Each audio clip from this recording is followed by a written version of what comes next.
Ying opened her bundle, pulled out a table and a chair, unshrunk them, and set them up at the cave entrance. Then she placed a wooden sign she'd prepared in front of the table. On the sign, she'd written the items for sale and their prices in charcoal, clear and easy to read. Finally, after neatly arranging her goods on the table, she could just wait for customers to come by. She crossed her arms and idly played with the binding vine. It's so quiet. This is nothing like the lively scene I imagined. Just as she muttered this, Ying heard the sound of footsteps. She looked up at the cave entrance and listened carefully. Is someone really coming? She stood up, fiddled with the things on her table, and looked expectantly toward the source of the sound. A young witch appeared around the corner, her bright pink curls making Ying's heart leap with joy. Want to take a look? I've got some rare hair dye potions in unique colors. This one's milk tea brown, this one's icy blue, and this one's pastel lavender. All of them are brightening, uncommon shades, exclusively available here. Ying immediately saw that this pink-haired witch was a hair dye enthusiast, and a bold one at that. When the pink-haired witch first saw this little girl in a school uniform, she hadn't expected much.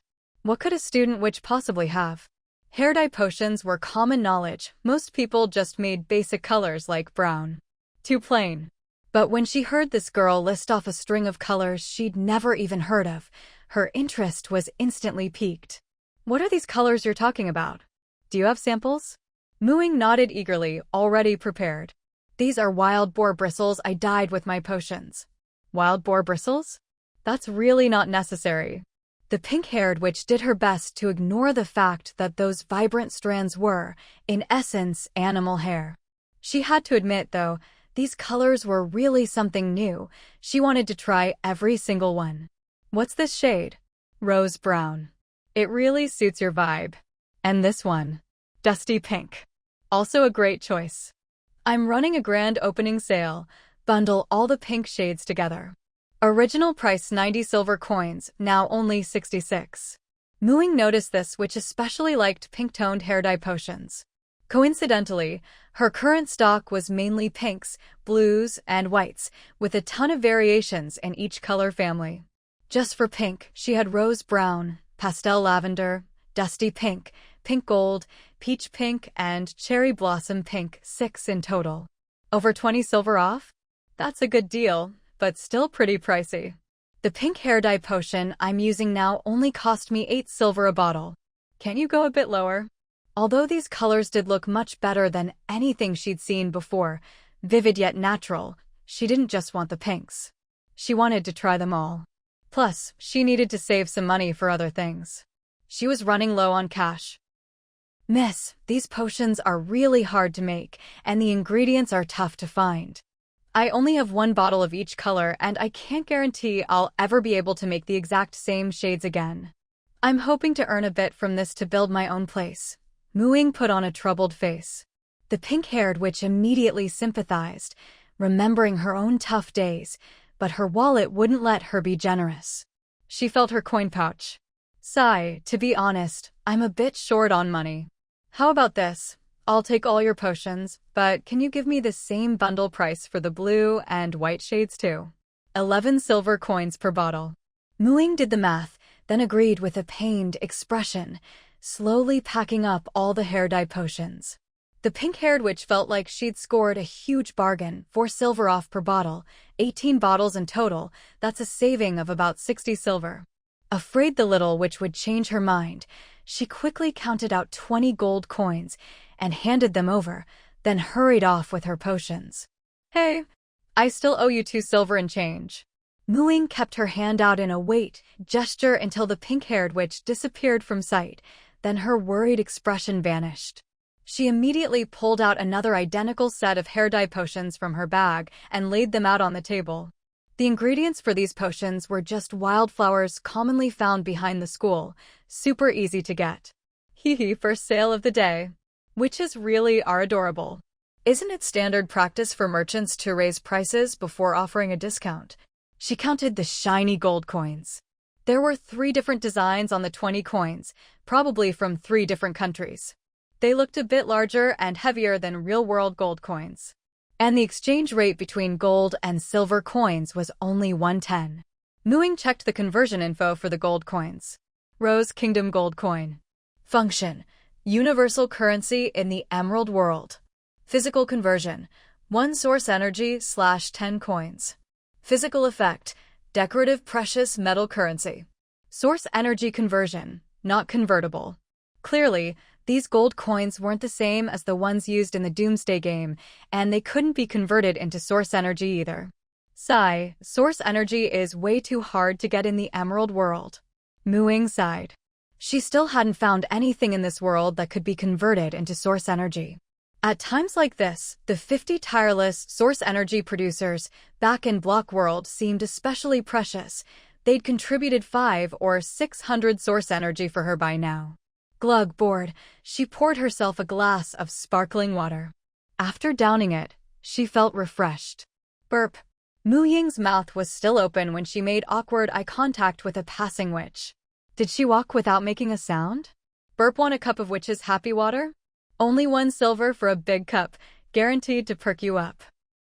Not even a burp could stop her from pitching her products. This witch had dark circles under her eyes. She clearly needed a pick-me-up. Happy water? Is the happiness from burping? The witch eyed the fizzy brown drink with deep suspicion. This customer was a tough one. But Ying was confident in her witch's happy water, especially the iced version. This is a new drink that's all the rage among humans. You can try it for free. If you don't like it, you don't have to pay. Without waiting for a reply, Ying poured her a big cup. The witch had meant to refuse, but before she knew it, an icy drink was in her hand. Iced? Oh well, might as well try it. She took a small sip. A bit sweet, nice and cold. Wait, something was popping on her tongue. It's even better if you take a big gulp. Ying encouraged her mischievously. The witch took a big swig. Burp. Haha, see? Isn't it fun? Burp. Ying laughed, taking a big gulp of her own happy water. The witch's cheeks flushed. She tossed a silver coin onto the stall and hurried away. That night, Ying's happy water sold like crazy. The hair dye potions, aside from the initial hair dye fanatic, also sold steadily. Ironically, the product she thought would be most popular, the binding vines, barely moved. Nothing like the popularity it had among her seniors and classmates. Well, most graduate witches already had their own places and were much stronger. These vines couldn't stop a witch who could ride a broom. They were only good against humans and small beasts. It just went to show, witches were really willing to spend money on enjoyment. Near dawn, Rosie came by as promised. So, did you make any money? Ying had already packed everything up. She shook her coin pouch with a grin. The sun's almost up. If we head back now, we'll catch the tail end of the market, Rosie said, taking her hand as they walked. For young witches like them who hadn't graduated yet, the seasonal gatherings were pretty much their only chance to make some money, not like the adult witches who'd passed their coming-of-age trials and traveled outside the witches' forest. Setting up your own place took money, and you had to start saving for your coming-of-age trial, so every coin counted. The end of the market was the best place to hunt for bargains. Late markets usually take place during the last hour of the marketplace. Some witches, not wanting to take unsold goods back home, will sell them at low prices during this time. For poor students, it's a must-visit event. When it rains on Hat Mountain, the late market is typically held in the first cave right after entering. If it's dry, it's set up at the foot of the mountain. The rain stopped in the second half of the night, so today's late market should be at the foot of the mountain. Along the way, they ran into quite a few witches heading down as well. Hick. Hick. The identical hiccuping sounds made two unfamiliar witches exchange glances. Noticing the familiar cups in each other's hands, they instantly shared a knowing smile. Witch's happy water really does make you happy. Ying kept her head down, tugging her senior along as she hurried past, subtly picking up the pace. She really wanted to say, "This is supposed to be happy water, not silly water. Why do you have to hiccup so loudly on purpose?" She would never admit it was her fault. It must be their own innate goofiness coming out. "Ying, why are you running? Looks like your happy water is a hit. But is hiccuping some new tradition?" Senior Rosie said cheerfully, completely oblivious to Mu Ying's embarrassment. Mu Ying quietly explained the whole story, earning a merciless round of laughter from her senior. The summer moon market was never very lively to begin with, and the late market even less so. There weren't many stalls, mostly selling daily necessities and miscellaneous items brought over from the human world. But these were exactly what Mu Ying and her friends needed. With a new place to live, they needed to buy everything from pots and pans to bowls and chopsticks. Since Mu Ying inherited her mother's wooden house, she had much less to worry about. She just bought herself 2 sets of dresses and 2 plain robes. The dresses were the kind commonly worn by girls in the human world, and the robes were standard witch attire. Apart from her school uniform, all she had were old clothes from long ago, which had already become too small before she even started school. Although she spent most of her time at school and the uniform was enough, after the week-long Four Seasons gathering, it would be the holidays. It wouldn't be appropriate to wear her uniform everywhere outside of school. These new clothes were for the holidays, and they only cost her 2 gold coins, leaving her with over 30 more. Seeing Mu Ying's bulging coin pouch, Lillian, who had toiled away in the back mountain for so long and only earned 2 gold coins, couldn't help but shed tears of envy. Is it too late for me to start learning cooking magic? With our bread always tasting burned, there's no way we'll make money with cooking magic. Margarita comforted her junior, patting her on the head. Forget about a fancy place to live. I suggest you find a good cave for this holiday, save up for some essentials to get through your coming-of-age ceremony, and figure things out when you get to the human world. Lillian felt encouraged. At least she wasn't the only one struggling, and her mood improved a lot. As the sun rose and the night faded, the late market came to an end. No matter what they'd gained, it was time for Mu Ying and her friends to head back. Miss Milani appeared at just the right moment, gathering them together and leading them back to school in the same formation as when they'd arrived. Compared to the chaotic trip there, the return journey was much more pleasant. Even after a sleepless night, basking in the morning sun, they felt full of energy. The broom grass Mu Ying planted 2 weeks ago had finally matured. Although she'd watered it daily with the spring of restoration, this broom grass wasn't much different from the one in the Emerald World, just a bit longer and a shade darker. Having made a broom once before, she was even more skilled this time, trimming, smoothing, binding, checking, and carving her personal magic rune. She patted the broom handle. It didn't move at all, as if to say it was just an ordinary broom. Stop pretending to be cool. Time for a test flight. Mu Ying muttered, a little exasperated. After carving her rune, she was now connected to the broom and could sense its feelings easily. The Shireen figurine flew over and hugged the broom handle, mimicking Mu Ying's patting. The broom couldn't help but shake it off, then hopped to Mu Ying's side and floated up. The sudden movement made Shireen's eyes go wide with shock. Mu Ying scooped Shireen up by the scruff and tucked her into her pocket, then swung a leg over the broom and slowly rose into the air. Shireen poked her head out of Mu Ying's pocket, her little mouth forming an O of surprise. After a few low circles around the plantation, Mu Ying realized that while this broom had a bit of a quirky temper, it was faster than the one from the Emerald World, maybe thanks to the spring of restoration. With this flying broom, she could finally go elsewhere.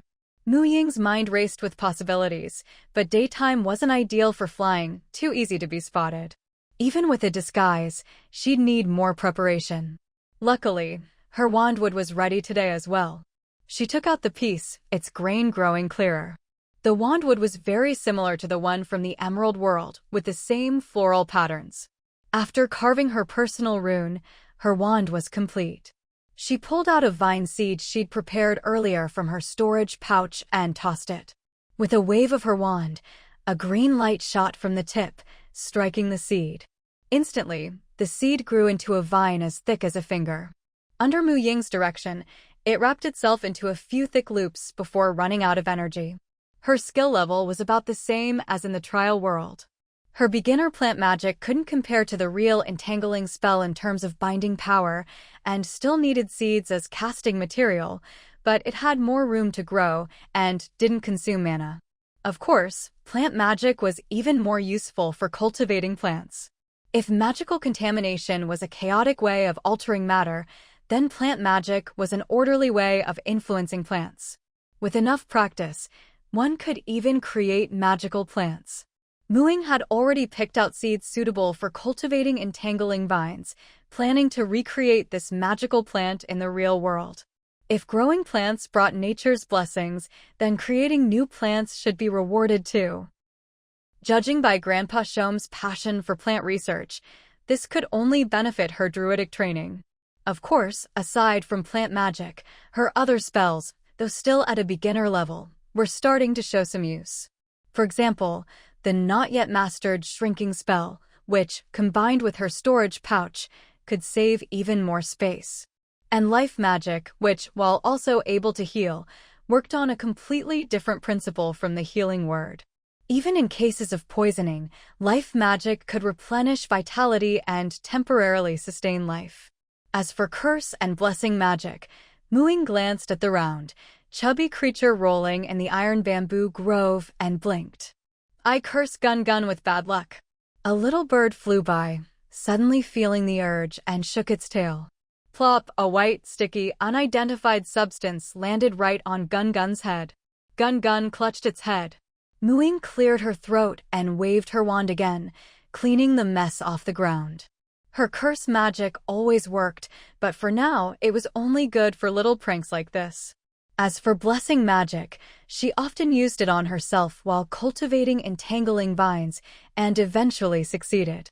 She wasn't sure how much the blessing magic helped, but Ms. Milani assured her it had worked. Because when you use blessing magic on yourself, if it fails, you'll end up with bad luck instead.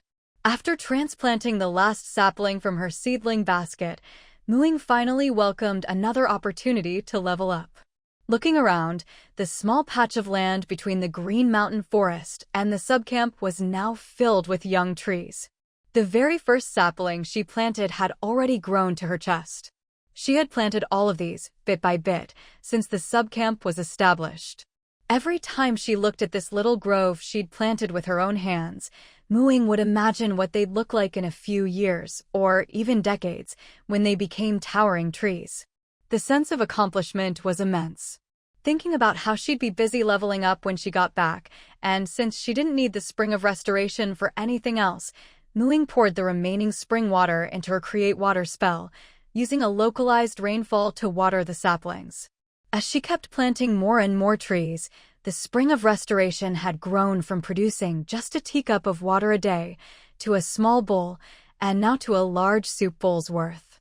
The number of times she could use the Claw of Recompense each day had also increased, and the items she could extract were getting better and better. Not only did she achieve seed freedom, but also fruit freedom, and even meat freedom. As long as there were fruit trees and animals nearby, regardless of whether the fruit trees were in season or whether the animals were fat or thin, she could always extract fruit and meat from them. With the magic wand she'd made, cooking magic had become incredibly convenient.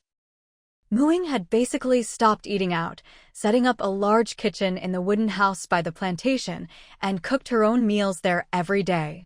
After watering the saplings, Ying ran over to the nearby subcamp, went straight into her plantation, sat down between the fields, and began to level up. The power of nature surged around her like the wind, swirling at her sides. The surrounding plants looked even more vibrant. That string of upgrade notifications was always something to look forward to. Even though the changes had already been integrated into her body during the level up, these straightforward stats made everything much clearer.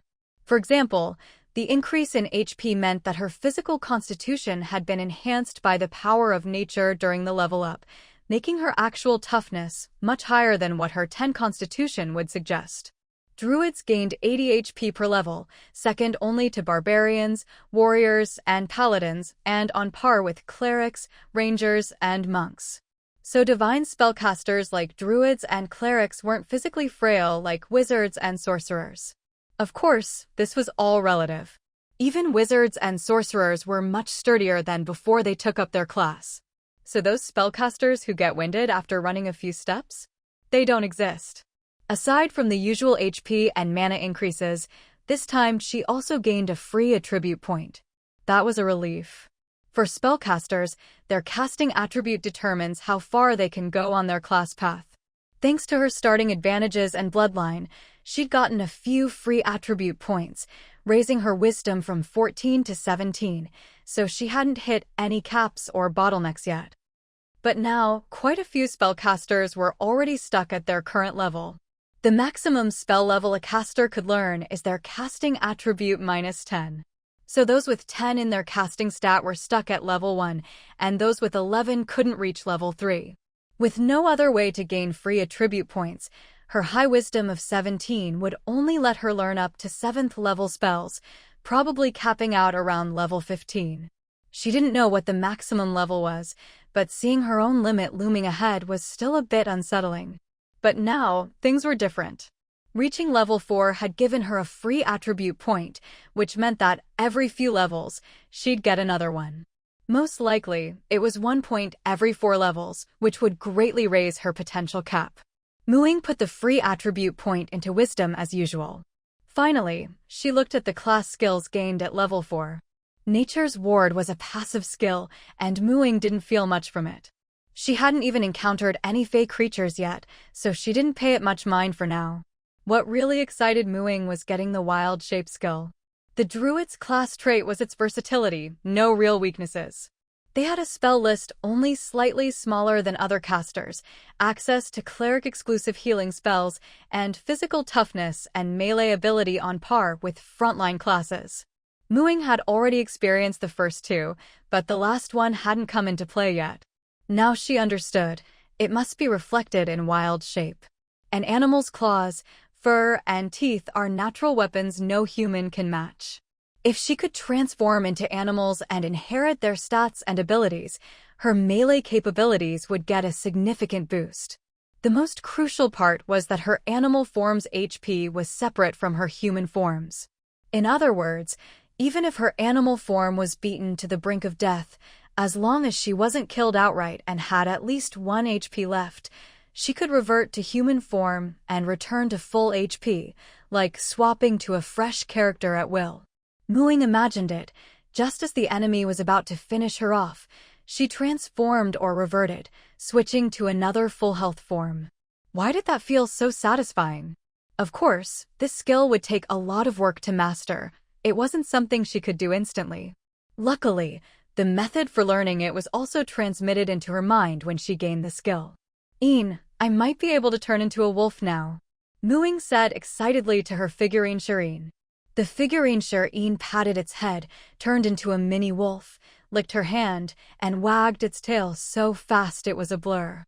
For her first animal form, Ying decided to pick the animal she knew best, the wolf. Having grown up in a wolf pack with Shireen since childhood, she understood wolves better than any other animal, making them the perfect first subject for observation and practice. Even so, just relying on her memories and knowledge about wolves wasn't enough to successfully transform. Ying turned to gaze into the depths of the Green Mountain Forest. It's time to visit the mountains again. It's been over 2 months. I wonder how the wolf pack is doing. You miss them too, don't you? Wolf-shaped Shireen stood on a rock, raised his head toward the mountains, and let out a silent howl. Yeah, I'll take one of these tents, this set of portable cookware, this kind of oil lamp, some insect-repellent powder, rice seasonings. Since she was heading out with no set return date, Ying went back to her territory and stocked up on a bunch of supplies. Yaya, while handing her things, marveled, "You're finally leaving your territory for once?" Ying snorted, annoyed. Am I really that much of a shut-in? She did go into the forest from time to time, even if it wasn't far, and she always came back the same day. That didn't count as being a shut-in, right? Every other team in this territory is out from dawn till dusk every day. They've all bought outdoor gear ages ago. Only you're coming to buy it just now. Yaya complained as she used her claws to flip through the store catalog. This, and this, you'll need all of them when you go out. And since you're not worried about running out of space, just get them all. Ying knew the gemstone ring on Yaya's foot was a spatial storage item. Much of the shop's inventory was kept inside it. So when she was the only customer in the shop, she'd just store heavier purchases directly in her own storage pouch. Wu Yaya knew she had storage equipment too. Mu Ying glanced at the items Wu Yaya had picked out. She could tell it was all well-intentioned and thoughtfully chosen, so she accepted them gladly, better to be prepared than not. Thanks. I'll bring you some crow persimmons when I get back. I heard crows love those. I told you, I'm not a crow. Ugh, I'm so mad. I never should have tried to help this brat. Wu Yaya screeched in outrage. Hearing Wu Yaya's indignant squawking behind her, Mu Ying felt oddly satisfied. A trip to Oak Tree General Store just didn't feel right unless she had a little spat with Wu Yaya. Back at her treehouse, she teleported to the house at the plantation, cooked up a big meal with her culinary magic, and then called Yuan Gun, who was still sulking in the iron bamboo grove. Cheer up. At least you've got old yellow ox to keep you company. I made all these dishes just for you. While I'm away, remember to take money and eat at the canteen, and you can help yourself to any veggies in the garden. Be good. Once I master the shrinking spell, I'll be able to shrink you down and take you with me next time. Mu Ying planned to travel by flying broomstick, which meant she could reach the wolves' former territory deep in the forest by tonight. She'd master her wild wolf transformation there before coming back. She'd leveled up to 4, boosting her HP and mana. Her swordsmanship and archery were now fairly proficient, and she'd almost finished learning the last few third-circle attack spells. Only some less urgent support spells remained. At this point, she'd pretty much mastered all her abilities. Given the apocalyptic game's restrictions on direct arrivals and dungeon monsters, she'd have no trouble surviving in the wild for a while. Flying by broomstick would help her avoid all sorts of unexpected dangers in the woods. She did have good affinity with ordinary animals, but there were still many unknown threats in the forest, especially at night, like the will-o'-the-wisps she'd encountered before. Now that she was level 4, her kill experience quota had reset, so she could gain another round of experience by fighting monsters. But from level 4 to 5, the proportion of kill experience allowed had dropped again. Only 20% could come from kills. Leveling to 5 required 1000 XP, so only 200 of that could be from kill experience. Thinking about how long it would take to reach level 5, she decided to save that quota for when she really needed it. Based on her previous experience, there was no need to rush, otherwise, she'd risk wasting XP from future fights. The only downside to traveling by broomstick was that she couldn't bring Gun along. Gun was no longer the palm-sized little guy she could just tuck into her pocket. Mu Ying couldn't even pick her up anymore. She'd have to wait until she'd fully mastered the shrinking spell and could shrink living creatures. Otherwise, with Gun's size and speed, it would be impossible to take her on long trips. Gun had thought that after awakening her black-bread nemesis ability, she'd finally be useful. But it turned out she still couldn't help and could only loaf around the territory, eating and drinking. She felt like a useless bear. Sensing Gun's gloom and discouragement through their animal bond, Mu Ying stuffed some stir-fried bamboo shoots into her mouth. Gun, you're still young, not even an adult yet, and you've already awakened awesome abilities like Fruit Pitcher and Black Bread Nemesis. You'll definitely be a big help in the future. For now, don't overthink it. Just eat well and grow strong. Gun sadly ate plate after plate of fancy stir-fried bamboo shoots, but she had to admit her master was right. She was still in her juvenile stage and had already awakened 2 skills. Even Grandpa Shom praised her. No need to rush. She'd just focus on eating and growing. If she had to take it easy for now, so be it. Everyone said her master was number 1 and super strong. She could handle things for now. Rawr, bamboo shoots are delicious. After comforting Gun, Mu Ying made sure to fill her own belly, then took a bottle of hair-dyeing potion from her bag and drank it. Her dark green hair gradually turned brown. This was a potion she'd rushed to make, using only the most basic ingredients for brown hair dye. Luckily, brown looked almost black in low light. Even if someone saw her flying overhead and had good enough eyesight to spot her hair color, they wouldn't connect it to her. After all, everyone on the forums knew Mu Ying's hair was dark green. She braided her waist-length hair and tied it behind her head, changed into a black outfit she'd never worn before, and threw on a loose black cloak with a big hood that covered most of her face. "I'm off." She gave Gungun's head a final rub, then, under cover of night, shot up from the plantation on her broomstick, quickly putting distance between herself and the ground. Even if someone was out in the fields of the subcamp, the white mist would block their view. They wouldn't see her take off. The bright moon hung in the sky, the night breeze was cool, and even the summer insects chirping faded with distance. In such peaceful beauty, Ying wasn't in a hurry to rush. After all, her home with Ying in the forest wasn't that far away. On foot, the terrain would slow her down, but from the air, she'd get there even faster than when Ying used to take her to school, at most an hour or two. Though only 2 months had passed, the Green Mountain Forest had changed dramatically. The vegetation was much denser, covering many landmarks. Even Ying, who prided herself on growing up in the forest, had to pay close attention to find the right direction. The Ying figurine sat on the broomstick just like Ying, her wolf ears tinged red from the night wind. Awo, awo, awo. From a distant hillside came the mournful howls of wolves. Ying looked up at Wolf King Hill, frowning slightly. "It's De Hui and the others, something's happened." On Wolf King Slope, the battered and bruised Big Gray struggled up to the very top of the hill, letting out a long howl to the moon one last time. It knew it wouldn't live to see the Wolf King return. The she-wolf, Ching, nestled close to Big Gray, howling along with him, bidding a final farewell. A few clueless wolf pups found it all very amusing, yipping and rolling around on Big Gray's tail, until 2 other adult wolves herded them away. Suddenly, as Big Gray gazed at the moon, he spotted a tiny black dot. He blinked weakly, only to see the dot grow larger and larger, and a familiar voice drifted over. "Big Gray." "Awoo, it's the Wolf Queen."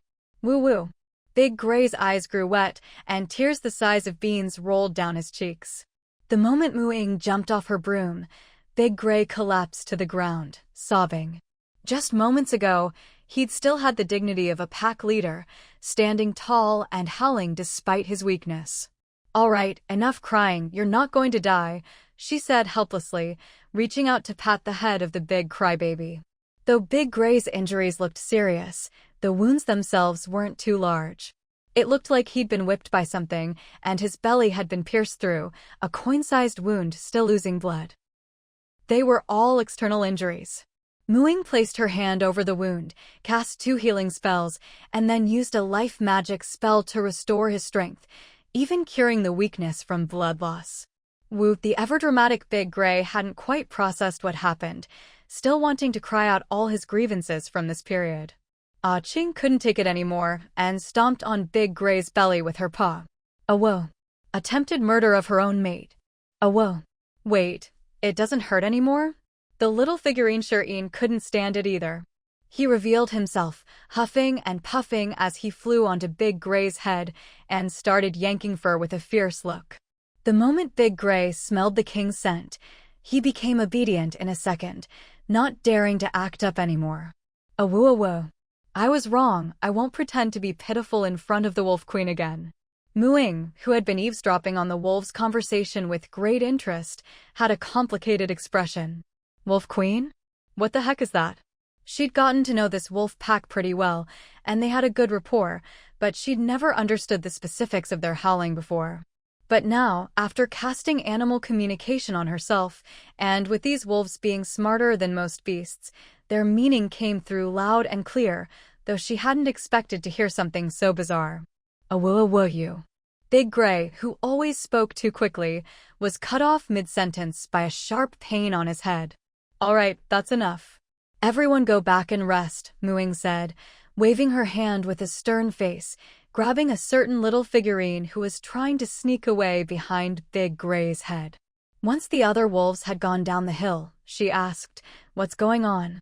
The figurine Ying tilted his head, his big watery eyes blinking, trying to act cute and get away with it. He was just a little avatar. What did the main body's business have to do with him? "Don't play dumb. Do you want me to recite the ring's effects for you?" "The player manual's identification is crystal clear," Ying said, ignoring the few censored parts in the item description. The figurine Yin's eyes widened in shock, his little fingers nervously twisting the hem of his clothes. She knows? Does that mean I'm officially recognized? His cheeks flushed bright red, and even his ears twitched in embarrassment. Ying grew even more puzzled. What's he blushing for? She watched as he fidgeted, pulling out a little chalkboard and drawing for a long time, his tiny fingers turning red. At last, he finished and held it over his head. Seeing the huge heart crammed onto the chalkboard and Yin's face so red it was almost steaming, Ying finally understood. I really didn't know you had such intentions toward me. Ying cleared her throat, suddenly recalling some of Yin's odd behaviors in the past. She glanced at the ring's item info again and was shocked. Yin's mate contract, unilateral. Quality: Orange Mythic. Effect 1, Avatar. An avatar formed from a wolf hair at the heart, visible at all times to both parties in the contract, shares thoughts and feelings with the main body. Effect 2, Sharing. In times of danger, you can temporarily borrow Yin's bloodline ability for spatial movement. Other effects activate once the other party formally signs the contract. Note: the one and only treasure of the space-time werewolf, a rare species in the universe. Bound unilaterally, non-transferable. The other party may dissolve it at any time. This ring was actually a mate contract for space-time werewolves. Yin had already used it on her? And it was a one-sided binding, she could break it whenever she wanted? Ying couldn't help but recall the time she'd asked Yin about space-time werewolves. In the inherited memories, it says space-time werewolves are loyal and devoted. Their mate is their anchor in the endless flow of time. Once a werewolf signs a mate contract, if they ever betray it, they'll be lost in the river of time until death. But the contract never restricts the mate. The young boy, still not quite in control of his tail and ears, spoke softly, sneaking a glance at the girl beside him. What? That contract is way too unfair to space-time werewolves. Ying, you have to be careful when choosing a mate in the future. Better to stay single forever than be betrayed. If anything happens, you come find me, I'll help you get back at them. The girl spoke sternly, her face serious. The boy blushed quietly. Why are you blushing? The girl, suddenly worried he'd lose his head over love, launched into a litany of stories about people being cheated and betrayed, swapping the genders in each tale. Got it. Anyway, Ying, you'd never betray me, right? For some reason, the boy's voice trembled. Of course not, the girl said, patting her chest. Her character was beyond reproach. Ying snapped back to the present, realizing Yin had probably set his sights on her long ago. Her cheeks flushed faintly. Thinking it over, she realized she wasn't really losing out. Yin was exactly her type, and with such a contract that only benefited her, wasn't she the one getting the better deal? Still, Ying was sure her feelings for Yin were more like friendship or even family right now. She didn't mind if things developed into romance someday, but she wasn't at that point yet. Besides, with everything going on, she really wasn't in the mood for love. Ying quickly regained her composure. How long do space-time werewolves live? The figurine Yin scratched his head, then silently drew circle after circle on his little chalkboard. Good, we're both a long way from adulthood. Let's focus on growing up first, okay? Don't let your main body get distracted by this while accepting the inheritance.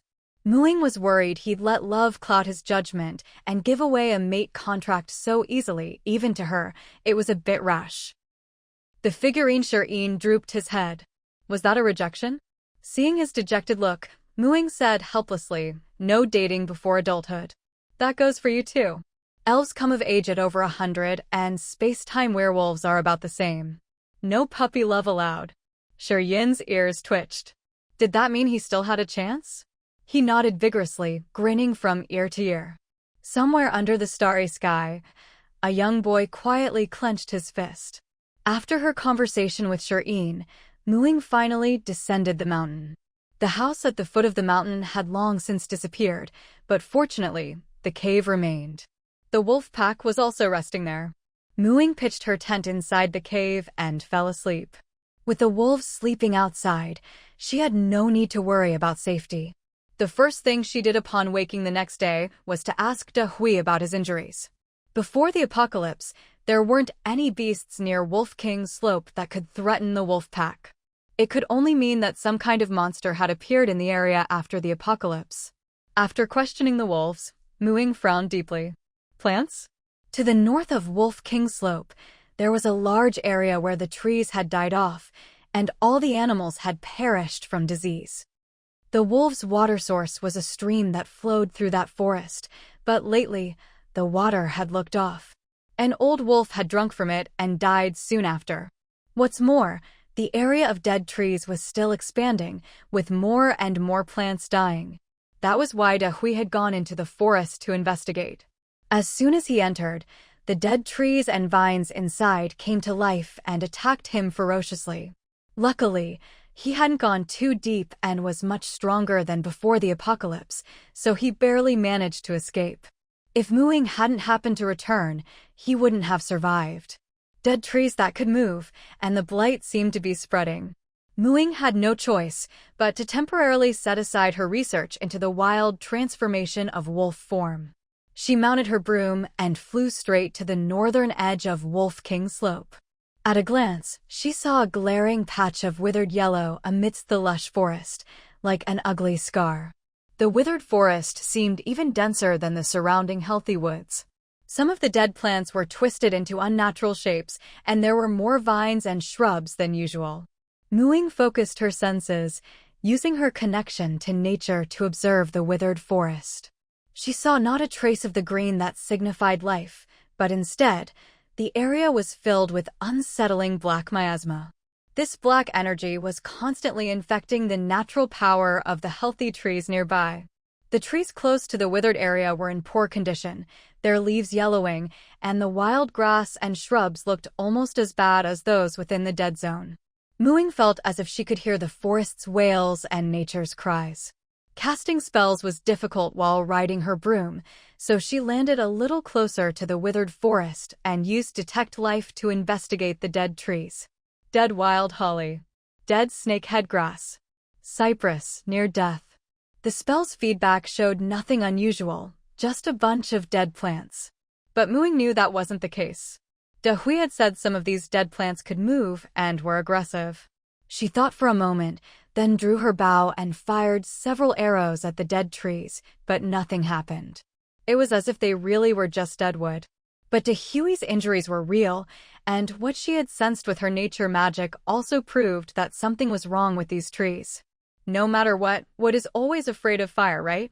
These trees had lost all their natural energy anyway, so she didn't feel bad about burning them. Ying decided to use the second circle spell she'd recently learned, Scorching Flame Sphere. A massive fireball, 5 feet in diameter, appeared in the withered forest and began to roll slowly under her control. The previously silent forest revealed its true nature under the blaze. Thick layers of dead leaves on the ground surged up, forming hunched, humanoid creatures made of pine needles, which quickly fled the path of the fireball. Several burning shrubs pulled up their roots and ran, slapping at the flames with their dead branches. Withered vines in the trees writhed and slithered away from the burning trunks. For a moment, it was chaos, only the dead trees themselves were truly lifeless. Ying finally understood what she was dealing with. Withered Needle Fiend, Level 1. Medium evil plant created from fallen leaves during the Dark Plague. Spreads the plague, indistinguishable from a pile of dead leaves when still. Abilities: Needle Strike, Claw Attack. Withered Branch Fiend, Level 0 to 1. Small evil plant created from fallen leaves during the Dark Plague. Spreads the plague, indistinguishable from dead shrubs when still. Ability: Claw Attack. Withered Vine Fiend, Level 2. Medium evil plant created from vines during the Dark Plague. Spreads the plague, indistinguishable from dead vines when still. Abilities: Constrict, can rapidly kill plants it entangles. These monsters weren't high level and were extremely afraid of fire, so they weren't hard to deal with. But they were devastating to plant life. If left unchecked, the entire Chishan forest would soon become a wasteland. Ying was glad she'd discovered the problem early. Only a small patch of forest was infected so far. She ignored the monsters fleeing deeper into the dead zone and slowly rolled her fireball along the forest's edge, planning to burn it from the outside in. The withered area was much drier than the surrounding forest, making it easy to ignite. The fire spread inward much faster than outward. To prevent a forest fire, Muing had to be careful, only igniting the outermost dead wood. Fortunately, for some reason, all the withered monsters she encountered fled deeper into the dead zone instead of charging out, which saved her a lot of trouble. Wu burned them all. Seeing Muing avenging him, De Hui howled excitedly from the side. Ever since Mu Ying's return, De Hui had acted as if he'd found his protector, reverting to his true nature and no longer pretending to be a serious leader for the pack. Even though their king had inexplicably turned into a tiny thing, the Wolf Queen had gotten even stronger. Compared to a wizard's fireball, Scorching Flame Sphere was weaker in both power and speed, but its advantage was its size and the ability to summon and control it within the spell's range until it expired. This saved Muing a lot of mana and sped up the burning process. When 2/3 of the dead zone was surrounded by fire, the withered monsters finally sensed the danger. Instead of hiding deeper, they tried to put out the flames and stop her from setting more fires. But by then, the fire was unstoppable. The monsters only set themselves ablaze by trying to smother the flames. Withered needle fiends aflame surged toward Muing, launching volleys of pine needles. Muing dodged easily with a leap spell. Withered vine fiends lashed at her with long tendrils. She swiped her hand over her storage pouch, and a long and a short sword appeared in her hands. She cast heat metal on the blades, and every strike against the vines severed another burning length. Surprisingly, the greatest nuisance wasn't the stronger monsters, but the weakest, withered branch fiends. They could only attack at close range, but they were the only ones to actually run out of the dead zone. However, once outside the withered area, the black miasma on them was quickly eroded by the denser natural energy outside. Muing only needed a few swings to finish them off. The adult wolves joined the fight as well, targeting the withered branch fiends, with De Hui being the most ferocious of all. Muing had to expend a great deal of effort to finally draw the last bit of the fire circle together, all while fending off the interference of various withered monsters. Only then did she have a moment to step back and check the rewards from slaying the monsters, and immediately notice something odd. You have killed a withered branch monster. Gained 2 slaughter EXP for class EXP. You have killed a withered needle monster. Gained 3 slaughter EXP, 6 class EXP. You have killed a withered vine monster. Gained 5 slaughter EXP, 10 class EXP. These monsters weren't very intelligent, nor did they have any money or loot to speak of. The only drops from killing them were experience points. But what surprised Muing was that, in addition to slaughter EXP, she was also getting class EXP. This was the first time she'd ever gained class EXP from anything other than tending plants, planting trees, or farming, and she was getting quite a lot too. Thinking back to the black miasma she'd seen while in her natural perception state, and the damage these withered monsters inflicted on the vegetation, Muing suddenly realized she'd been thinking about things all wrong. A druid's power comes from nature. Even though nature isn't a personified deity, it doesn't change the fact that druids are a divine class. The cultivation of a divine class is all about drawing closer to the divine, so as to wield greater power. Muing had always thought that a druid's cultivation was simply about doing things that benefited nature, like planting trees and farming, and then receiving nature's feedback in return. It didn't seem much different from a regular job where you get paid for your work. Druids rarely had powerful offensive abilities in their class system, as if their path didn't encourage combat at all. But now, she suddenly understood. It wasn't just planting trees and farming that counted as cultivation. Removing blights like withered forests, which are harmful tumors to nature, was also a form of cultivation. The difference between the two was as great as the difference between helping a healthy tree channel natural energy and saving a tree whose core had been hollowed out by pests. The former is like adding flowers to a brocade. The latter is like sending charcoal in the snow. Both are effective, but sometimes the latter has a greater impact. Destroying creatures that harm nature is also a way of protecting nature. But then, What kind of creatures are truly harmful to nature? And what exactly is nature? Is it just trees, forests, and vegetation? Muing found herself with more and more questions, realizing she didn't understand the essence of nature as well as she'd thought. She remembered the first time she'd cultivated her class, when she'd pulled out a daughter vine. The daughter vine was parasitic, drawing nutrients from the tree it clung to, clearly harming the tree. But was it really harmful to nature itself? Now, with her heightened natural perception, she could sense not only the denser natural energy in the trees, but also the faint natural energy swirling around the tiny daughter vine. It was clearly a part of nature, too. So, was it really right to sacrifice the weaker natural force of the daughter vine to save the tree? But she had, in fact, gained class EXP from that action. Muing was deeply conflicted, but she didn't get stuck in a mental dead end, insisting on finding a definitive answer. It was enough to know that her understanding of nature and the druid class was still incomplete. She would just have to spend more time pondering it in the future. When her strength and perspective grew, she would eventually gain more insight. She wasn't afraid of doing things imperfectly. What she feared was thinking she was already perfect and becoming complacent. Muing silently reminded herself of this. The withered forest was no match for the spreading flames. As Muing had hoped, the fire quickly swept toward the center of the dead woods, while the outer trees, under her protection, suffered little damage. The withered monsters, being plant-based, couldn't withstand the raging fire. The moment the fire circle was formed, their fate was sealed. Muing retreated to a safe distance from the dead forest, keeping an eye on the fire while slowly recovering her mana under the protection of the wolf pack. Every now and then, more experience points would trickle in. In her natural perception state, she could see the black miasma in the dead forest growing thinner and thinner. The fire burned for a full day and night without any unexpected incidents. All the withered trees were reduced to charcoal. She gained 30 Slaughter EXP and 95 Class EXP from this. Her level 4 EXP bar had increased by a tenth. Muing carefully inspected the former site of the dead forest several times, making sure all the withered monsters were truly gone before finally relaxing. She then began practicing the wolf form of wild shape. Spending every day among the wolves, observing their movements and habits, the only thing she was grateful for was that learning wild shape only required observation.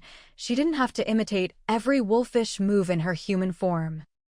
Just imagining herself squatting on all fours made her feel like she'd die of embarrassment on the spot. Awa brothers, let's go hunt for food. Dahui led the adult wolves out to hunt, leaving only a few old wolves to guard the den. Awa roger that. Awa, let's go after that herd of goats to the south today. They've had a new batch of kids. There are a few old ones we can take. Muing decided to tag along and watch the wolves hunt. She followed behind the pack, running south. As they neared the goats' grazing grounds, the wolves fell silent, crouching low in the grass, patiently waiting for an opportunity. The goats were alert, clearly having been harassed more than once. Even as they grazed, they kept a wary eye on their surroundings, ready to bolt at the slightest sign of trouble. The wolves were patient enough not to alert the herd, except for the variable that was Muing herself. Though she tried to blend in, crouching in the grass, she clearly lacked the wolves' stealth. The goats spotted her. But instead of fleeing, a few kids even trotted over toward her, drawing the whole herd closer to her patch of grass. In a flash, Dahui sprang out from the grass and bit down on an old goat's leg. The rest of the wolves charged in as well. But they all instinctively spared the kids, targeting the older goats as their prey. This was thanks to Shirin, who, after learning to use the internet, had taught Dahui and the others about sustainable hunting. This way, the herd wouldn't be wiped out or driven away by excessive losses. The old goat, its leg bitten through, could only watch in despair as the rest of the herd escaped. What awaited it next was the wolves' bloody feast. Muing watched all this in silence, feeling a pang of sadness. Any excitement she'd had about the hunt was gone. It was her animal affinity that had attracted the goats, giving Dahui and the others their chance. The goats that wanted to approach her were now being killed by her wolf companions. The wolves were only following their nature. There was nothing wrong with that. The goats were the weaker party, and that wasn't wrong either. So why did she feel so guilty and uneasy? Was it her fault? No, she wasn't wrong either. The law of the jungle is a law of nature. To save or not to save was her choice, not her obligation. The law of nature? Choice? Suddenly, Muing had a flash of insight. Wolves hunting goats was a law of nature. Wasn't the daughter vine parasitizing trees also a law of nature? On a micro level, the daughter vine's natural energy was indeed weaker than the trees, so choosing the tree over the vine made sense. The tree would preserve more natural energy. But on a macro level, would nature really suffer from the loss of a single flower or blade of grass? Birth, aging, sickness, and death are all part of nature's cycle. Humans die, and so do plants and animals. So then, what is the point of a druid's cultivation? From a microscopic perspective, everything she had done for her cultivation had indeed benefited the plants involved. But from a macroscopic perspective, it seemed to have little significance for nature as a whole. All trees are part of nature, all plants are part of nature, all animals too. Nature is not just a single flower or blade of grass, but every flower and blade of grass is part of nature. I understand now. A sudden clarity washed over Muing. Her previous understanding of nature had been far too narrow. Plants are the most representative embodiment of nature, but they're by no means the entirety of it. Every living being, even the climate and matter itself, can be considered a part of nature. Nature is, in fact, the foundation from which all things arise, the cradle that nurtures life. That's why the power of nature is always so vibrant and full of vitality. From a scientific point of view, nature is the combination of living organisms, life systems, and their environment, the ecosystem. What a druid is meant to protect is not just a single flower or blade of grass, but the ecological environment itself.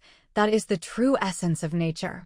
Of course, within the ecosystem, plants, especially trees, hold an exceptionally important place, which is why the power of nature is so evident in them.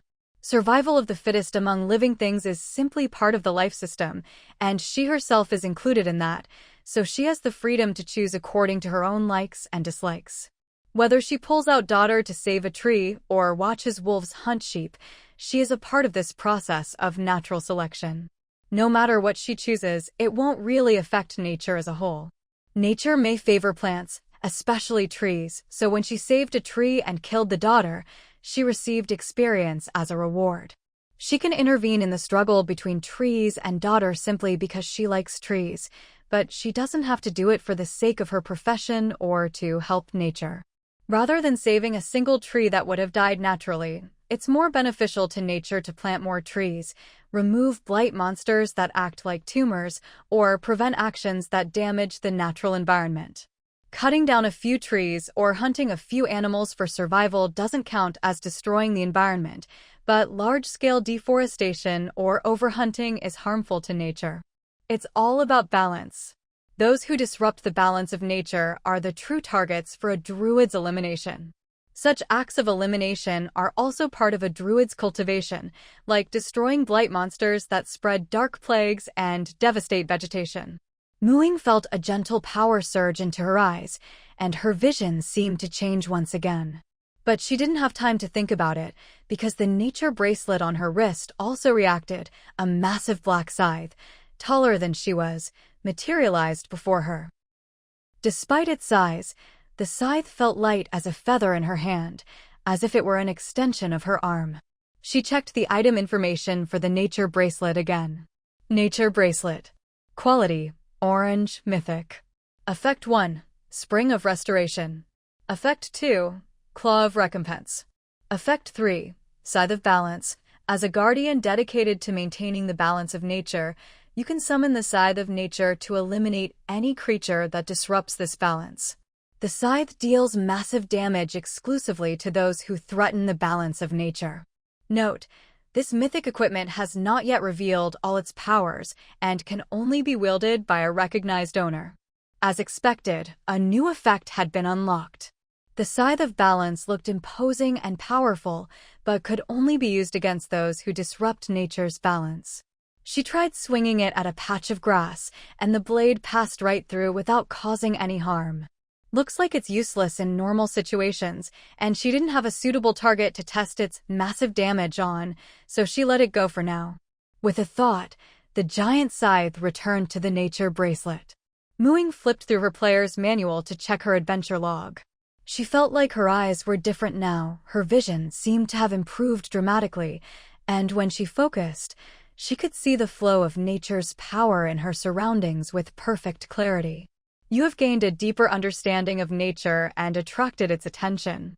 Skill Nature Sense has upgraded to Eyes of Nature. Gained 100 profession experience. Her skill had leveled up? Ying opened her character panel, and sure enough, her profession skill, Nature Sense, had been replaced by Eyes of Nature. Eyes of Nature. Nature bestows upon its favored one a pair of eyes that can see where it dwells, love what it loves, and hate what it hates. Favored one, huh? Ying pondered those words, almost as if she could hear a Nature Affinity plus 80 notification in her mind. Although the description was a bit vague, combined with the changes in her vision, Ying quickly understood what Eyes of Nature meant. To see where nature dwells meant she could now visually perceive the power of nature. To love what it loves and hate what it hates meant she could distinguish, with her eyes, the being's nature favored or disliked. She took a moment to adjust to her new vision, and sure enough, she could now clearly see the flow of natural power even inside the trees, without it interfering with her normal sight. She could even use her gaze to influence the flow of this power much more smoothly than she could before, when using Nature Sense.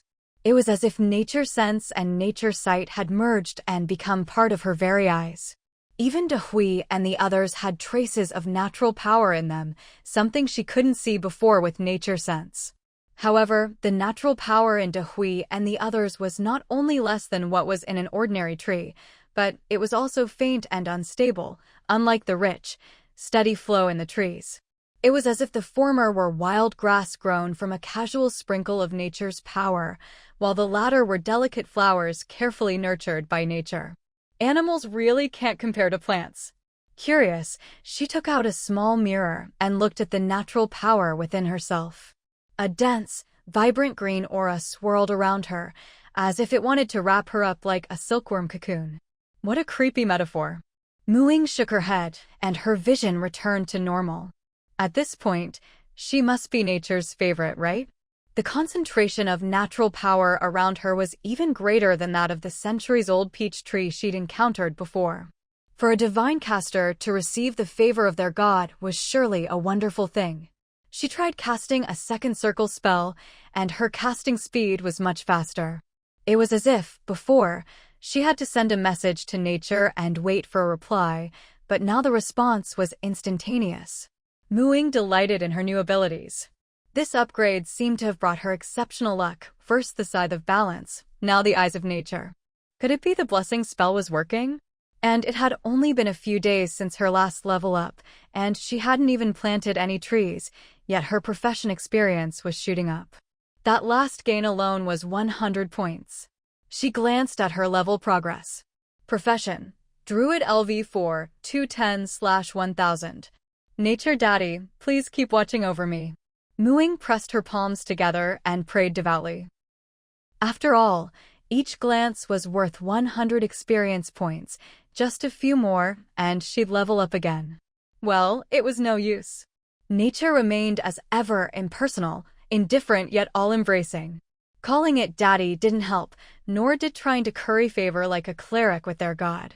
Looks like she'd better go plant more trees. The wolf pack returned to Wolf King Hill with their prey, happily sharing the feast. Meanwhile, Ying gnawed on some jerky as she observed the traces of natural power around her. She walked over to the patch of dead forest. Seeing that the scorched earth was completely barren, she wandered into the surrounding woods and used her feedback claws to gather some tree seeds. She took out a small basin, filled it slowly with water, mixed in some spring of restoration, and soaked all the seeds to increase their survival rate. Unlike her meticulous planting in the plantation, this time she didn't bother to plant each seed carefully. Instead, she soaked them in the spring water, used plant magic to boost their potential, then scattered them at random, using druidic tricks to encourage mass germination. The ashes from the dead trees had also enriched the soil, so it shouldn't be long before these seeds grew into a new woodland. You have completed a profession training session. Gain profession EXP times 12, times 10, times 11. Muing discovered that this rough planting method actually yielded just as much profession experience as her previous, more careful approach. While the experience gain per seed was a bit lower, her efficiency had increased so much that she could sow far more seeds at once. Overall, her total gains were even slightly higher than before. Both quality and quantity are valid paths for a druid's training, but she realized she'd been too focused on the quality and survival rate of individual trees before, missing the bigger picture. From the perspective of nature and the entire ecosystem, the life or death of a single ordinary tree doesn't matter much. Her role wasn't to act as a nanny, painstakingly raising each sapling, but to give them all a chance to take root and sprout. Some seeds might not survive, but as long as most did, that was enough. After all, she couldn't watch over every tree she planted. That kind of meticulous care was better suited for cultivating rare plants, like mutated species, herbs, or magical flora, mainly in her plantation. Now that she'd clarified her future training methods and principles, Muing became even more skilled and efficient at sowing seeds. Once she'd finished scattering seeds across the dead forest, she used Create Water to give them a good soak. The rest is up to you now.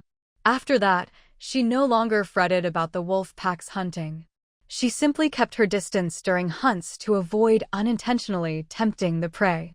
As she observed day and night, the image of a live, powerful wolf gradually became clear in her mind. At first, it was just a vague, incomplete shadow. But as Muing learned more about wolves, the image grew more vivid, more like a real wolf. When it finally let out its first authentic howl, Muing knew the moment for her first wild shape had come. She leapt forward like a wolf, her whole body soaring into the air. In that instant, she transformed, landing steadily on all fours. Oh, whoa. Did it work? The sound that came from her mouth was a soft, slightly mushy wolf's howl. Oh, whoa. So cute. The wolf pups curiously crowded around, nuzzling her all over. Cute? What the heck? Muing pushed aside the chubby little gray, who was trying to clamber onto her with no self-awareness. She awkwardly tried to reach for her waist with a forepaw, wanting to fish out her small mirror from her storage pouch to see what she looked like. During wild shape, clothes and accessories transformed along with her, merging into her new body, so the storage pouch should still be at her waist. But having only been a wolf for 2 minutes, she clearly couldn't manage such a complex move. One of the pups bumped into her, and she toppled over with a thud. Looks like transforming isn't the end of it. She'd need to get used to this new body. Fortunately, her previous observations of the wolf pack paid off, and wild shape wasn't just for show. Muing quickly adapted to moving on 4 legs. She pulled out her little mirror and peered into it. Snow white, silky fur, emerald green eyes, about the same size as Big Gray, but smaller than Yin's wolf form. She looked like an adult wolf, but her soft pink, not so prominent ears and round, sparkling eyes gave her an innocent, youthful look. She pawed at her fur, looking completely dazed and adorably silly. Her dreams of being a fierce, majestic wolf were shattered to pieces. Yin's figurine had hearts in its eyes. Ying's wolf form was his dream wolf. Muing summoned her player handbook. There was a new entry on her status panel. Wild shape, wolf. HP, 1500. Attributes, Strength 16, Constitution 15, Agility 15, Intelligence 8, Perception 11, Charisma 12. Language, wolf. Skills, natural weapons, keen scent, and hearing. The wolf form status panel was much simpler than her human one, with no level distinction. After all, only creatures with a class system have levels. The monster manual and her detect creature spell showed monster levels, but those were more like challenge ratings assigned by humans, not actual levels the monsters possessed. In wolf form, she lacked complex class abilities, but her physical stats were much higher than in human form. Her HP was over 5 times higher, and her strength, constitution, and agility were all impressively boosted. She had only 2 skills, both passive. Natural weapons, tough fur, sharp claws, pointed teeth, and strong regeneration are all innate weapons of the wolf. Keen scent and hearing. Wolves have enhanced perception in smell and hearing, equivalent to perception plus 5. She didn't have dexterous hands for wielding weapons or spellcasting talent, but with her physical advantages, the wolf was still an outstanding hunter in the wild. Ying's ears twitched. She could hear beetles crawling on leaves, the wind brushing the grass, the familiar scent of the wolf pack, the sweet smell of lamb, and the faint blood on broken bones. Her nose and ears suddenly became more important than her eyes. Her perception of the world was no longer just visual. Now it was filled with scents and sounds, bringing her a wealth of new information. It was a strange feeling, as if she were seeing the world clearly for the first time. The once peaceful forest was suddenly full of things she'd never noticed before, fascinating and new. Maintaining wild shape didn't require any special energy, but she could only switch between forms once per day. Ying wasn't in a hurry to change back. She'd already packed up her tent, so she decided to experience wolf life firsthand, hoping to better master her new abilities. Still, her habits of cleanliness and avoiding raw food were deeply ingrained. She claimed the cleanest slab of stone in the den, lay down, and tried to groom herself like the wolf pups. With her thick fur, she didn't feel cold even without a blanket. During the day, she went hunting with the pack. But unlike the others, who pounced and bit at prey, Ying would leap in, swipe out a chunk of meat with her claws, and the startled prey would flee in panic. In wild shape, her animal affinity didn't work as well. After all, no creature would approach a natural predator, no matter how friendly she seemed. This gave Ying a great opportunity to practice stealth, learning to crouch and wait for prey just like the other wolves, without being detected ahead of time. On this day, after finishing a plate of medium-rare grilled lamb chops, Ying went to the creek and used her paws to dip in the water and groom her snow-white fur. Behind her trailed a line of 8 wolf pups. Ever since she turned into a wolf, not only had she been learning from the pack, but the wolves had also started learning from her. She used flint to start fires and roast meat. At first, the other wolves were afraid of fire, but they gradually got used to it. Now, they even knew to toss their own meat into the fire to roast it. They weren't afraid of burning it either. Usually, they'd just burn off the prickly fur, then pull the meat out. At that point, the meat would have a delicious roasted aroma but would still be a little raw inside, just the way wolves liked it. Ying used to only eat her steaks well done, but in wolf form, she found herself much more tolerant of the bloody taste and had come to appreciate the flavor of medium rare. Also, because her wolf fur was pure white, beautiful, but especially prone to getting dirty. She had to groom herself 3 times a day while in wolf form. Having surpassed Big Gray as the new favorite among the wolf pups, Ying even influenced the little ones, who spent all day rolling around in the dirt, to start caring about hygiene. The group, 1 adult and 8 pups, lined up along the creek, dipping their paws in the water and slowly smoothing out their fur. Afterward, they'd head to the sunniest, lushest patch of grass, lazily basking in the sun and taking a nap. As a wolf, there was no need to worry about getting a tan. Life couldn't be more comfortable. In the afternoon, they'd wander around the nearby forest. Ying felt that being a wolf was so much more comfortable than being human, especially since the pack was consciously practicing sustainable living. With regular hunting cycles, there was never any need to worry about food. Today they'd eat lamb, tomorrow rabbit, the day after, perhaps cattle, always targeting the old and weak first. In the area of the withered forest, the seeds she'd scattered had started to sprout. Although some hadn't survived, the rest would eventually grow into a dense woodland. She walked slowly among the saplings, treading lightly so as not to disturb a single one, a skill she'd learned from the wolves. Aru, why have so many saplings died here? Ying tilted her head. While there were dead saplings elsewhere, none had died in such a cluster. Of the dozen or so here, only one had survived. She pawed curiously at the dead saplings, sensing something was off. Standing upright, Ying shifted back into human form. She used her eye of nature to carefully inspect this patch of land. The dead saplings were truly dead, devoid of any natural energy. The lone surviving sapling looked healthy to the naked eye, but through her eye of nature, she saw no flow of natural energy. Instead, there was a black energy coursing through it. It was sickening and repulsive. Disgusting, repulsive? Ying was momentarily confused, but quickly realized this sense of revulsion was likely due to the eye of nature. It wasn't so much that she herself hated it, but rather that her eyes were telling her that nature itself abhorred this thing. She took a few steps back, and a massive scythe of balance appeared in her hands. She activated its creature detection ability.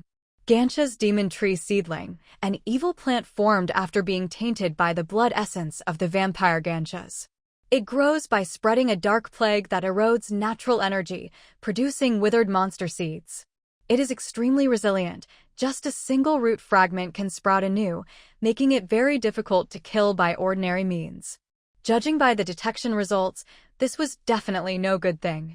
The previous patch of withered forest was probably caused by this very sapling. Ying didn't hesitate any longer.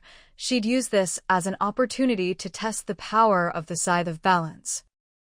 The huge scythe seemed like overkill for a sapling barely as thick as a finger, but when it actually struck, the effect was anything but ordinary.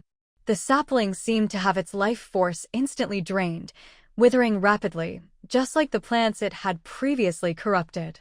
Yet the sapling remained upright, and a bead of bright red blood oozed from the tip of its dried branch. She checked again with the eye of nature. The repulsive black aura was gone. It seemed the scythe of balance truly was the nemesis of such things. You have purified a Gansha's demon tree seedling. Gained 50 class experience, 1 completely withered Gansha's demon tree seedling, 1 vampire blood essence, 1 root with faint vitality. From the amount of class experience, it was clear how dangerous the Gansha's demon tree was. Although Ying hadn't struggled much, if someone didn't know what they were dealing with and lacked the scythe of balance to purify it, they might not be able to kill it completely. After all, even a raging fire hadn't killed the demon tree before. It had survived, sprouted anew, and gone undetected by her. If she hadn't planned to replant this area, she probably wouldn't have discovered anything unusual. Following the adventure log's prompts, Ying collected the red blood bead in a glass vial, then carefully dug up the entire sapling, finally finding a segment of root with faint natural energy.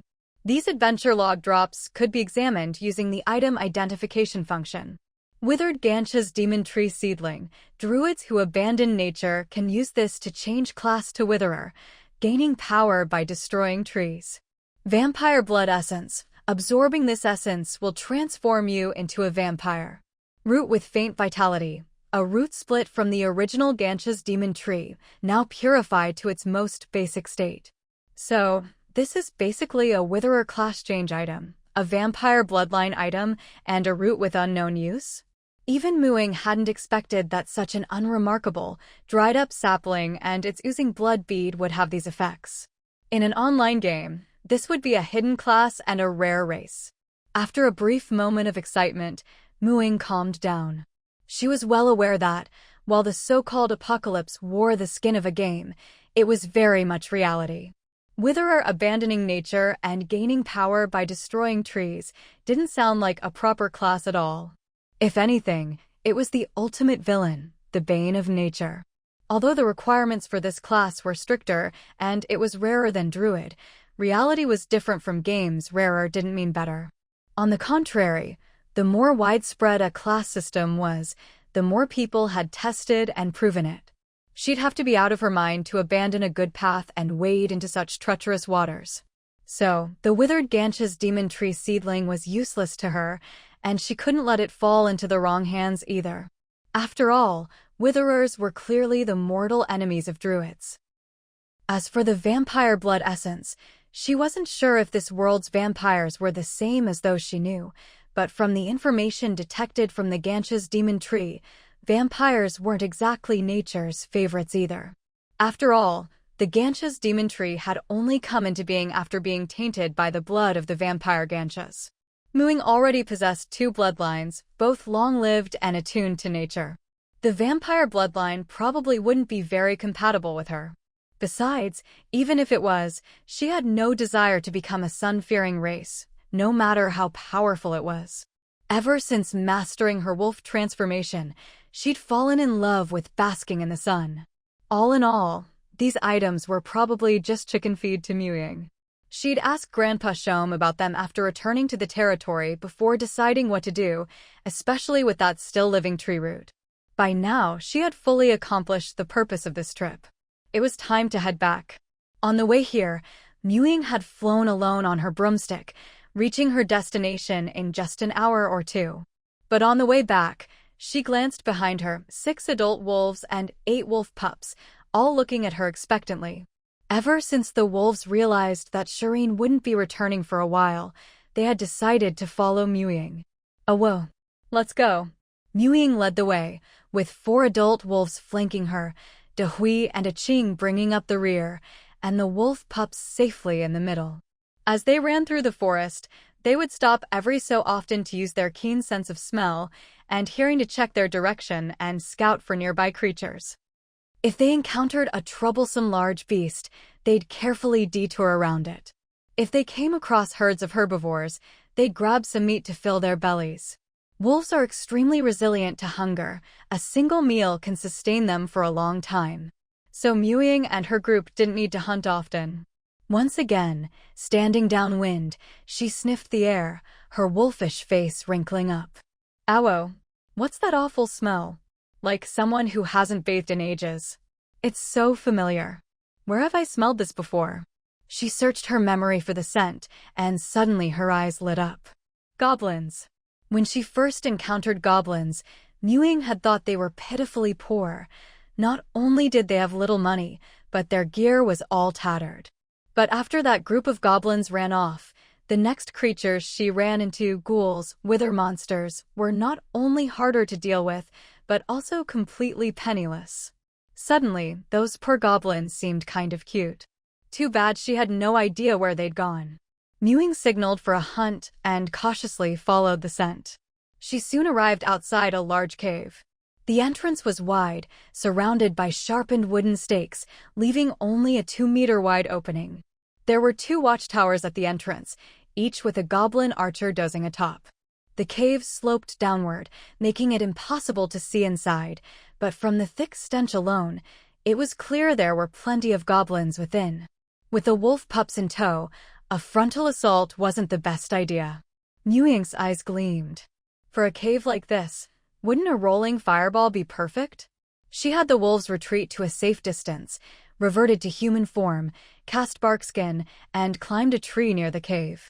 A massive blazing fireball appeared right at the goblin camp's entrance, igniting the watchtowers and barreling straight into the cave, smashing through everything in its path and causing utter chaos inside. Gilly Galula Kava.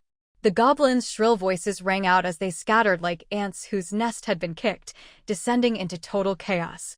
Ying took the opportunity to count their numbers, about a dozen or 20, more than she'd seen by the river before. Among them was a familiar face, the goblin leader, wearing a breastplate inlaid with gemstone shards and a golden whistle hanging from his neck. So it really was the same group of goblins she'd encountered before. The fireball left the goblin camp in shambles, burning down the watchtowers, but didn't cause much actual harm. After finishing off the 2 goblin archers who'd fallen from the towers with arrows, Ying revealed her position, but no longer had to worry about threats from above. She cast Fog Cloud for cover, entangled to bind her enemies, and followed up with the area damage of Moonlight. Jumping down from the tree, she stowed her bow and drew her longsword and dagger, signaling the wolves to join in for a coordinated attack. But to her surprise, the goblins were all clutching their heads and trembling in fear. Only the goblin leader remained somewhat lucid, struggling free from the vines and bolting away. Gilly Gulalala are you? O mighty lord of the mist! Spare your poor, weak servant. When did my spell start having a fear effect? Ying wondered. She couldn't understand the goblins' words, but their trembling voices made their terror obvious. Though puzzled, Ying didn't slow her attack. Whatever they were up to, it was best to finish them off first. With the wolves joining in, Ying's hunt sped up even more. A few minutes later, the fog cleared, leaving only goblin corpses scattered on the ground. Unfortunately, the goblin leader had escaped. Though his gear looked valuable, Ying didn't bother chasing him. Maybe, deep down, she hoped he'd gather a new band of goblins before long. This time, the goblins had been caught off guard and lost their lair, leaving all their belongings behind. Aside from the small amount of coins and random gear the goblins carried, Ying found a small chest deep in the cave. Opening it, she was greeted by the gleam of gold. A quick count: 9 gold coins, 72 silver coins, and 98 copper coins. Ying happily accepted the goblins' donation. By the afternoon of the next day, they finally reached the outskirts of the territory. Her storage pouch now held many plant seeds and fresh meat. Shoo! Wolves. The mountaineering club team, carrying their game back to the territory, spotted the wolf pack and froze. They'd just survived a tough fight and were in no shape to face a wolf pack. Did the smell of our meat attract them? Maybe we should ditch some of it and hope to save our skins. Don't worry, we're close to the territory now. There are a lot of wolf pups in that pack, they probably can't run that fast. If they really come for us, we'll just sprint for the gate. Phew. Looks like they're not after us. The wolves didn't approach, just ran straight past. That white wolf in the lead is gorgeous. Its pelt would fetch a good price. Maybe it's just my imagination, but I swear that white wolf looked right at me, Lulualuo said, watching the wolves disappear into the distance. Aren't they heading toward the territory? Haha, Lulualuo, what are you thinking? If a wolf pack ran into the territory, wouldn't they be skinned alive? Qingwei teased. All right, let's hurry back too, before anything else happens, Siqing said. Ying led the wolf pack straight into the camp. Wolves are coming. Don't be childish. I'm not joking, there really are wolves coming. They're inside the territory now. There's one with snow-white fur and eyes like emeralds, so beautiful. Look, over there. That's one handsome wolf. I'm going to ask the pawnshop boss how much its pelt is worth, cough, cough. The speaker abruptly cut himself off, swallowing his words and trying to hide behind his companions. No way would he dare lay a hand on that wolf now. Who would have thought that in the blink of an eye, that wolf would turn into the terrifying woman everyone feared? Not someone to mess with. Ying had deliberately transformed back into human form in front of everyone, just to let the territory know that this wolf pack was under her protection. When Lulualuo and the others returned to their territory, they hadn't even reached their own treehouse before they saw a group of wolf pups playing under Mu Ying's treehouse. Why are they here? Qingwei asked in a daze. Lulualuo clapped her hands. I told you, that lead white wolf was watching me before. These wolves must belong to Boss Mu. Boss Mu must have told them about me. But where did that white wolf go? Old Mao and his gang pretended to just be passing by, but were actually observing the wolves Mu Ying had brought back, trying not to look too interested. Boss, how come Mu Ying can turn into a wolf? How does she do it? One of his lackeys whispered. Why do you care so much? In times like these, who doesn't have a few strange abilities? Old Mao replied gruffly. He was curious too, but couldn't show it in front of his underlings. That white wolf is really good looking. Too bad it's actually a person. A member of the mountaineering team, who happened to overhear them. Heh, so that white wolf was Boss Mu all along, Lulualuo said with an awkward laugh, then ran over to Mu Ying. I'll go see what I can find out. Boss, it's been days since I've seen you. Did you go out somewhere? Lulualuo asked, carefully avoiding the few adult wolves that looked a bit dangerous. Yeah, after leveling up, I went out for a few days to practice some skills. There was nothing to hide, after all. Wild Shape was a druid-class skill, and everyone would find out sooner or later. Oh, and when you reach level 4, you get one free attribute point. Mu Ying remembered how worried Lulualuo had been the last time she leveled up. Her starting perception attribute wasn't high, and without extra attribute points, the priest class would cap at level 3 for her. Really? Lulualuo perked up, but soon looked disappointed again. My perception attribute only lets me reach level 3. I can't even learn second-level spells, so there's no way I'll get to level 4. Don't give up. There might be a way, Ying comforted her. She couldn't say too much, but from her own experience, besides the free attribute points from leveling up, there were other ways to boost your stats. Thanks for the encouragement. Don't worry, I haven't even learned all the first-level spells yet. Plus, I just got a job as an apprentice at the clinic. Even if I can't advance as a priest, I can still learn medicine from Maria. Oh, by the way, that white wolf we saw outside the territory earlier, was that really you? Lulualuo adjusted her mood and asked curiously. Ying nodded. It's a new skill druids get at level 4. I can shapeshift into animals. I went out this time to observe wolves in the wild. That's so cool. Lulualuo said enviously. Can I touch your fur? Ying decisively picked up Little Gray, who was tugging at her pant leg. I already turned into a wolf today. You can pet him instead, he feels about the same. Aru. Little Gray, not realizing he was being volunteered, thought Ying was just playing with him. Quick as lightning, Lulualuo patted Little Gray's big head and even gave it a couple of good rubs, feeling completely satisfied. So fluffy and cute. Whoa. Little Gray tilted his head, a little confused. Now he didn't feel clean anymore. Whimper. Ying, completely shameless, tossed Little Gray onto Big Gray's back after she was done. The new layout of the treehouse was ready too. The whole treehouse had been raised by about half a floor. Below the original first floor, a slightly shorter room had been added, with a small door leading outside and a trapdoor inside connecting directly to the first floor. The doorknob on the outside door was set low, so Big Gray and the others could easily open it. This will be your new den from now on, Ying said in animal speech. Although she was providing shelter for the wolf pack, she didn't intend to raise them like she did with Gun. Wolves were still fierce predators at heart. If she pampered them too much, they'd lose their wild edge. After settling the wolves in, Ying took her spoils to the Oak General Store. Wuyaya, I brought you some old crow persimmons, Ying said, tossing a bag of fruit onto the counter. The old crow persimmon tree on Wolf King Hill hadn't started bearing fruit yet. These were ones she'd collected with her feedback claw. Wuyaya hadn't expected a gift. Although the words old crow persimmon made his veins pop, since it was a present, he didn't mock her as loudly as usual. He just gave a stiff "oh." Ying didn't mind and skillfully pushed open the door to the back room. Out of the corner of his eye, Wuyaya watched her disappear behind the door, then flapped his wings, grabbed the little bag, and flew under the counter. The bright red little fruits looked delicious. Wuyaya couldn't resist pecking one, smacked his beak, and pecked another. Peck, peck, peck. All gone.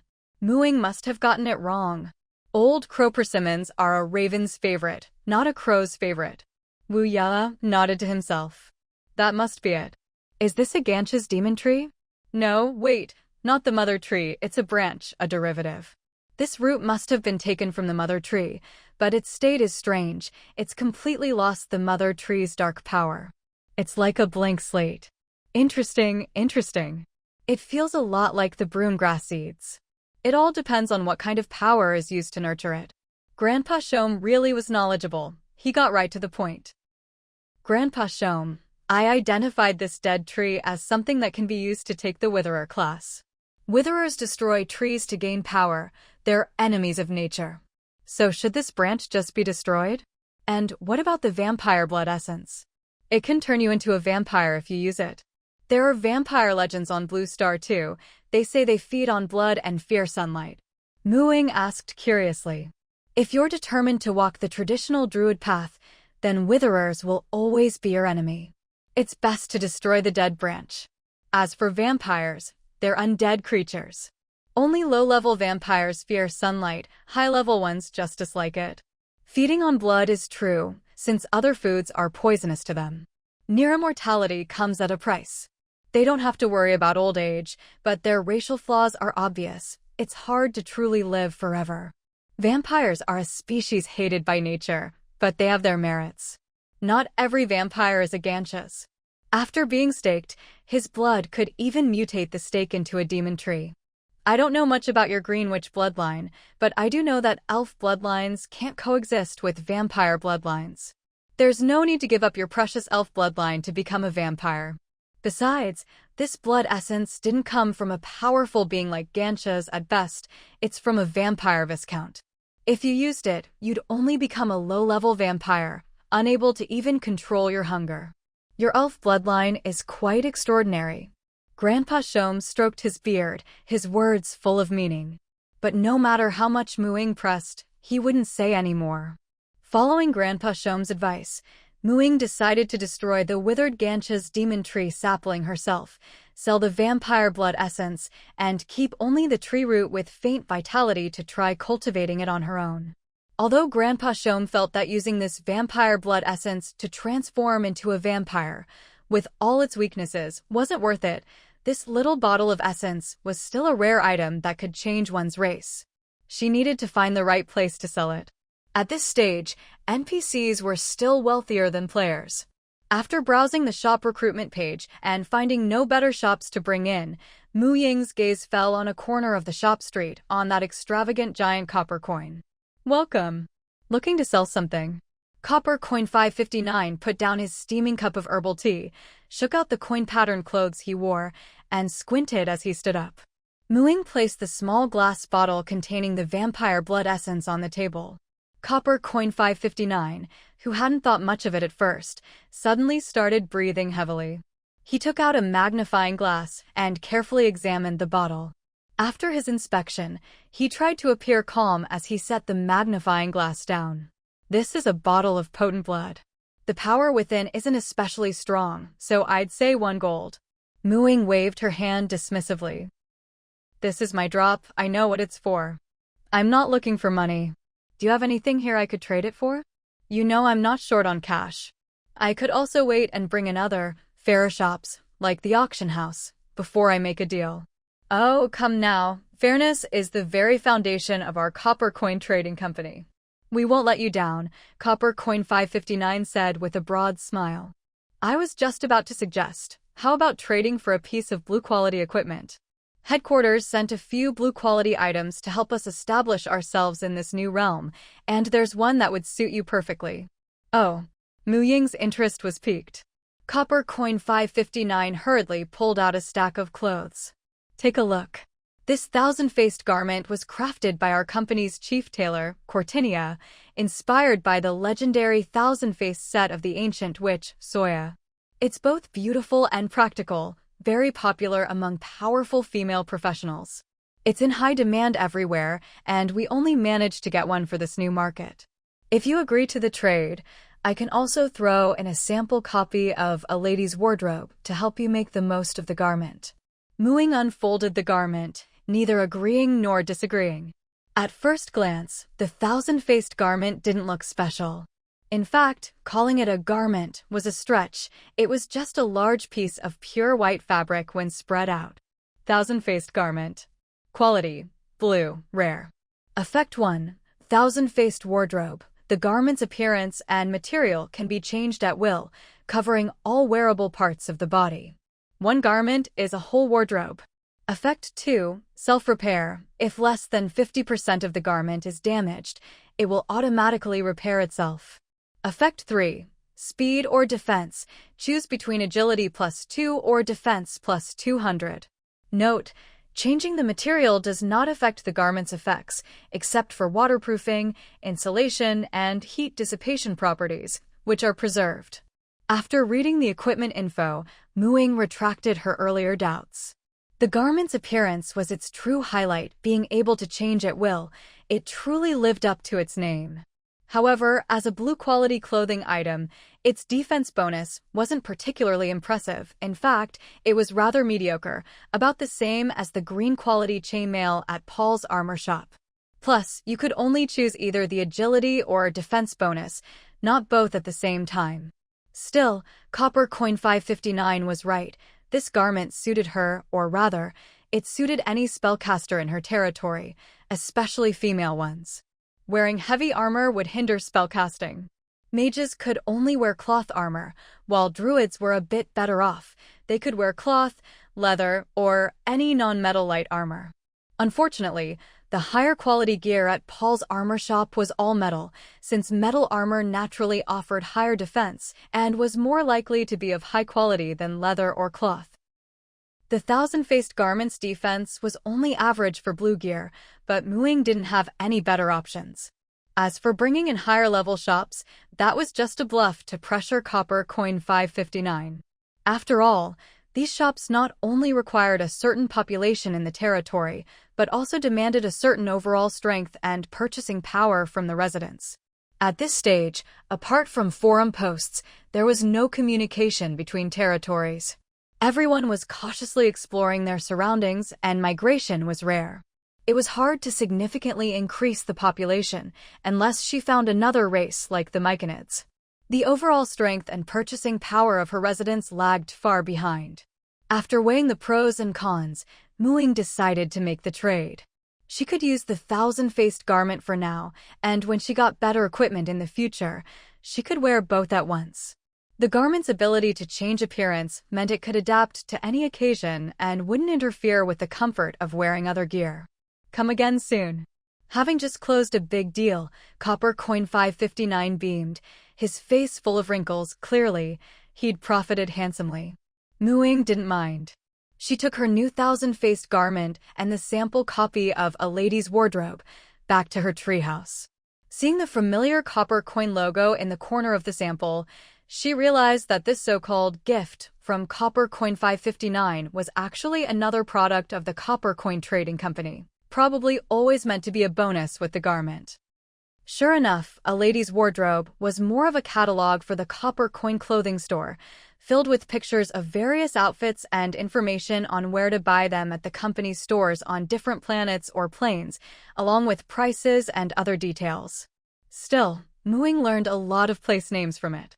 The Doomsday Game must originate from a vast and prosperous world, otherwise, how could a single trading company have shops on so many planets and planes? The sample catalog included all kinds of outfits, casual wear, battle gear, formal dresses. By matching the thousand-faced garment to the pictures, she could transform it into any of those styles, from clothes to shoes and hats, achieving the ultimate in versatility. As a normal young woman, Ying liked pretty clothes too, though she'd never wear anything too elaborate or flashy as everyday wear. She preferred to admire those in private and valued practicality more in public.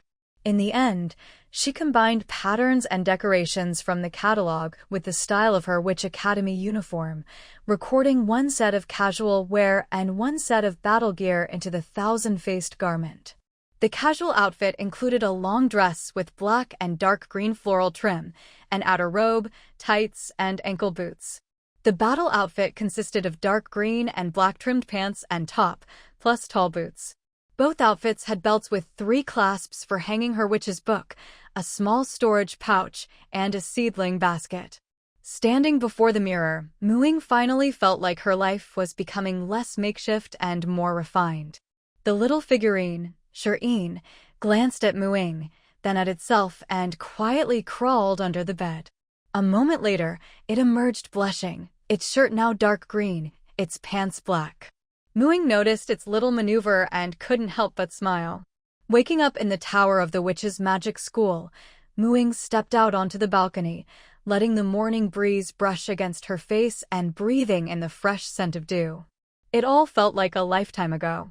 During her time away, she'd been too worried about safety to attempt any trials, so she'd accumulated 7 hours worth of trial time. According to the time in the Emerald World, that would be enough for her to stay here until the end of the first week of the month of fire. After a morning of classes, Ying, do you have any plans for this afternoon? Lillian asked as usual. The 3 of them had each found their own paths by now, and rarely stuck together all the time like they did when they first started school. I'm going to the library to borrow the Encyclopedia of Everyday Magic that our senior recommended, Ying said, shrinking the Book of Witches and hanging it at her waist. The holiday starts this weekend, so I need to go home and fix up my house. There are some spells that will be really useful. Otherwise, if I wait until graduation, the place might collapse. Ugh, every time I hear about your house I get so jealous. I wonder if my grandmother will do what Senior Margarita said and just kick me out this time, Lillian said with a sigh. Windsor patted Lillian on the head and comforted her. If you really do get kicked out, you can come stay at my place. Before I left for school, my mom was talking about going to the human world for a while, so she probably won't be back by the time the holiday starts. Well, you might as well both come to my place. It's a bit shabby, but no one will boss us around. I'm actually planning to use this break to leave the witch's forest for a bit. My house is on the edge of the forest, and beyond that is the human woods. My mother once told me there's a human village nearby called Red Berry Village. The more Mooing thought about it, the more she liked the idea. Windsor and Lillian each had their own strengths. If they helped, the repairs and cleaning would go much faster, and it would be safer to travel together. Of course, there was another reason. She felt the history lessons about humans were far too superficial. Witches might have magic to protect themselves, but with just that little bit of knowledge, they'd be at a disadvantage in the human world. They were her classmates, after all. It would be better to explore the human world together before their coming-of-age ceremonies, rather than being thrown into it alone afterward. On Saturday morning, Mooing was packing up things to take home when Lillian landed on her balcony. Wah, Mooing, I really did get kicked out. It's so unfair. Lillian wailed, squeezing out a few tears as she threw herself onto Mooing.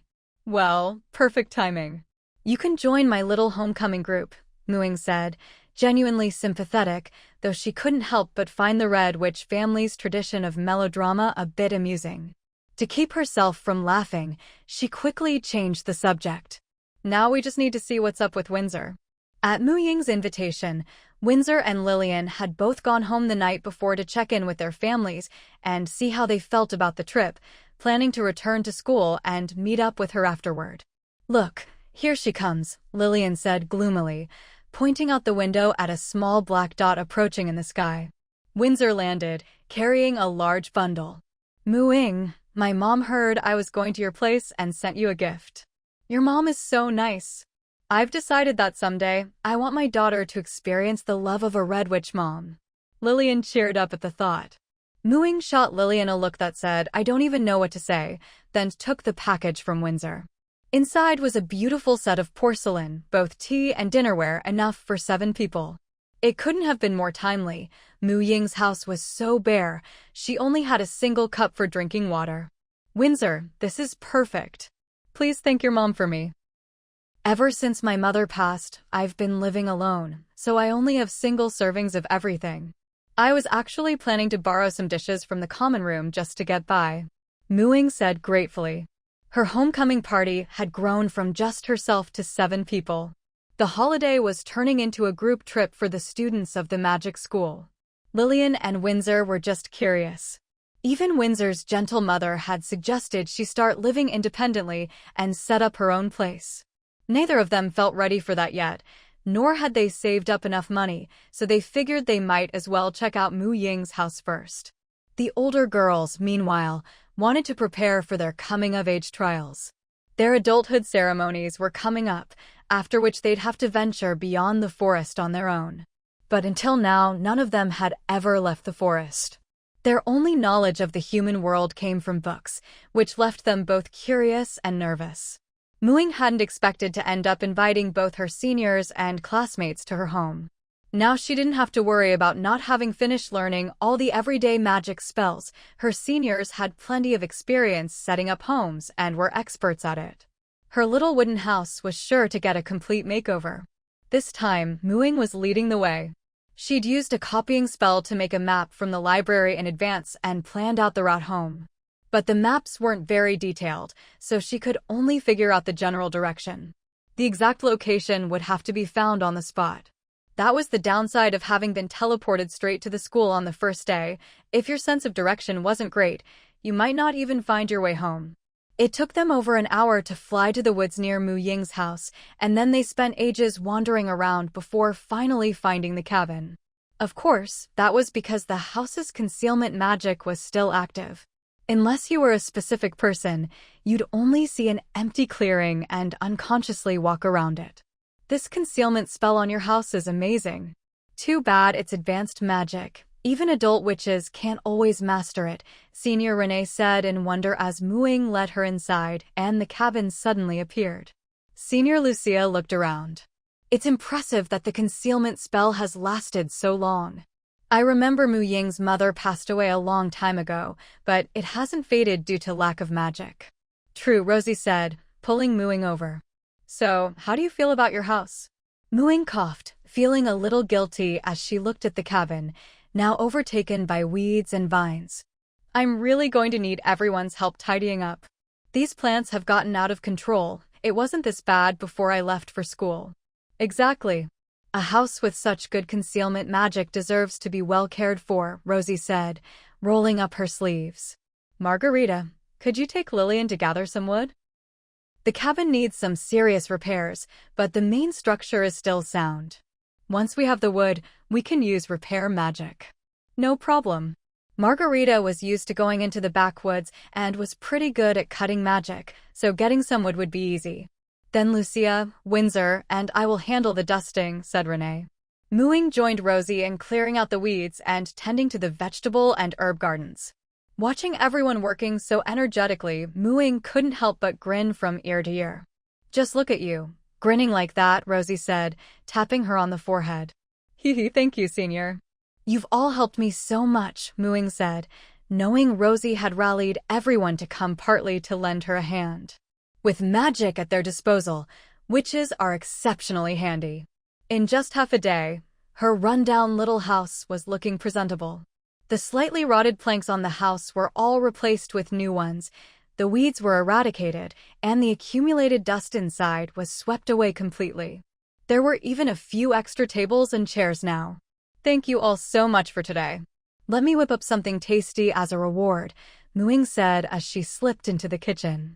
She wanted to make a feast, but all the ingredients in the house came from the vegetable patch that had only recently been overrun by weeds. Supplies were meager, so she could only do her best. Luckily, none of the witches were the pampered type. They knew how to enjoy life, but could also endure hardship. Otherwise, there wouldn't be so many witches who refused to study culinary magic any further than learning how to bake bread with it. That night, with limited beds, they made do with sleeping on the floor, all huddled together for the first time, leaving the two beds untouched. The next morning, Ying stiffly looked at Windsor, who was clinging to her like a koala and snoring softly, and gave up on getting up for now. She tried to turn her neck to check on everyone else's sleeping positions. Lillian was lying perfectly straight, hands folded on her chest, the wrinkles on her blanket almost unchanged from the night before, enough to make someone want to check if she was still breathing. On the other side, Lucia, being used as a body pillow by Margarita, stared blankly at the ceiling. Nearby, Renee was snoring thunderously, while Rosie had curled herself up like a silkworm cocoon.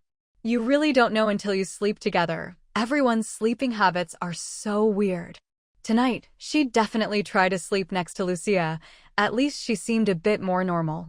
After a simple breakfast, Ying and the others used hair-dyeing potions to turn their hair the most ordinary shade of brown, braided it into the village's popular style, changed into the commoner girl outfits they'd bought at the last gathering, and slung bamboo baskets over their arms. Their disguises were basically complete. Remember, we're 7 sisters who just moved into the nearby forest, and we're bringing some wild goods to sell, Ying said, giving them a backstory full of holes. After all, in a village where everyone sees each other every day, any stranger would attract attention, let alone a group of young girls like them. Anything could happen. Fortunately, Ying's goal in visiting the village was just to get a feel for the human world and observe people's lives firsthand. She didn't need to go about it slowly or subtly. If things didn't work out, they could just try another village next time. The forest was huge, and there was more than one village bordering it. The others were just a broom ride away. What Ying didn't mention was that a group of young girls living alone in the woods could, at best, attract curiosity and, at worst, become targets for robbery or worse. Baskets in hand, they walked out of the forest, picking wild fruits, flowers, and mushrooms along the way to fill out their cover story. After leaving the witch's forest and entering human territory, They soon found a small path winding through the woods. "If we follow this, we should find the village," Ying said excitedly.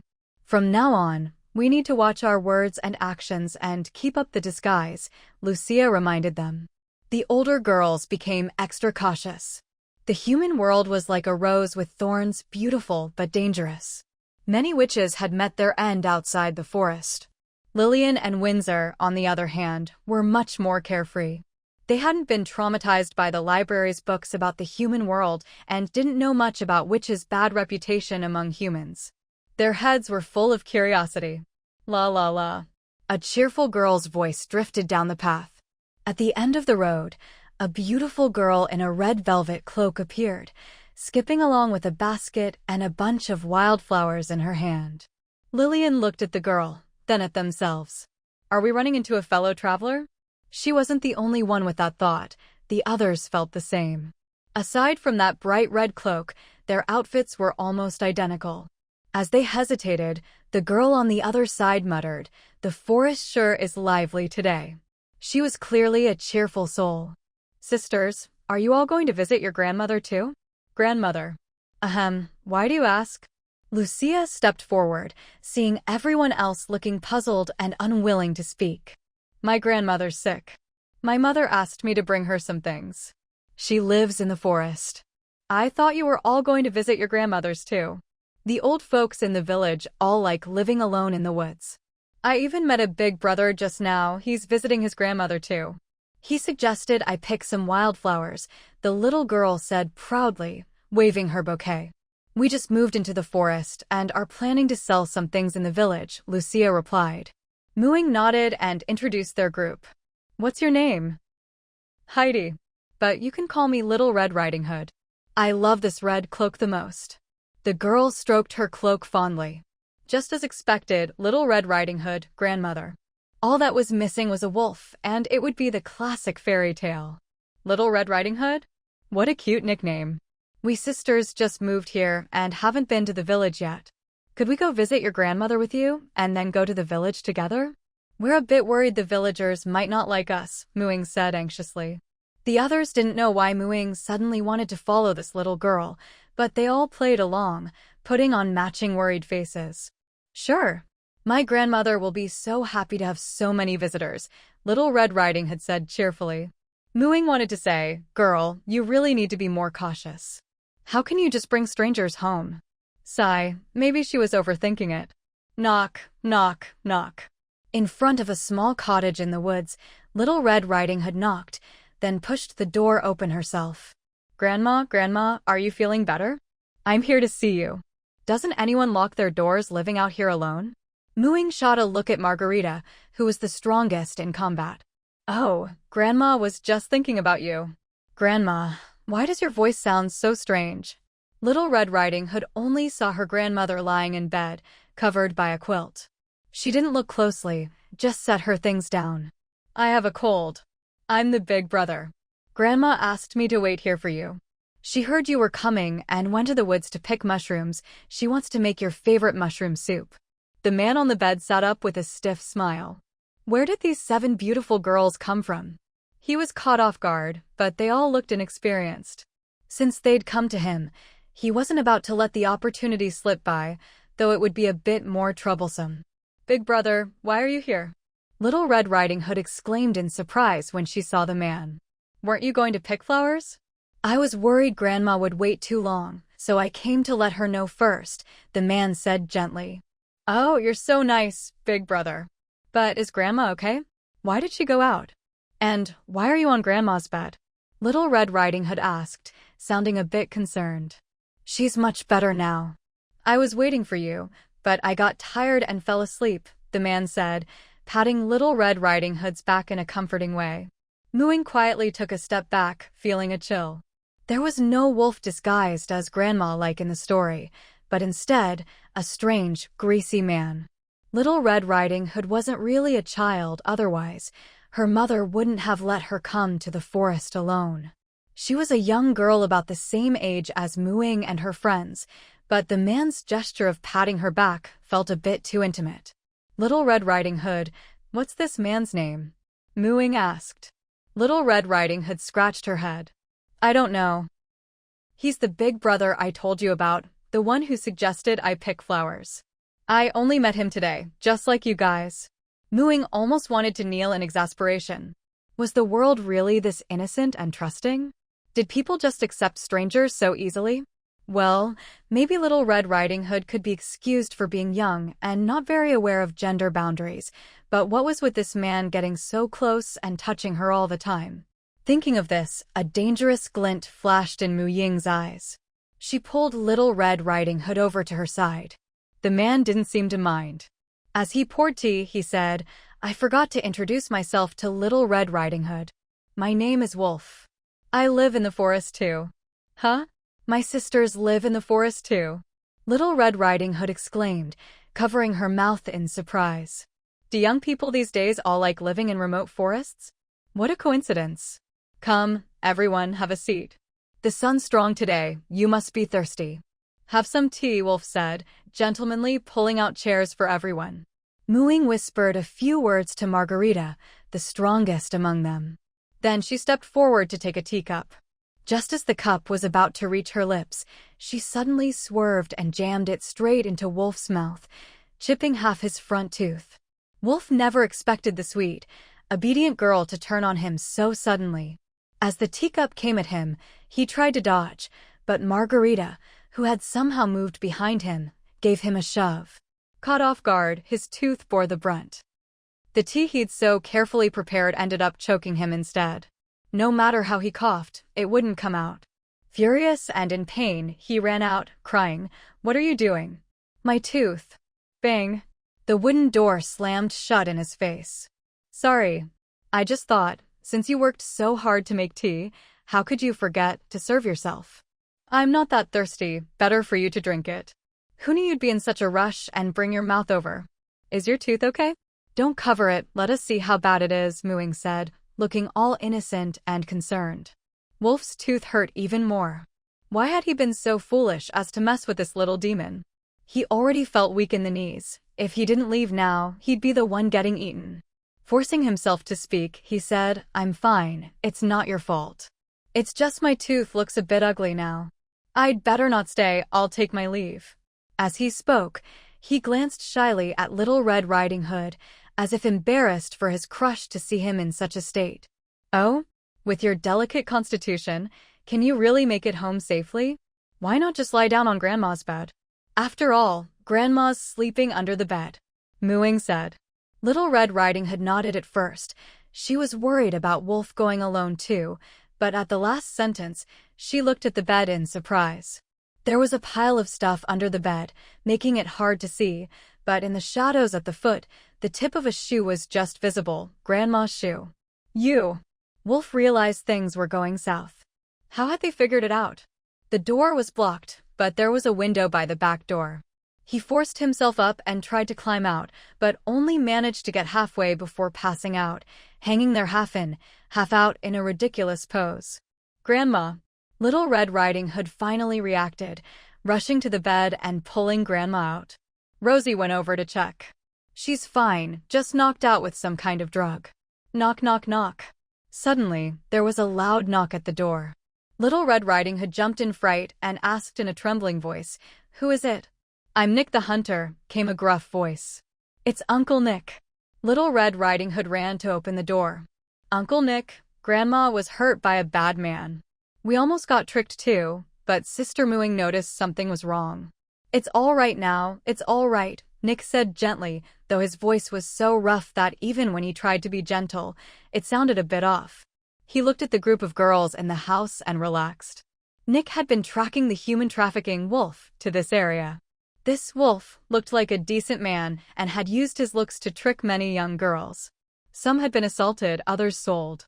There were rumors that traffickers had come to Blackberry Village, so as one of the strongest hunters, Nick naturally took it upon himself to protect the village. The witches, hearing about the wolf, all looked at the figure hanging in the window. Mooing. This is what you call decent looking? He's just a disgusting, greasy creep. Lillian, why didn't I kick him just now? Windsor, human men are terrifying, they actually trick girls to sell them. Ying's version of the Starflower story must be the real one. Rosie, looks like we need to add a potion that paralyzes men from the waist down to our graduation supplies. Margarita, I should have just kicked him. Renee, ugh. Lucia, Windblade, quietly rising, snap. The wolf on the windowsill let out a scream and fainted again from the pain.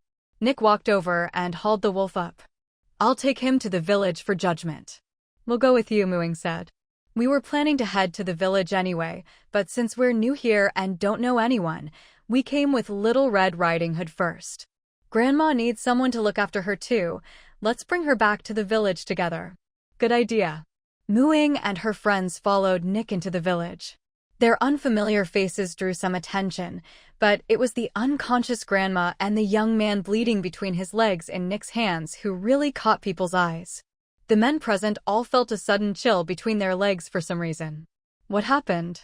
A young woman who looked a lot like Little Red Riding Hood rushed over. Mother. Mom, Grandma's okay. She was just knocked out by the bad guy. Rosie says she'll wake up after a bit more rest, Little Red Riding Hood said, head lowered. Martha, take your aunt home to recover. We need to find the village chief and set up the judgment platform. The human trafficking wolf who's been causing trouble lately has finally been caught, Nick said reassuringly. The evil wolf, real name Wolf, has harmed many girls in the surrounding villages and towns. Today, Little Red Riding Hood almost fell victim to him as well. Fortunately, these 7 young ladies were vigilant and saved her. Nick explained the whole story clearly. Hang him! Hang him! The villagers shouted angrily, their voices filled with righteous indignation. The evil wolf was dragged to the bridge by the river. After his crimes were announced, a long hemp rope was tied around his neck. Ying felt that such mob justice was a bit cruel, but Wolf deserved his fate. If they hadn't been there today, Little Red Riding Hood would surely have met a terrible end. There were already 2 dried corpses hanging from the bridge. Ying quietly asked the woman next to her, Auntie, what did the other 2 on the bridge do? The one on the left had sticky fingers, he stole things. The one on the right, now that's not so simple. She's been dead a long time. They say she was a witch. The woman whispered mysteriously. A witch. Ying held back the others who were getting restless. Are there really witches in this world? The woman, clearly a gossip lover, her eyes sparkling with excitement, replied, Of course there are. They say one lives deep in this very forest, but ordinary people can't find her. Decades ago, a witch came to our village and even had a relationship with the old village chief. She cured the chief's mother, who was already half in the grave, of all her illnesses. The old lady lived out her days peacefully, without suffering. Unfortunately, that witch didn't stay long before she left. Some people later saw her in the forest, which is why the old folks all like living near the woods, hoping to meet her and get some miracle medicine. But no one's seen her in ages, the woman said wistfully. They say that witch's eyes were green, just like yours. If you weren't so young and didn't have so many sisters, people might think you were a witch. Ying was speechless. If a witch once saved people, why would they hang a witch? Not all witches are the same, the woman replied. The last one wasn't a good witch who healed people.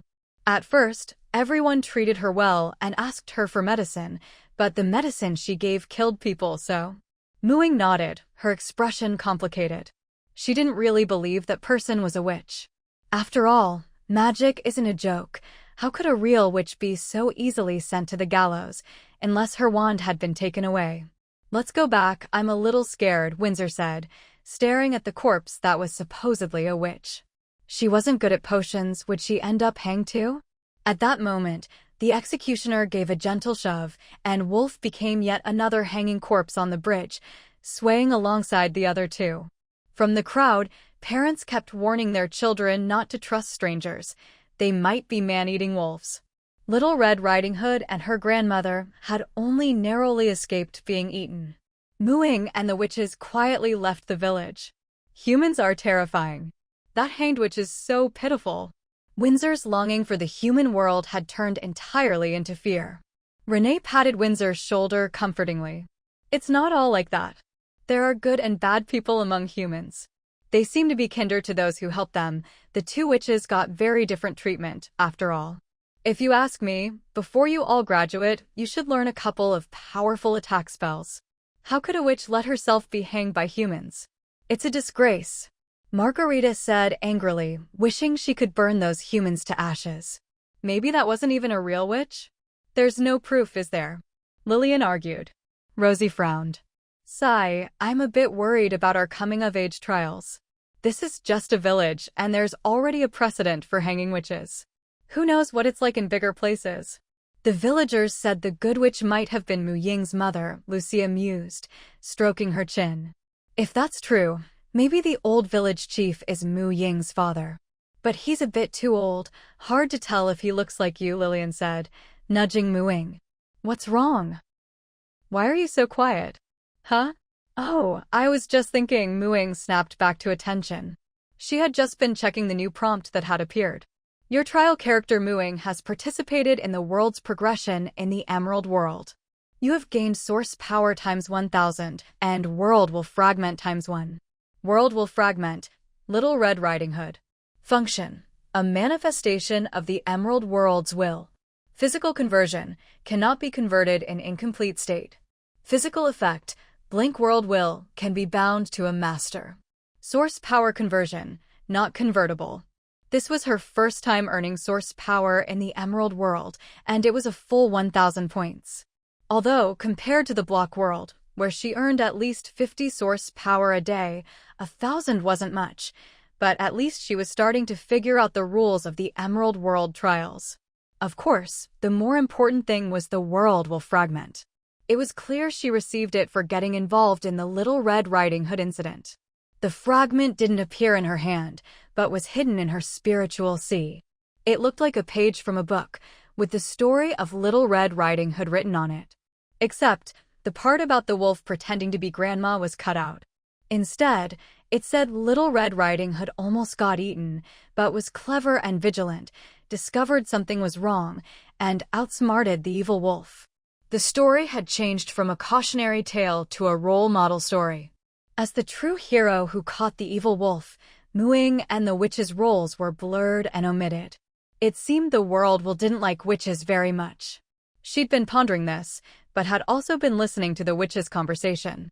Coming back to herself, she said, that so-called good witch was probably my mother. She told me about what happened in Redberry Village. But the old village chief can't be my father, given my age. My dad should be between 34 and 40, and the chief is way too old. In the Emerald World, people usually married young, between 18 and 25. But do you really think my mother was so well loved in this village? Mu Ying looked at the witches. Witches were used to not spoiling children and raising them to be independent, but the young witches still lacked experience dealing with people. This trip to Redberry Village hadn't been pleasant, but there was a lot to learn. Mu Ying was determined to help shape the witches' worldview so they wouldn't be fooled in the future. Renee hesitated. Wasn't she? After all these years, people still remember her. The old folks even moved into the forest because of her. No, people remember her because they want something from her, not because of who she was. If my mother had stayed in the village, what do you think would have happened? Seeing the witches' confused faces, Mu Ying sighed. She would have become a potion-making machine, and sooner or later, it would have put her in danger. People's desires are endless. She saved one life, and more people would come begging for help. Brewing a potion isn't a big deal for a green witch, but what if dozens, even hundreds, came asking? Do you give it to them or not? This place is far from the center of human civilization. Most people here are poor, without gold coins, unable to afford potions. Maybe you'd be moved by their kindness and praise and want to help selflessly. But do you really think word won't get out? What do you think will happen to a kind-hearted witch who's willing to hand out miracle potions for almost nothing? People may no longer fear her, but will they truly love her? The problem isn't scarcity, but inequality. You're just one witch, no matter how talented. How many potions can you possibly brew? What about those who don't get any? And those who do, won't they want more? Won't this attract the attention of powerful humans? Mu Ying's rapid-fire questions left the other witches stunned. That's terrifying. Good thing your mother ran away quickly, Renee said, blushing. She realized she was even less cautious than her junior. She'd really let her guard down. So remember this. If you ever go to the human world, either keep your identity completely secret or make sure you have enough strength to stand up to human powers. Always keep your trump card in your own hands.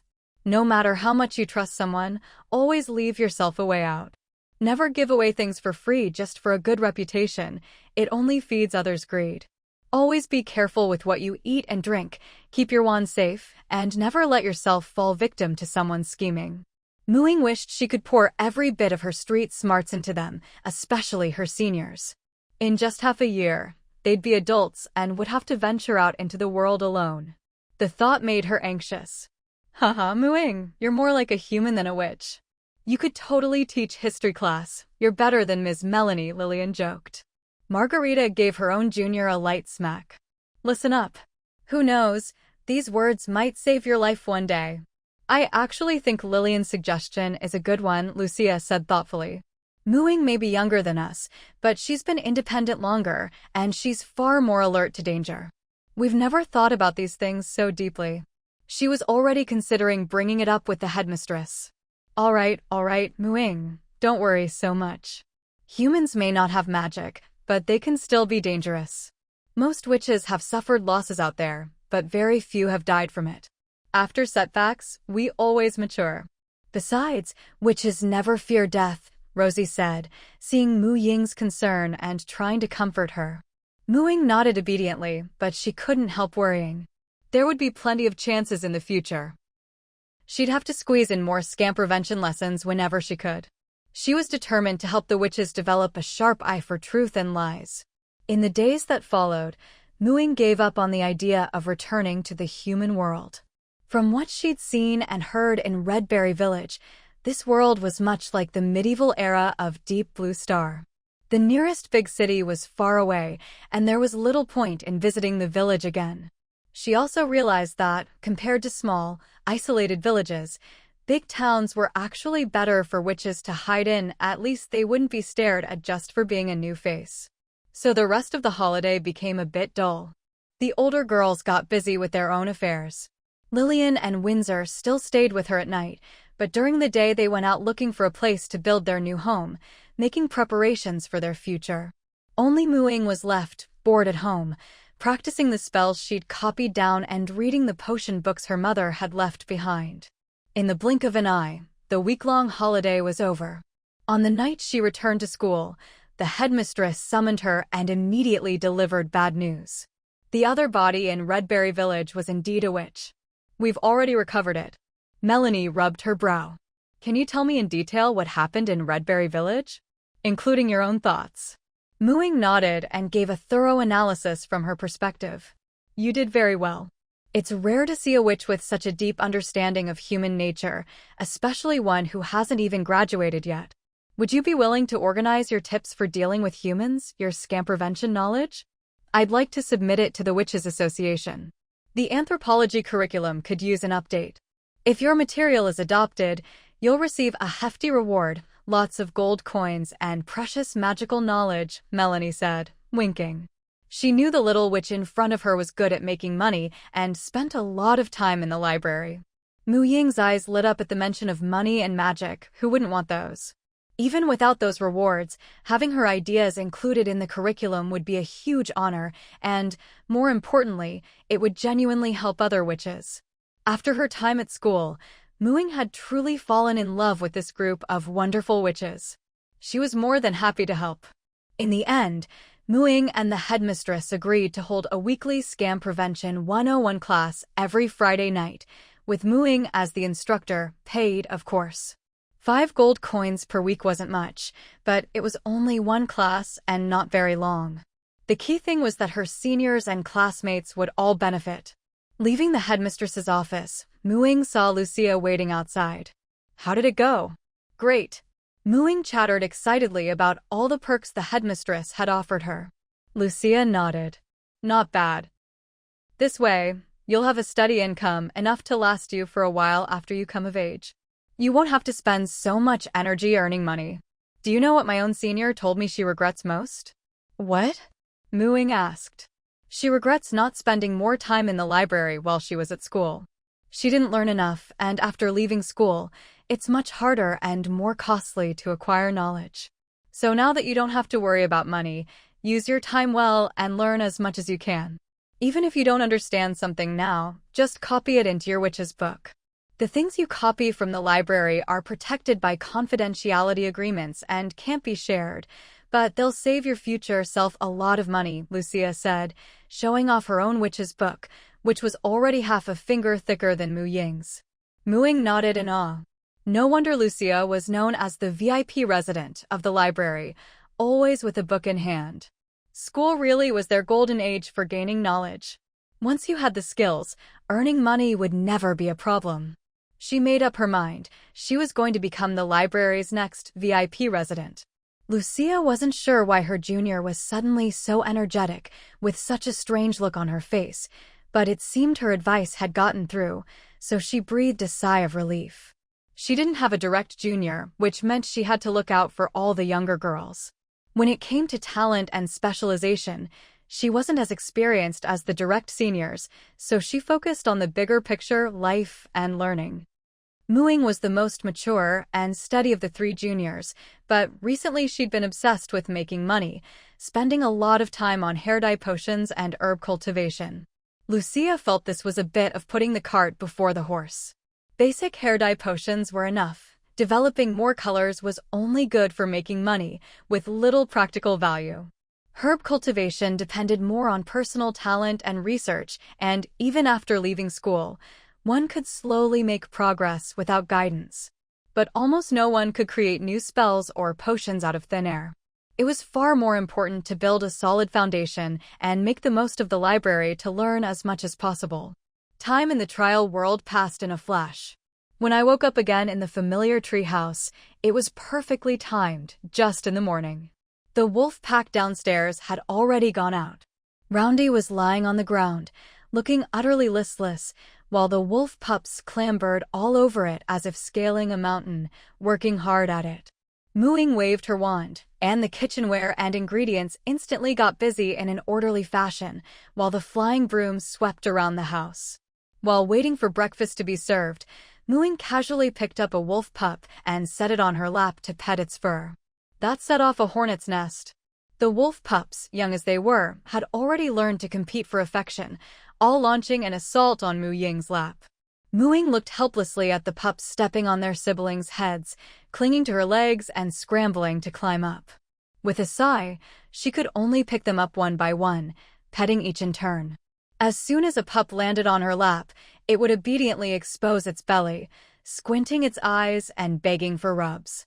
At first, Mu Ying quite enjoyed being surrounded by all that fluff, but gradually, she started to feel something was off. Wasn't this supposed to be her happy petting time? Why did it feel more and more like she'd turned into a massage machine? Ignoring the few pups who'd already had their turn but were trying to sneak back into the massage queue, Mu Ying said, all right, that's enough. Go play on your own." After breakfast, Mu Ying teleported to her own plantation. She planned to only grow carefully selected plants in her plantation from now on. As for things like afforestation, she'd just scatter seeds over a large area. Currently, aside from the vegetables and fruit trees that satisfied her appetite and the Roundy's emergency food supply of iron bamboo, the most important things in her plantation were the cultivation of binding vines and the spot where that segment of tree root with faint vitality was buried. The tree roots still lay quietly in the soil. No matter how many druid tricks she tried, it wouldn't sprout. If not for the lingering natural power within it, Mu Ying would have thought it was dead. Since druid spells didn't work much on the root, Mu Ying tried using green witch magic to alter it, just like she did with the binding vines, supplementing it with water from the spring of restoration. This method worked surprisingly well. In just a few days, a small sprout emerged, though its growth remained slow. As for the binding vines beside it, cultivating them was much smoother. Today, they were just about ready. You have cultivated a new type of plant, binding vine. This plant is stable, non-heritable, has high planting requirements, and certain value. You gain 300 profession experience. Seeing the fully grown binding vine, Ying finally understood why Grandpa Shom was so passionate about plant cultivation. Just one binding vine had rewarded her with 300 experience, far more than her daily, diligent farming. Her upgrade progress instantly shot past 50%. Leveling up to 5 didn't seem so far off anymore. Unfortunately, cultivating new plants wasn't easy. The binding vine wasn't exactly ideal either. It had many limitations and couldn't grow without magic. On Deep Blue Star, she was probably the only one with magic. In other words, only she could grow it. That wasn't exactly a good thing for a plant. There was still plenty of room for improvement. Still, compared to spending ages researching improvements in the real world, the trial world's accelerated time made it much more suitable. The environment there was safe and stable, and time flowed faster. After tending to these two plants, Ying didn't go out to plant trees as usual. Instead, she returned to the treehouse. She lifted the lid of the water jar in the corner. It was stuffed full of coins, the lid already pushed up a bit. She'd bought this jar specifically to store money. After saving up for so long, it was finally time for the joy of counting her cash. 35 gold, 58 silver, 42 copper. That was enough to build several more subcamps. But with the current population of her territory, there were only about 2,500 people, most of whom were myconids living in the underground Glowshroom Forest. They didn't need to rent houses. Glowshroom Forest was what everyone now called the Myconid Instance. Of the remaining 1,000 or so people, Ying was the only lone wolf. The rest shared treehouses in teams. Since treehouses could be expanded upward, housing a dozen people was no problem. Of the 100 treehouses built long ago, a few were still unoccupied. The subcamp used as a plantation also pretty much met the residents' farming needs, so there was no need to open new subcamps for now.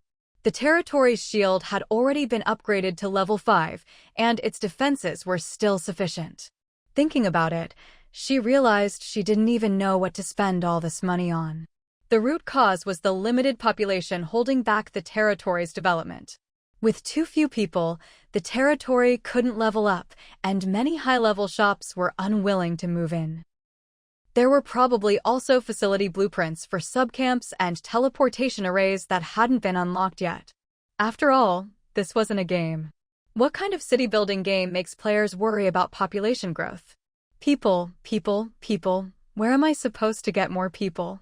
After thinking it over, she saw only two options: poach people from other territories, or find another friendly instance like the Myconids to migrate over. The latter was a rare stroke of luck, so she'd have to focus on the former. The strict separation between territories was all because the dangers outside were now on a whole different level. All traces of humanity had long been erased, and with so many monsters falling from the sky, maybe not all were hostile to humans, but most were. In other words, the Deep Blue Star, which humans had once explored over 95%, had suddenly become virgin land again. No one knew what was out there. So everyone only dared to start exploring from their own territory, slowly expanding outward, and didn't even dare to spend the night outside. Ying opened the blueprint tab in the territory interface. It seemed her territory needed a new type of blueprint. She entered her requirements. They were simple, just 3 points. Road, built outside the territory, with some protective function. Territory level insufficient. Blueprint cannot be generated. As expected, it wasn't going to be that easy. Ying removed the third requirement. Facility, road. Function, makes travel easier and faster. Scale, width 1 to 5 meters, length unlimited. Materials, from high to low stone slabs. High material requirement, very durable. Gravel, average material requirement, average durability. Dirt, no material requirement, poor durability. Required materials, corresponding material, energy. Blueprint conversion cost, 500 energy. Ying looked it over and was satisfied, so she spent 5 silver to convert it. Building roads required not just materials, but also a fair amount of energy. She checked, a 2-meter wide path would need 2 energy per meter. Dirt roads didn't need extra materials, which was fine, but gravel roads needed 10 units of stone per meter, and stone slab roads needed 20. If she didn't prepare materials and just used energy to make up the difference, each unit of stone would cost 2 energy. After doing the math, her savings suddenly didn't seem so abundant anymore. The dirt road was out of the question for Ying. Given the nature of this post-apocalyptic game, hoping that a dirt road would remain usable for long after being built was almost impossible. Just think about what happens to a little-used dirt road in real life. It could be overrun by weeds in just a few months. Although she hoped this road would attract a large, permanent population, the reality was that even with a road, few people would dare to venture out and explore in the short term. This was going to be a slow, gradual process. In the beginning, the road simply wouldn't see much use. A stone-paved road would be ideal, but it required a lot more stone and was harder to build. A gravel road was a better option for now, since it used the same materials and could be upgraded to a stone-paved road later by adding more materials. But even a gravel road would cost 12 energy points per meter if she used energy to substitute for materials. For a kilometer, even a single gold coin wouldn't be enough. Although she had over 30 gold coins now and building a gravel road to connect the two territories wouldn't be a problem, Ying still felt it was a bit wasteful. All of the territory's income came from the residents, so their sources of income were crucial. Currently, most people in the territory made money by hunting monsters or wild animals, which wasn't stable at all. As she kept reminding herself, this was reality, not a game. There were only so many monsters and wild animals. They didn't respawn. If everyone relied on this, people would only get poorer over time, and her territory wouldn't be able to survive. Besides, only a few people had good stats, and quite a few, like Lulualuo, had already maxed out their class attributes. Lulualuo could still make a living with her healing spells, but what about the combat classes? Ying felt like she was really worrying herself sick as a lord, racking her brains to find new paths for her residents. Right now, the territory needed a lot of stone. Rather than doing the quarrying herself, she could outsource the work, saving herself money and giving residents an extra source of income. But unlike her, others didn't have storage pouches, so transporting stone would be inefficient and dangerous.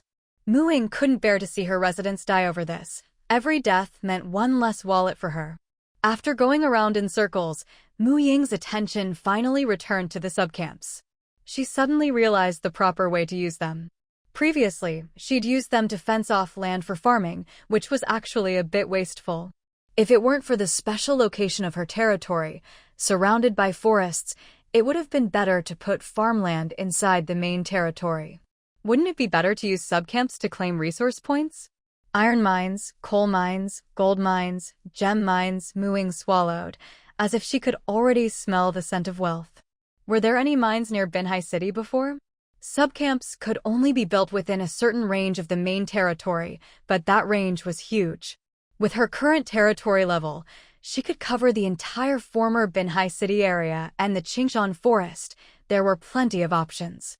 But after thinking carefully, she couldn't recall ever hearing about any mines near Binhai City. Then again, she'd only been a high school student before, spending most of her time between the forest, school, and her part-time jobs. Her knowledge of the city was limited. She'd have to ask around. That could wait. For now, she needed to set up a quarry. That was simple enough. There was a rocky forest to the northwest of Qingshan town. When night fell, Ying rode her broom out, flying straight to the largest rocky hill. After circling the hill, she nodded, feeling it was more than enough. A subcamp could only cover 1 hectare at most, so she couldn't include the entire hill, but there was no need to. If she covered the whole thing, she wouldn't need anyone to dig. Everything inside her territory was under her control, and she could just convert the rocks directly into building materials. She planned to set up the subcamp between several of the largest rocky hills, ideally overlapping each one a bit, and then dig tunnels so people could mine inside. The hills here had very little soil, so the risk of collapse was low. Still, this reminded her that she'd need to find a mining expert later. Once she started finding actual mineral deposits, doing things this roughly would be dangerous. She'd need professional guidance. Ying picked a spot and landed. As she touched down, she felt like she'd stepped on something. Looking down, she saw it was a stone bird, its feathers intricately detailed, lifelike as if it had been poured over a real bird. The stone bird was already broken into several pieces, and her step shattered it even further, leaving only a bird's head split in two. Ying nudged the broken body with her foot and noticed some of the stones inside were a vivid red. She had a bad feeling. Looking around, she spotted a pair of eerie green eyes glinting from between two distant hills. It was far away, and its color blended in with the rocks. Even with her night vision, she might not have noticed it if not for that ghostly green gaze. After locking eyes for just a few seconds, Ying felt her body stiffen. She quickly looked away, her hands trembling as she struggled to activate the subcamp token. The territory shield unfolded, and only then did Ying breathe a sigh of relief. According to the World Forum, there hadn't been any monsters above level 4 in the wild yet. With a territory shield that could withstand level 5 monsters, she was safe for now, no matter what that thing was. She stood there, paralyzed, not even having time to set up a teleportation array. Her body simply wouldn't move. Thudding footsteps and violent impacts sounded outside. Fortunately, the territory shield held strong. No matter how hard the thing outside rammed it, it remained unscathed. An hour passed, then 2. It wasn't until dawn that the bluish-gray tinge on her body finally faded. The monster that had been ramming the shield all night seemed to realize it couldn't do anything and finally gave up. Regaining control of her body, Ying immediately turned the transparent shield into a white, misty barrier to block outside sight. She'd realized the monster's gaze was the problem, and it seemed only direct eye contact triggered the effect. Once she avoided its gaze, Ying could still feel its cold, chilling stare, but her body didn't stiffen any further. Sure enough, once the shield blocked its line of sight, the cold feeling vanished. Phew! She collapsed to the ground, her nerves still rattled. After standing motionless all night, her whole body was numb. Even worse was that suffocating sense of impending death. If she hadn't felt the paralysis gradually fading, giving her hope of survival, that helpless despair alone could have driven her mad. She was lucky she'd only met its gaze after landing. If it had happened in the air, she might have ended up like that stone bird. She'd truly been a hair's breadth from death. After a long while, she forced herself to calm down, squinting as she slowly looked up. Thankfully, this time, the paralysis didn't return. That was a kind of 8-legged reptilian monster, with a long tail and many protruding bone spikes along its back. Its coloration matched the exposed rocks on the ground. Its eyes, however, no longer glowed green as before. Instead, they looked like 2 large bronze bells. It appeared to be a small group, about 7 or 8 large ones and 4 or 5 smaller ones. Petrifying lizard, level 1 to 4, large reptilian creature. Its skin can change color to match its environment, making it adept at camouflage. Its eyes can emit a chilling green light that petrifies enemies who meet its gaze. The petrification effect can be permanent at its strongest, with the effect most potent within 100 meters and weakening with distance. Its stomach contains a unique digestive fluid that can digest creatures it has petrified. The blood of a petrifying lizard can cure or prevent its petrification effect, and pouring it on stone can greatly increase the stone's hardness. After reading the information returned by her spell, Detect Creature, Ying understood everything. She had been petrified earlier. Fortunately, her level here was high, she had a lot of health, and she had just acquired the Thousand Faces cloak for protection. Plus, the petrifying lizard had been quite far away at the time, which weakened the effect. Otherwise, that petrification effect can be permanent line would have been the end of her. Who would have thought there were creatures that could kill with a glance? Truly impossible to guard against. The larger petrifying lizards were around level 3 to 4, and the smaller ones were level 1 to 2. At these levels, it was clear they didn't come from any dungeon instance. Over on the ghoul side, even now, no ghouls above level 3 had managed to leave the dungeon. There were no petrifying lizard dungeons nearby, so Ying breathed a sigh of relief. The ghouls were still being dealt with slowly, and the petrifying lizards seemed even more troublesome than the ghouls. These lizards seemed to be guarding her, unwilling to give up on their prey. One of the smaller petrifying lizards was especially close. Thinking about the effects of petrifying lizard blood, Ying wanted to catch one to experiment. Covered in stone-like scales and with that size, even if her detect creature spell hadn't mentioned it, it was obvious that the petrifying lizard's main attributes were strength and constitution, and its defense was high. At this moment, her spells were a bit inadequate. Enemies with high strength and defense were her weakness. Control spells were hard to use effectively against such foes, and her attack spells weren't specialized enough, with most of their power negated by the lizard's natural defenses. Now was a rare opportunity. A small petrifying lizard was close by. Only a quick and effective attack would allow her to take it down. She didn't think that after injuring a petrifying lizard, it would just stand there dumbly waiting for her to finish it off. So she discarded any spells that weren't fast or powerful enough. She couldn't use the Scythe of Balance either, as petrifying lizards weren't creatures that disrupted the natural balance or were abhorred by nature. It was only after acquiring the Scythe of Balance that Ying realized how all-embracing nature was. There were very few things it truly abhorred. Ying was a druid devoted to nature, but she wasn't nature's puppet. She loved what nature loved and hated what nature hated, but she loved herself even more. Protecting nature was the guiding principle of her profession, but not necessarily her personal code of conduct. Although there was a faint aura of natural power around the petrifying lizards, Ying wouldn't go soft because of it. After all, she was also part of nature's survival of the fittest. She had every right to take up the blade for herself, as long as she didn't disrupt the natural balance. Within those limits, she could do as she pleased. At such close range, there was no need for a bow. In the end, she chose between a spear and a sword and picked the sword. After all, she had two swords, one long and one short, and could attack with both at once. To be absolutely sure, even when dealing with a level 2 small petrifying lizard, Ying didn't dare take any chances.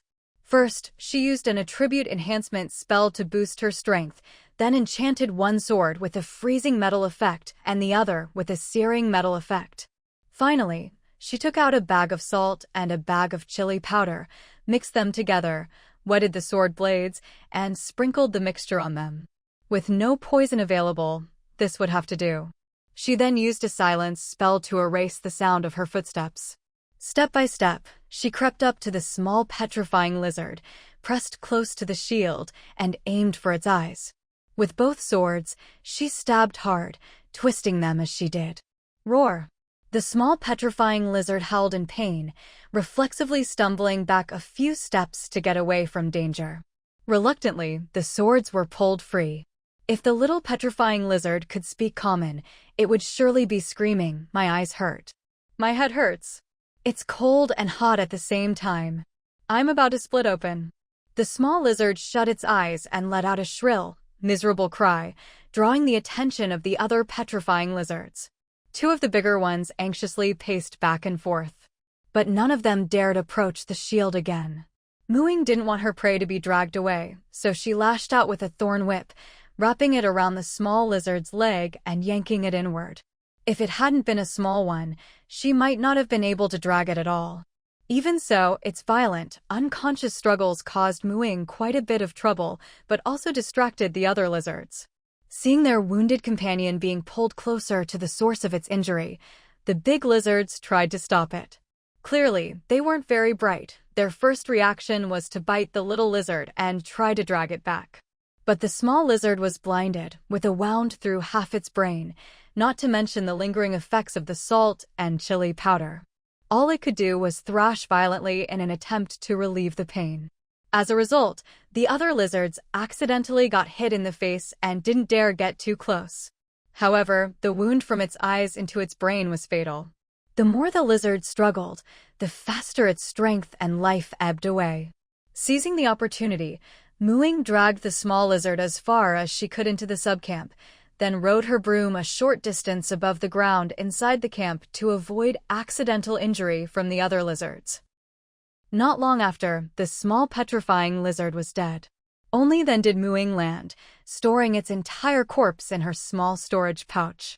She planned to ask coin 559 later which parts of the petrifying lizard were valuable before dissecting it.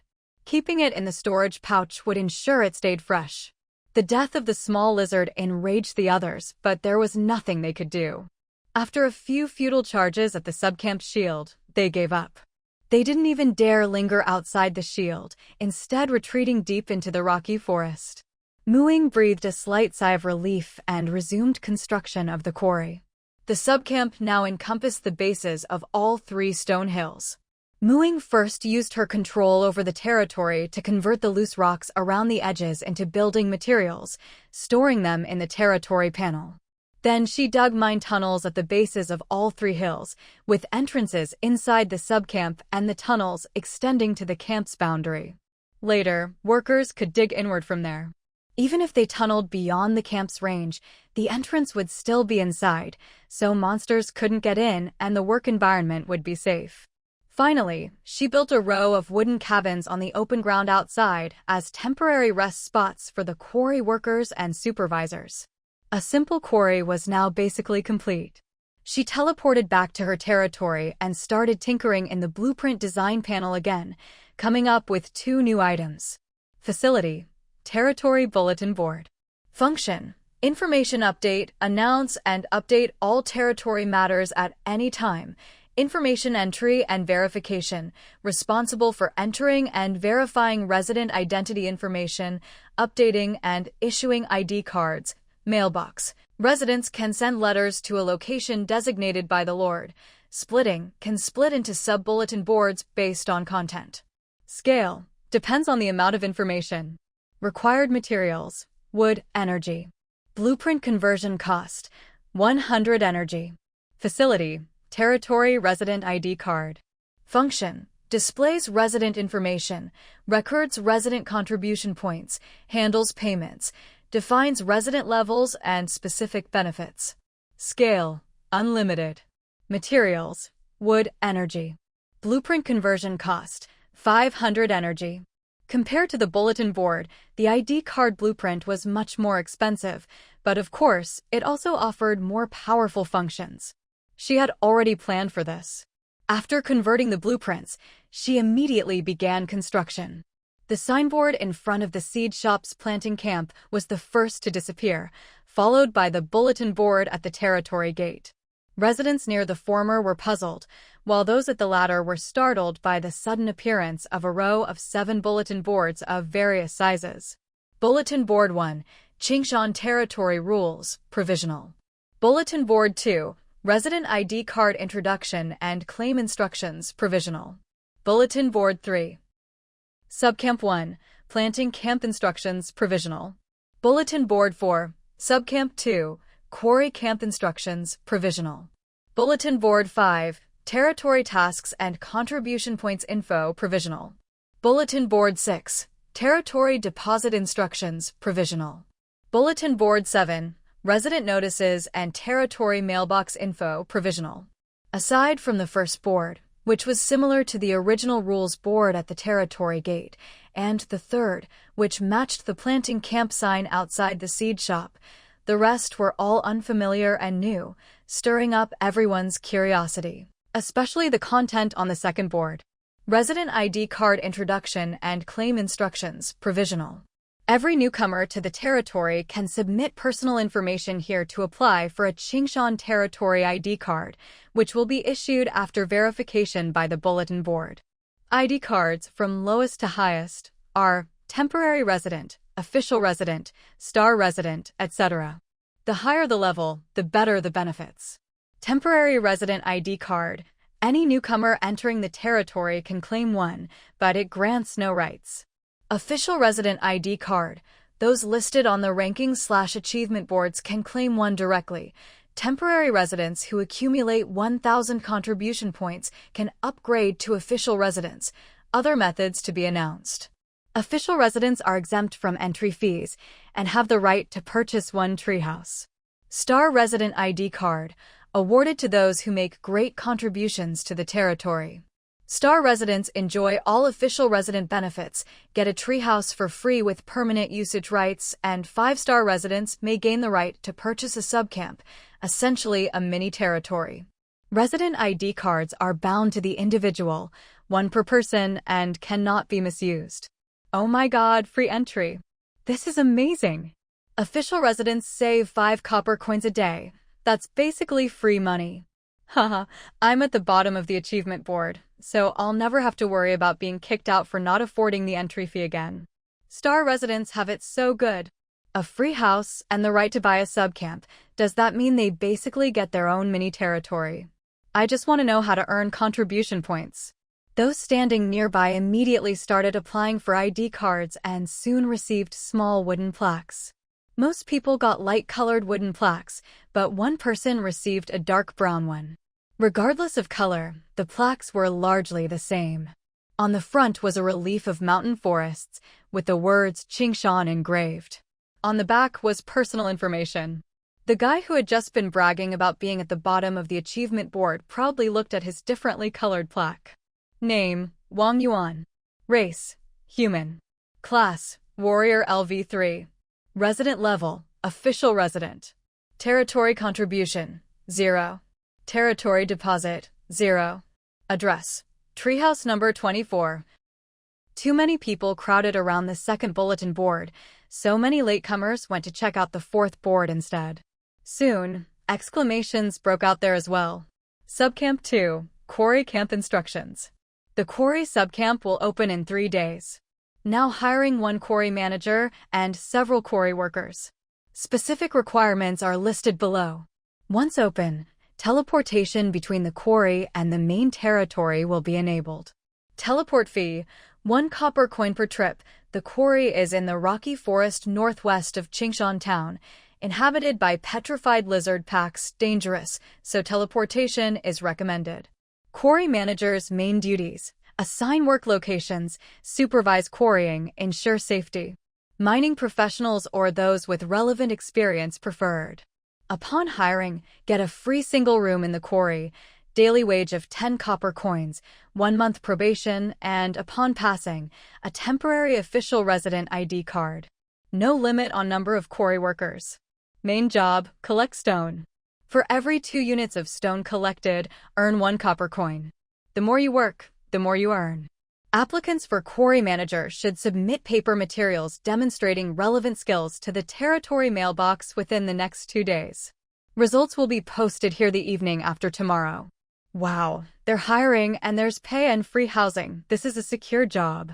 That's not the main point. I just squeezed over from the second board, wondering how to become an official resident, and here's the answer. Wow, who knew what I learned before the apocalypse would actually be useful? Bro, what did you study? Mineral exploration. Hey, that's a perfect fit. If you get picked, don't forget your friends. I want to try for quarry worker. If nothing else, I'm way stronger than before the apocalypse. No problem, no problem. Hey, why are there no tasks on the territory task board? How am I supposed to earn contribution points? Someone shouted in front of the 5th bulletin board. Territory tasks and contribution points info provisional. Participate in territory tasks to earn contribution points and other rewards. Contribution points can be used in place of coins for territory expenses. 1 point equals 1 copper coin. Specific tasks to be announced. Wait. Isn't this territory deposit basically online payments? I'm starting to suspect our territory actually has a real owner. Yeah, but who is it? They're hiding really well. Who cares? Isn't it better to have an owner? Look at these user-friendly rules. There's real hope here. You're right. This conversation came from in front of the 6th bulletin board. Territory deposit instructions, provisional. Residents can deposit or withdraw coins into their ID cards within the territory. Deposited funds can be used directly in the territory. The 7th bulletin board has a large blank area, which is the resident notice section. The territory mailbox is in the lower right corner. The mailbox is quite small. Letters put inside don't stay there. They're sent directly to her designated receiving location. When the bulletin board was being set up this time, Muing didn't make a point of standing outside. She only came out after a while. At this moment, The whole territory was abuzz with discussion about it. Life finally has something to look forward to. Who would have thought a few months ago that the most secure job would be mining? I really regret not applying when the old mine back home was hiring. Why did I come all the way to Binhai City to work odd jobs? We should all submit a resume. Maybe we'll get picked. There aren't many mines around Binhai City, so there probably aren't many people with mining experience. Don't be so sure. I heard a geology student from Binhai University plans to apply. Sigh, I'm jealous. You guys are really out of the loop. Do you know old Sue from Treehouse number 86? What about him? He's a professor from the imperial capital, specializing in geology and mineral exploration. He and his wife were only here in Binhai visiting relatives when the apocalypse hit, so they got stuck here.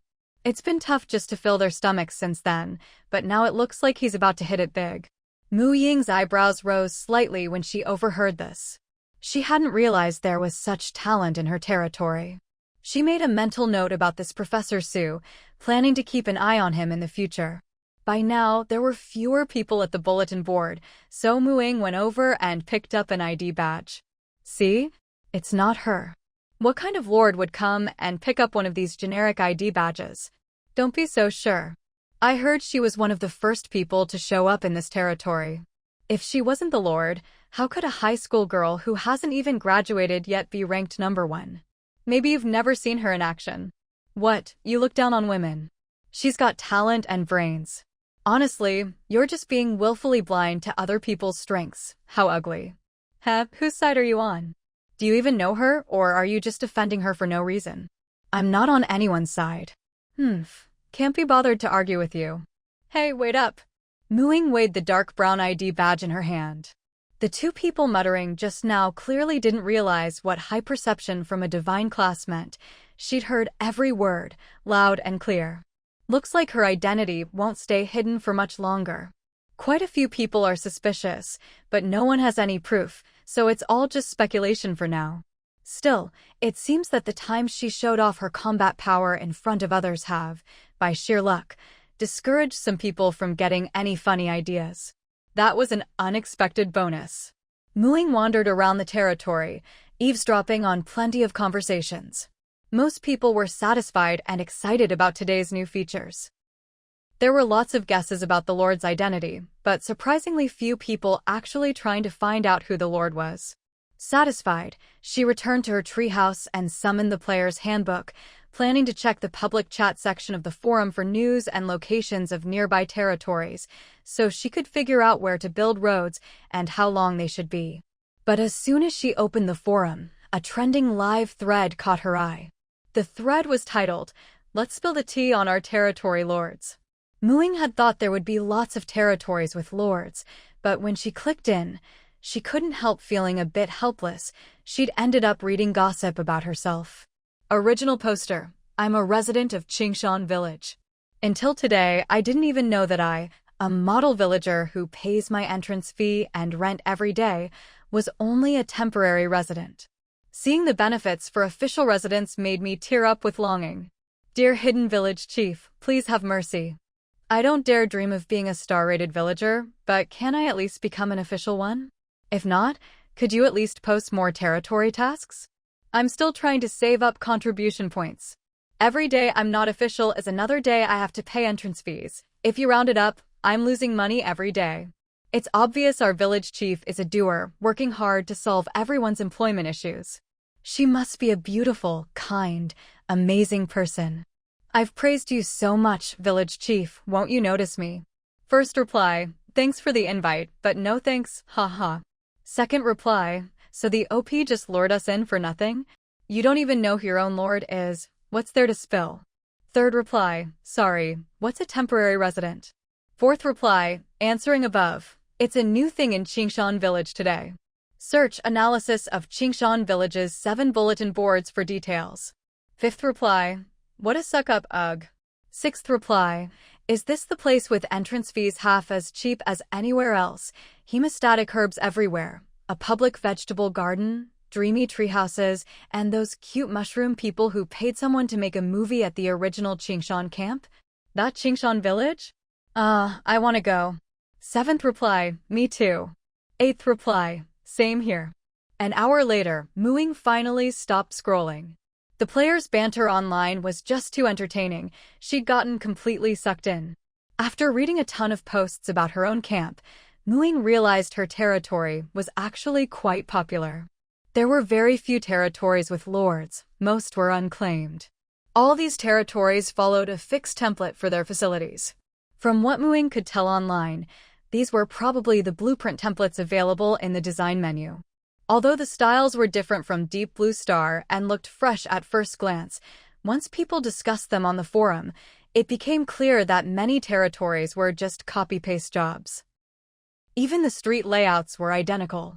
In contrast, the territories with unique styles and strong personal touches really stood out.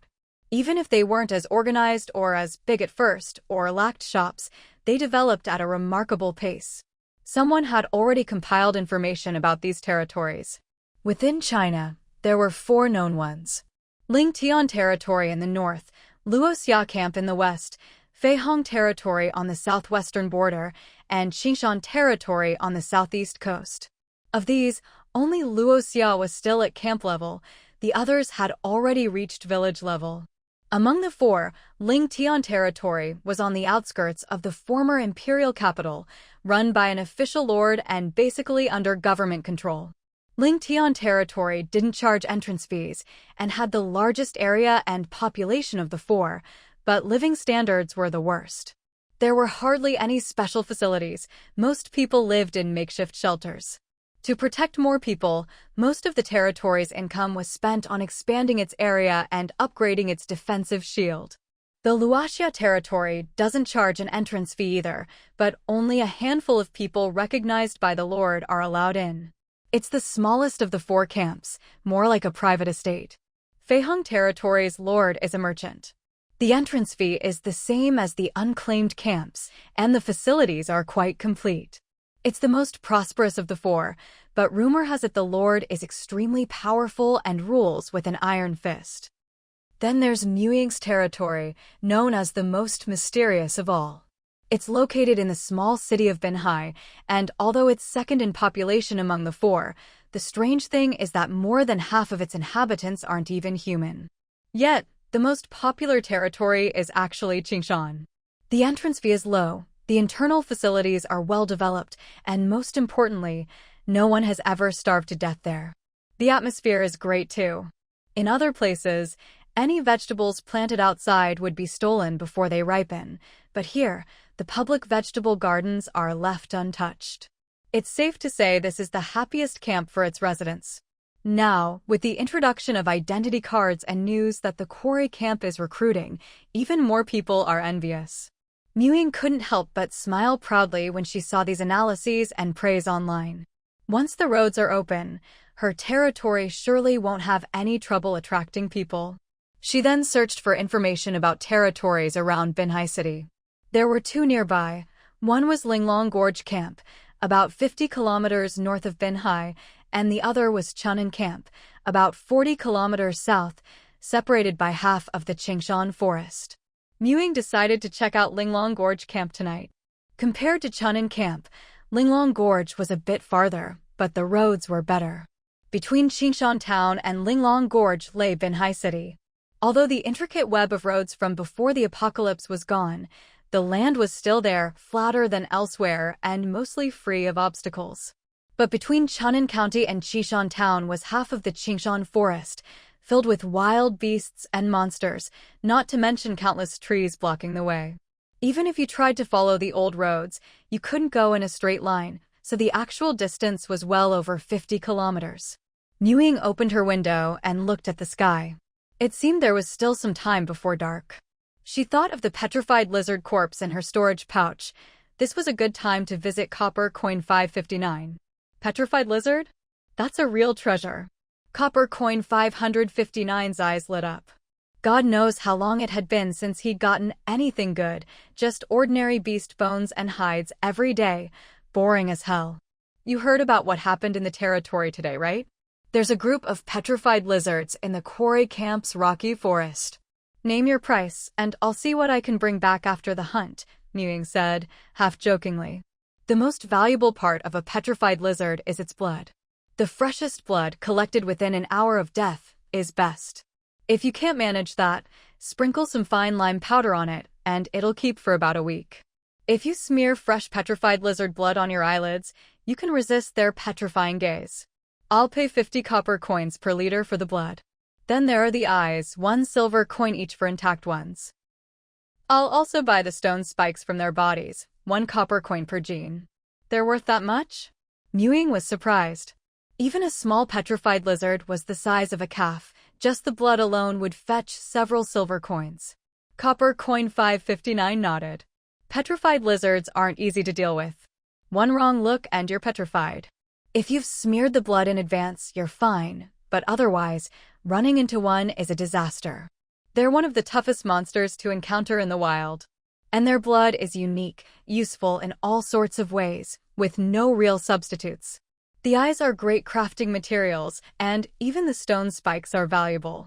They're basically treasure from head to tail. If some genius hadn't figured out how to farm petrified lizards, the price of their blood would be even higher. Farm them. Ying's scalp tingled at the thought. How could anyone possibly raise such violent, dangerous creatures? But thinking it over, maybe it wasn't impossible. Ying's eyes lit up as an idea came to her. Unfortunately, Copper Coin 559 said that Genius's farming method hadn't been made public, so she couldn't verify if her own idea would work. If it did, she could start planning her third subcamp. Remember to sell me any petrified lizards you get. Copper Coin 559 called out reluctantly. Got it, Ying waved goodbye. That night, Ying teleported to the plantation as usual, then flew north on her broom. After reaching the northern edge of the old Qingshan town, she looked for the old highway.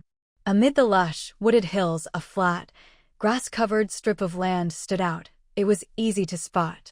She followed this flat land all the way to the site of the old Binhai city. All the former skyscrapers were gone, leaving only some plants from the city's green belts. Following the street trees and green belts, Ying continued north.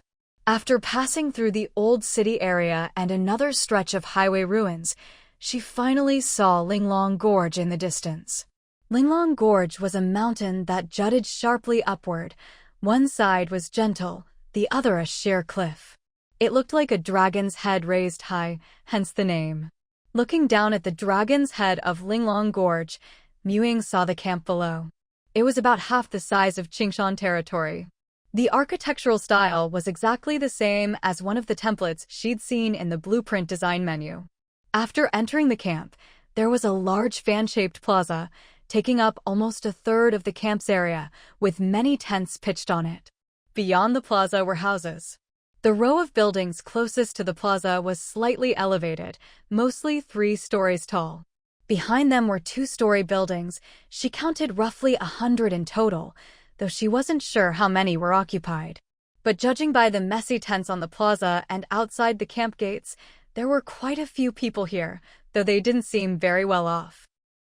Months into the apocalypse, anyone still living outside the camp must be truly broke. At this point, no one is rich, and trying to guilt-trip or beg for handouts like before the apocalypse is pretty much useless. Everyone's poor. Even Ying couldn't call herself wealthy. Thanks to her territory, she earned more than most, but there were plenty of expenses too. After surveying the area from the air, Ying landed a bit farther away and walked toward the camp. Nighttime in the wild is always far more dangerous than the day. Anyone with money would be inside the camp, and those without would stay as close to the camp as possible so they could rush in for protection at the first sign of trouble. No matter how poor, everyone tried to keep at least 10 copper coins as life-saving money. So, at this hour, if someone suddenly emerged from the dark woods, it was enough to put everyone on high alert. Something's coming this way. Looks like a person. Some people let out a sigh of relief, while others stayed on guard. Who are you? Where are you from? What are you doing here? Ying looked up at the burly man who'd just fired off the 3 classic questions. He was huge, his arms were thicker than her thighs, and his face was covered in a dense beard, making it hard to read his expression. His imposing presence was certainly intimidating, though if you listened closely, you could catch a slight tremble in his booming voice. Finding him rather amusing, Mu Ying smiled and replied, "I'm Mu Ying, from the Qingshan territory. I heard there's a territory here at Linglong Gorge, so I came to check it out." Her emerald green eyes sparkled under the moonlight, radiating a kindness that made people instinctively lower their guard. Niu-shun looked into those eyes, and his voice softened as he scratched his head awkwardly. Oh. It wasn't until everyone had passed him and walked quite a distance away that he finally processed what the girl had said. Any embarrassment he'd felt at seeing a pretty girl vanished in an instant. Niu-shun, why didn't you keep asking? Mu Ying, could she be the one at the top of the rankings? And Qingshan territory, isn't that south of Binhai City? That's dozens of kilometers away. How did she get here? And what's so special about our Linglong Gorge that she'd bother coming all this way? His companion Guanhai said, exasperated. If you're so curious, why didn't you ask yourself? Am I the kind of guy who bullies little girls? Niu-shun retorted, though only he knew how much he regretted it inside. But is she a foreigner? Her eyes are green. It's hard to say anything harsh when you look at them. If her eyes are green, then she's probably that Mu Ying. I read on the forums that they turned green overnight, not just her eyes, but her hair too. Some people think she got some kind of bloodline power. Didn't someone over in Bear Country turn into a minotaur? Niu-shun thought about the guy with the bull's head and shook his own. No way, she's still human, just odd-colored eyes. I didn't get a good look at her hair. Mu Ying, of course, had no idea there was so much gossip about her. After paying the 10 copper entry fee, she entered the Linglong Gorge camp. She'd revealed her identity earlier to avoid unnecessary trouble. After all, being ranked number 1 was a pretty good deterrent. At the very least, people wouldn't try anything rash if they weren't sure they could take her. Sure enough, quite a few people had overheard her conversation at the camp entrance. As she walked in, she could feel eyes on her, both openly and from the shadows, but no one came up to interrogate her further. The row of buildings next to the square were all shops. By the looks of it, there were even more than in her own camp. But it was already late, and all the shops were closed except for one, which still glowed with the dim light of candles, a small inn. The inn sign bore a large, familiar copper coin symbol. Sure enough, the name was Copper Coin Inn. Just like the Copper Coin Pawn Shop, it was run by the Copper Coin Trading Company. Mu Ying stepped over the threshold, and the bell on the door jingled. A thin, short man emerged from behind the counter, rubbing his eyes and muttering, "Strange, someone coming this late." If it weren't for company policy requiring the inn to stay open all night, he would have closed up as soon as it got dark, just like the other shops, given how slow business was. Mu Ying stared at his messy hair for a few seconds, marveling that the shrewd Copper Coin 559 could have such a slovenly colleague. "Do you have any rooms left?" Yes, the man replied, picking up a candlestick. Now that he could see his guest clearly, a flurry of thoughts raced through his mind. A big customer. His attitude became even more attentive. "We have small singles for 5 copper a night, standard singles for 8, small suites for 10, and large suites for 20. What would you like?" "I'll take a small suite," Mu Ying said, fishing 10 copper coins from her pocket. "All right this way." "Oh, by the way, you can call me 93. That's my employee number," the man said. "Isn't it supposed to be Copper Coin 93? Mu Ying asked, puzzled. "Since you know about our Copper Coin Trading Company's rules, you must be from outside," 93 said with an awkward laugh, pointing to his head. "You see, someone like me, sent to a newly opened primitive world, could never have such a low employee number. 93 is just for convenience. My full number is actually Copper Coin 15993. Too long, hard to remember, so I just say 93. Mu Ying? What? Did he misunderstand something? Mu Ying cleared her throat. It wasn't often she met someone so easy to get talking. "Where are you from originally?" "Sandwolf." 93 started, then suddenly froze. His player manual buzzed with an alert. He opened it and read, "You have violated the Multiverse World Evolution Center's Primitive World Protection Ordinance. As this is your first offense and the circumstances are minor, you are hereby issued a warning." Mu Ying didn't know why 93 had suddenly stopped talking, but when she turned, She saw him holding something in both hands, looking miserable. That posture, it looked like he was holding a book. Are you reading your player manual? 93 stared at her in terror, clamping his mouth shut and shaking his head violently. Why do you look so scared? Ying asked, puzzled. 93 held up 2 fingers. You're a native, I can't say. If I do, I'll get fined again. Oh, I get it. You really do have player manuals, one for each of you. Ying stroked her chin. But I figured that out myself, so that shouldn't count as a violation, right? 93 checked his manual. Sure enough, no new fines popped up. He let out a sigh of relief. Your room is right here. Here's your key, and you can keep the candlestick. I won't disturb your rest any further. Good night. With that, 93 turned and bolted. Thud, ouch. Ying walked toward the stairs and, sure enough, saw 93 clutching his backside in pain. He must have fallen down the stairs. I'm a druid, let me heal you, she said, casting healing word on him. His injuries weren't serious. He would have recovered even without treatment. Sorry about earlier, I just wanted to see if I could get any information out of you, Ying said, rubbing her nose sheepishly.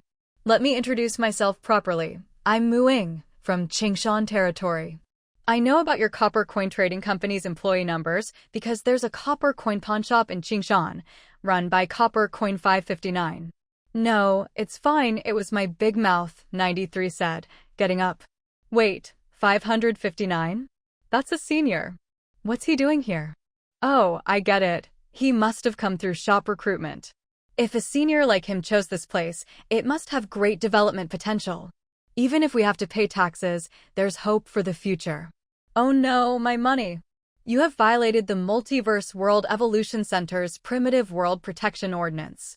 All shop earnings have been confiscated as a warning. Ying. Suddenly, she didn't feel guilty at all. 93 really did have a loose tongue. All that work for nothing, Jiosin said, looking miserable. It seemed a shame not to bring such a valuable shopkeeper over to their own territory. After all, you could get a lot of free information that way. Ying's eyes lit up as she had an idea. Can your shop move? Qingshan territory doesn't have an inn yet. The shopkeeper can't leave the territory right now, unless there's a settlement agreement with another territory's lord. So moving is out of the question, Jio-san sighed. Is this the settlement agreement you're talking about? Ying pulled out a piece of paper from her territory interface. She remembered having to sign something similar when recruiting shops before. Huh? Jio-san was momentarily stunned. He took the paper and read it blankly. Sure enough, it was a genuine settlement agreement, issued by the World Evolution Center, complete with anti-forgery markings. It couldn't have been more authentic. He clutched the paper tightly. You're the Lord? The Lord of Qingshan territory. Ying nodded. Wanna come? I'm planning to draw everyone from this camp over to my territory. If that happens, you probably won't have any customers left here. I'll go. Is Senior 559 really at your place? Jio-san seemed almost unable to believe it and asked again. Yes, Ying replied confidently. But I'm planning to open a road between the 2 camps, and that'll take some time. If you want to come over, you might have to wait a bit. No problem. I need to make some more money here anyway, otherwise I'll barely be able to pay rent and taxes when I move. Camps like this one, without a lord, usually have poor prospects and can't be upgraded. They typically end up declining and disappearing. The only good thing is there are no taxes and shop space is free. Anyone willing to come can make pure profit, though not much. All right, it's settled then. I'll head back to my room. Here's the candlestick. You can have it, I don't need it, Ying said cheerfully as she headed upstairs. This trip was definitely worth it. The inn was secondary. She could always recruit shops later to achieve her goal. The real gain was bringing back a loose-lipped shopkeeper who knew what secrets he might accidentally blurt out someday. Just from chatting for a few minutes tonight, Ying had learned a lot. Especially about the Evolution Center. The Mushroom Elder had mentioned it before, but not in as much detail as Jio-san. It seemed these outsider NPCs were all under the control of the World Evolution Center, with many restrictions. Maybe the Apocalypse game was related to this organization too. NPC was just what the people of Deep Blue Star called these outsiders. By now, no one really thought of them as mere lines of code anymore. Ying was now even more convinced that they were simply people from outside Deep Blue Star, maybe even from the same origin as those monsters that fell from the sky, just on a different side. Calling them aliens was probably more accurate than NPCs. The small suite really was tiny. As soon as you entered, there was a little living room with a table, then a small bedroom and a washroom. The room was clean and all the furnishings were brand new, probably no one had ever stayed here before. It looked like the inn's business wasn't great. After looking around, Ying got ready to rest. The next morning, she was woken by the noise outside her window. Staring at the unfamiliar ceiling, she was dazed for a moment before remembering she wasn't at home. She got up and opened the window. The window offered a wide view of the main square, which was packed with tents, probably people who couldn't afford rent or were reluctant to pay for the inn. Unlike the quiet last night, the square was now bustling with life. Many people were cooking over open fires. People came and went, full of energy, a stark contrast to the atmosphere in Qingshan territory. Ying stood by the window for a long time, estimating that there must be nearly 1,000 people in Spirit Dragon Gorge Camp. All of them were resources, after all. The smell of toasted bread and roasting meat wafted over from somewhere, making her stomach rumble with hunger. Leaving the inn, she spotted a small bakery next door. The storefront was much smaller than the inn's, and a few people were lined up outside. Ying joined the end of the line, craning her neck to see what the person at the front was buying. "Isn't that a hamburger?" The girl in front of her overheard and turned around. "It is a hamburger. I heard someone made a lot of money selling the recipe before. Which shop are you an NPC from?" "I don't think I've seen you before." Ying shook her head. "I'm not an NPC or a shopkeeper." "Oh, and I'm not a foreigner either." She figured the girl hadn't seen her arrive last night. "Oh, sorry," the girl blushed in embarrassment. It was her turn to order, but she was still distracted. Ying reminded her, "It's your turn." "Oh, right, thanks." The girl snapped back to reality, handed her pre-counted coins to the shopkeeper, and left with her hamburger. Ying took the chance to check out the menu and prices posted outside the shop. The bread was similar to what Marlin's bakery sold, but the hamburgers and sandwiches at the top were a little different. "I'll have a pork chop burger and a ham sandwich, both with egg," Ying said. Coming right up, the shopkeeper replied, glancing at her as his hands moved quickly. He took a round bun, sliced it open, placed it on a sheet of wax paper, added a fried egg, 2 lettuce leaves, and a steaming pork chop with sauce, then topped it with the other half of the bun and wrapped it up. The ham sandwich was 3 slices of toast with 2 slices of ham, some greens, and a fried egg, all wrapped tightly in wax paper. Ying handed over 7 copper coins and took her 2 still warm packages. For breakfast, that wasn't cheap, but with meat, veggies, and eggs, it was a balanced and filling meal. She unwrapped the burger and took a bite while it was hot. The fluffy bun, rich sauce, and crisp vegetables, delicious. The ingredients were much better than the fast food places before the apocalypse. After the apocalypse, at least there was no more worry about fake meat or bad ingredients. Everything now was pure and natural. As she ate and wandered, Ying found that Spirit Dragon Gorge Camp had a wide variety of shops, general stores, clothing shops, fabric shops, taverns, restaurants, equipment shops, pawn shops, blacksmiths, clinics, and more. Most of what they sold was similar to what she had back home, some of it wasn't even as good. Behind the main street of shops were rows of identical small buildings. Each one had a for sale sign out front, 10 gold coins to buy or 20 copper coins per day to rent. Ying figured not many people could afford to live here. Sure enough, after walking around, she saw that 99% of the houses were empty, only a few had been rented out. No wonder so many people were living in tents on the square. Just the entry fee and rent added up to 30 copper coins a day, and the houses all had fixed layouts, making it inconvenient to share. It was easier and cheaper to buy a tent, have your own space, and save money. Those who couldn't even bear to pay the entry fee camped outside the camp gates, taking turns keeping watch and running inside if there was trouble.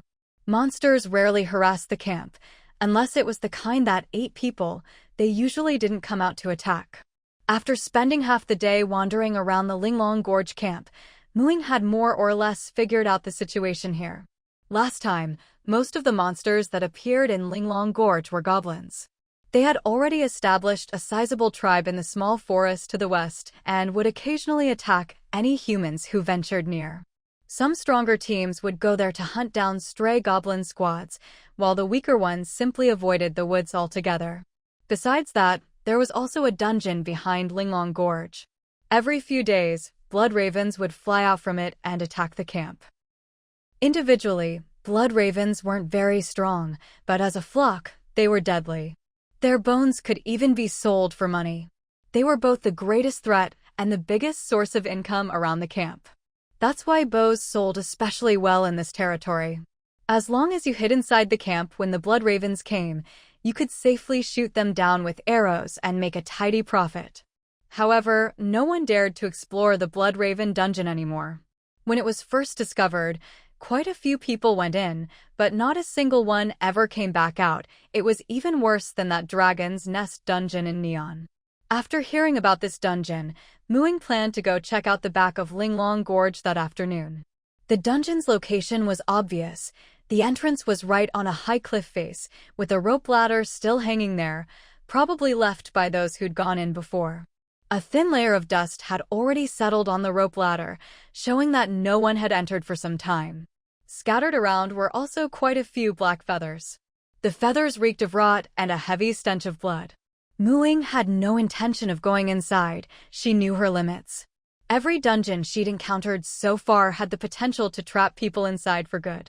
The Mushroom People dungeon had its poison, the Ghoul dungeon was cramped and packed with monsters, and the Blood Raven dungeon clearly had its own dangers. The Blood Raven dungeon might be even more dangerous. Once you entered, the dungeon door would be right behind you. What kind of threat could keep people from even escaping? Muing didn't think she was strong enough yet.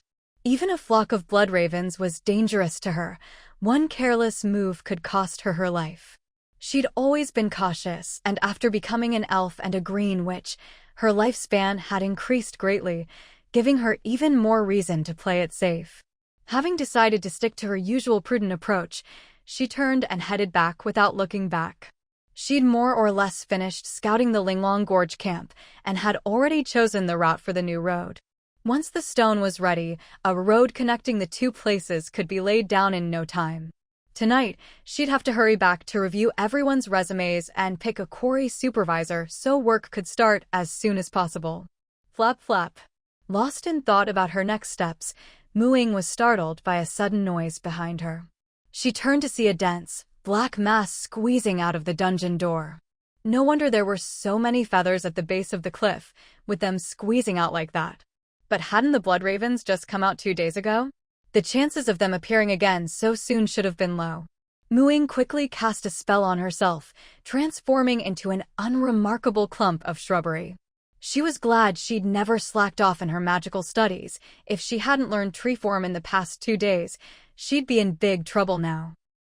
This second circle spell was low on her list because, after turning herself into a tree or shrub, her agility would drop to 0 and she wouldn't be able to move. It did add some defense, but since you couldn't run or attack, it was really only useful for camouflage, not even that great for scouting. Muing had always thought that if she ran into danger, she'd just run for it, and if she couldn't escape, turning into a tree wouldn't help much. So she'd never paid much attention to tree form. Now, she had to admit, there's no such thing as a useless spell. She was some distance from the dungeon door, with trees to hide behind, so this spell was perfect for camouflage. Otherwise, she'd have to use every speed-boosting spell she had and flee in wolf form. Of course, the odds of outrunning a flock of ravens were slim. Even a flying broom wouldn't be safe. Even as a shrub, Muying's mind was still active. Sure enough, the blood ravens didn't notice her. With a shrub's 360-degree view, she watched as the blood ravens flew toward the Linglong Gorge camp. The camp wasn't far, but Muing didn't dare cancel her spell right away. She obediently stayed put as a little shrub, blending in perfectly with her leafy companions. She was so bored she started counting her leaves. Over 3 hours passed, and she'd counted every single one before the wandering blood ravens finally returned, just before her tree-form spell wore off. There were fewer of them now, but they still squeezed back into the dungeon door in a frenzy. Only after they'd all disappeared inside did Ying cancel her spell. Even though her body didn't feel stiff from standing as a shrub for so long, she still habitually stretched a bit. The air still carried a lingering bloody stench, just like the smell on those black feathers. She hadn't had a chance to use Identify Creature on the blood ravens, but their eyes were vacant, their feathers ragged, their bodies bloody and reeking of rot. They didn't look alive. Most importantly, under her eye of nature, there wasn't a trace of natural energy on them. Instead, they were shrouded in black mist, creatures abhorred by nature. Even the air the blood ravens passed through still held faint traces of this black mist. If not for that, she might have overlooked it, since the flock was so dense and black to begin with. When she hurried back to the Linglong Gorge camp, the ground was littered with blood raven corpses, and people were busy dividing up the loot. Sigh, what a pity. The blood ravens are getting smarter. They know not to butt heads with the camp shield anymore. Who knows what they went north for?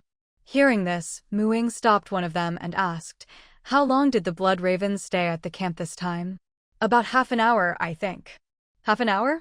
Then what were the blood ravens doing for the other 2+ hours? Ying was puzzled too. North, could they have gone to cause trouble for the goblins? Clearly, she wasn't the only one thinking this. Some people, after grabbing their share of blood raven corpses, were already calling their teammates to go check out the small forest to the north. Ying left the camp, cast Cat's Grace on herself to boost her agility, then added Swift Step.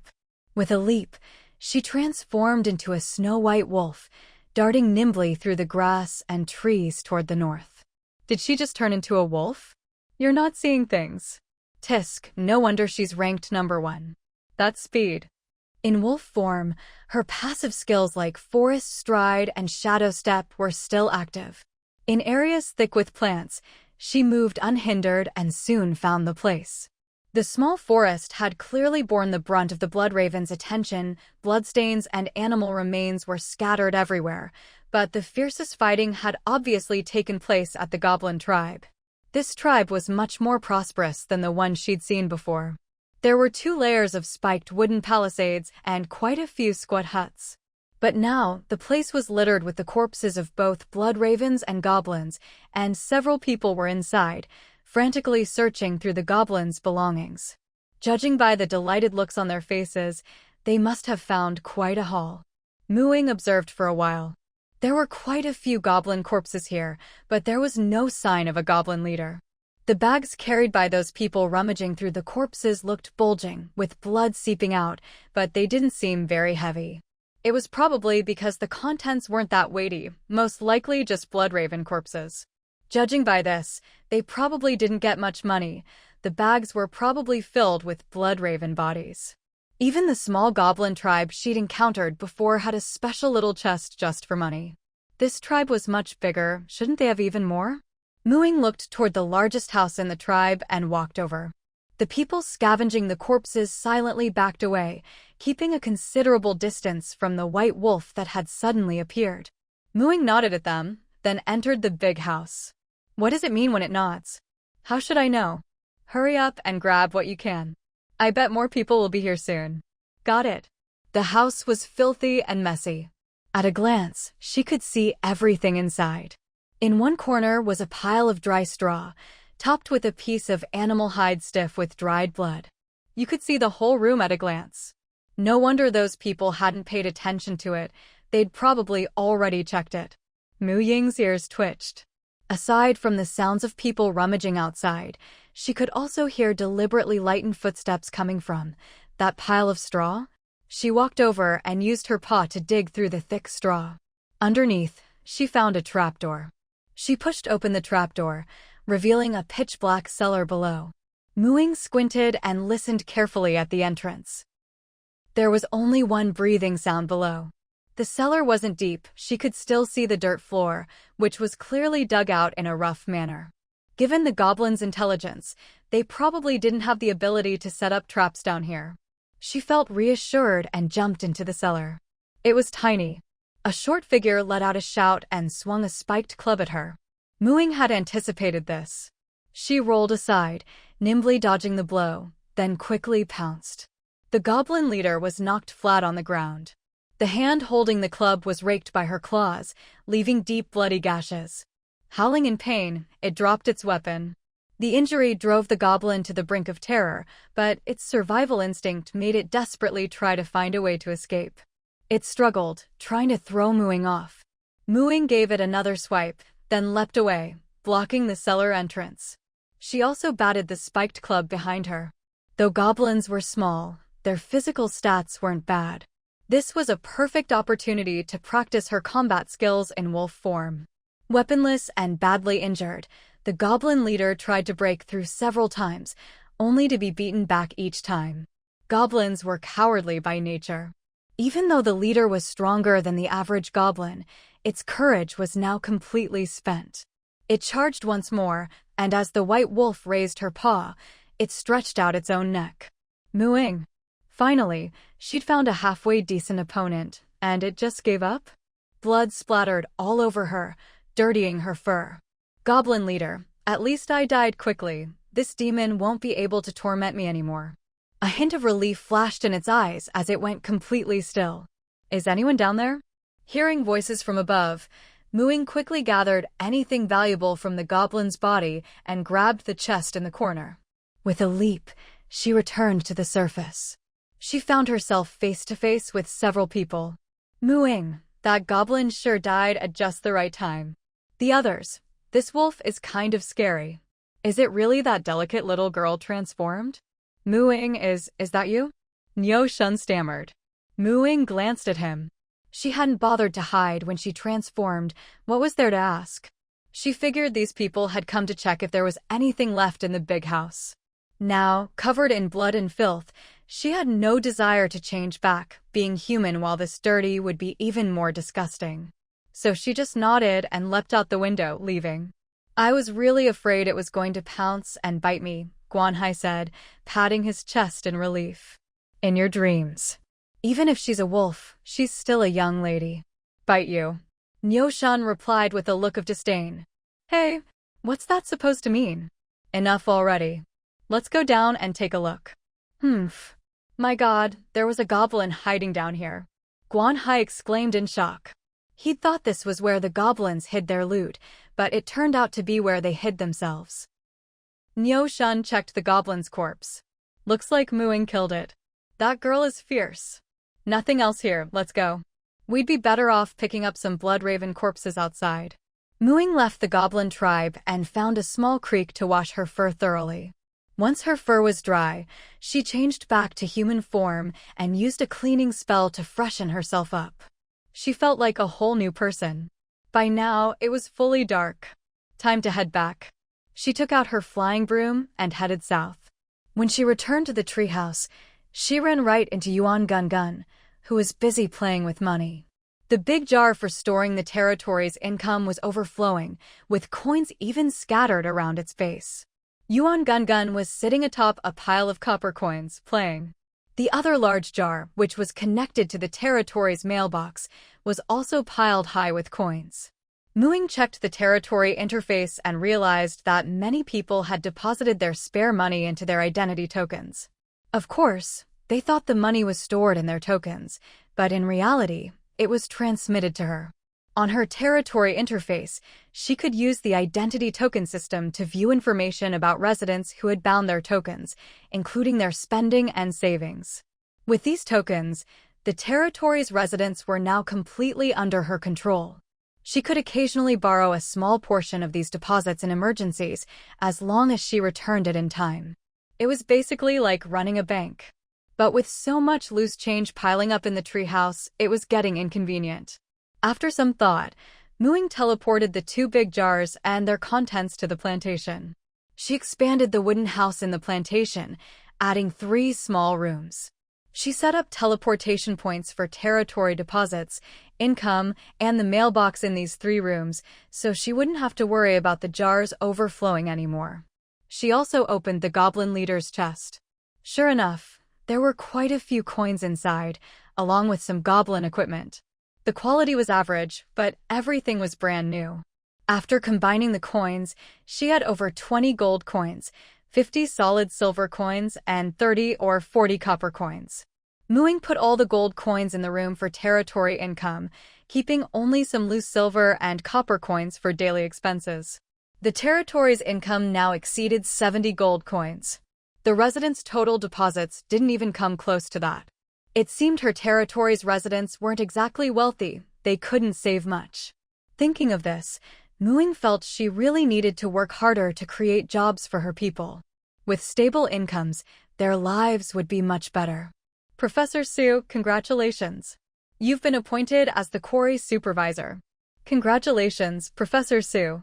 Professor Su, I'm planning to work as a quarry laborer. Please look after me. Amid the constant stream of congratulations, Su Huasher made his way slowly toward the notice board, his face still wearing that usual faint, calm smile. Whether it was the arrival of the apocalypse, struggling to survive with his wife, or falling overnight from a respected intellectual to someone who could barely get enough to eat and had to squeeze in with others at the bottom rung of society, his expression had never shown distress. Now, having suddenly landed a coveted iron rice bowl, position in the territory, and become the envy of many, Su Huasher remained composed as ever. But deep down, he was genuinely happy that the knowledge in his mind could finally shine again. What he regretted most about the apocalypse was the loss of so many treasures of civilization. As Su Huasher approached, the crowd in front of the notice board instinctively parted to make way for him. Thank you, Su Huasher said as he walked up to the board and saw his own name. Su Huasher is hereby appointed as the supervisor of the quarry camp. Please report to the quarry camp as soon as possible after seeing this notice and prepare for tomorrow's work. After reading, Su Huasher immediately chose to teleport. Sure enough, there was now a new teleportation destination, the quarry camp.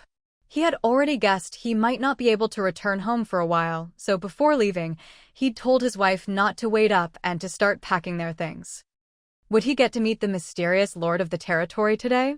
As the dizziness from teleportation faded, Su Huasher looked up and saw a strikingly young girl. Her emerald green eyes made people instinctively lower their guard. It's you, just as I thought, Su Huasher said. He'd long noticed the difference between lorded and unclaimed territories and had his own guesses about the lord's identity. Muing was the most likely candidate. After all, she was recognized as the territory's strongest and a druid to boot. Given the territory's style, the lord had to be someone who loved nature. Hello, Professor Su. I'm the lord of Qingshan territory, Muing said, extending her hand for a gentle handshake. Talented people always deserved special treatment. There were things he needed to know to help out, and besides, Muing felt her identity wouldn't stay secret for long. People had probably guessed already. Look, even Professor Su wasn't surprised to see her here. Hello, Professor Su replied, looking at the girl in front of him, someone who should have been preparing for college entrance exams in a classroom. He felt both a pang of pity and a surge of hope. Having young people like her was a blessing for humanity. Elf. Green witch. Not quite human. Muing thought to herself that Professor Su, as a rare elder who'd survived the apocalypse, truly was special. Most people would have bombarded her with questions by now. Professor Su, to be honest, the territory's construction needs stone and ore. Stone is easy enough. We have plenty in the rocky forest, but as for ore, I wonder if you know of any mineral veins around Binhai City. Muing got straight to the point. More than quarrying, Muing actually cared about mining. That was why she'd chosen Su Huasher. As a local of Binhai City, even though he'd worked in the imperial capital, his expertise meant he should know something about the area's mineral distribution. Well, Professor Su looked a bit troubled. Sure enough, Muing heard the answer she least wanted. As far as I know, there are no mineral veins around Binhai City. Seeing her disappointed, Professor Su thought for a moment and added, to be precise, there aren't any on land nearby. As for the sea, no one's ever really explored it. There might be something there, I'd expect so. Huh? Underwater? Right, just because there's nothing on land doesn't mean there's nothing in the sea. Although there's no way to reach the seabed right now, at least it's hope. Ying immediately asked if, when the opportunity arose, Professor Su could help survey the seabed, even if it was underwater. No problem. My attributes aren't great, and my profession's already hit a ceiling. All I have left is what I know about rocks. Compared to you young folks, us old bones are bound to be phased out by the apocalypse sooner or later. I'm just happy I can still help, Professor Su said with a cheerful, open smile. Don't say that. Strength and knowledge are equally important, and your expertise is invaluable, Ying said earnestly. If she had the ability, she'd want to gather up living treasures of civilization like Professor Su and keep them safe. The apocalypse had wiped out humanity's past civilization. Books and records were gone. The knowledge accumulated over centuries could only be found in the minds of people like him. It was just that, with most people still struggling to survive, this was all being overlooked. Ying made a mental note of this. Some things couldn't wait. If these people didn't make it, it would be a huge loss. She'd save as many as she could. If not useful now, they certainly would be in the future. She took Professor Su on a tour of the quarry camp, starting with the housing. The buildings were all connected, resembling the Chinese character for country, many small rooms. These houses are for the quarry workers to rest in. The largest room at the entrance is your benefit as supervisor, and it'll make managing the quarry easier for you. The single rooms behind are for the workers. The rent is much cheaper than the tree houses. Anyone can apply to be a quarry worker, but efficiency varies. You can select and train a few. If we ever discover a mineral vein, these people will be useful. Once you're a supervisor, the benefits are the same. This is the quarry tunnel. To save space and ensure safety, only the entrance is inside the camp, so quarrying can't be done in the open. How to dig inside without causing a collapse is something you'll need to watch out for. And outside the camp are petrifying lizards. Their powers are strange. Their gaze can turn people to stone. The territory shield now has a visual barrier, so people outside can't see in. Be sure to warn everyone not to go out lightly. Without the shield blocking their gaze, just one look and you're petrified. In severe cases, it's irreversible, Ying said, pointing out the stone bird she'd stepped on before. Professor Su's expression grew serious, and he nodded solemnly. Lastly, I'd appreciate it if you could help keep my identity a secret, Ying said, a little embarrassed. Professor Su nodded. With your strength, many suspect you're the Lord. Even if it's revealed, no one would dare do anything. I just don't like dealing with all the social stuff, and I don't want to stand out too much. Even with this strength, it's not really safe, Ying said with a sigh. I'll keep it secret as long as I can. Oh, and I've given your wife teleportation access too. You can both move in tonight. The quarry camp will be fully open tomorrow. The stone quarry camp is open. Let's go check it out. Let's go, let's go. The opening of the stone quarry camp caused a commotion almost as big as when the Mushroom People's Theater was recruiting. Anyone with a couple of spare copper coins wanted to join in the fun. Recruitment at the Mushroom People's Theater had long since ended. The mushroom folk were now cooped up inside rehearsing every day, and even their young ones rarely came out to play at night anymore. People's interest in the underground glow forest had already faded. Aside from buying mushroom specialties from the mushroom folk, few people went there anymore. The quarry camp had become the latest hotspot because, after all, money dangling in front of you is always more tempting than pretty scenery. Ying teleported over as well, blending into the crowd to observe the first day of mining. Professor Su led everyone to the tool shed. As you can see, there are only so many tools here, there's no way everyone can have one. So, we're going to hold a stone quarry competition. Those who work efficiently will get priority access to the tools. The top 3 will also win the right to rent a room in the rest area at a low price, just 2 copper coins a day. 2 copper coins was an absolute bargain, instantly igniting everyone's enthusiasm. This idea was both fresh and practical. It livened up daily life and also helped identify the best miners. It was actually Professor Su's wife, Du Jinlan, who came up with it. She was also a university professor, though she taught business. Yesterday, Professor Su had already consulted Ying, who immediately hired Professor Du as well, giving her the same official resident status and salary. Her position was Territory Business Manager, and for now, she was helping Professor Sue manage the quarry camp. As the Territory's only dual official resident family, the professor's household was the envy of many. Those signing up for the competition were quickly divided into 10 groups of 100 people each, competing in different time slots. Each group would mine for 1 hour, and rankings would be based on the amount of stone each person collected. The first group received brand new tools and followed Professor Sue into the mine. Inside, he'd marked out mining spots with sand, so all they had to do was dig at those points. There was no limit to the size of the stones. It was all tallied by weight. After an hour, first place in the first group went to a barbarian warrior known for his strength, who collected 8 units of stone. The lowest was Dong Xiaojiang, who was just a kid and an agile ranger by trade. He only managed half as much as the winner. The competition continued into the evening. Many people grew impatient waiting and wanted to try their luck outside the camp. After all, the quarry camp's barrier only blocked outside views. People inside could see out, and they soon noticed a group of petrifying lizards wandering around the stone forest. Though the petrifying lizards looked tough and dangerous, with so many people and the camp so close by, they figured if they couldn't win, they could always run back in time. Fortunately, Professor Du noticed the situation in time and used the petrified bird to issue a warning, preventing any major casualties.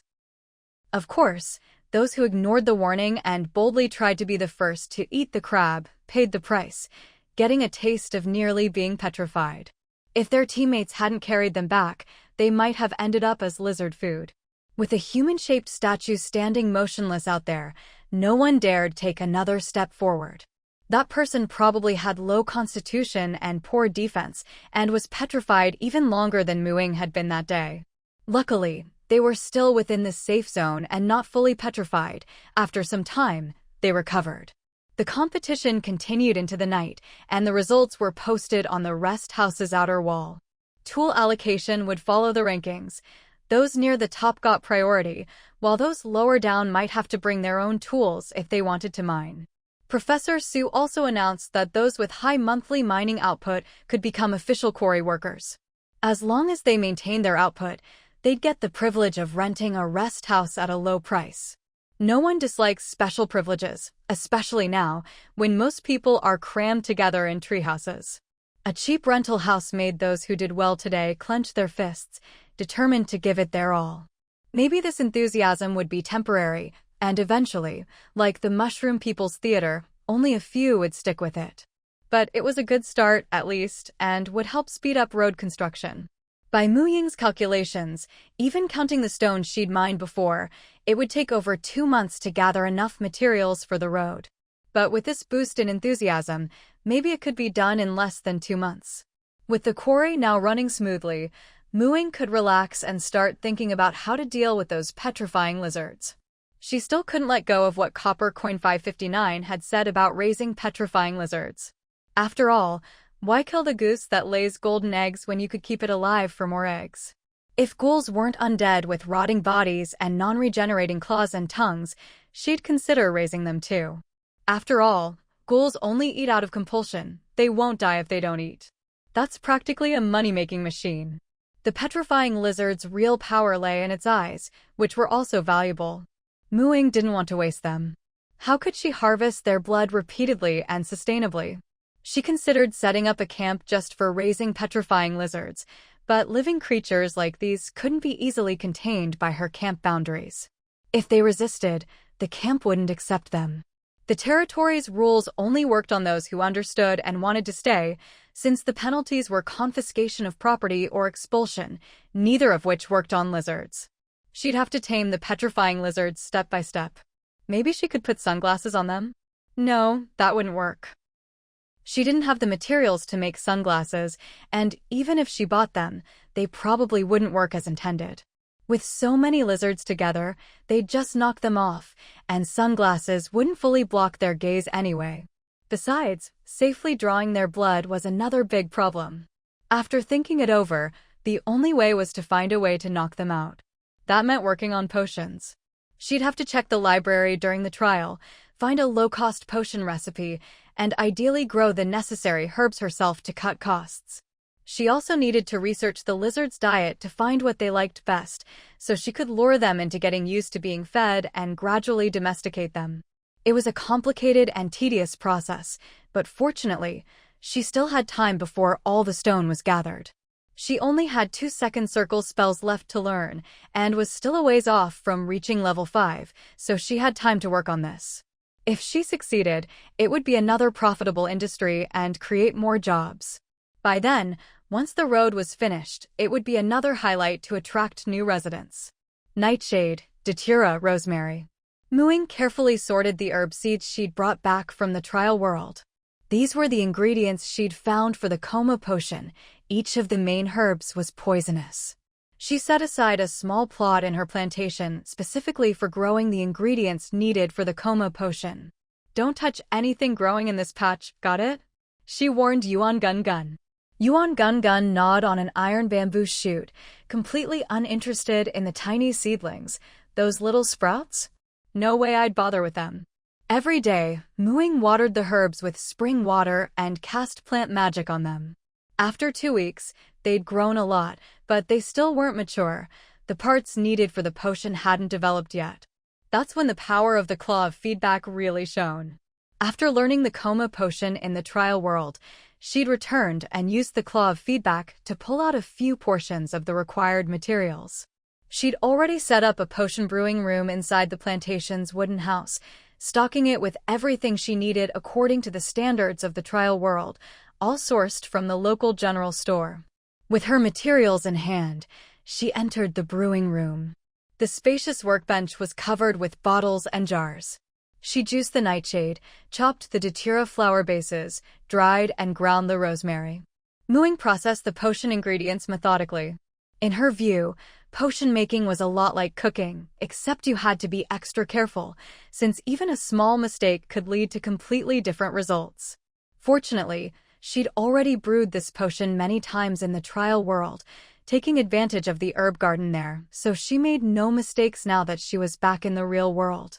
For the final step, she used magic to catalyze the reaction between the herbs. The murky liquid in the cauldron began to boil. She silently counted to 9, withdrew her magic, added a spoonful of stabilizing pollen, and watched as the potion gradually settled into a milky white liquid. Success! Ying poured the potion into crystal vials, 2 small bottles in total. She teleported with the potion to the 3rd subcamp, the breeding camp. The newly built breeding camp was half inside a rocky forest, half outside, near the stream where the petrified lizards drink. The breeding camp had also been expanded to its maximum size and was divided into 2 areas, one large and one small. The largest area was the enclosure for the petrified lizards, taking up about half of the camp on the rocky forest side. The other half, outside the rocky forest, was the pasture, where Ying had already planted fast-growing grass.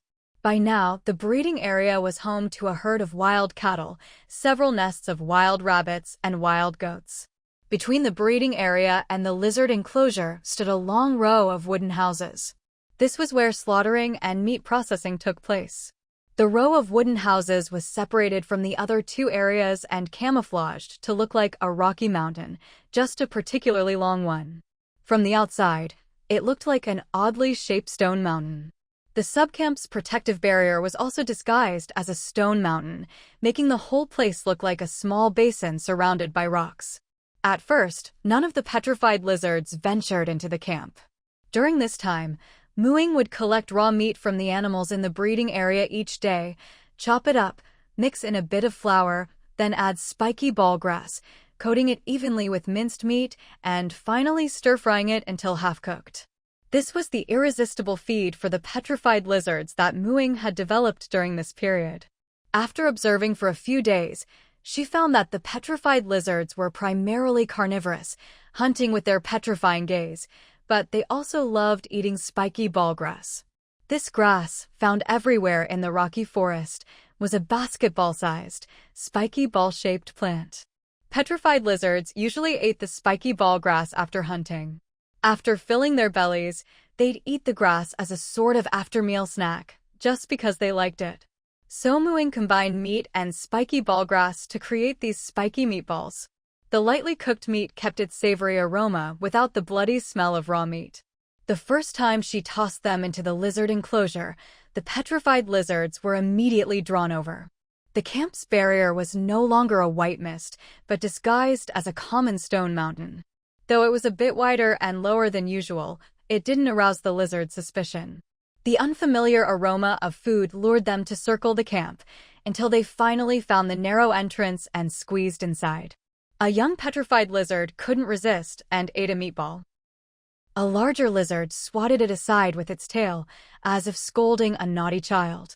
Luckily, after a while, the little one who'd snuck a taste was fine. In fact, it managed to gobble down another one while the others weren't looking.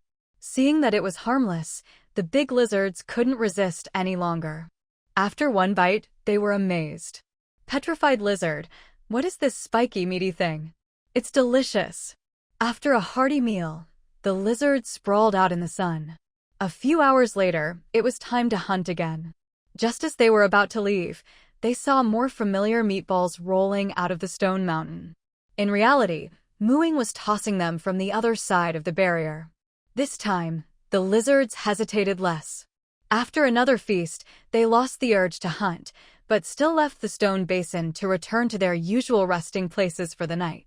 The next day, they squeezed in again and feasted twice. On the third, fourth, and fifth days, the lizards had gotten used to coming to the basin for food.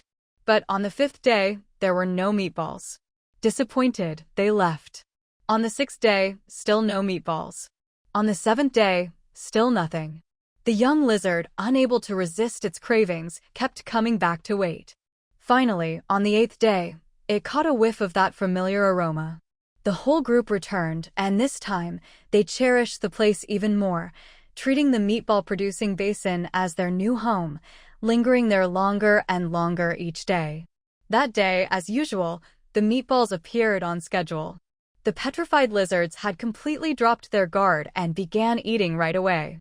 After eating, one by one, they lost consciousness and collapsed. A figure emerged from the stone mountain, blood-red light flickering in her eyes, carrying a large wooden bucket. She cut a finger-sized slit in the lizard's arteries, letting the blood gush into the bucket. After a while, she pressed her hand to the wound, stopping the bleeding and healing the cut completely. One after another, none of the lizards escaped. She collected 2 full buckets of blood. The buckets vanished into her hands, and she slipped back into the stone mountain, disappearing from sight. A few hours later, the petrified lizards woke up, feeling like they'd slept especially long. Their bodies were sluggish, so they rolled over and went back to sleep. The faint scent of blood in the air didn't bother them at all.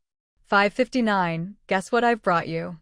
Muing walked into Copper Coin General Store, her face beaming with joy. The initial attempt at breeding petrified lizards had succeeded. Her efforts over this period had finally paid off. No one else knew about it yet, so she could only share her happiness with 559. What good stuff did you bring? 559 leaned in, intrigued. Muing cleared her throat and glanced around. 559 immediately understood there were other people in the shop. He led Muing to the reception room. With a wave of her hand, Muing produced 2 large sealed wooden barrels, which appeared on the floor. 559 sniffed the air. He seemed to catch a faint scent of blood and suddenly realized something, his eyes lighting up. Is this petrified lizard blood? Muing nodded. The territory's petrified lizard breeding has seen initial success. This is the result. 559 lifted the lid and confirmed that it was indeed fresh petrified lizard blood, premium quality, with no stone powder added. You really are my lucky star. He caressed the 2 barrels as if they were treasures. When Muing left Copper Coin General Store, there was an extra gold coin in her pocket. Petrified lizard blood was indeed a lucrative business. Just one blood collection had earned her a gold coin. These creatures were naturally robust and large, so drawing this amount of blood didn't affect them much. They'd recover after a while. If only there were something to help them recover blood faster. Muing thought for a moment, then went to the plantation to pick some leaves of the large-leaf blood-boosting grass and also fetched a bag of its seeds from her house. Large-leaf blood-boosting grass, a perennial herb with clusters of purple flowers. The leaves are sweet and have the effects of quenching thirst, replenishing qi, and enriching the blood. This grass was a mutated plant she'd collected from the forest. After teleporting to the breeding camp, Muing crushed the leaves and mixed them into minced meat. After 2 weeks of feeding, the petrified lizards visibly perked up. Time to draw blood again. But Muing didn't rush. She teleported back to her treehouse to prepare dinner. As the meal was nearly ready, her guest arrived as promised. "Boss Mu, if you have something to say, just say it. No need to be so polite, making such a big spread. It makes me feel bad." Luo glanced at the table, nearly drooling. "Don't be shy. I do have something I want your opinion on." "Come, let's eat and talk," Muing said. Luo relaxed. With so much good food, even if Boss Mu wanted her to sell herself, it'd be worth it. "I'm the lord of the territory." "You've guessed that, right?" Muing picked up a slice of meat and put it in her mouth. It was cooked just right and tasted great. Cough, cough. Luo hadn't expected such a bombshell right off the bat and choked a little. Oh no, how could she be worthy of knowing such a secret? Don't tell me Boss Mu wants me to swear loyalty or something. Why am I weirdly excited about this? Luo shook her head, pushing away those messy thoughts. I guessed as much. Wow, I didn't expect you to trust me so much. I'll keep it a secret, no one will get it out of me. It's not that serious. Honestly, a lot of people have probably guessed I'm the Lord, but they don't have direct evidence and don't dare ask me. Muing took a sip of juice. So you don't need to feel burdened by the secret. I'm asking you because you're the only priest in the territory and your healing spells are pretty good. I have a job offer for you. Luo's mouth formed a no. A job? Like what Professor Su and the others do? Muing nodded. Same pay, but a different job. You'd be managing the breeding camp. Breeding? Before the apocalypse, that kind of job wasn't exactly glamorous. But after the apocalypse, who cared what the work was as long as it paid? It was great. You know about petrified lizards, right? I learned from 559 that their blood is extremely valuable, so I started thinking about breeding them. Muing explained the whole situation to Luo. Luo's class had already reached its limit, and she didn't have any offensive spells. She relied entirely on healing spells and working at the clinic to earn a living. Now, as the manager of the breeding camp, she'd be more of an overseer, not required to be there every day. There were 2 full-time staff and a few temp positions she could fill as needed. With this arrangement, she could balance both the clinic and the breeding camp, so there was no reason to refuse. They agreed to visit the breeding camp together the next day. Luo left Mu Ying's treehouse with red eyes. After her class advancement had hit a wall, Luo had been under a lot of pressure. Though she was still the only priest in the territory, minor injuries could be treated with all the Ophiophagon everywhere, and serious injuries went to the clinic. Her role had become much less important. Even her status in the team had dropped a lot. If it weren't for being one of the original mountaineering team members, and for Siqing often helping her out and encouraging her to work at the clinic, she might have had an even harder time. But after tonight's meal, everything was different. A bleak future was suddenly illuminated by a ray of hope. As long as she worked hard, she'd never have to worry about starving again. I have to do my best, I can't let Boss Mu down. I'll practice my healing spells before bed tonight. Luo clenched her fist. The next day, Muing brought Luo and went to the quarry camp to find Professor Du. Muing had positioned Professor Du as the territory's business manager. Since the breeding camp was the first place in the territory to generate external revenue, it was only natural to have her take a look. She taught Luo how to cook the spiked blood-boosting meatballs, while Professor Du went to check out the ranch. After tossing the meatballs in, Muing reminded her, you must wait until all the petrified lizards are fully sedated before going in. Just in case, you should also smear a little petrified lizard blood on your eyelids, like this. Muing took out a small bottle, squeezed out 2 drops, and dabbed them on her eyes. Luo followed suit. Looking at the massive creatures outside, Lulualuo felt a bit nervous. Are you sure they won't wake up halfway? Don't worry.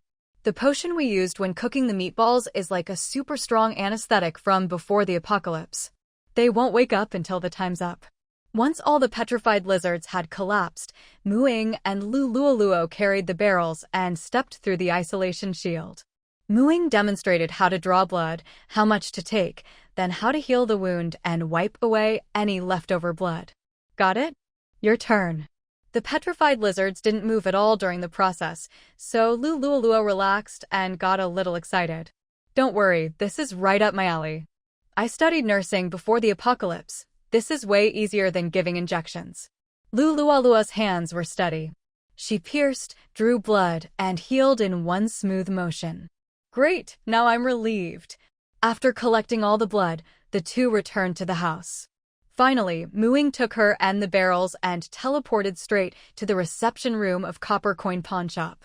From now on, you can use the teleportation function between the breeding camp and the territory for free. Once you've collected the blood, just hand it over to 559 at Copper Coin. He'll settle the payment with the territory. As for your salary, it'll be deposited directly into your territory account every day. Do you want to spend 550,000 units of stone and 110,000 units of energy to build a 55-kilometer gravel road? Ying selected confirm. She had been watching the territory interface's stone count every day, and now she finally had enough. As soon as she confirmed, the stone and energy were rapidly consumed, and a miniature model of a gravel road appeared in her hand. The model was made up of many small segments pieced together, with smooth pebbles in the middle and low curbs on both sides. Please split the model into segments and bury them at the designated construction sites. After burying, you can adjust the direction of the road. Once all segments are in place, construction will begin. Ying had thought road construction would be like other facilities, something she could just operate directly on the territory's minimap in the backend. Luckily, she'd already visited the Linglong Gorge camp once. Since it was already dark, she decided to finish the road tonight.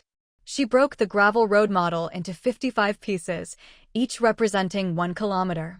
She buried the first segment at the entrance most commonly used by people coming and going from Qingshan camp.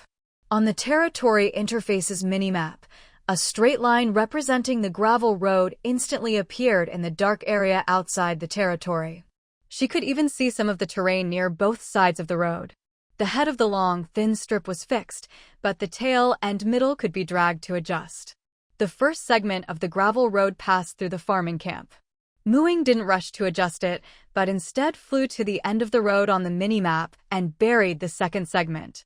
The gravel road on the minimap immediately extended further. Segment by segment, she buried the models, and soon a 55-kilometer-long gravel road appeared on her territory's minimap. Only then did Ying start adjusting the road's path skirting around the farming camp, passing through the original site of Qingshan Town, and finally following the old highway's open space all the way to the edge of the forest outside Linglong Gorge camp. After double-checking and finding no issues, Ying selected Build. In the darkness, a 2-meter-wide gravel road was instantly laid down. Riding her flying broom, Ying watched the whole scene unfold from the sky. She flew back along the gravel road and landed about halfway, pulling out a pile of wooden planks and a few wooden posts from her storage pouch.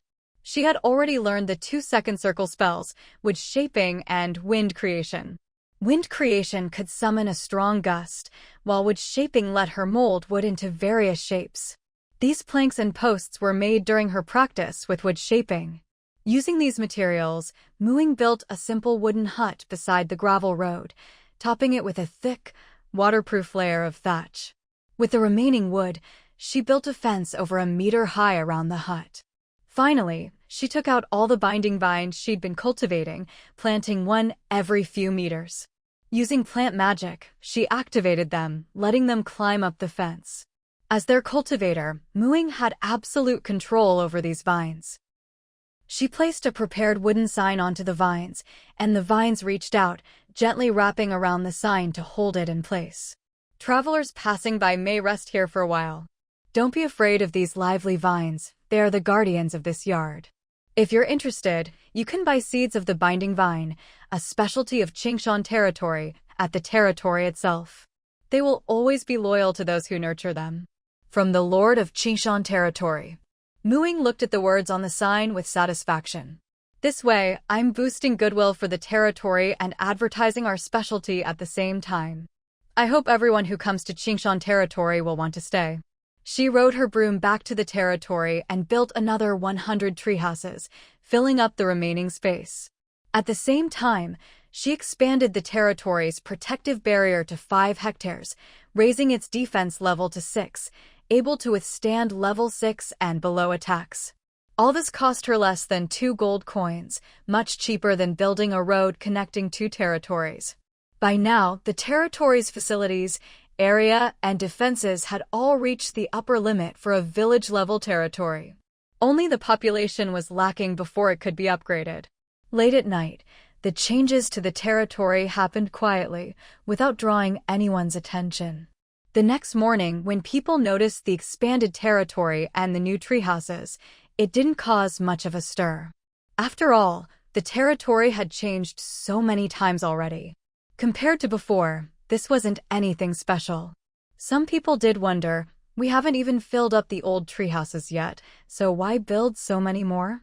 Those working at the quarry and livestock camps teleported to the subcamps as usual, and the hunters went out in teams. Those who rented fields at the farming camp but didn't want to pay the teleportation fee set out together for the forest edge, just like always. The area from the territory to the forest's edge had already been explored countless times by players and was no longer dangerous. But once they left the forest, a wide, neat gravel road appeared before them, stretching off into the distance. Where did this come from? I passed by here just yesterday. This wasn't here then. If 100 treehouses can pop up overnight, a road isn't that surprising. True, but why doesn't the road go all the way to the territory gate? It'd make it easier for us to get out. If it went to the gate, a lot of trees would have to be cut down. Just look at the territory rules. Our lord is a total environmentalist. Cutting trees is absolutely forbidden. Oh, come on. It's not that serious. Cut a few, replant them, and it's fine. If you cut them all, where would you build treehouses? All right, enough arguing. Judging by the direction, this road leads to Binhai City. Should we check it out? Better not. With our combat power, we might not make it back. Let's wait for someone else to scout ahead. Meanwhile, people at Linglong Gorge Camp also discovered the new gravel road. The road was just outside the camp entrance, and as soon as it got light, someone noticed it. Compared to the players at Qingshan territory, who were used to surprises, the people at Linglong Gorge found it much more novel. After all, Linglong Gorge Camp had always looked the same since it appeared. There had never been houses built overnight or the territory expanding in a single night. Players curiously touched the gravel road, and some thought the smooth pebbles were pretty, trying to pick up a few to take home. But these stones belonged to the road. Whenever someone tried to take them away, they would disappear and reappear back in place. That's amazing. They go back by themselves. Really? Let me try. How does that work? It's totally unscientific. Newton must be rolling in his grave. You're still talking about science? This is a miracle. Oh, great deity, thank you for your blessing. You're nuts, talking all mystical like that. Where do you think this road leads? I know. The innkeeper has been packing up lately. I asked around, and he said the inn is moving. Guess where to? A short guy said excitedly. All right, stop keeping us in suspense. Just tell us already. Someone urged impatiently. The short boy, Shenhao, cleared his throat. Qingshan Village. That Qingshan Village that only charges a 5 copper entry fee. What does that have to do with the stone road? He's just an NPC, he can't even leave the camp. How would he get to Qingshan Village, which is dozens of kilometers away? Someone questioned skeptically. Yeah, exactly. Are you trying to fool us with fake news again? You're just a high school kid who hasn't even graduated yet. If you keep spouting nonsense, watch out or I'll beat you up. Niu Shun threatened, raising his fist. What's wrong with not having graduated high school? Before the apocalypse, our top student was Muing, the same Muing who's now #1 on the level rankings. Shinhao snorted. Believe it or not, I've already signed up to join his convoy to Qingshan camp. When I move into Qingshan territory, you guys can stay here and get pecked by blood crows every day. With that, Shinhao stormed off in a huff. Wait, do you think he's telling the truth? We'll just go ask and find out. Once inside the camp, Shinhao's face showed no trace of anger as he turned away from the crowd. Mission accomplished, he could go collect his payment from boss Jio-san. 5 wooden carts were already parked outside the Copper Coin Inn, covered with thick tarps and loaded with bulging luggage. Jio-san was busy organizing the last cart of goods. Unlike before, when he could just move into the camp directly, this time there was no unified item transfer, and he didn't have any storage equipment. He had to move house the old-fashioned way. To make matters worse, this world had only recently been reset. So many things hadn't developed yet, not even draft beasts to pull the carts. He couldn't bear to leave his belongings behind, either. After all, he'd need them to open shop in the new territory, and buying everything again would cost a fortune. The last fine had already hurt enough. At times like this, he could only rely on the locals. Sure enough, not long after Shinhao returned, people started coming to ask questions. Jio-san hired a few strong men at a low price to pull the carts by hand, letting them pile a small amount of luggage onto the wagons. Aside from the cart pullers, anyone else who wanted to join the convoy had to pay a few copper coins. Maybe 1 or 2 people wouldn't have the courage to migrate, but with dozens moving together, everyone felt braver. More and more people were tempted. For just a few copper coins, they could reach a territory with lower fees. Plus, there were plenty of rumors on the forums about new developments in Qingshan territory. Word was, as long as you had some strength, you could make money just by mining stone over there. Outsiders envied that, unlike in Linglong Gorge, where you had to worry about blood crows every time you stepped outside. Since it wasn't far, they couldn't let the opportunity pass. After another day, the convoy had grown to over 100 people, setting off in grand fashion down the newly appeared stone road. Some who wanted to wait and see made arrangements with friends. Once you get to the new territory, remember to post an update on the forum. Jio-san, with the Qingshan Territory Settlement Agreement in his pocket, left the camp for the first time. As he walked out, a few new lines appeared on the agreement. Settlement destination, Qingshan Village. Migration time limit, 71 hours, 59 minutes, and 59 seconds. Migration rules. No initiating attacks during the journey. You must reach your destination within the time limit, or the agreement will be voided. Violation of either rule will result in erasure. The rules were strict, any violation meant erasure, but Jio-san wasn't too worried. He'd learned the distance from Muing, just over 50 kilometers.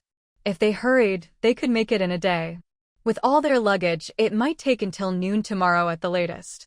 As long as they didn't get sidetracked, they wouldn't break the rules. After the initial excitement of setting out, the journey became monotonous, and they could only pass the time by chatting.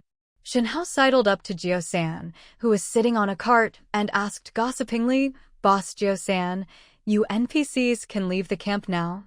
How come you never did before?" "We really can't leave the camp under normal circumstances. This time is special," Jio-san replied mysteriously. He didn't have much money left and didn't dare say more for fear of another fine. "Then why are you moving your shop? Is Qingshan territory really that great?" Shinhao pressed, shamelessly fishing for information. Others perked up their ears to listen. They wanted to go to Qingshan territory because of all the news on the forums, but for an NPC like Jio-san to go to such lengths to move his shop, especially with all his preparations done as soon as the road appeared, he must know something. Jio-san shot them a glare. "Well, you guys would rather live in tents than give my business a chance. If I can't make money, of course I have to move." Everyone quietly patted their tents, their biggest possessions. In these tough times, having a tent for shelter was already pretty good. They were hoping to keep living in tents in the new camp, too. "Boss Jio-san, I don't know if I should say this," Shinhao said, frowning. "You shouldn't," Jio-san said bluntly. "Ahem. Since you're willing to listen, I'll say it." Shinhao ignored the rejection. "Why do you insist on running an inn? Everyone's so broke, if they could afford an inn, they'd just rent a house." I heard the tree houses in Qingshan village can even change size. Even if you move, your business probably won't get much better. Can you say something more encouraging? Am I just looking at short-term profits here? I'm betting on Qingshan territory's future, Jiaosen said, sounding profound. To tell you the truth, that road was built by Qingshan's lord. If she can make one road, she can make 2 or 3. If things go well, even long-distance teleportation arrays aren't out of the question. Shenhao caught the key detail. NPCs all spoke the common tongue, which had different words for he and she. So the lord of Qingshan territory is a woman? Everyone started discussing excitedly. And the top player on the rankings is a woman too, from Qingshan village. I'd bet she's the lord. Yeah, I heard they don't allow random logging over there. Aren't druids all environmentalists? Wasn't that the one who could turn into a white wolf?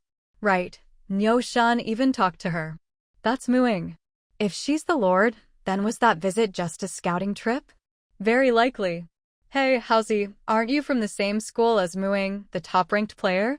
You're always bragging about her being your school's top student. Are you too close? Someone suddenly asked Shenhao. Shenhao snorted. She was the star student in the honors class. I was the slacker in the worst class. What do you think? The person who'd hit a sore spot fell silent. Jiaosan listened to their conversation and quietly shut his mouth. Muing had told him to keep her identity a secret. All he'd said was she, and these people guessed it right away. Too scary. He'd better keep quiet from now on. What's that up ahead? Someone asked, spotting a dark shape by the roadside in the distance. Looks like a house? Why would there be a house out here? Everyone shared the same confusion. As they drew closer, the house, which had been perfectly still, suddenly came alive. Vines writhed and twisted, and even helpfully opened the gate to the yard for them. They didn't need a place to rest for the night, but who would dare enter such a strange place? No one suggested going in to take a look. The way those dense vines all started moving at once was honestly pretty scary. As if sensing their hesitation, a few vine tips pulled back the tangle at the gate, revealing a wooden sign. As if afraid they wouldn't see it, the vines even lifted it up right in front of them. Did the Lord do this? Once they confirmed these bizarre vines weren't some new kind of monster, everyone relaxed. Jiaosan made the call. They'd stay here for the night. Cautiously, everyone entered the yard. Sure enough, the vines didn't attack them. Once it was clear the vines were friendly, people grew much bolder, and their attitudes began to shift. Player A, staring at the vines. These vines are so smart, they can even open and close the door by themselves. Player B, realizing the value. I wonder if seeds for these binding vines are expensive. Wow, they're so cute, said Player C, reaching out to touch a vine, only for the vine to flip over and gently pat their head in return. Night fell and wandering monsters, drawn by the scent of flesh and blood, crept closer. One was a vicious dog the size of a pig. It eyed the seemingly fragile house before it, baring its fangs, thick drool dripping to the ground. It crouched, then leapt. Its agile body soared higher than the fence, and it even caught a glimpse of people sleeping in the yard. The night watch by the fire spotted the sudden intruder and was about to shout to wake the others. His mouth opened, but before he could make a sound, he closed it again. The fierce dog's hind legs were suddenly ensnared by the awakened vines, yanking it down with a smack against the fence. Like poking a hornet's nest, all the vines on the fence sprang into action. Some coiled around the dog like snakes, others whipped it with little vine lashes, making sharp snapping sounds. The dog was instantly stunned. What had looked like a plate of delicious food was now bristling with sharp thorns, a lot less appealing. It had no intention of dying here. It struggled desperately to crawl away, and just as it was about to escape the vine's grasp, a blade stabbed into its body. The dog's eyes were full of unwillingness, but its life ebbed away quickly and silently. The night watch, who'd come out to see the vine battle and managed to get in a finishing blow, pulled out his treasured knife and carefully wiped it clean. These vines are amazing. With these, who needs to live in a territory? Just build a house somewhere and plant a ring of these around it. Wouldn't that be just as safe? If Muing knew what he was thinking, she'd surely give a mysterious smile. She wasn't that naive. The next morning, everyone was shocked to see the corpse of the vicious dog outside the yard. The night watch explained dryly, that dog tried to get in last night, but the vines took care of it. I just finished it off. For some reason, they suddenly felt a bit sorry for the dog and quietly began to take these binding vines much more seriously. What a perfect home guardian. Quite a few people started thinking about getting some binding vine seeds to plant around their own houses outside the territory. If the vines allowed themselves to be pulled up instead of just petted, even with the sign's warning, someone would have tried to dig up a couple to take away. "What's this white mist?" someone asked curiously, reaching out to touch it.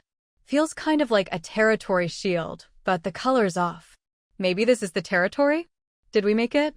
"Hey, come look, here's the main gate," someone called. "Wait, why does it say plantation camp? Where are you from?" Jing stepped out of the thick white mist. She'd rented farmland right by the camp's edge so she could see outside. So many strangers had suddenly shown up, poking and prodding at the camp's shield and bringing several carts with them, so she couldn't help but come out to ask. But she stayed pressed right up against the shield the whole time, facing so many people, she didn't dare take risks. If anything went wrong, she could just step back to safety. "Hey, why is your camp's shield opaque? It's not like ours. Is this a private territory or something?" "Plantation camp.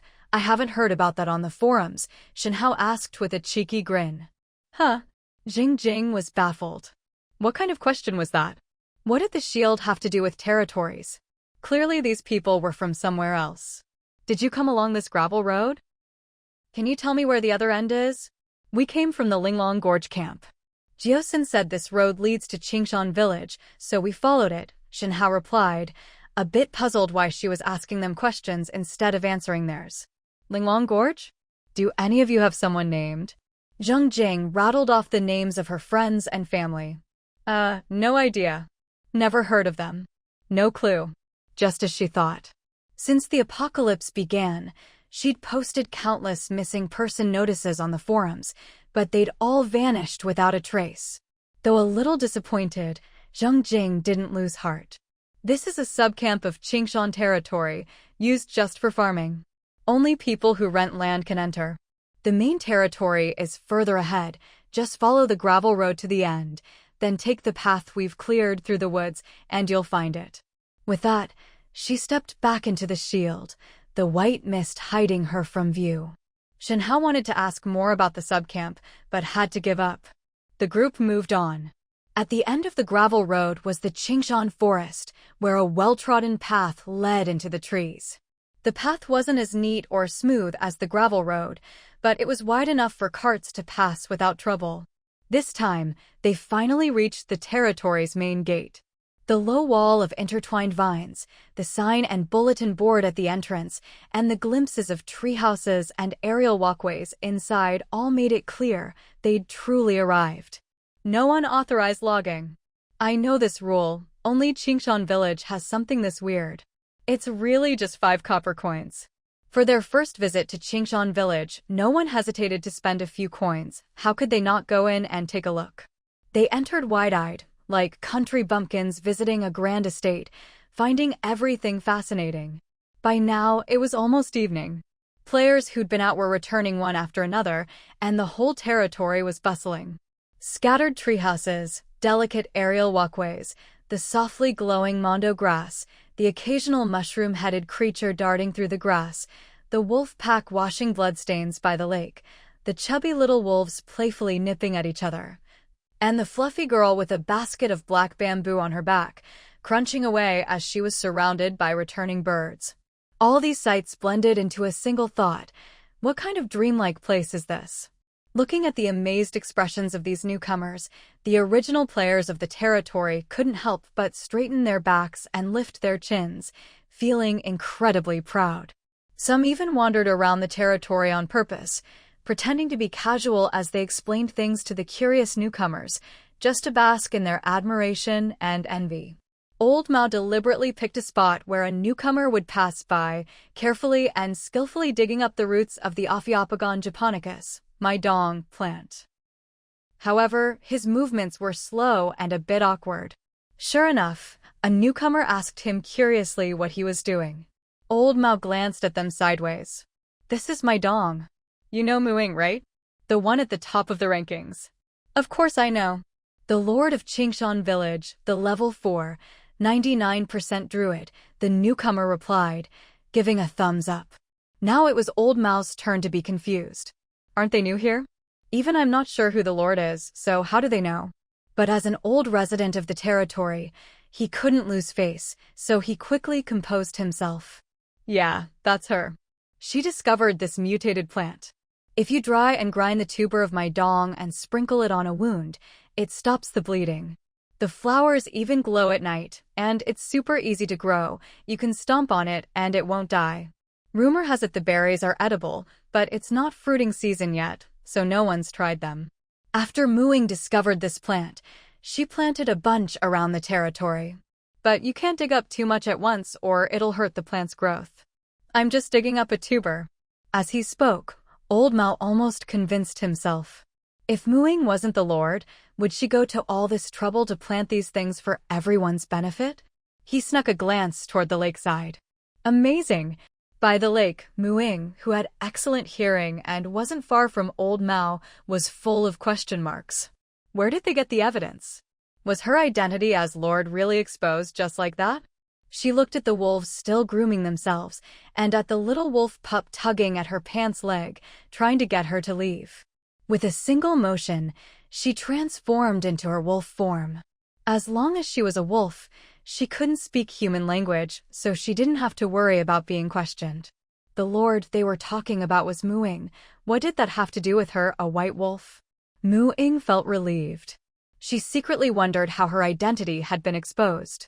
She never would have guessed it was all because Jiao-sen had a loose tongue. Otherwise, she'd never have brought him over. At that moment, Jiao-san, who was working on modifying and expanding an empty treehouse in a prime spot, suddenly shivered. Resident ID cards? Official residents exempt from entry fees. Long-term recruitment at the quarry camp? Livestock camp buying Thor ballgrass? Mushroom folk theater's nighttime movies? Public vegetable garden, free for moderate use? The newcomers who arrived on the first day had only one thought. These are all territories, so why is yours so amazing? How could anyone bear to leave? Still, they couldn't bring themselves to rent a treehouse, so they set up tents by the lake where there were fewer treehouses. Rumors about her being the Lord grew more and more rampant, and Muing finally gave up hiding. Well, so be it, they know now, and she was about to reach level 5 anyway. Now that she was skilled with both bow and sword, she wasn't afraid of being ganged up on. Unlike before, when all her combat power depended on druid spells, her fighting style had become much more versatile. She actually used druid attack spells less often now, and those support spells had become her new favorites. She was already in the habit of buffing herself before heading out: Barkskin, Longstrider, Spider Climb, Attribute Enhancement, the whole set. These spells all lasted for hours, so casting them once would last her half a day. So she didn't have to worry about running out of mana and being left helpless. With her wolf form's natural weapons, her human form's swordsmanship and archery, plus green witch magic, and even a flying broomstick, her endurance in battle and ability to escape were both top-notch. Looking at the rankings, with the second-place player only at level 3, 85%, the threat from other players wasn't that great anymore. What's more, based on the stats from the resident ID cards, there were only 9 official residents. Excluding Professor Su, Professor Du, and Lulualuo, who got their status through work, only 6 people had earned official residency through the rankings. Of those, aside from herself, she knew Hua Xiaobai, Nia Ying, and Li Wei, all trustworthy people. The other 3 she wasn't familiar with, but they had little influence in the territory and were at the bottom of the rankings, liable to drop off at any time. So the threat within the territory was minimal. Boss Mu, are you okay? Lulualuo came running over anxiously, lowering her voice. Muing shook her wolf head and quietly knocked over the little silver cub sitting on her paw. Sigh, I don't know how the rumor spread, but don't worry. If anyone tries anything against you, I, Lulualuo, will be the first to object, Lulualuo said, raising her voice. Just look at other private territories and you'll see, not everyone can be a good lord. Lingtian village in the capital may be cheap, but they can't even open subcamps, and players with weak combat power can barely fill their stomachs there. Not to mention Luaxia camp, the lord doesn't even let outsiders in, treating it like a private manor. The worst is Feihong village, where the lord is a total tyrant. Players there are less free than those in unclaimed camps. Anyway, I think our Qingshan village is the best. Great development, great atmosphere, lots of opportunities, and so many adorable animal companions. Not just anyone could pull this off. Even if the lord could be replaced, no one could do a better job than Muing. Well said. I support Muing too. Hu Xiaobai and his teammates stepped forward. Muing! Muing! Maybe some people had bad intentions when they first heard the news, but Lu Lualua's words struck a chord. Some remembered how, during the zombie siege, they made a fortune and survived that week of rain, all because Muing led the zombies away. Some remembered how, after the rain, they survived hunger thanks to the vegetables from the garden, vegetables Muing had planted in the rain. Some remembered the hemostatic powder they used for wounds. Muing had shared that information for free, and the Maidong plants everywhere were planted by her. She was also the one who dealt with the goblins that used to ambush people. And when ghouls appeared, it was Muing who warned everyone. And the recent job openings, all thanks to her. Muing might be ruthless in battle and show no mercy to enemies, but she was definitely not a bad person. No one dared claim they could do better. Even if someone schemed their way into the lord's seat, they'd probably end up hated by everyone. Not to mention, they couldn't beat Muing anyway. Just thinking of how she stabbed zombies in the head or shot through a ghoul's tongue with a single arrow was enough to kill any ambition. Besides, no one even knew how the lordship was obtained, or how to seize it.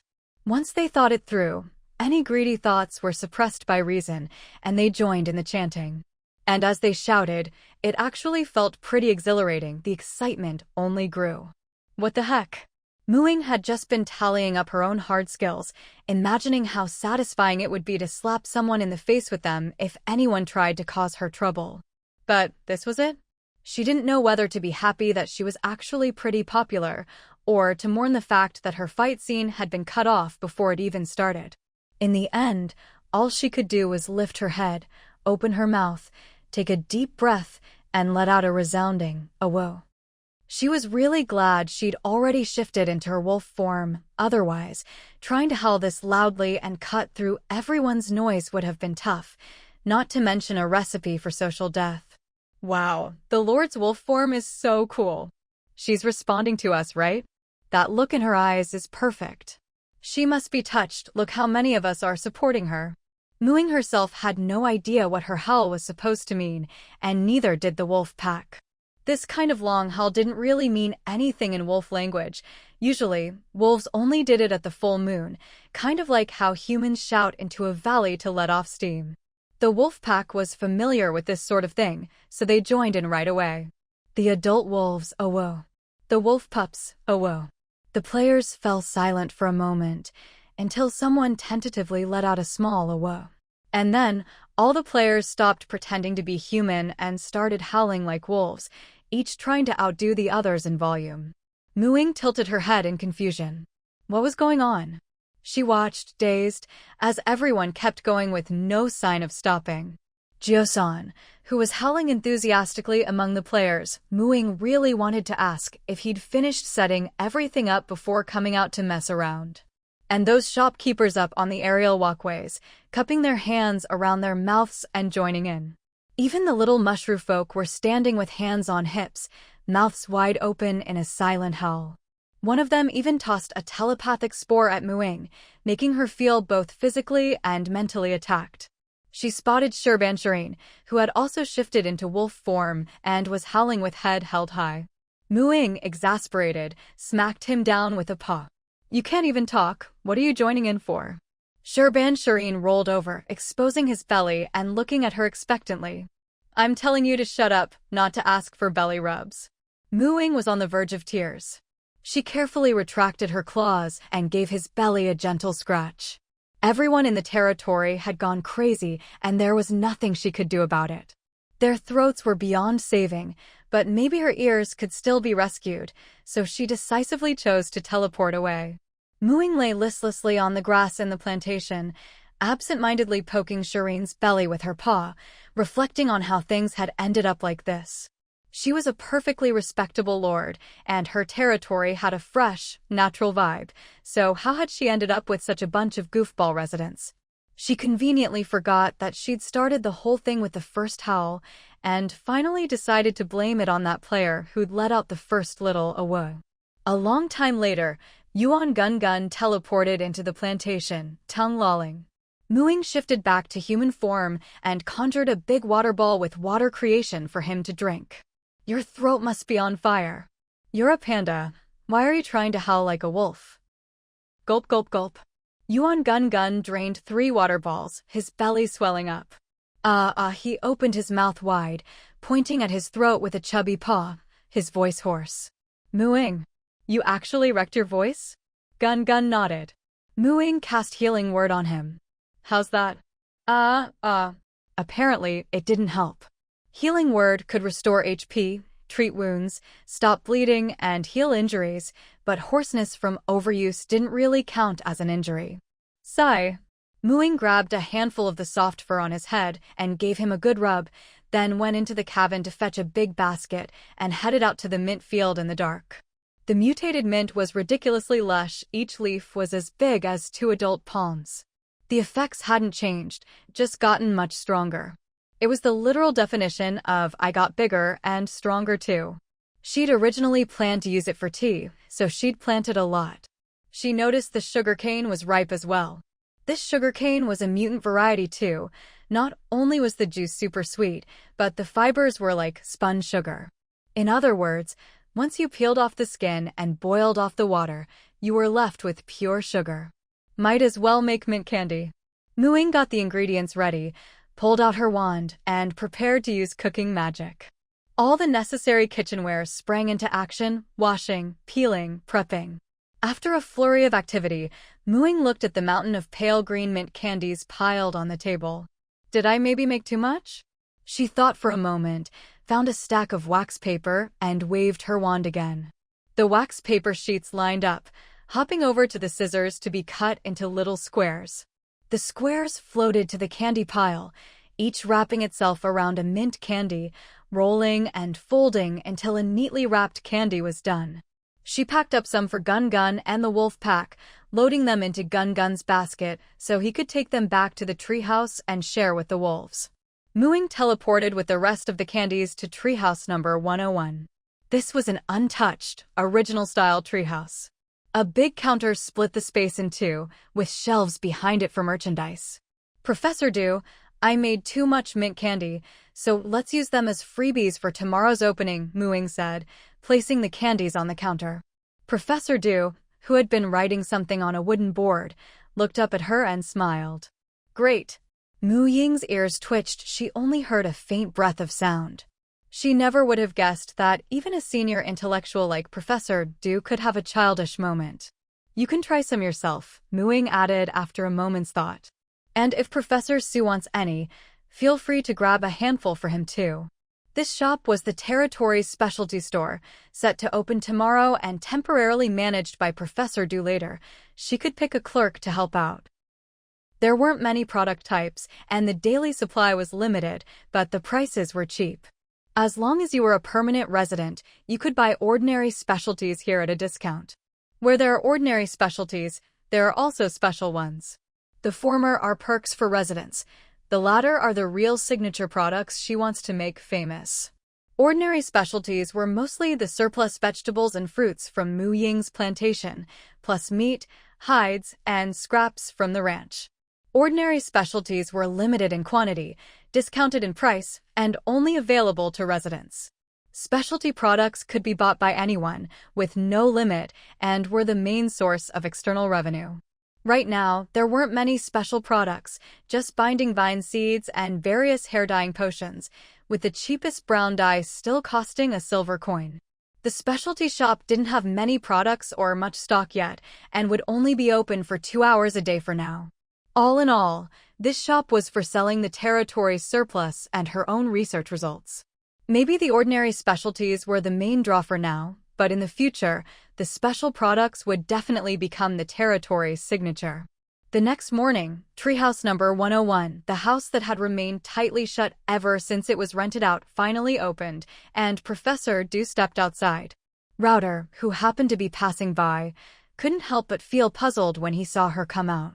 Professor Du and Professor Sue were now a dual-income household in the apocalypse, and they already had free housing allocated to them at the quarry camp. Why were they spending money to rent another place? He really wanted to ask Professor Du about it, but unfortunately, he'd shouted too loudly yesterday and his voice was hoarse. At that moment, Professor Du changed the exterior of the treehouse, adding a signboard above the door. Territory's specialty shop? Professor Du is opening a store? Wait, no, with that name. This must be the Lord's shop.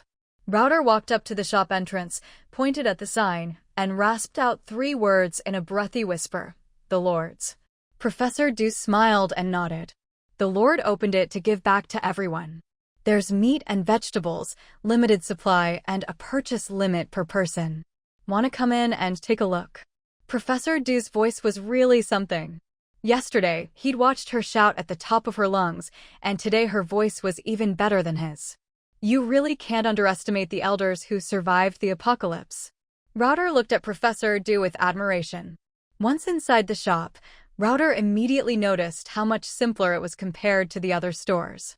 It had the vibe of a supply and marketing cooperative from Blue Star's 70s and 80s.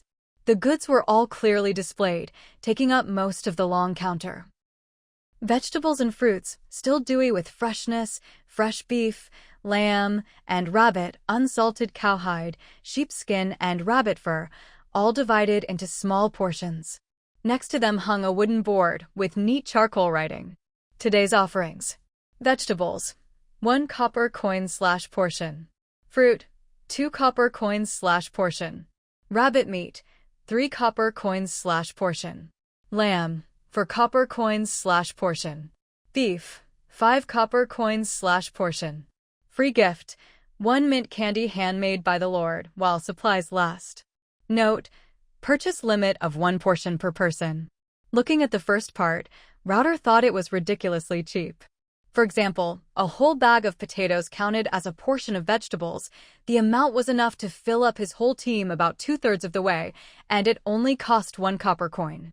That was practically giving it away. The meat was an even better deal. His team hunted often, so they weren't short on meat, but they did lack vegetables and fruit. It wasn't that they were starving, but they rarely touched the vegetables from the camp's communal garden, and there weren't as many varieties as here. He wished he could stockpile a whole bunch. But when he saw the limit 1 per person at the end, Router immediately pulled out a copper coin, grabbed a portion of his favorite glowing cucumber, and dashed out the door, making sure to grab his complimentary mint candy on the way. He had to call his teammates over before anyone else found out about this place. Thank goodness the specialty shop was tucked away in such a remote spot. As he ran, he unwrapped the mint candy and popped it in his mouth. Instantly, his throat felt a cool, sweet sensation, refreshing to the extreme. Delish, he managed to croak out, his voice still hoarse. This candy was amazing for soothing the throat. And it tasted fantastic. Long live the Lord. Router sprinted back to the treehouse as fast as he could, but unfortunately, his teammates were all out for their morning training, leaving only Gua Xiao inside. With his raspy voice, he managed to explain the specialty shop situation, urging his teammate to hurry over and buy some vegetables, while he went to notify the others. By the time he finished spreading the word and ran back to the shop, there was already a long line at the door. The line was moving quickly, and everyone who came out was chewing on something, faces lit up with the joy of scoring a great deal. In less than an hour, all the regular specialties were sold out. The latecomers could only get a mint candy to sweeten their mouths, watching enviously as others excitedly swapped or shared their portions of vegetables, some even tearing up in frustration. But soon, those with candy in their mouths found a new sense of superiority over those who didn't even get a freebie, smacking their lips and boasting loudly in their hoarse voices. Wow, it's so sweet. My throat feels so much better. The Lord herself made these. They're super tasty. I'm saving half for later. I couldn't even speak just now, but after eating this candy, I'm much better. Listen, can you hear my voice? Enough already. Hey, you up front. I'll buy your leftover half. Name your price.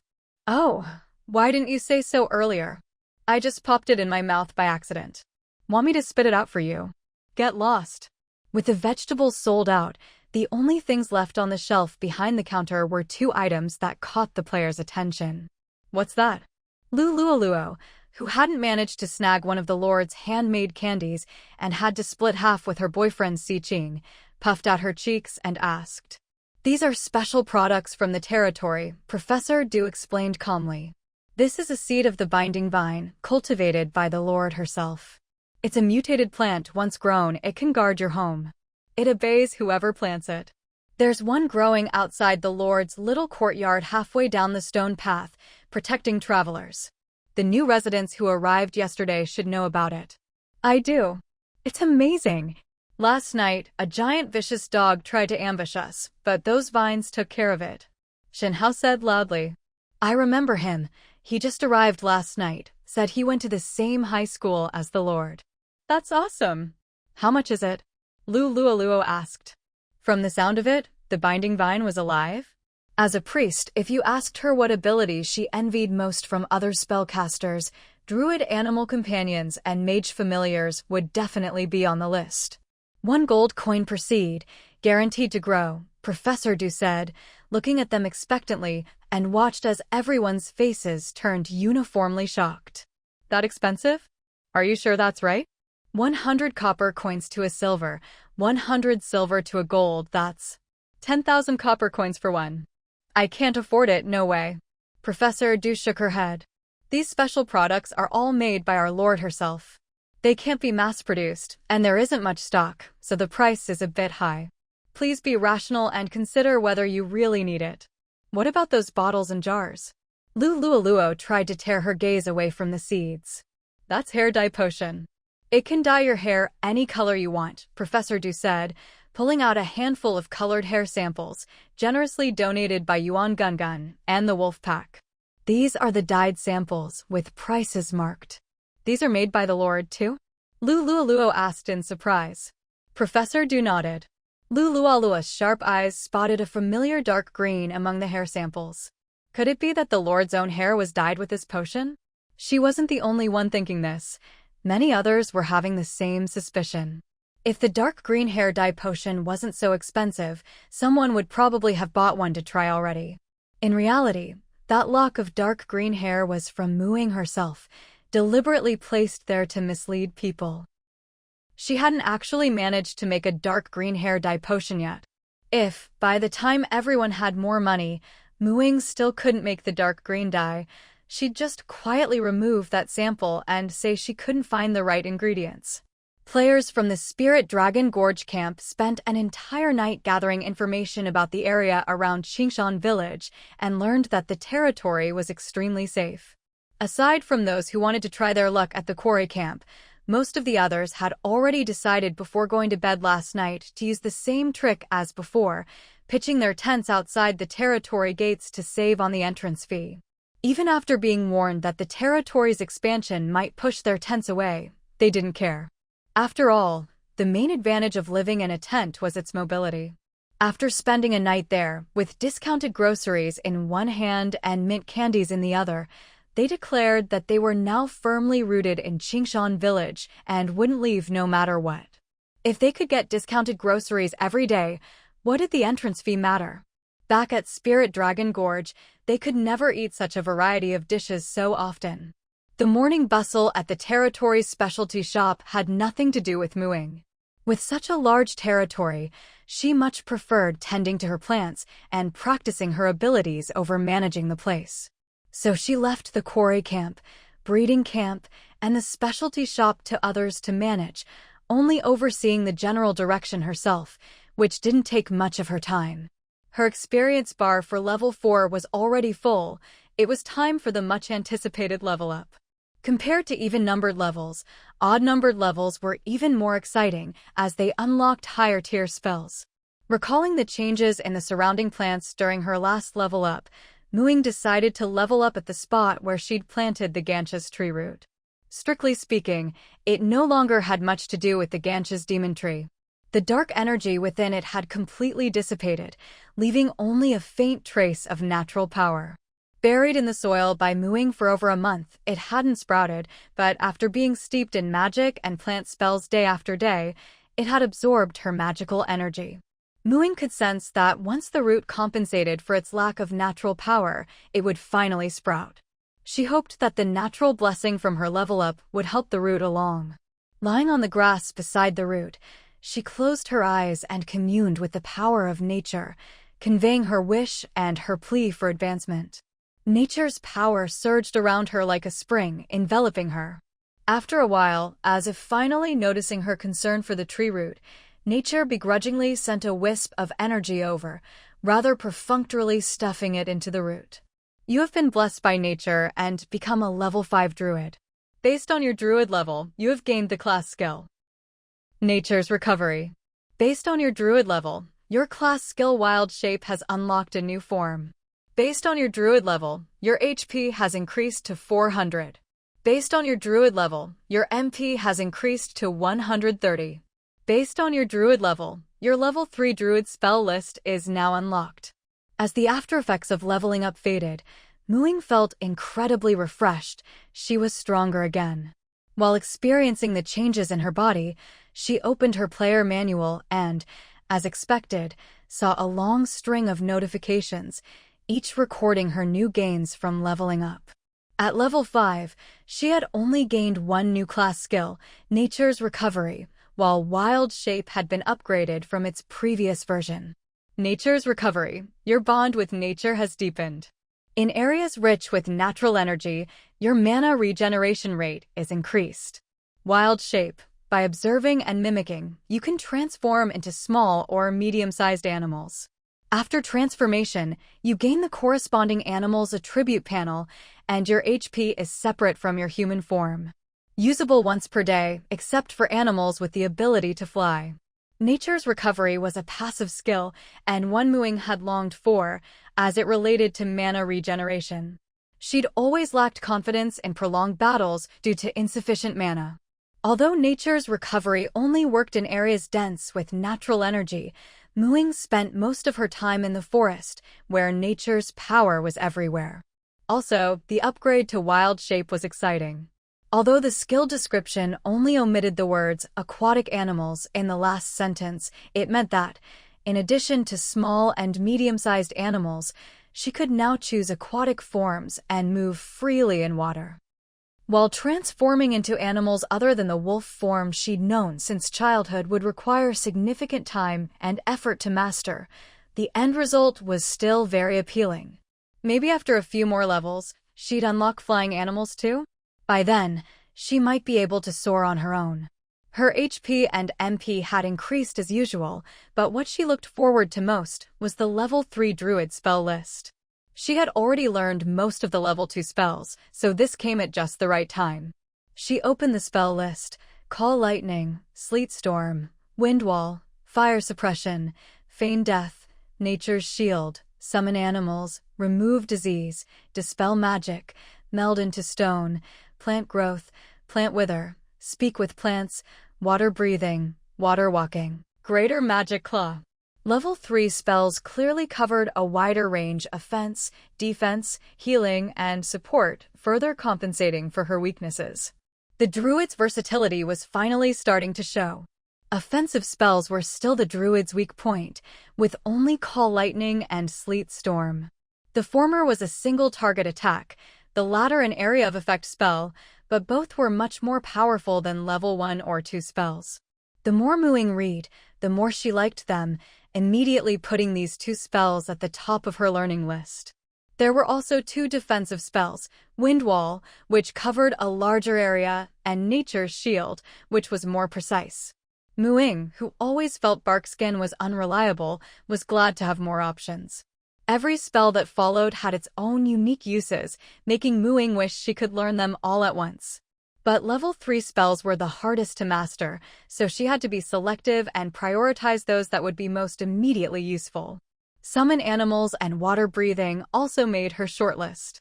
The former could summon animal spirits to assist her, which would be useful in combat. The latter was purely for the sake of mastering aquatic animal forms with wild shape. To master an aquatic animal form, she'd have to enter the water to observe and experience it. Having been a landlubber in both her lives, Mu Ying figured it would be easier to learn water breathing than swimming. After all, even if she learned to swim, she couldn't stay underwater for long. Other spells were either not immediately needed, like remove disease, or had alternatives, like plant growth, which was similar to her plant magic. Mu Ying made a list of spells to learn, with Call Lightning at the very top. Despite being a nature-loving, laid-back druid, Mu Ying still had a bit of a violent streak. She really wanted to try the feeling of being a spellcaster who could dish out massive damage. There were rumors on the forums that Lord Zhou of Feihong Village could chain Lightning Claw and Magic Missile together with devastating effect. Both of those were only level 2 spells. Surely her level 3 Call Lightning wouldn't be weaker than a mage's level 2 spells, right? Looking again at the small mound of earth nearby, a delicate seedling had broken through the soil. Its stem was a crystalline green, only about 2 knuckles high, topped with 2 tiny leaves the size of rice grains. Mu Ying used her Identify Creature skill to examine it. Unnamed, a new type of plant, sprouted by chance from the purified mother root of the Ganch's demon tree under the dual influence of natural baptism and Mu Ying's magic. It can promote the birth of spirit-type creatures. Mu Ying had only ever seen spirit-type creatures mentioned in the description of her class skill, Nature's Protection. She didn't actually know what they were. This plant didn't have a name yet. After thinking for a moment, Mu Ying decided that its texture was more like a gemstone than a plant, so she named it the Gem Tree. You have cultivated a new plant, Gem Tree. This plant is stable in nature, and its emergence is highly accidental. It requires the nourishment of both natural power and your magic to survive. It is a rare and special plant. You gain 1,000 class experience. Mu Ying's breathing grew heavier. With trembling hands, she opened her character panel. Class, Druid LV5, 1000/1500. Note, at this level, up to 10% of experience can come from combat. Who would have thought that just by changing locations when she leveled up, she'd stumble onto such a huge surprise?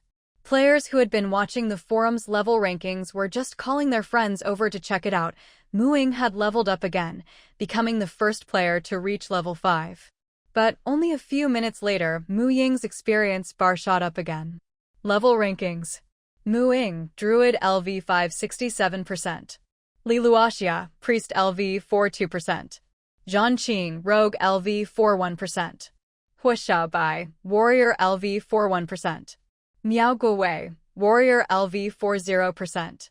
The news quickly spread across the forums. A hot post was instantly pushed to the top. Let's discuss how the top player on the level rankings managed to go from 0% to 67% progress just 5 minutes after leveling up. Original poster. I can't figure it out. You guys guess. First reply. OP is up to no good, lured us in for nothing. Everyone else run. Second reply. Jumped a level and a half ahead of second place in one go.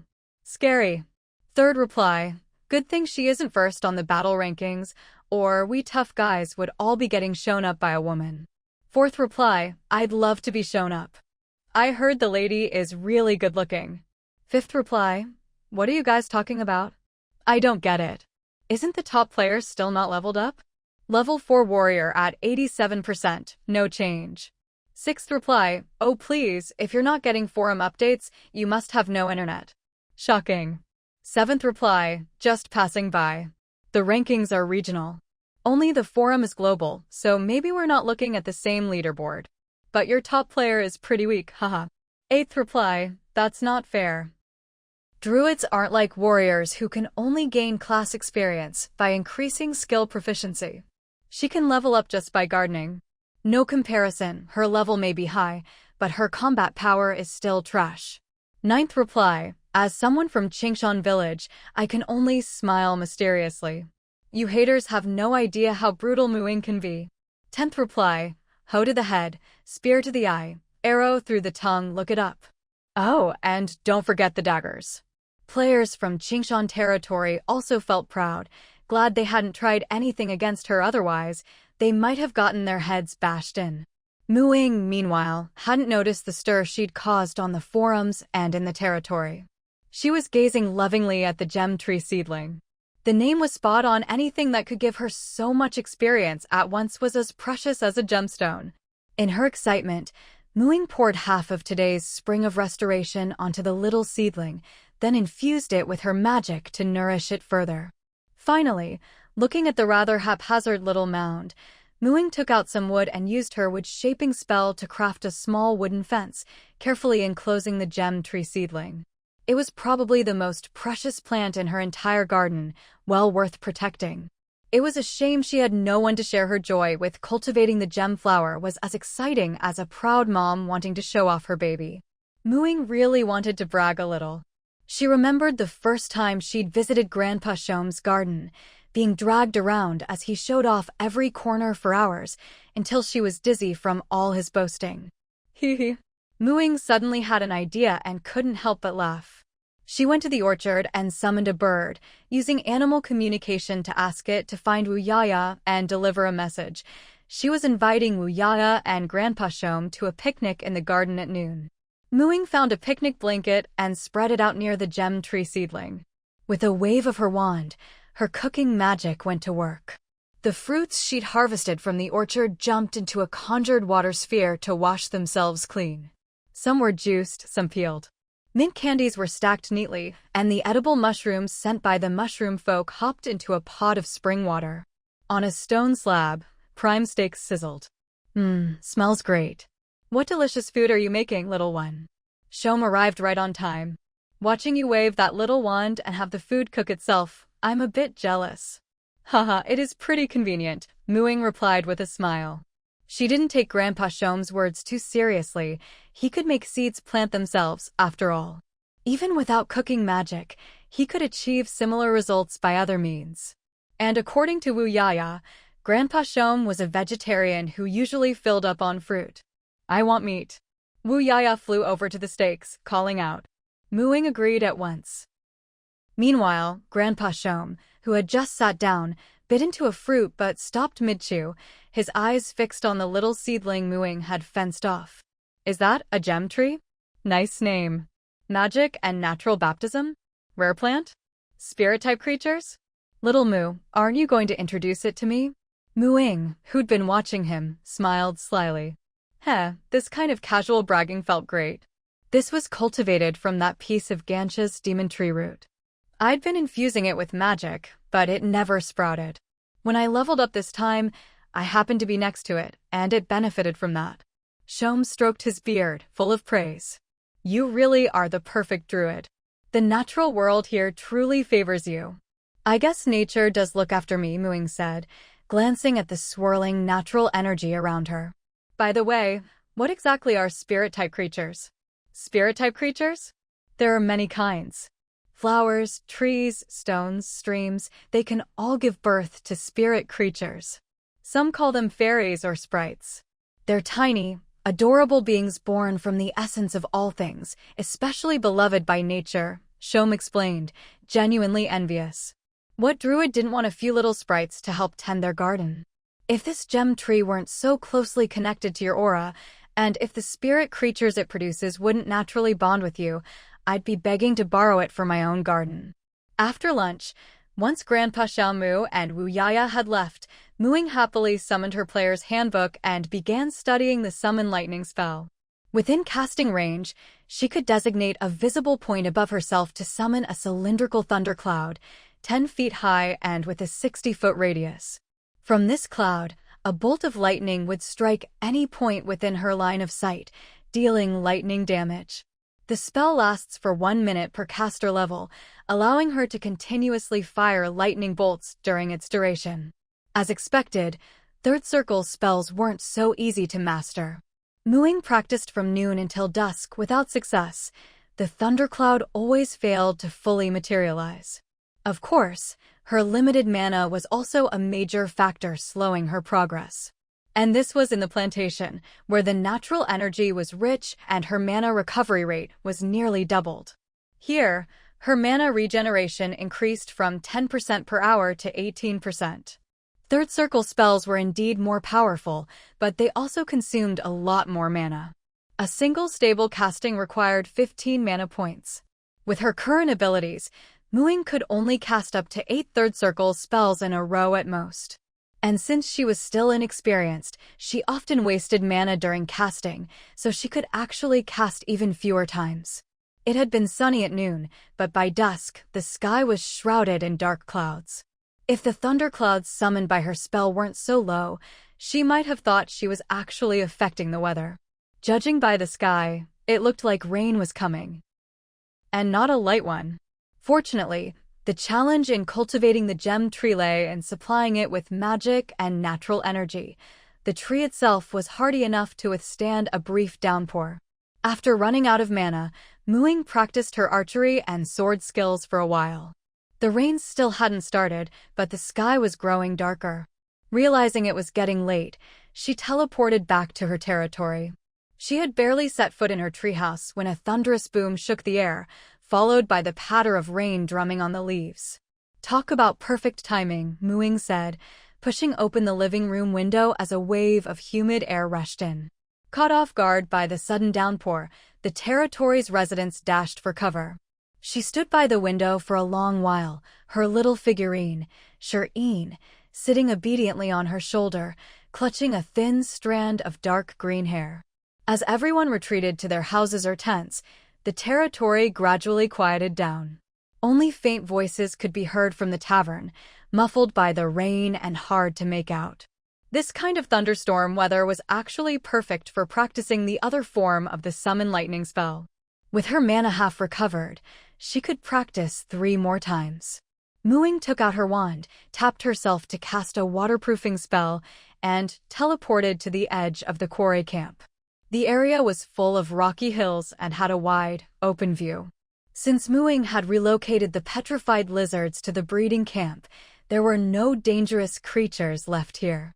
She passed through the camp's protective barrier and walked a little further, then began casting while looking up at the sky. The second form of summon lightning allowed her to directly control a patch of thundercloud overhead during a thunderstorm. With the weather's natural amplification, casting was easier and the lightning bolts were even more powerful. This time, she quickly connected with a small patch of thundercloud above her.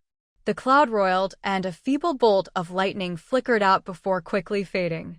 Though the bolt was rather weak, it marked a milestone in her mastery of the summon lightning spell. While she still had control of the cloud, Ying began preparing a second bolt. This one was much stronger than the first.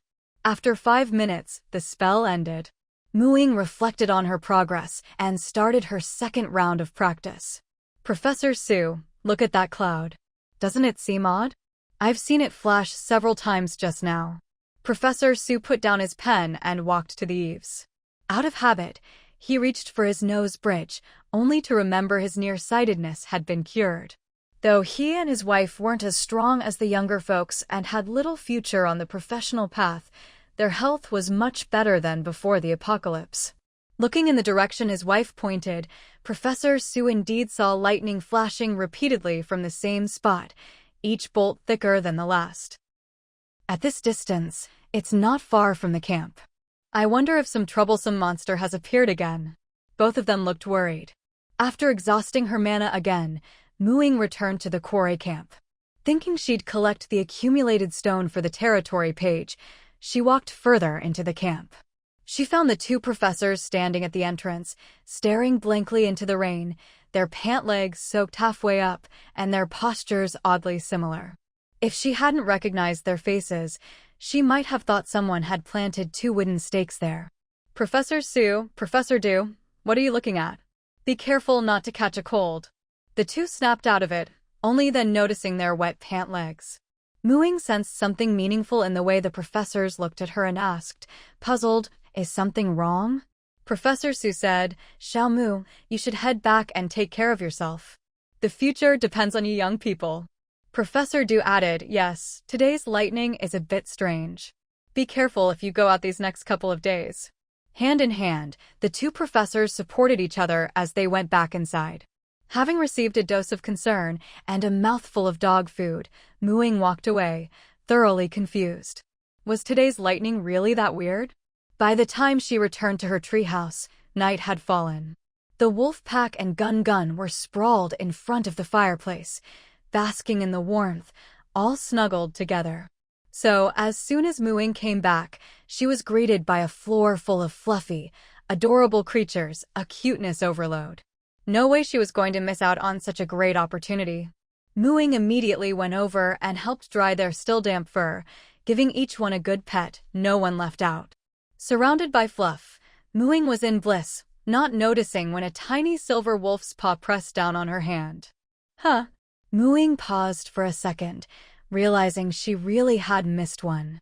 Blame it on how small he was, she could only gently tap him with a finger, afraid to pet too hard and hurt him. The feelings of the Shireen figurine were transmitted back to the main body. Somewhere along the river of time, a battered, silver giant wolf licked its wounds, looking pitiful with watery eyes. Back then, Ying loved petting him most, always praising his beautiful, silky fur. In the blink of an eye, she was off petting someone else. Those wolf cubs were all dusty and nowhere near as good-looking as him. And that iron-eating beast so fat. How could it compare to his elegant, slender figure? No, he had to recover quickly, get stronger, and come back to knock those ugly things down. He had to be Ying's #1 fluff. Ying finally remembered him. Oh, greater than over equal to less than over equal to oh. The main body closed its eyes, savoring the touch from the avatar. The corners of his mouth stretched to their limit, and suddenly, even his wounds didn't hurt anymore. Knock, knock, knock. Mu Ying was in the middle of comforting little Shireen when she suddenly heard an urgent knocking at the door. What could be so urgent? She quickly stood up and went to open the door. As soon as she pulled the door open, the person knocking shrank back nervously. Standing outside were 7 or 8 people, all of whom Mu Ying recognized, though she couldn't recall their names. The one in front was the most familiar, if she remembered correctly. His name was Old Mao. Well, considering she'd once smacked him for trying to guilt-trip her, it was no wonder he was scared of her now. But he'd turned over a new leaf since then, hadn't caused any more trouble, and had even helped out during the last ghoul attack. He was now a member of the Qingshan Alliance, so Mu Ying didn't really hold any prejudice against them. Looking them over, she saw they were all soaked, their clothes muddy and stained with blood, their faces pale and full of panic. They must have just returned to the territory after encountering some danger. Mu Ying softened her expression, put on a friendly smile, and asked as gently as she could, "Is something wrong?" Old Mao shivered. Her smile was terrifying. It brought back memories of being smacked, but his worry outweighed his fear. He stammered, "The ghouls, they're out, so many of them. We lost 2 brothers, barely managed to escape.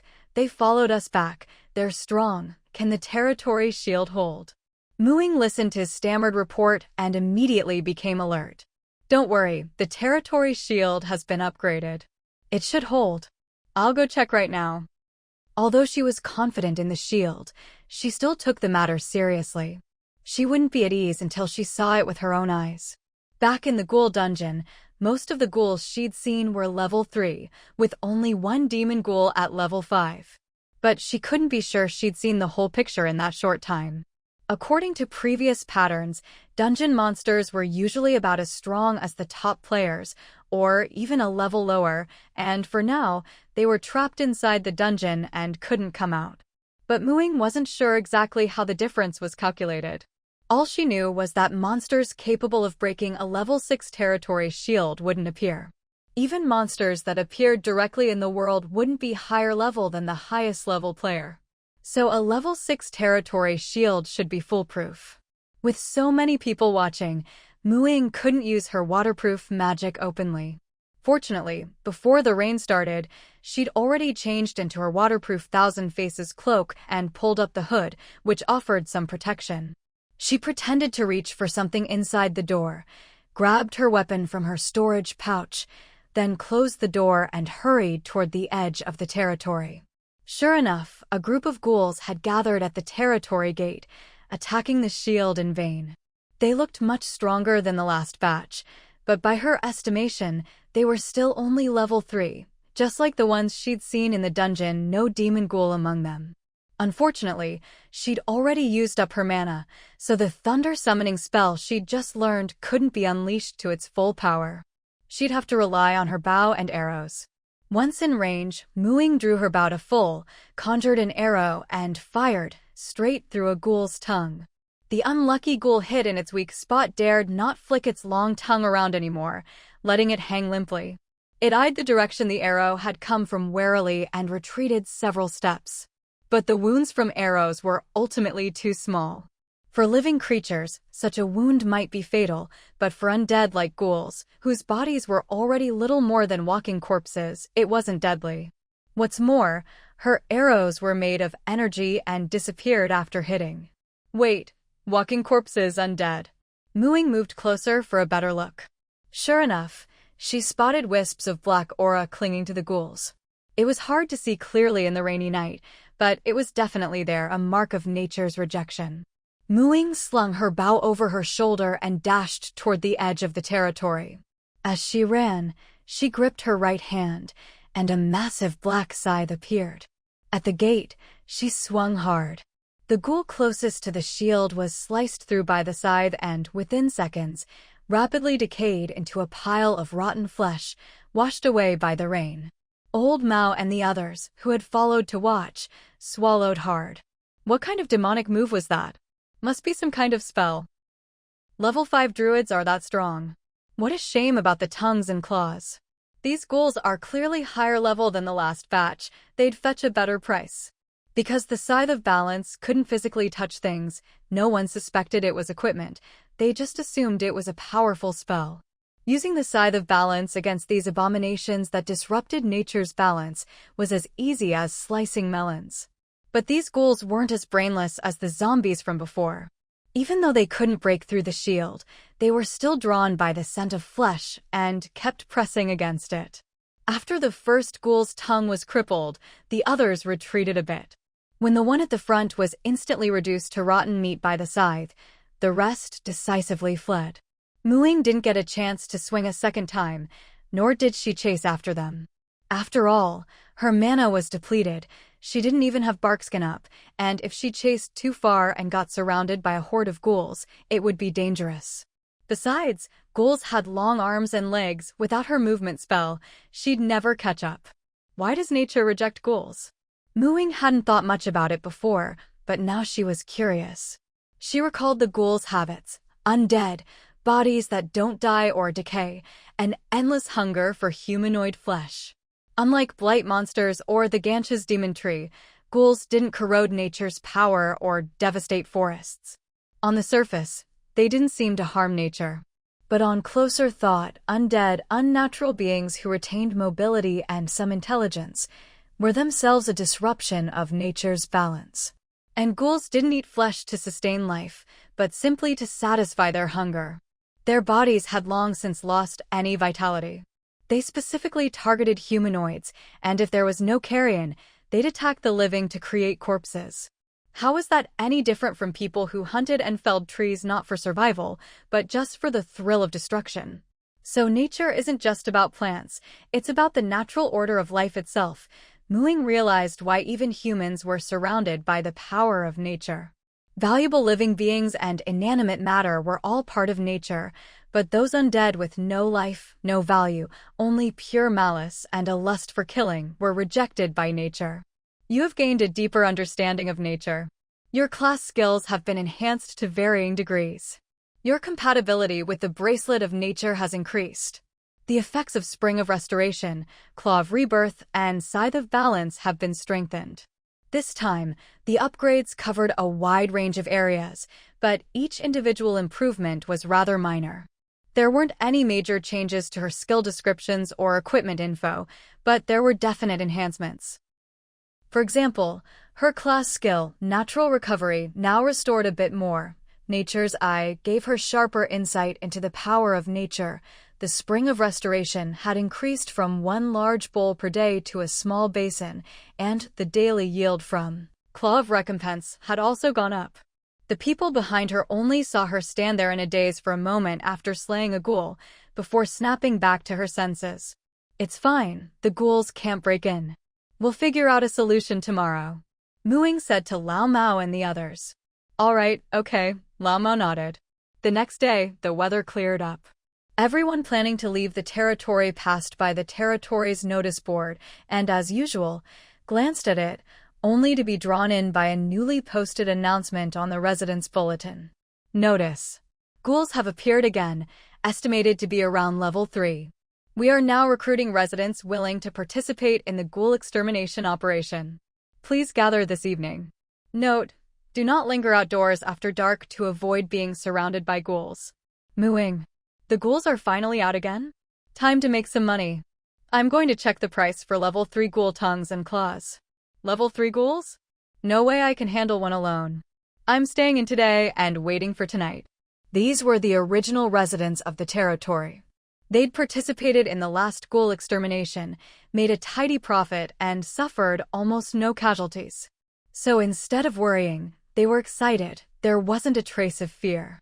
But the newcomers from Spirit Dragon Gorge, who had only recently arrived, were a bit confused. They'd heard there was a ghoul dungeon near the cemetery, but didn't understand why the locals were so eager for ghouls to show up. Blood crows could also be sold for money, but no one wished for blood crows to appear frequently. After all, you never knew when you might be trapped outside camp by a sky full of blood crows, and the consequences of that would be unbearable. "Are ghouls easy to kill?" a clueless newcomer asked. The person beside him gave him a strange look. "Of course not. Any of our teams that run into a ghoul in the wild can only run for their lives. And that's just with level 1 or 2 ghouls. That's why nobody's going out today. We're all resting up for tonight." "Then why are you all so happy?" The questioner was even more confused. "Look who left the notice, Muing. With her around, she can shoot an arrow and disable the ghoul's most dangerous weapon, the tongue. Without its tongue, a ghoul is like a tiger without teeth. With a bit of teamwork, we can take them down. That's how we did it last time." No wonder.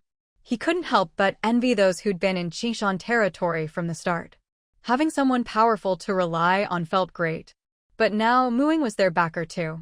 As evening approached, the front gate of the territory grew lively. Everyone had filled their stomachs early, ready to follow Muing into battle that night. They'd prepared wet cloths, long-handled weapons, and everything else they might need. With experience from last time, they decided to cooperate under the name of the Qingshan Alliance and would split the spoils as before. Each team would hold off one or several ghouls according to their abilities, while Muing would look for opportunities to shoot and disable the ghouls' dangerous tongues. Each team kept the ghouls they killed, and Muing would take a 20% share. Actually, Muing had just leveled up recently and still had some quota for kill experience.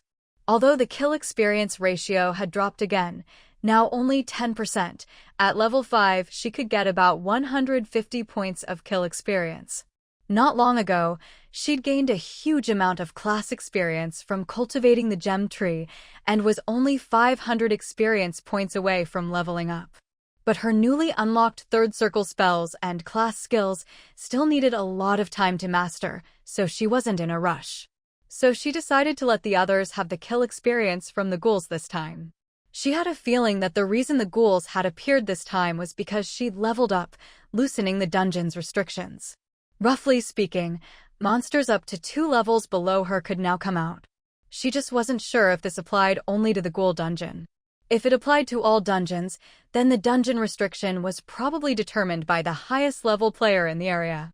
Although the level ranking was only regional, the forum rumors suggested that no one in other regions was leveling up faster than she was. At this point, she wasn't interested in using these ghouls to test her strength. She just wanted to quickly eliminate the threat around the territory so she could study magic in peace. After all, She hadn't even mastered the basics of thunder summoning yet. As night fell, tall figures began to emerge from the cliffs. This time, there were far more ghouls than before, over 20 of them. They were also smarter, sticking close together as if aware of the danger outside. This made it harder for the players to split them up and pick them off. Ying thought for a moment. Since they were standing so close together, wasn't this the perfect chance to use her spells? The surrounding plants suddenly stretched and grew, wildly entangling the ghouls. After leveling up, her entangling spell produced even tougher vines. Even level 3 ghouls were momentarily bound. Though it wouldn't hold them for long, it was enough to drag and separate the ghouls. The vines didn't bind the ghouls evenly, so some broke free faster than others. After escaping, they instinctively avoided the crazed plants, distancing themselves from the area affected by the spell. With a single spell, Ying had split up the ghouls. Sensing the time was right, Ying knocked an arrow and let it fly. Her arrow was the signal. Suddenly, from behind tombstones, in the grass, and up in the trees, a crowd of people with wet cloths over their faces leapt out. Charge!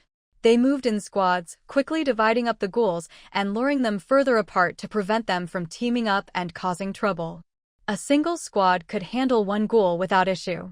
At this moment, Ying, with Barkskin, enhanced attributes, swift step, and spider rock active, moved swiftly and effortlessly through the trees, quickly finding the best angles.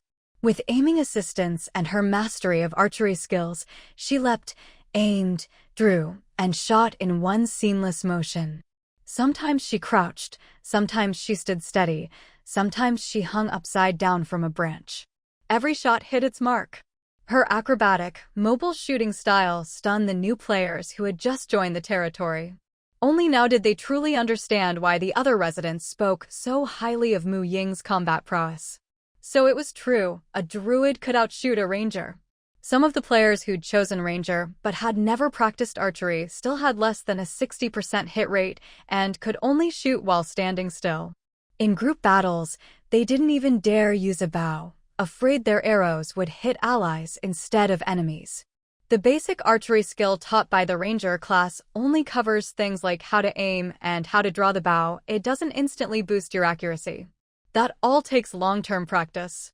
So how did she, a druid, manage it? On the forums, people have already compiled and summarized the characteristics of most classes. There are a total of 11 classes, and based on their core abilities, they're divided into 3 categories: spell classes, skill classes, and hybrid spell-skill classes. Spell classes are those whose main combat abilities come from spells, including mage, warlock, priest, and druid. Skill classes rely on various skills and have no spellcasting abilities. These include warrior, barbarian, rogue, and monk. Hybrid spell skill classes have both limited spellcasting and offensive class skills. This includes bards, who can use some mage spells, paladins, who can use some priest spells, and rangers, who can use some druid spells. However, their spell selection is very limited. They mainly rely on skills for combat, with spells as support. For spell classes, spells can't be leveled up. Their effects only improve as your class level increases, and you have to learn higher-tier spells as you level up. For skill classes, many skills can only be improved through practice. For example, basic archery can be leveled up to archery mastery. But you can't shortcut skill leveling with kill experience like you can with class levels. It's all about real, hands-on practice. So, very few players have managed to level up their skills so far, and most of those already had some foundation before. For spell classes, leveling up requires both experience and meeting certain spell learning standards. For skill classes, you need to practice your class skills to a certain degree. Hybrid spell skill classes need to balance both. Spell classes can get stuck if their attributes aren't high enough to learn higher-tier spells, and there's rarely a workaround. For skill classes, attributes only affect the power of your skills. There's no threshold for learning them. The challenge is in leveling them up. So spell classes have a higher entry barrier and are more dependent on talent. If your spellcasting attribute isn't good enough, you're capped. Skill classes have no such barrier, but it's very, very hard to become truly powerful.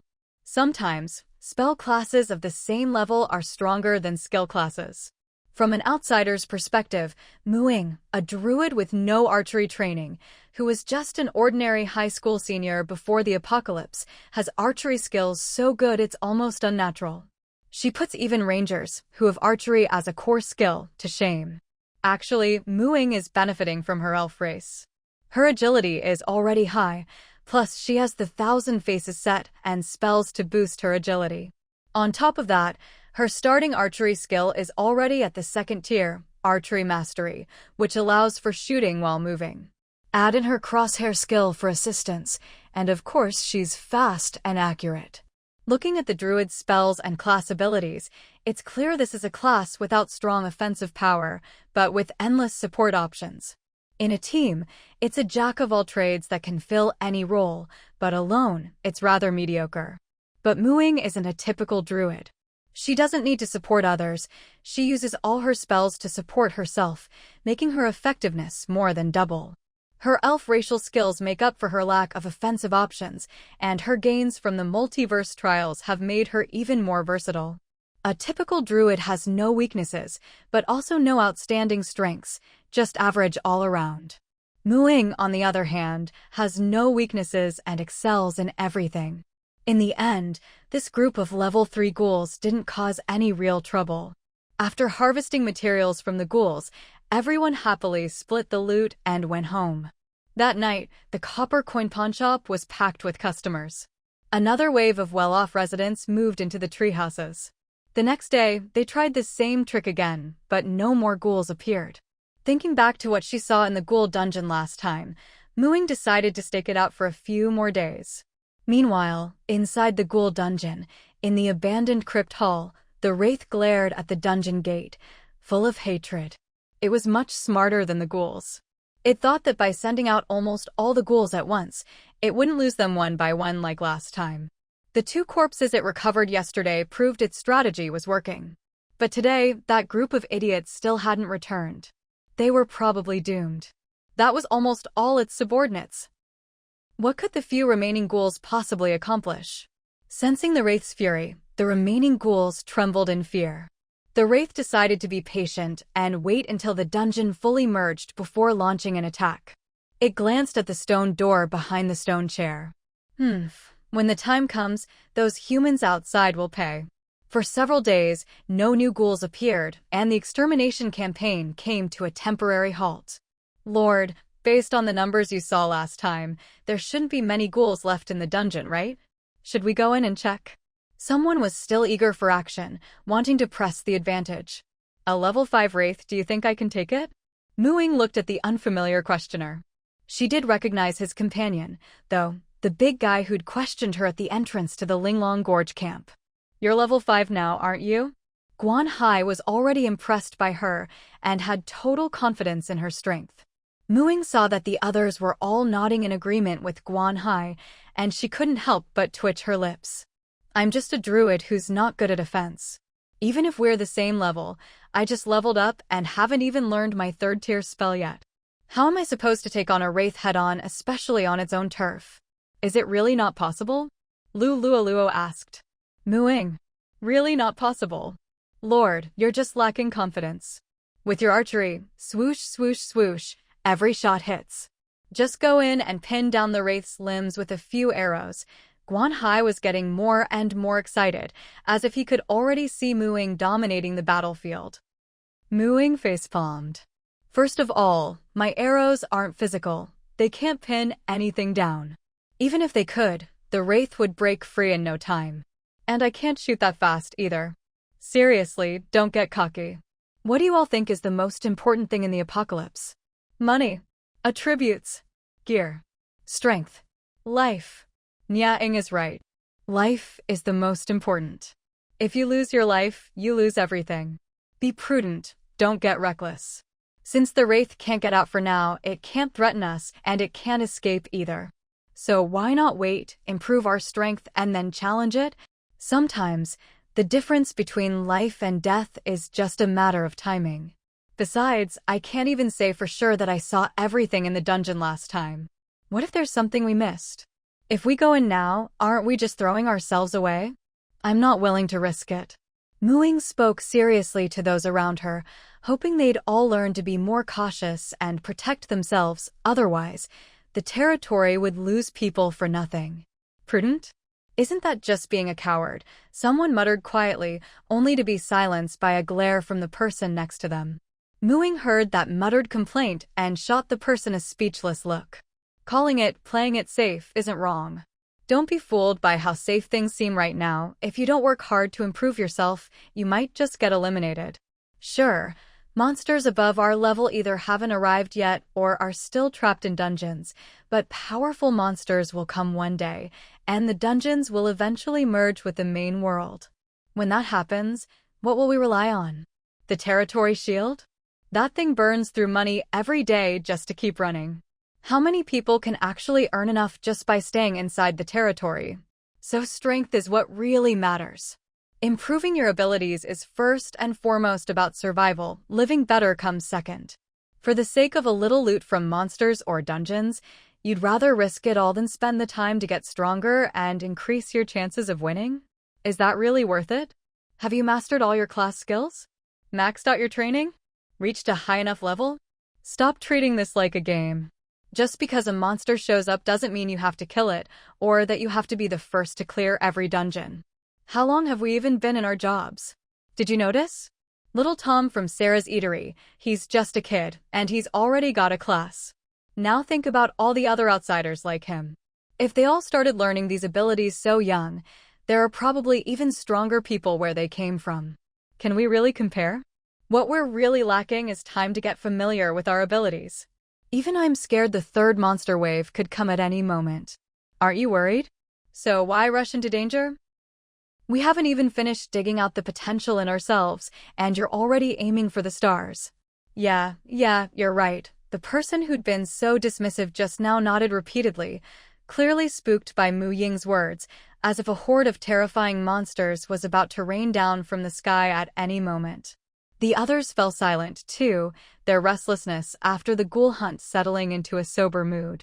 They all suddenly wished they could hurry back to the territory and train hard.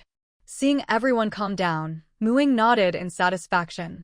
Looks like her little speech worked. Look up, the sky, someone stammered. Everyone's heart sank. Ying had sharp eyes and immediately spotted the sudden points of light in the night sky. They looked like stars, but they were moving. Run! Get back to the territory. Her shout snapped everyone out of their daze, and they all bolted for the territory as if their lives depended on it. Luckily, they'd been talking while walking and were already halfway back from the graveyard. As she ran, Ying muttered to herself, I just wanted to scare them a little. I didn't even use a curse spell. How did monsters actually start falling from the sky? If someone asked her now, how long does it take for a monster-carrying meteor to go from visible in the sky to hitting the ground? Ying could answer with certainty, just over 4 minutes. That's not enough time for an average class holder to sprint from halfway between the graveyard and the territory to safety before the meteors land. Fortunately, Ying still had plenty of mana left, enough to cast Swift Step on the slowest, least agile members of the group, so no one was left behind. This time, the meteors were even denser than last time. Before, it was like a scattering. Now, it was like a downpour. But something seemed different. Not every meteor seemed to contain a monster. As they neared the territory gate, Ying saw with her own eyes a meteor shoot into a beetle on a tree trunk. The beetle dropped to the grass with a plop, dead or alive, she couldn't tell. There were a few newly arrived monsters nearby, still shrouded in light and hard to make out. One big creature landed right in their path, but Ying, leading the group, didn't stop. She took advantage of the monster's brief confusion after landing and dashed past it. Everyone running ahead was on edge, but little did they know that inside the glow, a pair of red eyes was watching the sudden rush of two-legged creatures with just as much terror, frantically trying to break free and hop away. Phew, we made it. The moment they crossed the territory shield, all their tension evaporated. The more image-conscious among them managed to sit down gracefully, while the rest just collapsed at the gate. Even so, everyone instinctively turned their heads toward the outside, panting and watching for what would happen next. The closest thing was the big creature that had blocked their path. But instead of being violent and terrifying as they'd imagined, it was a huge white rabbit. A massive body, fluffy ears, bright red eyes. It glanced at them after emerging from the light, then bounded away into the forest in a few leaps. That rabbit is huge. So cute. Lulualua's eyes sparkled with hearts. For people who liked furry things, it was almost as appealing as Mu Ying's wolf form. Bouncer Rabbit. Level 2 Large Herbivorous Magical Beast. Great jumping ability, and its kicks are powerful. An adult can knock over a tree as thick as a thigh with a single kick. Its innate skill is Bouncy Ball. Mu Ying shared the results of her creature identification. Its challenge level was only 2, so it wasn't truly harmless, but like ordinary rabbits, it was gentle and timid and wouldn't attack unless provoked. Lulualuo thought about thigh-thick trees than her own small frame. Fuzzy things weren't to be underestimated. None of them were simple creatures. Mu Ying, meanwhile, was pondering. The monsters this time didn't seem to be all high-level. There were plenty of low-level ones too. And those meteors that merged into local creatures, what were they, and what would they do? She had no idea. Wait, had the wolf pack come back yet? Mu Ying suddenly grew worried. Lately, Dehui and the others had been out hunting from dawn till dusk, living off their own skills. After being fed from the spring of recovery for a while, they'd all grown much smarter than ordinary animals. Sometimes, they'd even bring back leftover prey or useless bones and pelts to sell at the pawnshop. With no entrance fees or rent to pay, they'd saved up a little, and sometimes even bought cooked food from the eatery as a treat. Mu Ying herself had even received grilled skewers from Dehui and the others. They were growing fast, adapting to this world. Even the wolf pups had gone out to learn to hunt today. Thinking of the situation outside, Mu Ying anxiously ran toward the treehouse. She didn't see any sign of the wolf pack along the way, and the ground floor of the treehouse was empty. She checked with Roundy and confirmed they still hadn't come back. What should she do? Could something have happened to them? Mu Ying was almost out of mana now and full of worry. She could only run back to the territory gate. With a leap, she shifted into wolf form, dashed to the gate, lifted her head, took a deep breath, and howled into the dark forest outside. Awo, awo, awo. Only silence answered her.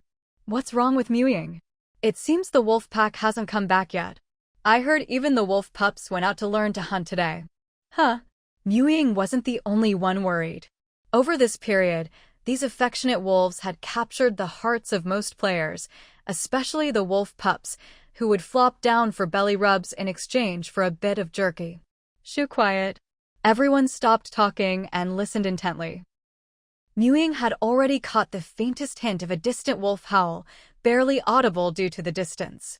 The wolves weren't in danger, just ran into a little accident. In fact, it seemed like a good thing, and they were hurrying back to the territory. She called out again, telling them to be careful, and finally relaxed. Nearly 20 minutes later, a group of spirited figures emerged from the forest, passing effortlessly through the territory's barrier. People at the entrance quickly stepped back. Only Mu Ying looked at her own small frame and sighed. The wolf pack was completely different from before. Each of them had grown noticeably larger, with the adult wolves now about the size of small horses. Previously, Mu Ying's size was considered impressive among them, but now she was a head shorter than the adults. Their once dark and gray fur now looked as if it had been washed clean, turning a silvery gray, sleek and shiny, somewhat similar to Shireen's wolf form. Void Wolf, Medium Magical Beast, Level 1 to 3. Said to possess a trace of space-time werewolf bloodline. Innate skills, Void Pouch, Void Blade. The identification results proved the changes weren't just on the surface. The wolves had evolved from ordinary medium-sized wild wolves into magical beasts, with a new species name and 2 innate skills. She'd seen the term magical beast twice today. The hopping rabbit from earlier was one too. The thick monster manual had mentioned this as well. Beasts rely entirely on their bodies, surviving and fighting with natural weapons. Magical beasts, on the other hand, are evolved from ordinary beasts and possess innate skills, making them stronger than their wild counterparts. But magical beasts aren't necessarily stronger than all beasts. Aru. The change was so drastic that Ying had her suspicions, but she wanted to confirm them. So, the others watched as Ying and the strange wolves howled back and forth, as if discussing something. What are they talking about? Don't tell me those are the same wolves. No way, the difference is huge. Ying finally confirmed her guess. The wolf pack had been struck by a meteor, felt their bloodlines boil, and then transformed. It seemed this meteor didn't just bring monsters, it also affected Deep Blue Star's native creatures. Thinking back, the first meteor brought zombies and transformed humans. The second brought monsters, but before that, a week-long rain had altered the plants. Now, the third meteor had transformed the animals. Given the Apocalypse game's usual mix of gentleness and cruelty, it seemed to be guiding Deep Blue Star down a new path, step by step. The Apocalypse game had brutally and abruptly stripped humanity of its once glorious civilization, erasing all traces of the past. Yet, it didn't cut off humanity's chance to survive. Anyone who could complete the challenges received the means to live in the new world, a player's handbook. This handbook wasn't just a gimmick. Even the shopkeepers, who came from the same place as the Apocalypse game, had one. Occasionally, she'd see them summon their own handbooks. Sarah's child, little Tom, was about the same age as Dong Xiaojiang, chose the same class, and trained skills the same way. The only difference was that he didn't seem to have a kill quota, just training day after day. A player's abilities weren't stored in the handbook, it was more like a vessel for class knowledge and a record of progress. The Apocalypse game had given her the chance to gain these amazing abilities, and Ying was grateful. But it was hard to judge whether forcibly dragging a world onto a new path was right, especially for human civilization. For those eliminated in the process, it was undoubtedly cruel. But for those who adapted, it was fresh and wondrous. Setting aside questions of human civilization and development, from the planet's perspective, the changes brought by the Apocalypse game were positive, a true evolution. After experiencing the meaning of nature, Ying realized that humanity's previous path, developing technology and boosting collective power with firearms, had severely damaged the environment. Humans conquered the planet, but the planet itself grew worse. Now, human power resided within themselves. All sorts of magical abilities, weren't they just clean energy in another form? No pollution, renewable, a new kind of sustainable development. Personally, Ying preferred this vibrant world. It might not be as stable or convenient as before, but the future could be brighter. This brief reflection lifted Ying's spirits, easing her worries about the Apocalypse game and making her even more curious about the civilization behind it. From the 3 monster arrivals, it was clear the Apocalypse game's focus wasn't just on humans. It valued intelligent life.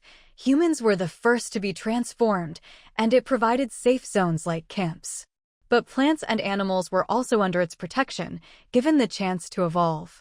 Maybe in the future, even other life forms or non-living things would be included. Perhaps the Apocalypse game was focused on the planet as a whole. A civilization with such vision must be extraordinary. Many things weren't suitable to discuss in public, so after a brief exchange with the wolves, Ying prepared to head back. The wolves had grown so much that the treehouse's basement, already low to save space, was now completely inadequate. Ying simply raised the basement ceiling, making it as tall as her own living floors. Inside, Big Gray, the only one who had fully mastered both innate skills, demonstrated their abilities for Ying. Void Pouch was a dimensional space on the wolf's chest, a bit smaller than Ying's storage pouch, used for storing items. The void pouches of the wolf pups were smaller. Void Blade was a kind of spell-like ability.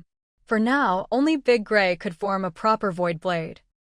A silvery white energy blade, well-concealed and sharp, comparable to a first circle spell.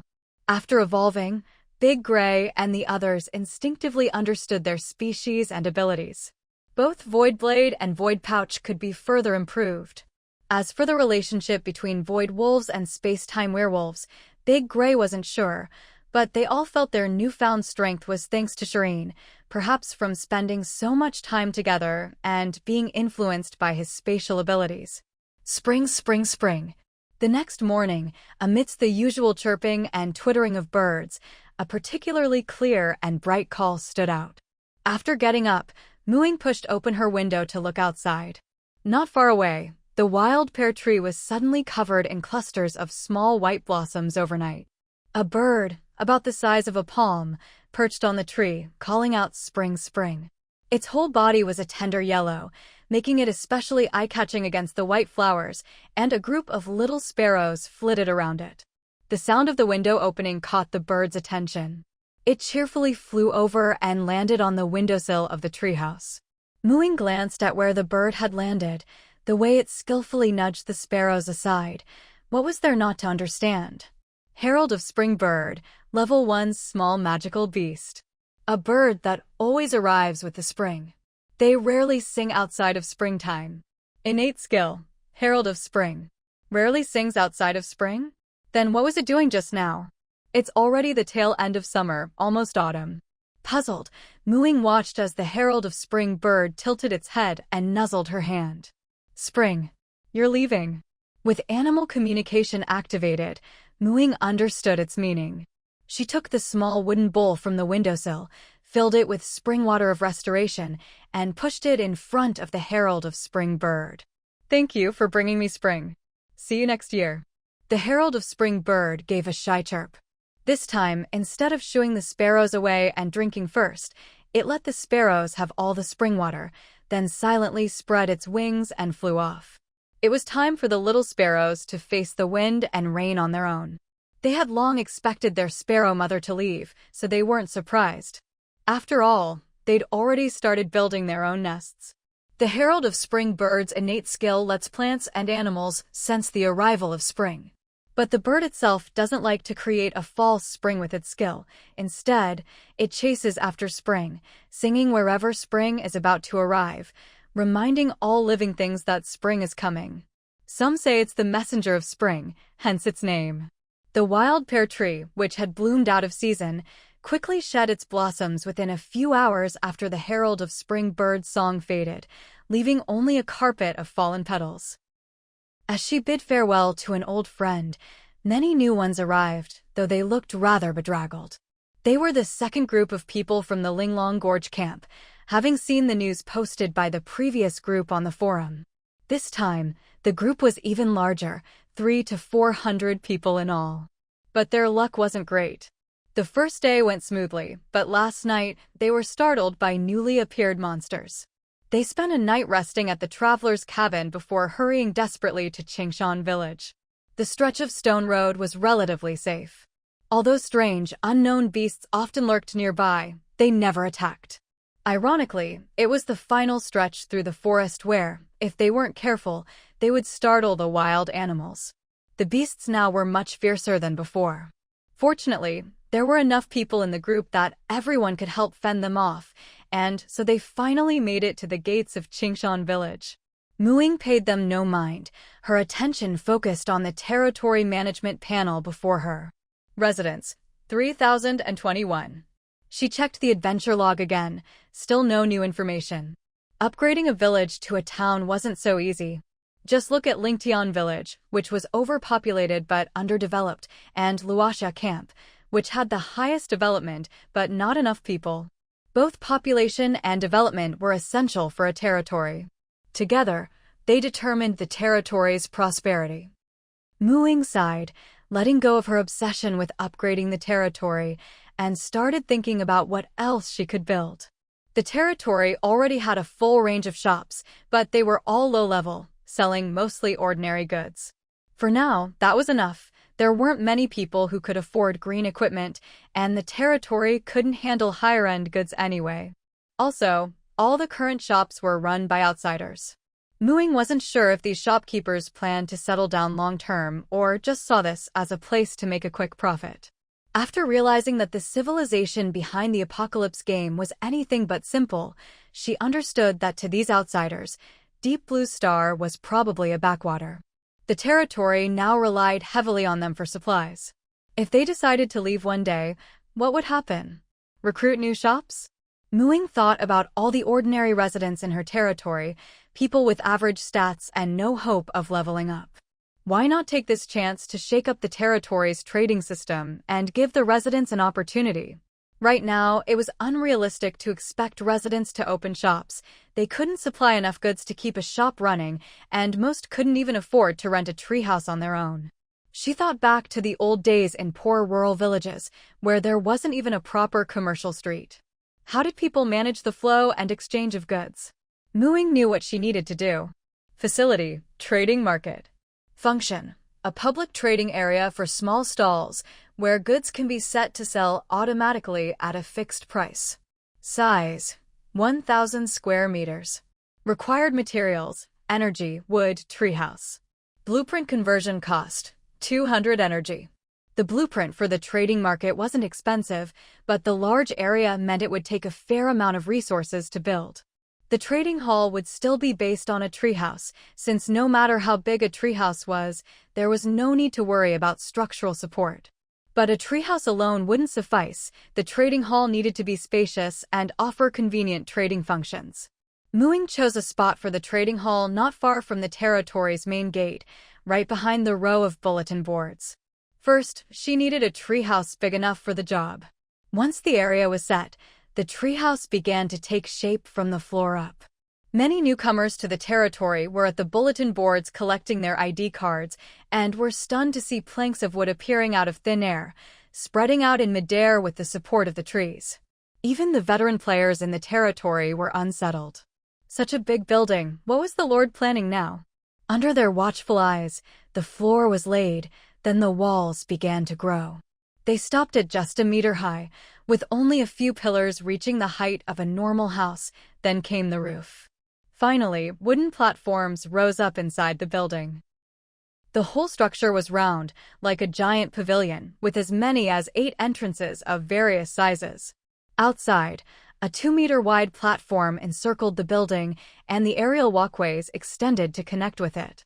The largest entrance bore a plaque, Trading Hall. Experienced players knew that whenever something new appeared in the territory, the first thing to do was look for the instructions. Their lord didn't like to explain things in person, always putting up notice boards in various places. Sure enough, next to every entrance, a frame of vines held up a sign. Trading Hall Guidelines. The Trading Hall is a centralized, free trading space for territory residents. Unless you have business to conduct, please do not linger in the Trading Hall. Goods must be placed on the trading platforms. The owner of each platform has full control over their stall.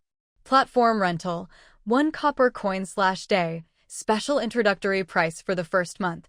After 1 month, the price returns to 1 copper coin per half day. For an extra copper coin, you can enable the platform's automatic consignment feature. Isn't this just a marketplace? A middle-aged woman looked around at the rows of stalls in the hall. Other than being made of wood, it looked exactly like a traditional market. The rent is really cheap. It's half price for a limited time. What does automatic consignment mean? Anyone want to try it? Everyone looked at each other, but no one made a move. At first glance, it all seemed fresh and interesting, but no one was willing to spend money to rent a stall. Most people were used to selling their unwanted items to the few shops in the territory. The restaurant bought ingredients, the general store took plants, the equipment shop bought hides, the furniture store wanted wood, and the pawn shop would take anything for copper coins. Muing wasn't worried about the trading hall's business. On the surface, everyone had a place to sell what they collected, but once the shopkeepers turned around and sold those items, the price would multiply. Even though the shop prices weren't high, the gap between selling raw materials and finished products was huge, especially when it came to food. Even though no one was renting stalls at the moment, some people had already gone home to prepare. After all, everyone here came from before the apocalypse, and the food industry was always hugely profitable. Meat and vegetables bought for just a few copper coins could be cooked and sold for several times more. Not everyone bought food from the bakery or restaurant because they were rich. Many did so because they lacked ingredients or didn't want to spend money on kitchenware and such. So there was never any real worry about selling ingredients or food. Plus, the barrier to entry was low. It didn't take much capital. Sure enough, the next day, when Ying came to the trading hall, she saw from a distance that the 2 stalls closest to the entrance had already been rented out. That was fewer than she expected. But as she walked in and heard the hawking, she couldn't help but twitch her lips. At the first stall on the left, Dong Xiaozhang and a middle-aged woman were standing there. Joint stall of the Women's Guard, Mountaineering Club, and Seaside Squad. We've got vegetables, wild fruits, fresh meat, and furs for sale. You won't get ripped off, you won't be fooled. The middle-aged woman's voice was loud and clear, easily the most attention-grabbing in the hall. We also accept partners with similar goods. Dong Xiaozhang chimed in, but before he could finish, the woman clamped a hand over his mouth. Dong Xiaozhang? Ying. Well, that explained why there were only 2 stalls. They'd all teamed up and shared them. Looking at the next stall, it was all food, with quite a variety, and 2 people manning it. Clearly, this was another joint venture. As soon as she glanced over, the people at that stall perked up. This was the Lord herself, the wealthiest person in the territory, with serious purchasing power. Soon, Ying heard more and more enthusiastic hawking. Top-quality wild mountain tea marinated eggs. 1 copper coin each. If it doesn't taste good, you don't have to pay. Wild vegetable buns, just 1 copper coin each, cheap and filling. Ying felt numb. She gained a new appreciation for both the thriftiness and the harmony of her territory's residents. Even with stall rent as low as 1 copper coin a day, they still managed to team up and share. It's time for my shift, Liu shouted as he ran in. Seeing Ying at the door, he didn't hesitate. He grabbed a leaf-wrapped piece of good meat from his own stall and shoved it into her hand. Here, have some. This trading hall is such a great idea. We've unified prices, and even the restaurant owner came to sell produce this morning. It's much better than before and way more convenient. We really have to thank you for this. Yes, here, have a bun and a tea egg on the house. Even an NPC came to buy food from us just now. The tea eggs are a big hit, someone from the neighboring stall said, handing her another leaf-wrapped treat. Oh well, let them be. She never planned to make money off the trading hall anyway. If they wanted to share stalls, so be it. Ying comforted herself. She wasn't taking advantage of them after all. She paid full price for the gifts they gave her and even bought more, just to support their business. Once she disappeared outside the hall, the stall owners started chatting. The Lord is all cold on the outside, but warm on the inside. She doesn't want to take advantage of us at all, and she works so hard to support our business. Yeah, but does the Lord really like tea eggs that much? She bought up the whole pot. How long will it take her to finish them all? And all those wild vegetable buns too. That's nothing for her. She's got so many animals at home. I bet she's bringing some for the wolf pack and Gun. Sigh, the Lord is such a good person. She's the strongest druid. She doesn't need to eat this stuff. She's just looking out for us. Auntie Zhu, why didn't you let me talk earlier? Dong Xiaozhang tugged at the sleeve of the woman next to him. Well. Ying returned to her treehouse with her purchases. As soon as she walked in, everything disappeared from her hands except for 2 tea eggs. She'd bought so many tea eggs not just to support their business, but also because she hadn't had any in ages. Looking at the eggs, perfectly marinated, she couldn't resist. Sure enough, when she peeled one, the egg was covered in a dense brown web of cracks. She took a bite, delicious. She wondered where they'd found the tea trees. She didn't even have any in her own plantation yet. Gun caught a whiff of the aroma and put his front paws on the table, licking his lips. Want some? Ying asked. Gun sniffed and nodded vigorously, eyes fixed longingly on the remaining tea egg. A small figure, about the same height as the egg, was busy peeling the shell. After finally getting it off, he suddenly felt a chill behind him. Mini Shireen? He turned around and saw Gun's hopeful gaze. Without hesitation, he picked up the peeled tea egg, walked past Gun's open, waiting mouth, and handed the egg to Ying. Ying remembered a long time ago, the first time she brought a big bag of tea eggs up the mountain. She was still young then, didn't have much money, and tea eggs were the only snack she could afford. She loved them, so when she went home for the holidays, she brought a bag to share with Shireen and the wolf pack. What did she say back then? Oh, right. Tea eggs are so tasty, I can eat 3 in one sitting. You'll all love them. Then she taught Shireen how to peel eggs, and the first one he peeled, he gave to her, ignoring the drooling wolves nearby. After that, Shireen preferred peeling tea eggs and feeding them to her, rather than eating them himself. The wolf pack, thanks to their unscrupulous wolf king, also learned to peel eggs themselves. How similar the scene was to today. Muing smiled, ate the egg Shireen had peeled for her just like before, then took another tea egg from her storage pouch and handed it to Gun Gun. You can try eating it whole. Gun Gun's digestion was extraordinary. He could even handle tough iron bamboo, so an eggshell was nothing. Gun Gun?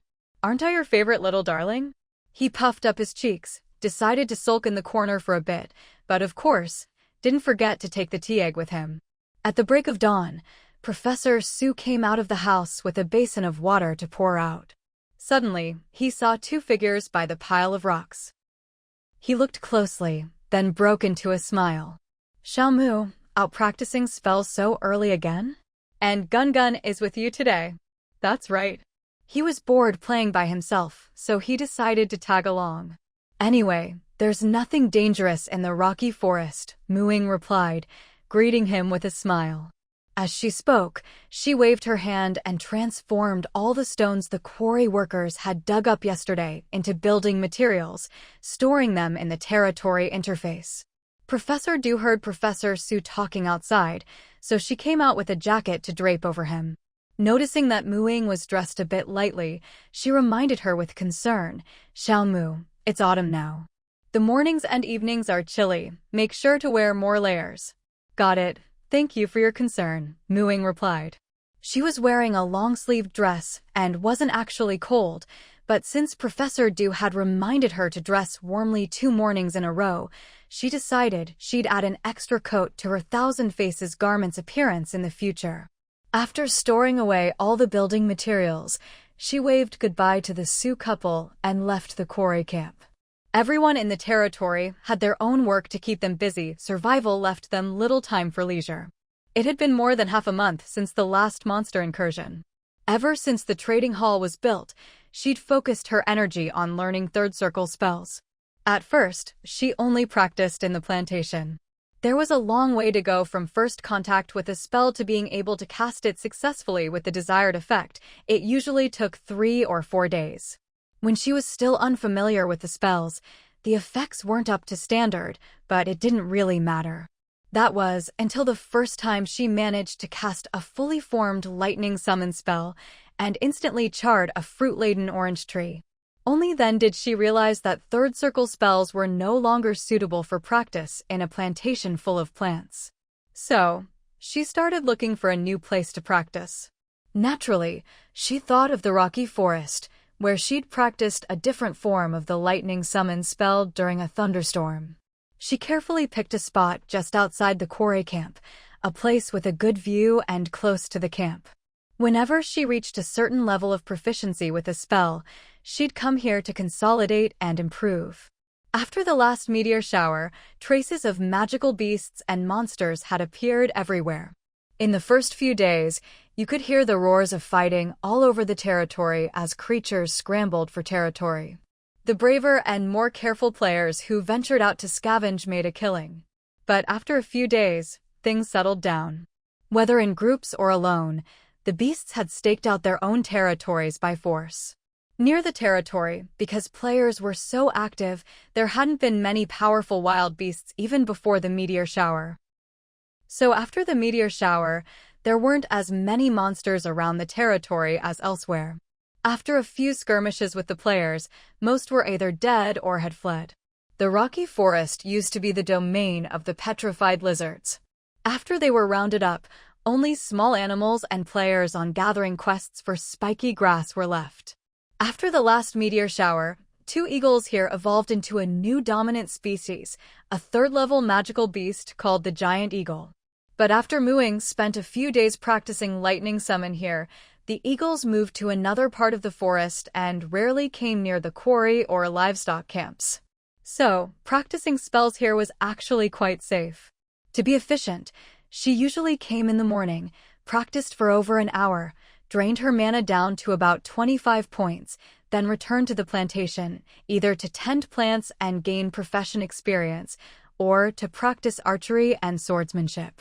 With the lush vegetation around, her mana would usually be fully restored by around 4 p.m., and she'd come back to the rocky forest for another round of spell practice. After today, she'd finally be free from running to the rocky forest every day. During this period, she'd already brought the only 3 high-damage third-circle spells, Lightning Summon, Snowstorm, and Wind Wall, up to standard. The difficulty of learning third-circle spells had increased exponentially. On average, it took Muing 6 or 7 days to master each one, but there was never a question of not being able to learn them. The process was like 2 people who didn't speak the same language trying to communicate and negotiate. She had to communicate with nature again and again, making requests and receiving responses. But the communication was vague, and what she got often didn't match what she wanted, leading to unnecessary waste. Only after repeated adjustments and finding the commands that suited her best could she achieve the desired spell effects. But once she figured out the commands, casting the spells was no longer a problem. After that, it was just a matter of working on timing and accuracy. Muing had both the crosshair and archery mastery skills, which also helped with spell accuracy. So once she'd found her own commands for communicating with nature, all she had to consider was where, when, and how to use the spells in her combat system. But that wasn't something she could figure out just by standing here practicing alone. It would take real combat experience. So, once she'd mastered the commands, there was no need for endless mechanical practice every day. Today's morning practice ended faster than usual.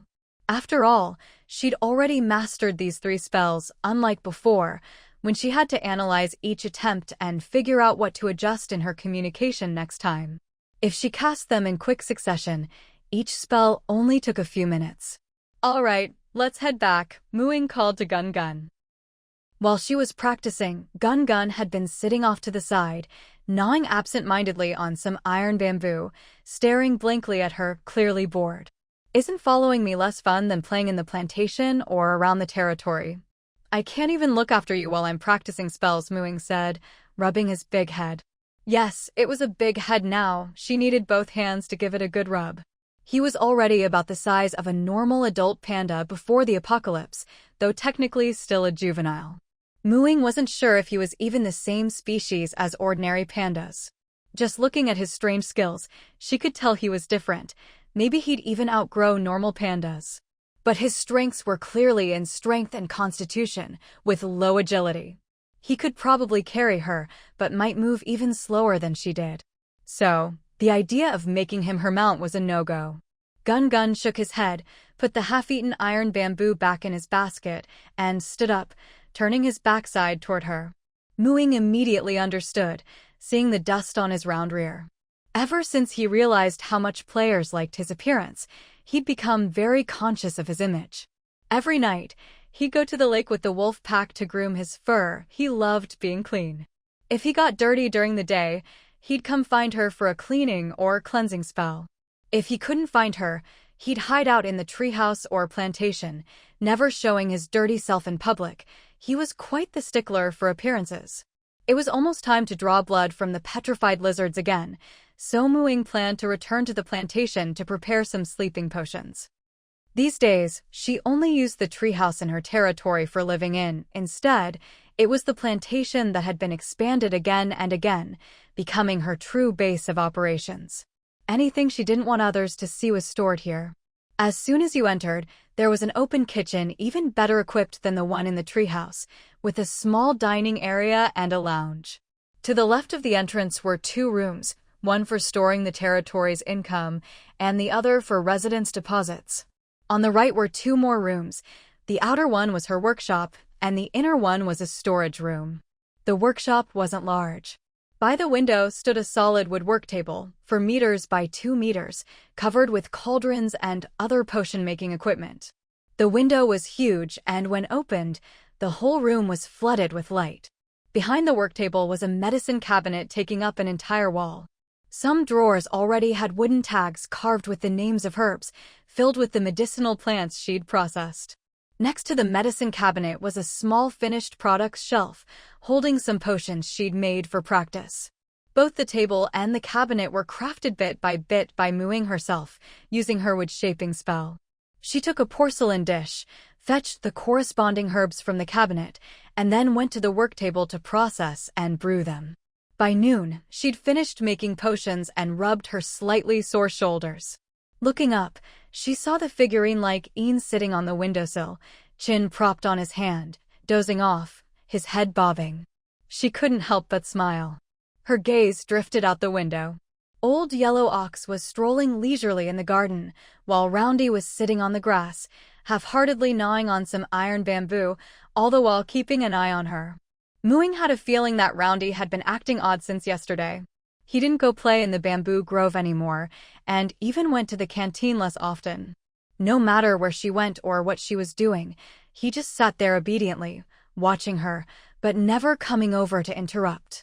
He even seemed to be chewing the bamboo absent-mindedly, which showed how serious the problem was. She checked his stats, but nothing seemed different. Mu-Ying put away the potions, tidied up the work table, and walked over to Roundy. "What's wrong? Are you feeling unwell? Don't like iron bamboo anymore?" Roundy shook his head. As if to prove how much he liked iron bamboo, he chomped down half a stalk in one go. He seemed energetic enough, nothing like before. "So the problem wasn't with the bamboo?" Mu-Ying asked again. "Then why do you keep staring at me?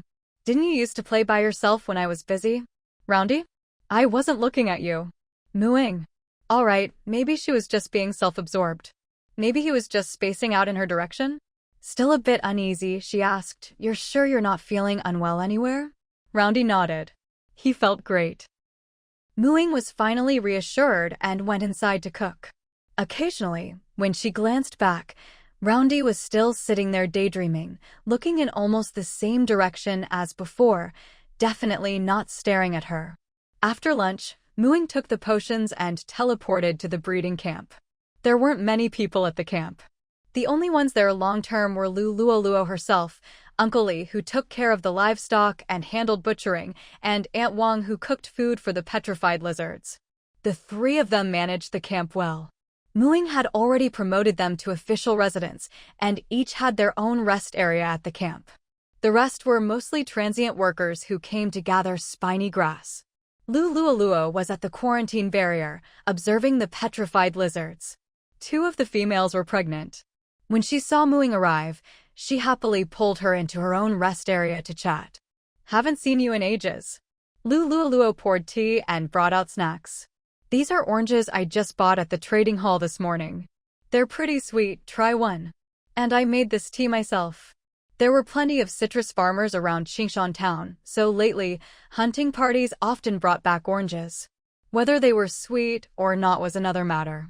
Mu-Ying peeled one, ate a segment, and found it really was quite good. But why did Lu Luoluo look at her with such a pitying expression? "Why are you looking at me like that? You work so hard for our territory, you really should take a break sometimes. Don't push yourself too much." As she spoke, Lu Luoluo gave her an encouraging pat on the shoulder.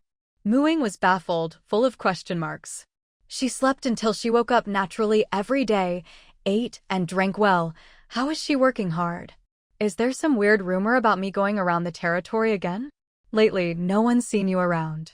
Then people found out you go to the rocky forest before dawn every day to practice magic and only come back at night. You're so powerful and still work so hard, everyone thinks you're doing it for the territory. There's even a training craze going on right now. She knew about the first part. When she was practicing summon lightning, the rocky forest was filled with thunderclaps on sunny days, which naturally drew the attention of anyone nearby. At first, people thought it was some kind of monster, and no one dared enter the forest for days. Until one morning, she ran into Professor Su and his wife outside the quarry camp. They warned her to watch out for some thunder-striking monster outside, and the misunderstanding was finally cleared up. But she hadn't been going before dawn, just a bit in the morning and a bit at night. How did it turn into her training all day long? She was about to explain when Lu Luoluo spoke again. "I really admire your persistence. I've run out of words to praise my own boss, but they're always so aloof, it's driving me crazy. But every time I see how hard you work, I get motivated again. As Lulualuo said boss, she pointed upward. She meant the god she served as a priest. Strictly speaking, it wasn't just one god, but several. If druids were like negotiating with nature as equals, then being a priest was more like job hunting. It was like a job fair full of divine companies, and a rookie priest went around with their resume, looking for work. Once they found a few companies they liked, they'd submit their resume and try to make connections. At this stage, the companies would showcase their benefits and doctrines. The rookie priest could intern at several places at once, working multiple jobs and receiving a meager salary, essentially, a trickle of divine power as compensation, like an internship. Once their level was high enough and they got hired by a company, their patron deity would be set. Then the relationship would get closer, they'd get a real salary, and as long as they didn't mess up, they wouldn't get fired. After that, it was all about pleasing the boss, working hard for the company, and climbing the ladder. When Muing learned all this, she was glad she'd chosen to be a druid. Nature had never been aloof with her, on the contrary, it was always warm and welcoming. So, how do you practice your spells? Muing asked curiously. After you pray enough, sometimes you get a little something. As long as your prayers are answered, you learn the spell. Lulualuo shrugged. Having grown up as an only child in modern society and still a college student, she hadn't yet been beaten down by the real world, so she wasn't used to all this and found it hard to humble herself. I suddenly feel like, compared to you clerics and your worship-style bootlicking approach to learning spells, us druids have it much better with our awkward, chicken and duck sign language with nature, Muing concluded. Ha ha. In a word, brilliant. Lulualuo doubled over with laughter. Then what about wizards? Is their learning method just pay-to-win drawing diagrams in their heads? Muing couldn't help but laugh too. Wasn't that the truth? Wizards' power comes from themselves, so they have to buy their own spell scrolls with hard-earned money, and after buying them, they have to memorize and inscribe the spell structures into their minds. It's truly the most brain-intensive class. After a brief, relaxing chat, the two each went back to their own tasks. Muing returned to the plantation and picked some pomelos, pomegranates, kiwis, and oranges from the orchard. She kept a portion for herself in her storage pouch and sent the rest to the territory's specialty shop. After finishing these chores, her mana had pretty much recovered, so she began studying the fourth spell on her learning list, the third-level spell, Summon Animals. Summon Animals is the third offensive spell among third-level spells, allowing her to summon beast spirits to assist her. At level 5, she could summon a beast spirit with a challenge rating of 2. If she summoned weaker beast spirits, she could call forth several at once. Beast spirits obey all verbal commands from the summoner. If they receive no orders, they'll stay near the summoner and instinctively protect her from hostile creatures. The spell lasts for an hour, and the beast spirits disappear if they die or when the duration ends. In Mu Ying's view, this was essentially a spell to summon animals in an energy form. There was no need to worry about the summons dying, since they had neither intelligence nor life. They could only mechanically follow orders and couldn't communicate. These beast spirits, unlike magical beasts, didn't have innate skills. They fought like ordinary animals, relying on their bodies and natural weapons. Just like with Wild Shape, the reference forms could only be normal beasts. For example, she could transform into a wolf, but not into a dire wolf. However, her animal forms weren't fixed. As her level increased, her animal shapes would become stronger, mainly in terms of attributes. For example, her current wolf form had higher strength, constitution, and agility than a regular wolf. The beast spirits worked the same way. They could only take the form of normal animals, but their actual strength depended on her intent when summoning. If she wished, she could summon a wolf spirit with level 2 strength, or a rabbit spirit with the same level 2 power. The form only affected the spirit's attack and movement style, not its actual combat power compared to real animals. Muing felt that beast spirits were the perfect, reusable tools for tanking monsters. Once summoned, they could hold off enemies, giving her opportunities to attack or escape, and could help her deal with multiple foes. This spell would probably play a big role in future dungeon explorations. Of course, no matter how much she looked forward to the effects of summon animals, she had to take things step by step.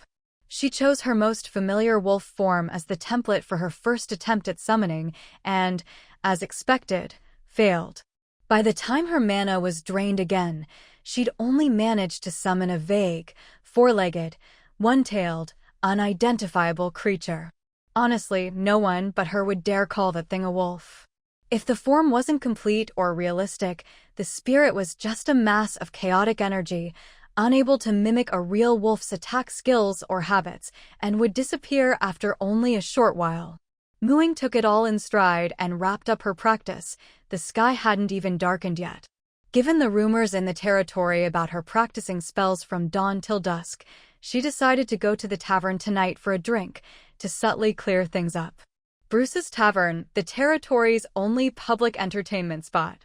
As for how the tavern became an entertainment venue, it all started when some players introduced poker.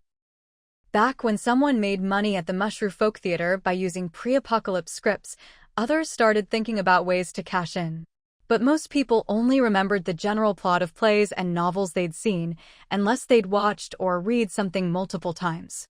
So people started coming up with other ideas, like in those transmigration novels, where the protagonist's knowledge of modern things is a kind of cheat, right?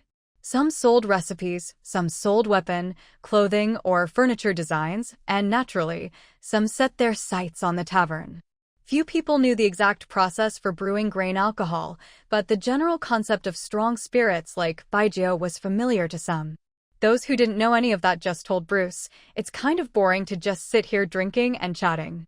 There isn't that much gossip every day. And since you can chat anywhere, it wasn't competitive. Why not add some card games or other entertainment?" With the Mushroom Folk Theater only open for internal fun, having a place for people used to modern nightlife to spend their evenings was definitely a good idea. Bruce immediately understood. His old world's taverns were full of such games, but the playing cards there could leak outside information, so they couldn't be brought into this world. So poker and mahjong became popular in the tavern. After dinner and before bed, quite a few people would come to the tavern to play cards and drink, easing the day's tension. Ying only learned about this from Lulualuo. Other than eating at the tavern when the restaurants were closed, she hadn't been back since. Pushing open the tavern's little door was like stepping into another world. Outside, the nighttime forest was quiet. Inside, the place was bright and bustling, a far cry from the last time she'd seen the tavern so empty. Pong! 3 with a pair. Bomb! The landlord's about to lose again. Flush! Not many people were actually playing, just 3 or 4 tables, but each table was surrounded by a crowd of onlookers. Bruce was among them. Looking closer, she saw old Rupert, Aisha, and Penny at one table. So that's where they all went to unwind after closing their shops early. Bruce hadn't forgotten his duties as the owner. He kept an eye on the door, and as soon as he heard it open, he looked over. "What do you have? Do you have anything with a low alcohol content?" She was just here to hang out, to show she wasn't working herself to death. Bruce clapped his hands. "How about a pink lady? Fruit wine, lady's favorite." "Sure." Ying took an empty seat at the corner of the bar, resting her head on her hand as she waited. Ying's actually here for a drink. Is she even 18 yet? I heard she was a senior in high school before the apocalypse, so she must be by now. I don't think so, she still looks so young. Sigh, she's probably been studying too hard lately and just wants to relax with a drink. True, look at her. She's so tired she's propping her head up with her hand. Ying, who had excellent hearing. She just thought it felt weird to sit upright at the bar, so she changed to a more relaxed pose. Pink Lady is a kind of peach liqueur, sweet enough that the taste of alcohol is barely noticeable. She wasn't worried about getting drunk in one sip, like she did back in the Emerald World. After all, she'd had alcohol in the real world before, and could hold her liquor pretty well. Sure enough, after downing a glass, she didn't feel a thing. But she couldn't bring herself to smile. The way these players thought was just too odd. They actually believed she was some poor soul drowning her sorrows in drink. Why did people always have such extreme opinions about her? One moment she was a ruthless, cold-blooded demoness. The next she was a pitiful girl silently bearing her burdens alone. Whatever. She wouldn't be going to the rocky forest to practice magic for a while anyway, so those unreliable rumors would probably die down soon. If she just stopped listening, she wouldn't feel so exhausted. She couldn't control what other people said, but surely she could control what she heard, right? So, as soon as she finished her drink, she got up to leave. Sigh, she really doesn't look happy. She's only 18, you know. If we feel so much pressure, imagine how she must feel. Mu Ying paused, let out a slow breath, and turned back with a smile toward the voices before finally leaving the tavern. Inside, someone clutched their chest. Wah, she's clearly upset but still tries to smile for us. I'm so touched. Mu Ying's ears twitched. She looked up at the sky in speechless exasperation. If she jumped out right now and said she was actually living quite comfortably, doing whatever she wanted with zero pressure, the townsfolk would probably just think she was putting on a brave face. Real life was just too frustrating. All she wanted was to escape to the Emerald World and calm down. In the Emerald World, it was already the second year, the latter half of the month of spring. Last week, the Four Seasons gathering at Springview Lake had ended. Tonight was the senior witches' coming-of-age ceremony. You go sit over there. I'm cooking tonight, no magic. I'm doing it by hand. Rosie patted Mu Ying on the head and nudged her out of the kitchen area. No, I want to stay here. I won't get in the way. Mu Ying, acting unusually stubborn and childlike, insisted on watching Rosie cook. Elsewhere, Lillian had gotten up early for once and was standing guard like a sentry at Senior Margarita's door, lost in thought. Windsor trailed behind Senior Renee, who was mixing drinks, like a little tail. Margarita's door swung open. What are you doing standing there? Move aside. With a huff, Margarita shoved her silly junior out of the way. Senior, Lillian called out aggrieved. Margarita rubbed her arms, goosebumps rising. Act normal, will you? Don't make me think my junior's been swapped by a demon. Okay, Lillian agreed resolutely, and then immediately went back to her old ways. Margarita, forget it. Do what you want. A cool breeze swept past Lucia, who was reading on the sofa. She looked up from her book. Did you all forget about me? Mu Ying. Lillian. Windsor. Wah, Senior Lucia, I'm going to miss you so much. Mu Ying cried dramatically, flinging herself over. Yeah, me too. Lillian chimed in, not to be outdone. Windsor quietly tugged at Lucia's sleeve. Lucia rolled her eyes, stood up, and pulled out her wand. A gust of wind swept the three girls onto the sofa, sitting them in a neat row, a faint breeze still swirling around them. Lucia's lecture time had begun. After tonight, you'll be in charge of things at school. The headmistress doesn't care about anything except teaching, because a witch must learn to be independent. Next year, Mu Ying, you'll be responsible for everyone's meals and the greenhouse. Windsor, you're detail-oriented, so you'll handle the tower's housekeeping. Lillian, remember to hunt in the back hills to keep us supplied with meat. You've all grown a lot this year. I believe you can handle it. And soon, when new little witches arrive, you'll be responsible for guiding and teaching them. Finally, don't look so glum. Parting is nothing to a witch. We all have to walk our own paths eventually, and it's not like we'll never see each other again. Besides, we've exchanged our personal magic sigils. Haven't you heard of writing letters? Or are you saying that once we're gone, you'll just forget all about us? The three of them shook their heads vigorously. They wouldn't dare. Just thinking about never having to be pinned to the sofa by Lucia's wind magic lectures again made the sadness of parting fade a little. Night fell. The seniors changed into their everyday clothes, their suitcases floating behind them, and headed to the hall. It was Mu Ying and her friend's second time entering this place. The last time had been their enrollment. The table was covered with delicious food, looking very appetizing. But after glancing at Ms. Melanie at the head of the table, the little witches, having experienced this once before, had no expectations. In fact, they'd secretly eaten before the banquet. When Miss Melanie finished eating, everyone else politely put down their utensils, signaling they were done too. Melanie waved her wand, and the food vanished from the table. It's about time. Let's go outside. She led the way out of the hall, all the way to the grassy lakeshore. At some point, a six-pointed star had been laid out in candles. Ying and the others had learned in class that this was a blessing witch circle. The stronger the well-wisher's desire, the more powerful the blessing. All right, this past year, your seniors helped you adjust to school life. Now it's your turn to give them your blessings, Miss Melanie said, her wand tip igniting with flame. Ying and her friends each took a corner, raised their wands, and flames flickered to life. Girls, stand in the center, Miss Melanie called to the seniors. Once the seniors were all standing inside the star, she began to chant. You are wise witches. You are fearless witches. You are noble witches. You are free witches. May your stars always shine bright. May your future be smooth and clear. May you. This was the witches' blessing song. Ying and the others couldn't help but join in, and as they moved, each candle lit up one by one. When the final verse ended, the last candle in the blessing circle flared to life. Travel forth in the light of blessings, witches. Follow your hearts. The place of your trials lies beyond the forest. Bathed in light, the seniors mounted their brooms and soared into the sky, for new stars sparkling above.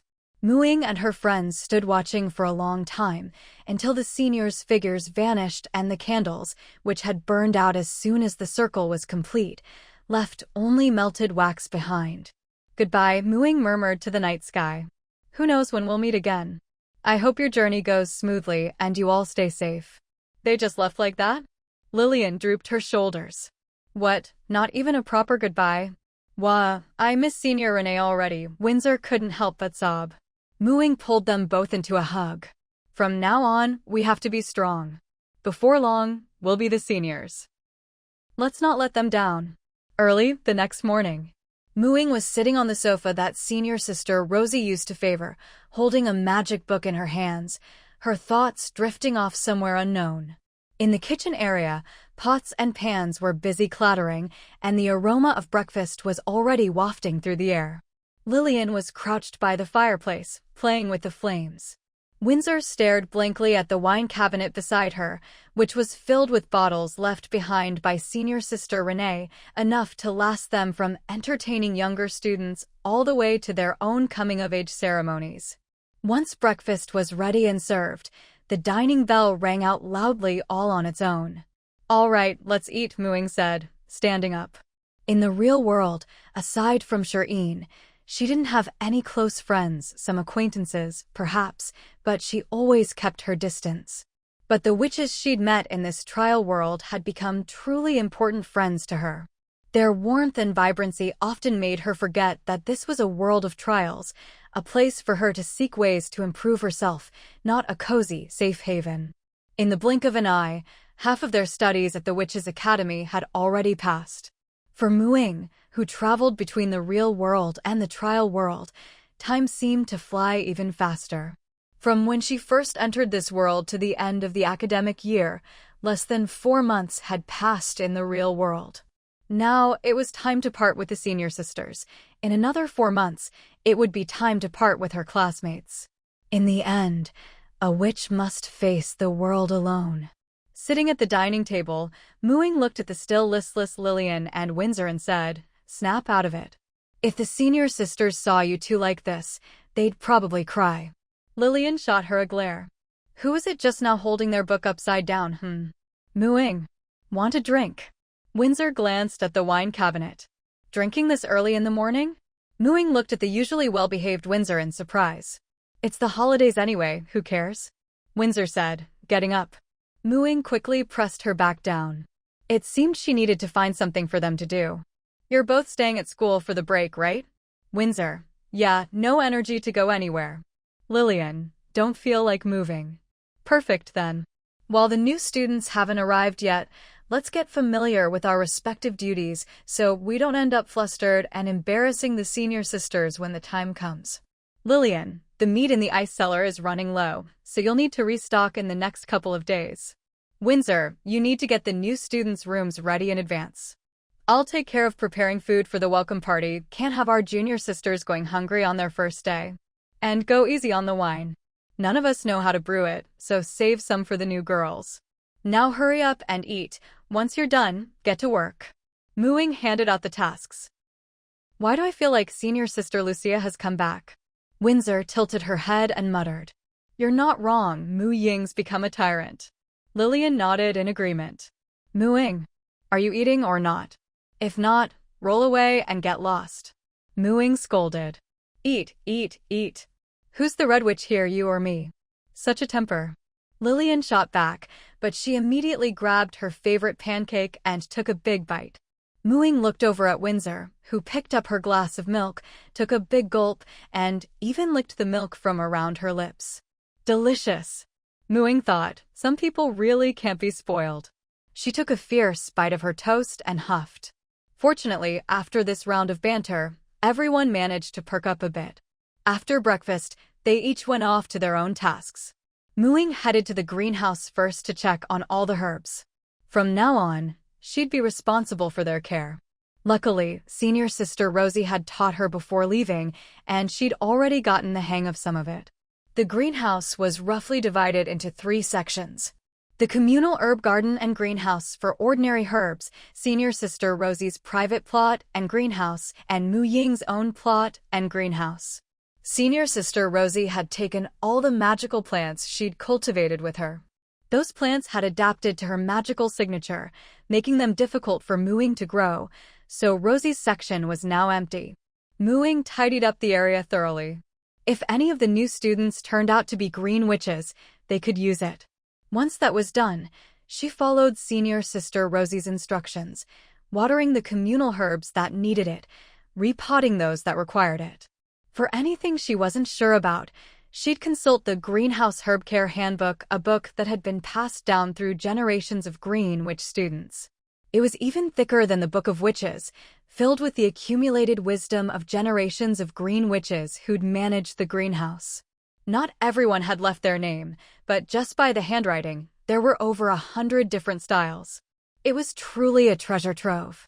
After all, not every year saw a green witch enroll, and witches with other talents rarely took over greenhouse duties. If the line was ever broken, the greenhouse would quickly fall into neglect. That's why this book existed, along with the magically preserved collection of various herb seeds stored beside it. She still remembered what senior sister Rosie had told her not long ago. Mu Ying, my biggest regret is not being able to plant all the herb seeds stored in the greenhouse before I graduated. You must take over after me and try to cultivate all the herbs that aren't already in the garden. There were 2 years before me without a single green witch, so many herbs in the greenhouse were lost. I tried my best for 2 years, but still couldn't grow them all. Some of these seeds are already hard to find in the outside world. It's a pity I couldn't cultivate them and add more seeds to the collection while I was here, and I can't take them with me. The reason the greenhouse has been able to recover after so many breaks in succession is thanks to these seeds. We must all honor this tradition. Here are some seeds from the herbs I managed to grow. These are for you. You can focus on researching the ones I never managed to cultivate. If you succeed in growing any, remember to add some seeds to the cabinet. The rest you can use as you wish or take with you. If you ever write to me and include some seeds, I'll be delighted. Mu Ying opened the seed cabinet. Inside were all sorts of small cloth bags, each containing a different type of herb seed. This was probably the greenhouse's greatest treasure. Many of these Mu Ying had never even seen before. Every green witch probably felt the urge to pack up all these plants and take them away. Mu Ying even considered transferring a copy of them to the real world. But she resisted the temptation. Not every attempt at cultivation would succeed, especially with those already rare or nearly extinct species. The seeds were precious and difficult to grow. Every failed attempt meant one less seed, so some of the bags were already empty or contained only 1 or 2 seeds, extremely valuable. This was the legacy of the Green Witches, and she couldn't be selfish. With only a year left, Ying decided to selectively try cultivating some of the rarer herbs she'd need for the potions she planned to study, hoping to grow them and save some seeds for herself. Ever since she'd learned the copying spell, she'd spent most of her time in the library, transcribing magic and potion books into her book of witches, preparing for the future. She only planned to specialize in these two areas. It was the beginning of Wind Month again, the night of new student enrollment. Ying and her two friends changed into their formal dresses and headed to the auditorium. "What should I do?" "I'm a little nervous," Windsor whispered in Ying's ear. Ying patted the back of her hand. "Don't worry, we're the senior students. It's the freshmen who should be nervous. I wonder how many new students there'll be this year." "I hope the more the better. Our school still feels too empty," Lillian said, her eyes sparkling with excitement. "There can't be too many. There aren't many witches to begin with, and each can only give birth to one little witch in her lifetime. If something happens, there might not be any at all." "There really are fewer and fewer witches," Ying sighed. She also wished there were more witches. After all, she was part of this group and knew what kind of people they were. They were carefree and free-spirited, friendly and united. Perhaps they loved money, but not power, and often yearned for the colorful human world outside. But they weren't as cunning or calculating as humans. Even though their powers far surpassed humans, they never had any intention of invading the human world as a group. They simply lived scattered throughout the witch forest, where humans couldn't reach. When witches were harmed, they only sought revenge against their specific enemies. The number of witches kept dwindling, but strangely, no witch ever worried about their population enough to change her own plans for having children. Even the highest authority among witches, the Witch Association, had never issued any statement encouraging witches to have more children. They only concerned themselves with education, inheritance, and revenge. The first two were easy to understand. The last one meant that if a witch died mysteriously in the outside world and other witches found out, they had to report it to the association, which would then send someone to investigate. If the witch hadn't committed some unforgivable crime, the association would avenge her. For example, the witch who was found hanging from the bridge in Hongmei village, after Ying and her friends told the headmistress, it was the Witch Association that came to collect the body.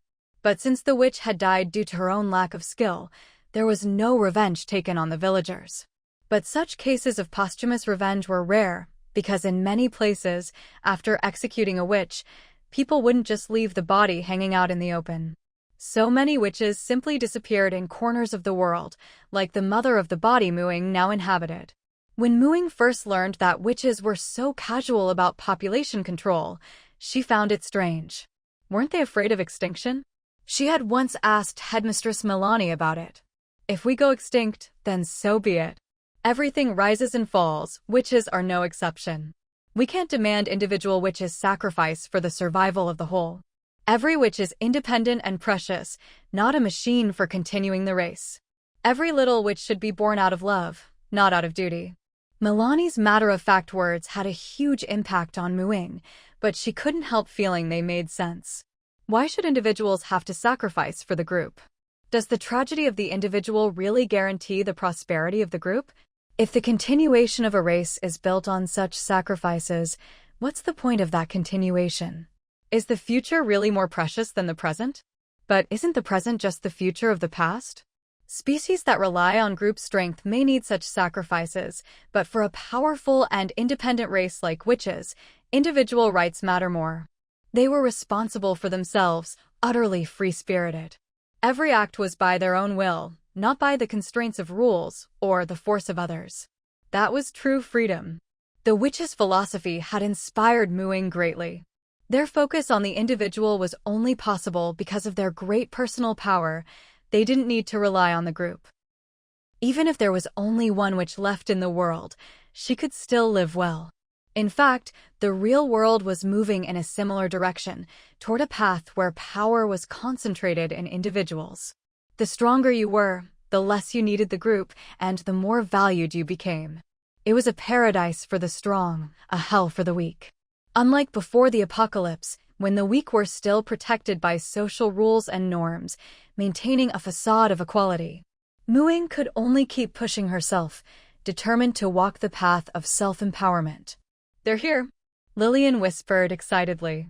Ying snapped out of her thoughts and looked over, just in time to see a little girl with a head of messy, tawny curls suddenly appear. She lost her balance and landed hard on her backside, sitting on the floor in a daze, as if she hadn't quite realized what had happened. She'd taken quite a fall, but the girl didn't show any sign of pain, almost as if she'd landed on a cushion, though there was only a thin, hard carpet on the floor. After a long moment, she finally muttered, "I'm here." She seems a bit scatterbrained, Ying thought. The second arrival was much more graceful. She was a beautiful little girl with snow-white skin, snow-white hair, and icy blue eyes. She stood up straight, only swaying slightly, but her tightly pressed lips betrayed her tension. "She's so pretty," Windsor whispered. Ying nodded in agreement. She could definitely be considered the school beauty. They waited a while longer, but still no third student appeared. Lillian stroked her chin. "Don't tell me there are only 2 this year." "No, Headmistress Milani hasn't moved yet." "There must be more," Ying said, glancing at the calm principal sitting on stage.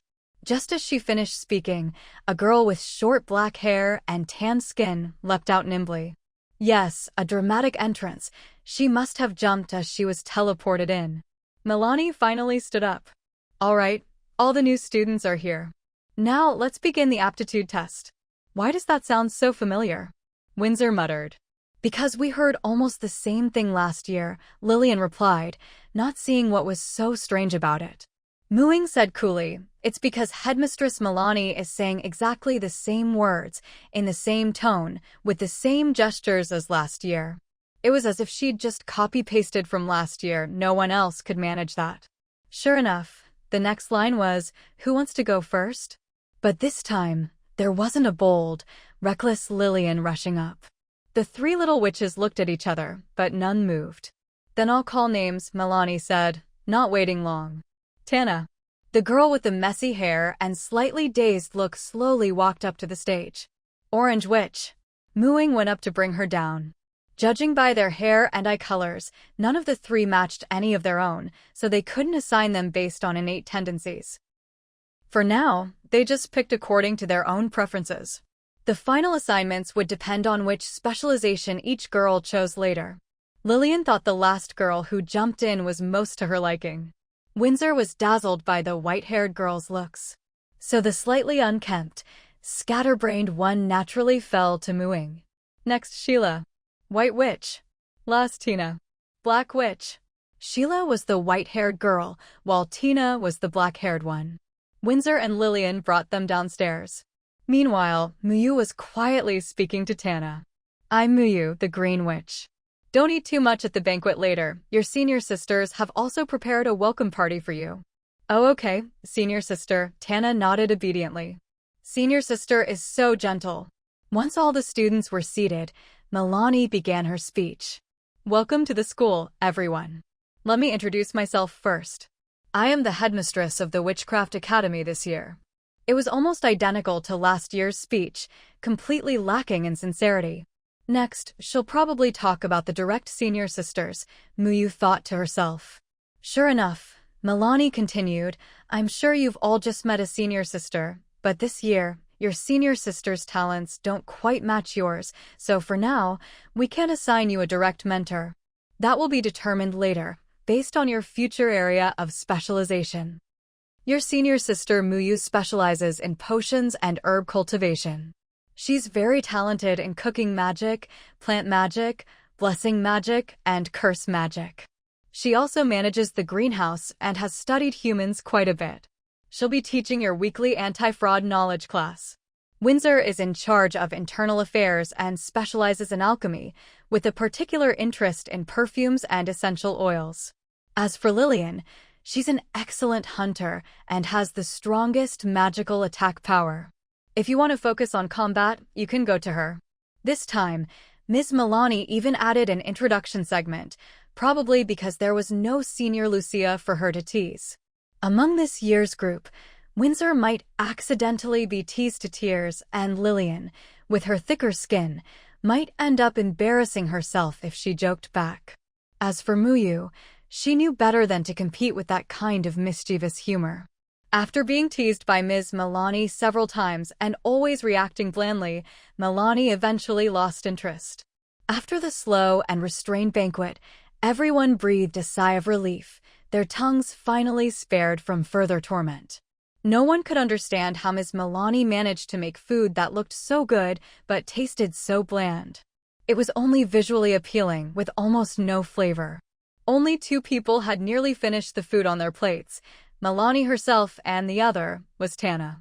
She ate with intense focus the entire time. Muyu guessed she hadn't even listened to the headmistress's speech. Although the direct senior sisters hadn't been officially assigned yet, everyone had already informally taken charge of a junior sister during the earlier introductions. When heading upstairs, Lillian rushed ahead, Tina close behind, followed by Windsor and Sheila. Muyu, matching Tana's pace, brought up the rear. "You took a tumble when you teleported in earlier. Are you hurt?" Muyu sensed Tana was a bit uneasy and found a topic to ask about.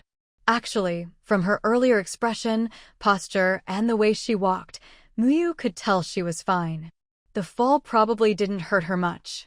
But it was a hard fall, and she didn't even rub the sore spot when she got up, which was a bit odd. Muyu thought of the introduction to the Orange Witch. "No, not at all. I'm tough." "A little fall like that doesn't hurt at all." Tana shook her head, and as if afraid Muyu wouldn't believe her, she slapped her own backside a few times hard. The others ahead heard the sound and turned to look. "Doesn't that hurt?" Muyu grabbed the silly girl's arm, worried she'd start hitting herself again. "Nope." Tana tilted her messy little head and answered seriously. Muyu couldn't help but tidy up her wild hair. Her hair was dry and fluffy, making her face look even smaller. "No wonder you're the Orange Witch, with the Earth's solid defenses. Still, even so, don't go hitting yourself, okay?" Hum. Tana nodded vigorously.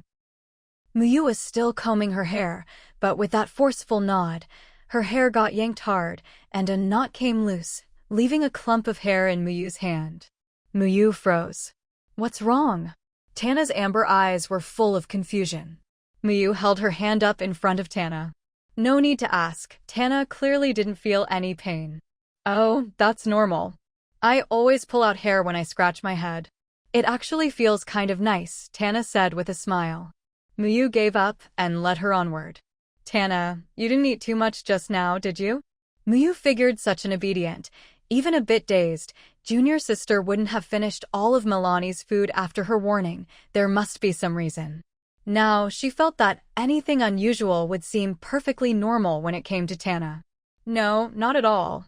Headmistress Milani's cooking is amazing. I haven't seen such a lavish meal in ages," Tana said happily. Hearing such sincere praise, the others were all stunned. "Windsor, someone actually thinks the headmistress's cooking is good? Lillian, does she even have taste buds? Tina, this girl is something else. Sheila." But Muyu frowned. She rubbed Tana's rough palm, glanced at her obviously neglected hair, and noticed that even the buttons on her spring uniform were misaligned. This scene was so similar to the trial character from a few years ago. "Tana, have you always lived alone?" "Yep. I've been on my own since I was 8, living in a cave by Falling Blossom Gorge. The gorge is beautiful, and there are lots of delicious fruits, but nothing as tasty as what Headmistress Milani made." Tana didn't seem to think her life was hard at all, but Muyu's heart ached for her. When she got this trial character, she inherited the body's memories. This body's mother disappeared when little Muyu was 12, and the girl had stumbled along, surviving on what her mother had taught her, though life was tough. But Tana had lived alone even earlier, and as an Orange Witch with Earth-based defensive talents, she couldn't live off gardening like little Muyu had. If those memories weren't enough, Muyu's own childhood in the orphanage had been lonely and hard. Just thinking about it now filled her with gloom. Tana had it even rougher, yet when talking about her life, she was so optimistic. "I lived alone too. Tana, do you want to learn to make food even tastier than what Ms. Milani made tonight?" Muyu couldn't help but gently pat her head. What a heartbreaking child. "Yes!" Tana's eyes sparkled with excitement. "Then stick with me and learn cooking magic. I can make food even tastier than Ms. Milani's. You can try it tonight. Miyu hoped Tana could use magic to make her life a little better. Thank you, senior sister Miyu. Can I hug you? Tana looked at her longingly, eyes full of attachment. Miyu opened her arms. Of course you can. Hey, what are you guys doing? Lillian shouted. No way, Tina, we can't give up. Tina opened her arms wide. Want a hug? Are you rebelling? It's way too soon for you to hug your senior. Lillian crouched down a bit, wrapped her arms around Tina's hips, and lifted her up. Senior, I don't want to, Sheila said to Windsor, pursing her lips. Really? You don't want a friendly hug? Windsor looked at her with puppy dog eyes. Sheila's eyes were full of struggle. In the end, she couldn't stand her senior's pitiful act, afraid she might make her cry. All right, fine. Lillian got addicted to hugging and ran over to pick up the others too, as if the higher she lifted them, the more impressive she felt. In the end, all the hugging turned into a strange, chaotic hugging event. Some looked shy, some were stiff as boards, some were openly proud, some quietly pleased, some were helplessly doting, others secretly excited. It might have seemed a bit childish, but it quickly brought everyone closer and helped them get to know each other. This is our dorm. You can pick your own rooms, Lillian said, pushing open the door and gesturing inside. How about we each take them to check out their rooms? Windsor still needs to explain how to use all the bottles and jars she's prepared, Ying suggested. The other two had received some family education before school, but Tana, who lacked some common sense, might have trouble figuring things out. Sounds good, Windsor agreed. Sheila, which one do you want? The three new students chose rooms next to Ying and the others. Ying led Tana inside, introducing everything in the room bit by bit. The quilt on the bed was just aired out today, so it'll be super comfy to sleep in tonight. Here's the desk, and this is the workroom. You can decide how to use it later. I usually use it to make potions. This is the washroom. The faucet's here, and this flush toilet works really well. The water pressure is great. Just press here and it'll flush everything away. The shower's here, cold water on the left, hot on the right. If you want a bath, just take the shower head down and put it in the tub. These are the things Windsor prepared for you. This is essential oil soap for bathing. This one's for washing your hair. To protect Tana's self-esteem, Ying explained everything in detail, whether she already knew it or not. Even if Tana was too oblivious to notice, Ying still wanted to help her adapt as quickly as possible. Tana just nodded the whole time, touching this and looking at that, her eyes sparkling. All right, you can play in your room for a bit. There's a balcony over there. You can go check out the night view. I'll head out to get busy, Ying encouraged her with a smile. She hoped the new girls would get a chance to chat with their peers on the balcony and bond a bit. When Ying returned to the lounge, Lillian and Windsor were already there. What do you think of the new girls? Ying asked as she used cooking magic to get the kitchen going. Lillian answered without hesitation, Tina is definitely a strong, violent girl. She could lift me right up. Windsor stroked her chin. Sheila's like a little ice queen, cold on the outside, warm on the inside. And Tana's a clueless little scatterbrain? Ying laughed. With such interesting juniors, this year was bound to be exciting. Tonight, Ying prepared all her best dishes, lots of variety, but not too much of each, so nothing would go to waste and everyone could eat their fill. Windsor opened the wine cabinet, carefully taking out a bottle, the same kind their senior had served them last year. I kind of miss Senior Renee, Windsor said, stroking the bottle. Renee had left these for them before graduating. But now I'm a senior too, and I'll take good care of my juniors, just like she did. Ying smiled in relief. It looked like Windsor had really moved on. The little witches all came out of their rooms together. Ying, Lillian, and the others exchanged knowing smiles, as if seeing themselves from a year ago. Welcome to the Witch Academy family. Now it's time to relax and enjoy the party. Anyone a lightweight? Windsor asked, checking the juniors' alcohol tolerance before pouring drinks. Ying silently picked up her juice, feeling a bit aggrieved. Her body's alcohol tolerance was abysmal. Apparently, few people could match Ying's legendary drinking skills, and none of the juniors were among them. Sheila and Tina had drunk before, and even Tana, who hadn't, tried a sip and didn't seem likely to pass out. So everyone got a glass. Senior mewing, why is yours different from ours? Tana asked curiously. Lillian, waiting for a chance to spill the beans, jumped in excitedly because she's a total lightweight. One sip and she's out. Ha ha. Mewing gave her a playful smack. Are you looking to go hungry? No, I wouldn't dare. Lillian immediately surrendered. Offending the woman in charge of the kitchen was a surefire way to upset her stomach. Let's eat. Tana darted around the table like a little cannonball, cheeks stuffed full. Sheila stood elegantly in front of the hot pot, hesitating as she eyed the spicy broth. Seeing how much the seniors enjoyed it, she wondered if she should give it a try. Here, Sheila, have some meat, you're too skinny, Windsor said, scooping a big helping of beef for her. Tina, like Lillian, tried a bit of everything and then focused on her favorites. Unfortunately, their tastes overlapped, so a childish food-grabbing contest ensued. Watching it all, Ying felt a jumble of emotions. This was the happiness she'd missed out on last year, now making up for it in a new role. They were all such lovable people, feeding them was truly one of life's greatest joys. Compared to the real world, life here felt like a vacation. But this kind of life would only last a year, and then it would be time to part ways again. The others would still be in the Emerald World, so they might meet again, but once Ying finished exploring this world, she'd leave for a new trial world. Unlike the block world, where she never wanted to stay and only went in to collect source energy, the Emerald World felt so much more alive, it wouldn't be easy to let go.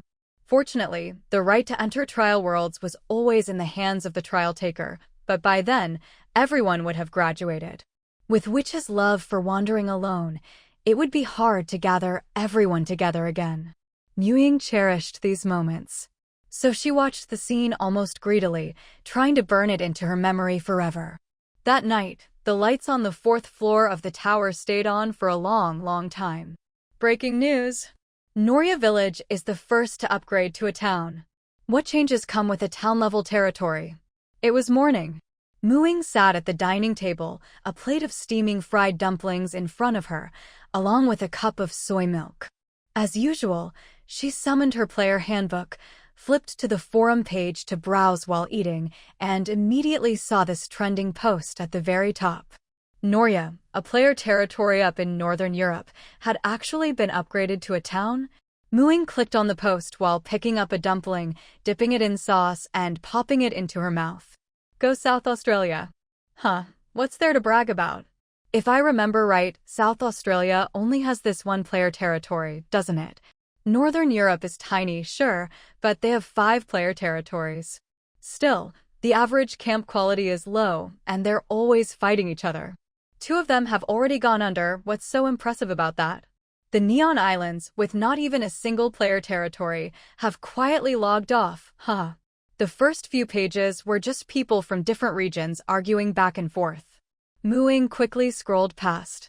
The forum chat was global now, with no language barriers, so flame wars broke out every day. The old systems of power and order had been wiped clean by the apocalypse. National and regional borders weren't as clear anymore.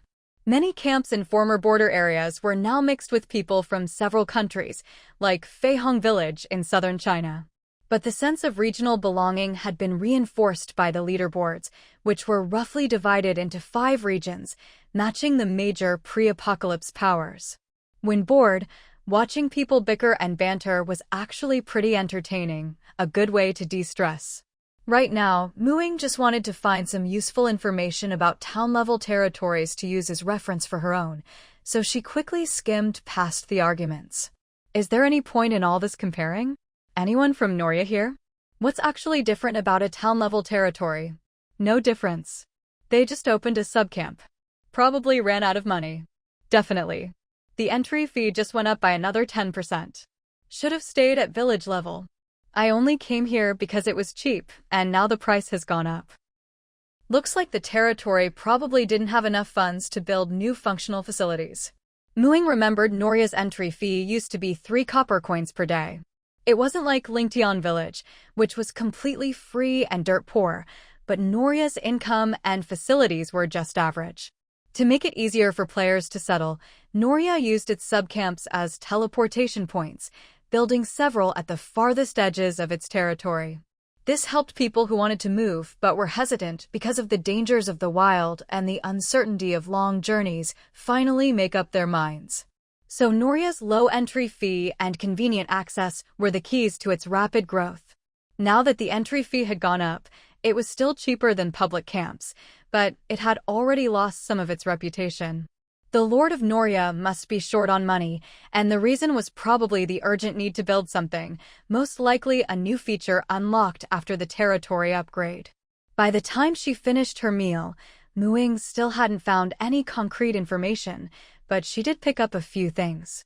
Before Noria's upgrade, the main changes were the construction of a new subcamp and an influx of new residents. So the key requirements for upgrading a territory must be related to population and subcamps. Ying thought it was unlikely to be just the number of subcamps, since Noria had 10 and even slowed down the main territory's development for them. Even though it was the same level as Qingshan village before, its main territory was only half the size. Maybe subcamps were one of the requirements for upgrading to town level, but not to the extreme that Noria had. Just from the name, subcamp was clearly meant to be an auxiliary. Even after upgrading, Noria's main territory was barely town-sized, more like a cluster of interconnected small villages. Ying felt her own use of subcamps was just right and had no intention of copying Noria. Building subcamps just for teleportation? She'd rather build more roads. Using public camps as transfer points was much more cost-effective. It just took time. Whether it was gathering road-building materials or attracting players, it all required patience. And even with a single road, not everyone dared to travel it casually. At the very least, you needed some self-defense skills. That filtered out some people, so her growth was much slower than Noria's teleportation model. But rather than relying on others and dragging down her territory's development, Ying chose to focus on strengthening her core competitiveness to attract people. She'd been doing just that, whether it was creating jobs or building facilities and welfare for residents. After finishing her last dumpling, she stopped searching the forum for Noria news and opened her territory management interface instead. It was good to learn from others, but you had to think for yourself. Building your own unique path was the right way forward. Materials. Stone times 1, 120, 000, wood times 420. She'd accumulated enough wood recently to build 2 more stone roads, as long as the one to Linglong Gorge. She'd been saving up for so long because she wanted to wait until she learned a 3rd circle combat spell before heading out. Her identity was already public, so she could openly recruit people now, even personally guide a wave of players over. Now that she learned Summon Animal, she just needed another week to master Nature's Shield, and then she could get started. But for now, there was still something else to do. Consume 30,000 stone to build a 5-kilometer stone-paved road? Ying confirmed, receiving a miniature model of the stone road. Recently, players from Linglong Gorge had been trickling in. But whenever they reached the edge of Qingshan Forest at the end of the stone road, they often didn't know where to go. If they were lucky, they'd run into another player who could point the way. If not, they might wander off course and even stumble into a monster's territory. Now that she had enough stone, she could finally build a road leading directly to her territory. Mountain paths weren't suited for gravel, stone slabs were much better. Even if the territory expanded later, the stone-paved road would fit nicely with the territory's style once it was inside the borders. Ying split the road model into sections and headed out the main gate. This time, she didn't have to sneak out at night to build roads in secret. It was rush hour, people heading out to hunt or work in the planting camp, all streaming outside. Some greeted her as they passed. "Lord, what are you digging for?" someone asked, seeing her with a small hoe, stopping every few steps to dig a bit, looking puzzled. "We've got enough stone now, so I'm paving a stone road from the territory to the edge of the forest. Makes it easier for outsiders to find us," Ying replied, burying a section of the stone road model in a small pit. "Huh? That's how you build a road?" More people grew curious, even slowing down on their way out to earn money, wanting to watch. But only the Lord could see the stone road model. To everyone else, she was just digging a little pit and then covering it up again. This is a marker point. The route behind will follow this.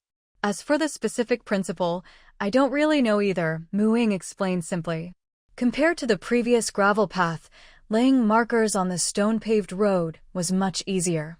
They just had to place them along the paths everyone usually walked, and the distance was shorter too.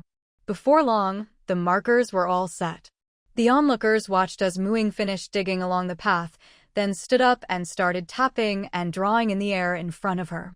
I'm just fine-tuning the route, Ying explained to satisfy their curiosity. All right, I'm starting now! Exclamation point. That was fast. The ground under my feet suddenly got hard. On the little path that everyone had worn down with their footsteps, neat and solid bluestone slabs began to emerge. The players who were seeing this for the first time curiously touched the stones, unable to shake the feeling that it was all a bit unreal. Ying looked at the wide stone-paved mountain road and smiled, bidding farewell to the others. I'm heading back to the territory. She wanted to walk it herself. The bluestone slabs were perfectly flat, but not new. There was a thin layer of moss on the edges of the retaining walls and stone steps on either side, blending seamlessly into the forest. The atmosphere was just right, better even than the original Forest Park path, and it didn't detract from the beauty of her territory at all. Walking on these bluestone slabs in the rain would probably feel even more poetic. After returning to the territory, she operated the territory interface and posted the very first territory quest. Territory quest, the Chun'an Expedition. Quest description: join the Lord in surveying the route to the Chun'an camp, clearing or driving away monsters along the way. Loot from monsters belongs to whoever defeats them, help attract more talent to the territory, and successfully lead them back. Quest rewards: minimum 100 territory contribution points. For every resident you bring back, you get 1 extra point. No upper limit. Quest requirements: profession level 3 or above, or independent experience defeating a level 3 monster. Maximum 50 participants, final selection based on strength from highest to lowest among applicants. Quest time starts in 1 week, exact time unknown. The Territory Quest board, which had been empty for so long, finally had its first quest, and it was a quest with a minimum of 100 contribution points and no upper limit. You only needed 1,000 contribution points to become a formal resident, and after that, you'd never have to pay an entrance fee again. The territory instantly became lively again. Starting at 100 points, if we had 10 of these quests, we could become formal residents. If I could bring back 900 people, I'd be a formal resident right away. I don't care, I'm signing up. I'm just short of level 3. No more talking, I need to go train. There's still a week, I should make it. Big spender, the Lord must be putting up at least 50 silver coins for this. Haha, this quest is tailor-made for me. My hometown is right by Chun'an, I can definitely bring back a bunch of people I know. A week later, Ying had also learned Nature's Shield. Nature's Shield was a way to protect oneself by gathering the power of nature. It didn't last as long as Barkskin, but it could be cast much faster, making it a great emergency defense spell. Plus, she could control the size and coverage of the shield, so it could protect more than just herself. The spell's power increased in places rich with natural energy, making it perfect for Ying's current situation. With this, she had learned all the combat-appropriate spells among the third circle spells, and her combat and self-preservation abilities had reached a new level. Today was the day to set out for the Chun'an camp, and Ying arrived early at the farming camp. She was harnessing the old ox to a cart. This time, she was traveling with other players. Her storage pouch and witch magic were her trump cards, and not something she wanted to reveal just yet, but she also didn't want to rough it on the road, so she needed to bring some luggage. You raise cattle for 1,000 days to use them for 1 moment. After being pampered by Ying with good food and plenty of restorative spring water, the old ox had seized the opportunity during the last meteor shower and evolved into a level 2 beast, a galloping ox, gaining a skill called Wind Run.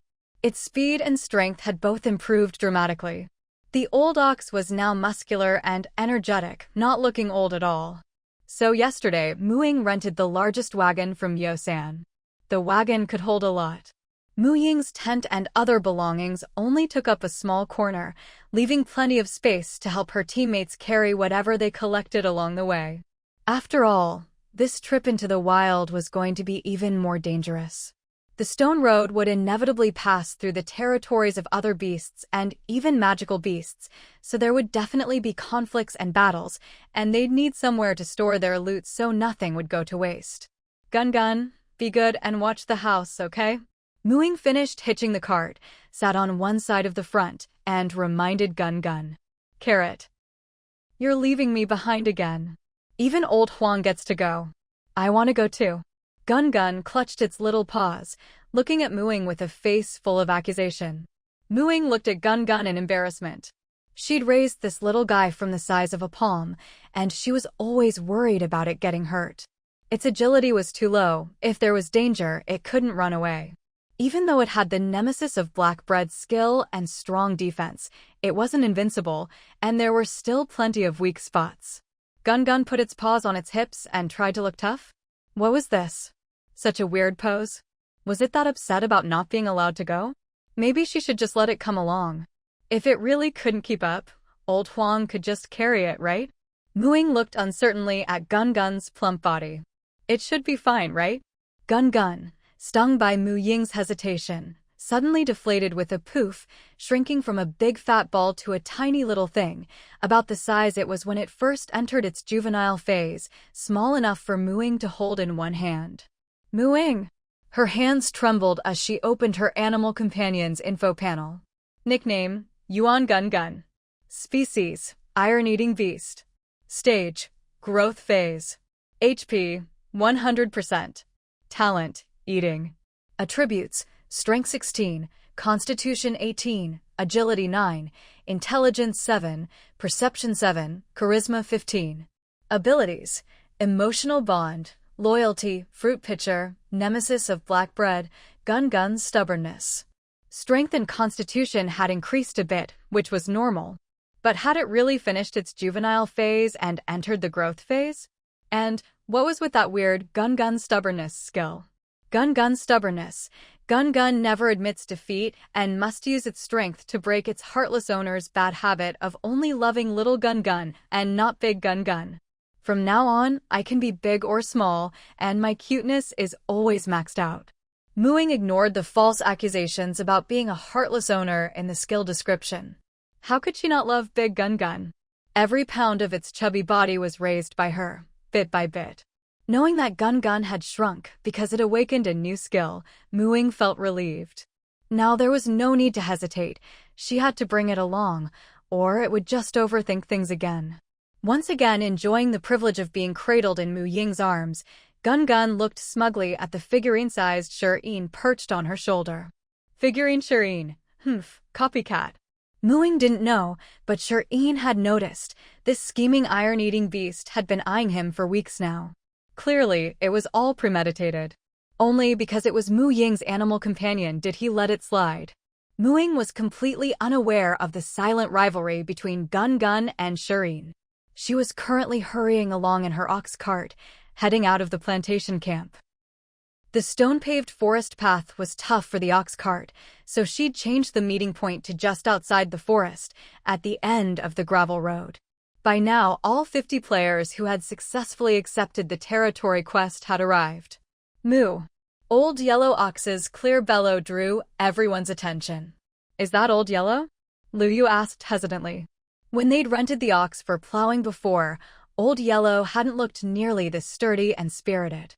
It must have evolved, was Xiaobai noted, seeing the wind swirling around the ox's hooves. Is everyone here? Ying did a quick head count. Let's go. The two guides lead the way. Chun'an was south of the original Qingshan town, separated by the Qingshan forest. But instead of cutting straight through the woods, Ying chose to find the old pre-apocalypse roadbed and build a gravel road on top of it. It might be a bit of a detour, but it could actually be faster since it saved a lot of time clearing a new path. However, Ying had never been to Chun'an, so she'd found 2 people to guide the way. All right. A thin man and a burly woman stepped to the front of the group. The man was Guan Hai, a wanderer and teammate of Niu Shun. The woman was Zhao Hehua, a barbarian warrior from Ying's team, carrying a heavy battle axe. The contrast between the two was striking. Haha, Guan Hai, you're such a weakling, someone joked, not daring to tease Zhao Hehua, the fierce tigress, and targeting Guan Hai instead. Guan Hai snorted, my build is perfect for a wanderer. The guy wanted to say more, but Niu Shun clapped a heavy hand on his shoulder, and he immediately shut up. The group set off. Lu Yu sidled up to Mu Ying's ox cart. Mu Ying, where'd you get another little panda? Got any more? The others subtly leaned in to listen. Mu Ying was busy stroking the ball of fur in her hands.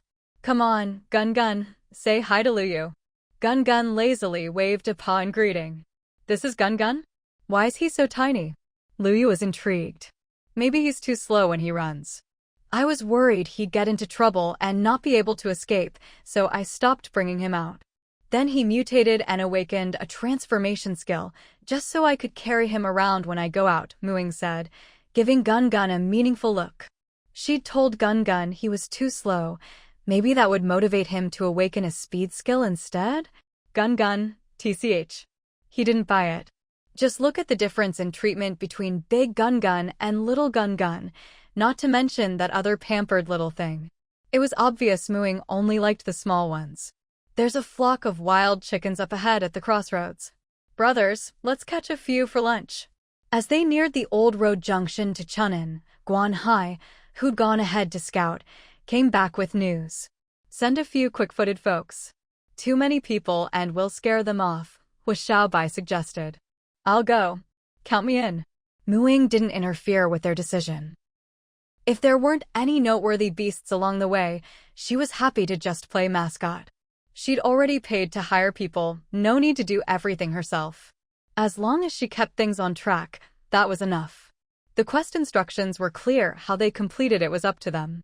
Although the quest was meant to give territory residents a chance to earn some money, it wasn't just free handouts. So from the start, Mu Ying had made it clear she would participate in combat, but not in command. They had to handle that themselves. A few wild chickens shouldn't be a problem, Mu Ying thought confidently. These chickens are vicious. It hurts. Well, maybe not so confidently.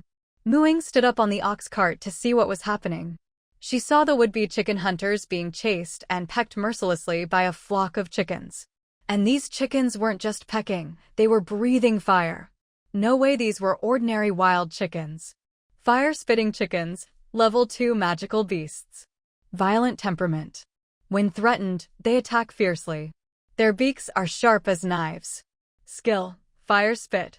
These are level 2 magical beasts, fire-spitting chickens. They've gone berserk. Mu Ying shouted. Protect the ox cart. Although these chickens were only level 2 and no match for a player one-on-one, there were a lot of them. They could gang up on the chicken hunters, but attacking the whole group was unlikely. Still, the fire-spitting chickens were enraged now, pecking with even more ferocity. Mu Ying worried they'd get close to the ox cart and peck Old Yellow's legs. The ox was harnessed and couldn't run. Once some players formed a defensive ring around the cart, Mu Ying began casting a spell. A chill swept through the air. A blizzard descended, freezing the chicken's claws. When they spat fire, it sizzled and turned to steam, then froze again in the cold air, snuffing out their flames. Then it was slaughter time for the players. So, not long after setting out, they'd already collected a pile of chicken meat. There was too much to take it all, so they picked out the best, processed it, plucked the rest, and stuffed it in a sack on the cart. Magical beasts, like wild animals, could be eaten as long as they weren't poisonous. In fact, magical beast meat was a higher-grade ingredient and sold for more. It was hard for everyone to leave any behind. Luckily, the road ahead was long, there would be more chances for loot. Lord, what spell was that just now? I'm still shivering. Guan Hai rubbed his hands together. Third Circle Druid spell, Blizzard Rain, Mu Ying replied. It was her first time using it on living creatures. She'd only practiced on empty ground before, so this was a valuable experience. Blizzard Rain was a large area spell, but it was better at blocking vision and controlling enemies than outright damage. The hailstones it conjured weren't dense enough for killing, really. Ying wasn't disappointed, though. Druid spells were always like this. Very few were strong attacks. It reflected the gentleness of nature. They continued on. At the crossroads, they saw a few female fire-spitting chickens herding a brood of chicks away. Some of the bolder chicks even turned to squawk angrily at them as they ran. Zhao Huahua slammed her axe into a fallen tree in front of them. Chicks. Nope, not messing with that, run. The group waited until the hens had led their chicks into the woods before moving forward.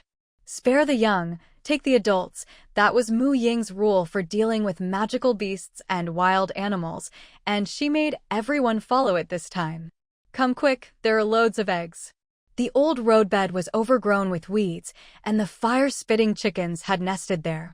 There were plenty of eggs hidden in the grass. Mu Ying also joined the egg-collecting team. These fire-breathing chicken eggs were a bit smaller than regular eggs, and their shells, just like the chicken's meat, had a faint reddish tint. Since she had participated in the earlier battle, she was entitled to a share of the fire-breathing chicken meat. She even secretly stashed away an extra portion in her storage pouch that the others couldn't fit. She didn't have to worry about running out of space in her storage pouch either. Before setting out this time, she'd gone to the block world and converted another backpack, sewing it together with her original storage pouch and hanging it at her waist. But now, the eggs were just lying on the ground. Whoever picked them up got to keep them. She'd already made it clear in the mission that any spoils found along the way belonged to whoever found them. So if she wanted to try these eggs, she'd have to pick them up herself, or buy them from someone else later.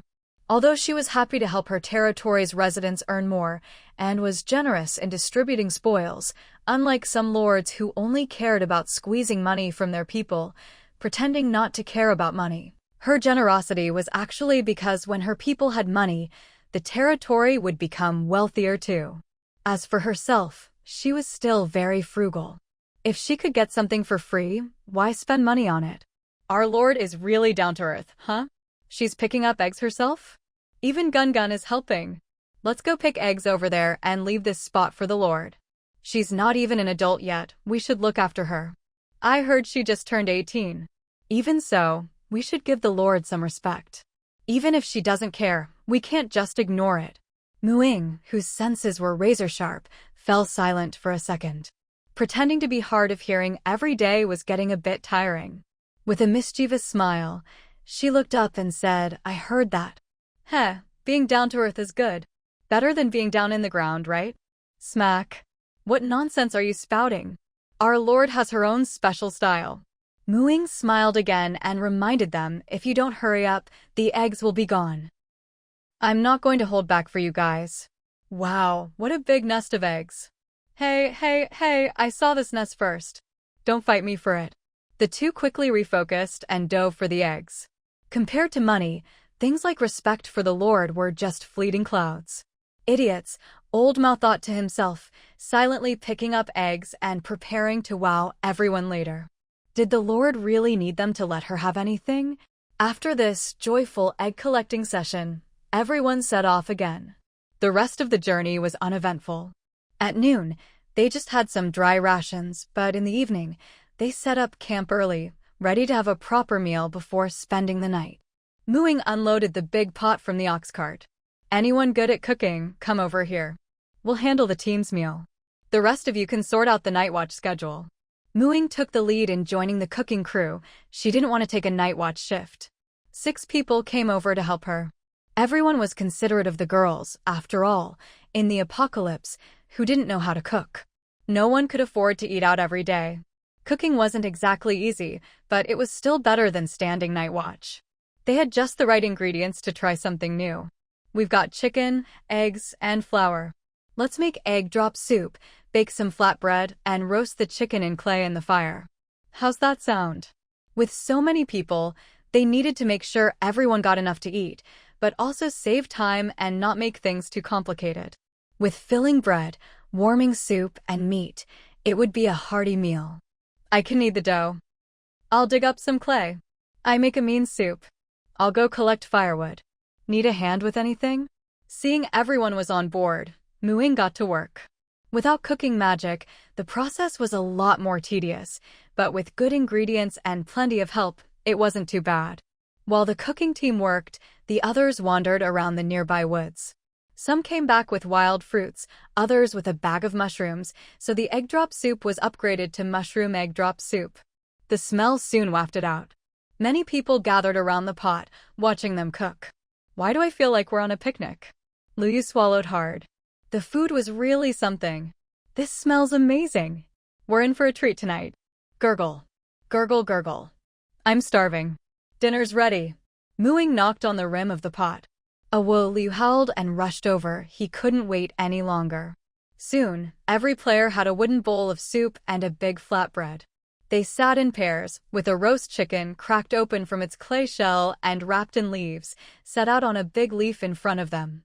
For a while, everyone was just focused on eating. Ying and Gun shared a roast chicken. She took her first sip of soup and immediately felt a gentle spiciness, warming her from her tongue all the way to her stomach. Huh? She'd made the soup mild. She hadn't added any chili. Ying stared at her soup, scooping up a piece of egg with her tongue. Sure enough, the spiciness was coming from there. She took a bite of chicken. It was spicy too. So fire-breathing chickens were naturally spicy? The heat wasn't as strong as chili, but it was just right, adding a nice kick to the ingredients. Ying was glad she hadn't added any chili, or it would have been too much.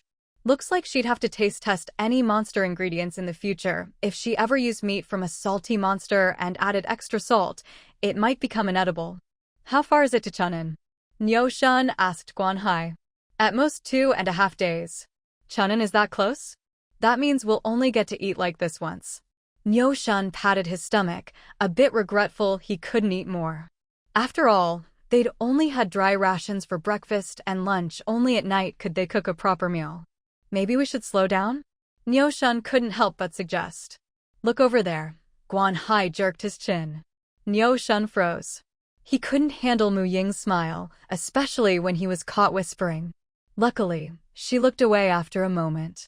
Niu-shun breathed a sigh of relief and lowered his voice, sneaking closer to Guanhai and whispering, "How can she hear us from so far away?" Guanhai poked him and pointed in a direction.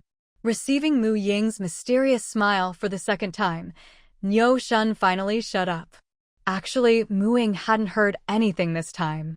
Her hearing was good, but not so good that she could catch whispers from over 10 meters away.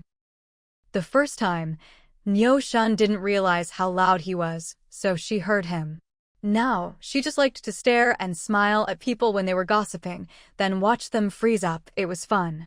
The second time, she saw Niu-shun sneakily whispering to Guanhai and figured he wasn't saying anything good, so she smiled at him to mess with him. Clearly, she was right. If you dare slow down the journey, be careful or I'll dock your pay. Muttering to herself, Mu Ying set up her tent and crawled in with Gun. She'd bought this tent last time she went to Wolf King's slope to practice her wolf transformation. She hadn't used it much before learning to rough it like a wolf. The tent wasn't big, but it was enough for her alone. She could even roll around inside. If there was one downside to traveling with a group, it was that she couldn't just pull out a pile of wood and build a house on the spot. She'd planned to set up travelers' cabins along the road like she did on the way to Linglong Gorge, but that would have to wait until she was traveling alone again. Night fell, and the forest gradually drifted into slumber. 2 people on night watch sat by the campfire, speaking in hushed tones. When their shift was up, they went awake the next pair to take over. No one knew how many shifts had passed when, all of a sudden, a lantern-like ball of light appeared in the pitch-black woods nearby, glowing conspicuously. "What's that?" One of the night watchers pointed at the forest, voice trembling. The other looked over. "No idea. What should we do? Should we wake the others?" It's swaying back and forth, almost like it's calling us over. You're not seriously thinking of going, are you? Of course not. Curiosity killed the cat. Let's just sit here and see what it does. If it comes closer, we'll shout for help. The 2 of them stared at the light, not daring to look away. But gradually, their eyes grew hazy, and they found themselves getting up and walking toward it. Thud! Thud! At the edge of the camp, Just in front of the makeshift barrier of branches, the two tripped and fell flat on their faces. Ow, that hurts. Huh? How did we end up here? Don't look at it. There's something weird about that thing. Let's go back and wake everyone up. One of them kept his head down, not daring to look outside, and tugged his companion to run back. His companion shouted at the top of his lungs, "Something's out there." The others nearby were startled awake. The man grinned sheepishly. That got their attention quick. As the commotion broke out, Ying snapped her eyes open and quickly unzipped her tent. The night watchers were no longer by the fire. She got up and hurried outside, just in time to see the two men supporting each other as they stumbled back in. What happened? There was a lantern light over there. We kept staring at it and got all dazed. If we hadn't tripped over those branches, we'd probably have followed it who knows where, they said, still shaken. Out in the wild, few people sleep deeply, so after that shout, most of the group came out. But when they looked into the woods, there was nothing but darkness, no sign of any lantern light. It was really there, I swear. Look, my knees are all bruised. Afraid no one would believe him, he rolled up his pant leg to show the proof. Ying didn't think they were lying. Lantern lights that lure people in. She wondered if it was what she suspected. But such things wouldn't mesmerize someone just by being looked at for a few seconds. She'd have to see it herself to be sure. She thought for a moment. That thing probably saw how many of us there are and didn't dare show itself. It must not be very strong, otherwise it wouldn't resort to tricks like that. For now, everyone go back to sleep. If the night watch sees it again, call me right away. And remember, don't both look at it at the same time. That was the best they could do. Everyone returned to their tents, and the next watch replaced the two who'd been frightened. No one knew how much time passed or how many shifts changed. Guess it's not coming back. Whatever it was weird. Definitely nothing good. Hey, look. Isn't that a lantern light over there? One of them pointed hesitantly at a swaying glow in the woods, as if it were beckoning. He shivered. Don't look at it. I'll turn my back, then you look. The other did as told. It really does look like one. As he spoke, he stood up. His companion grabbed his arm and dragged him to Ying's tent. Before they could call out, the tent flap was thrown open. Ying, having heard their footsteps, was already up. It's back. There, he said, pointing urgently. Ying's pupils narrowed. A will-o'-the-wisp. Level 4 minor undead. It's a fragile ball of light that, from a distance, looks like a swaying lantern. It can change color or go out at will. When it glows, it gives people hope, luring them to follow it to supposed safety. Creatures of lower level can be mesmerized and led into danger, where the will-o'-the-wisp feasts on their suffering. Sometimes, it even teams up with other evil beings in a symbiotic relationship. So it really was a will-o'-the-wisp. This one was 2 levels higher than the last she'd encountered, which explained why it could mesmerize those of lower level, rather than just influence them indirectly. You two stay here. I'll handle it. She was higher level than the will-o'-the-wisp and didn't have to worry about losing her mind, but the others would be at risk. As she looked at the creature, she not only identified its information, but also noticed a faint black aura around it. She knew it wouldn't be easy to deal with, but she still approached. With nature's blessing on her side against such abominations, and the creature itself being weak, just fast and hard to hurt with physical attacks. She was confident. Ying pretended to be entranced, following the will-o'-the-wisp step by step into the woods. Of course, she had no intention of letting it lead her to whatever danger awaited, nor did she want to find out if it had any accomplices. That wasn't her style. So after a short distance, she began to slow down. The will-o'-the-wisp hovered closer, urging her on. Each time it did, she'd speed up for a few steps, then slow again. Not yet. Just a little closer. She waited for her chance, moving so slowly that she'd stop every few steps, forcing the will-o'-the-wisp to come nearer.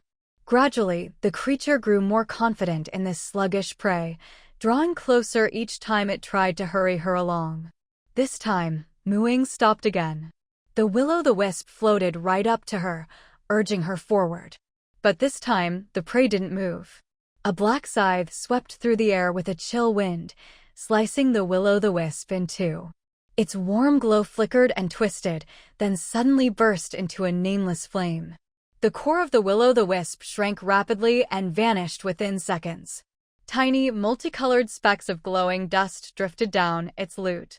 Ying patted her waist, produced a sheet of paper, and carefully collected the dust, folding and sealing it away. She flipped open her player's manual. You have slain will-o'-the-wisp ×1. Gained 10 class experience, 20 kill experience, and 1 shimmering dust. As expected, killing such a nature-repelling creature granted both kill and class experience. The shimmering dust was the ash she'd just collected. Shimmering dust, ash left behind after a will-o'-the-wisp dies. An excellent dye can be mixed to produce any color. Ying. Doesn't seem all that useful. Maybe I can experiment with it in hair dye potions, get a few more colors. But hair dye potions can't be eaten, drunk, or used in combat. Spending time on this now would be a waste. This is an emerald world. Time is precious and must be used wisely. I'll ask the pawnshop about its value when I get back. Since the Copper Coin Trading Company even has fashion magazines, it's clear the outside world values luxury. Dye materials should have a good market. How did it go?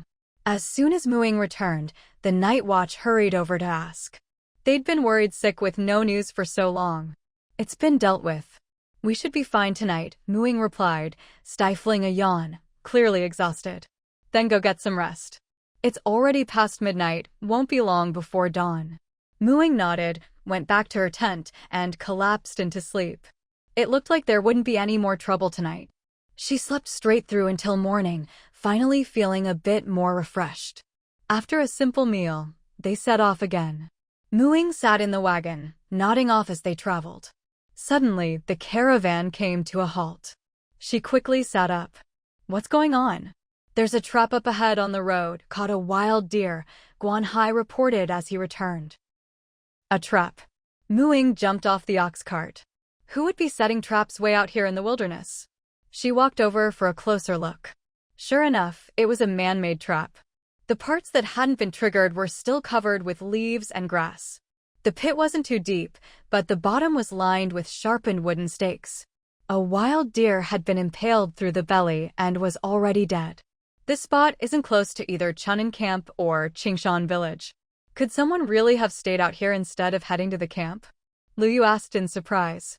Not necessarily a person, Ying said, glancing toward a low thicket a dozen meters away. She'd heard the crunch of fallen leaves being stepped on.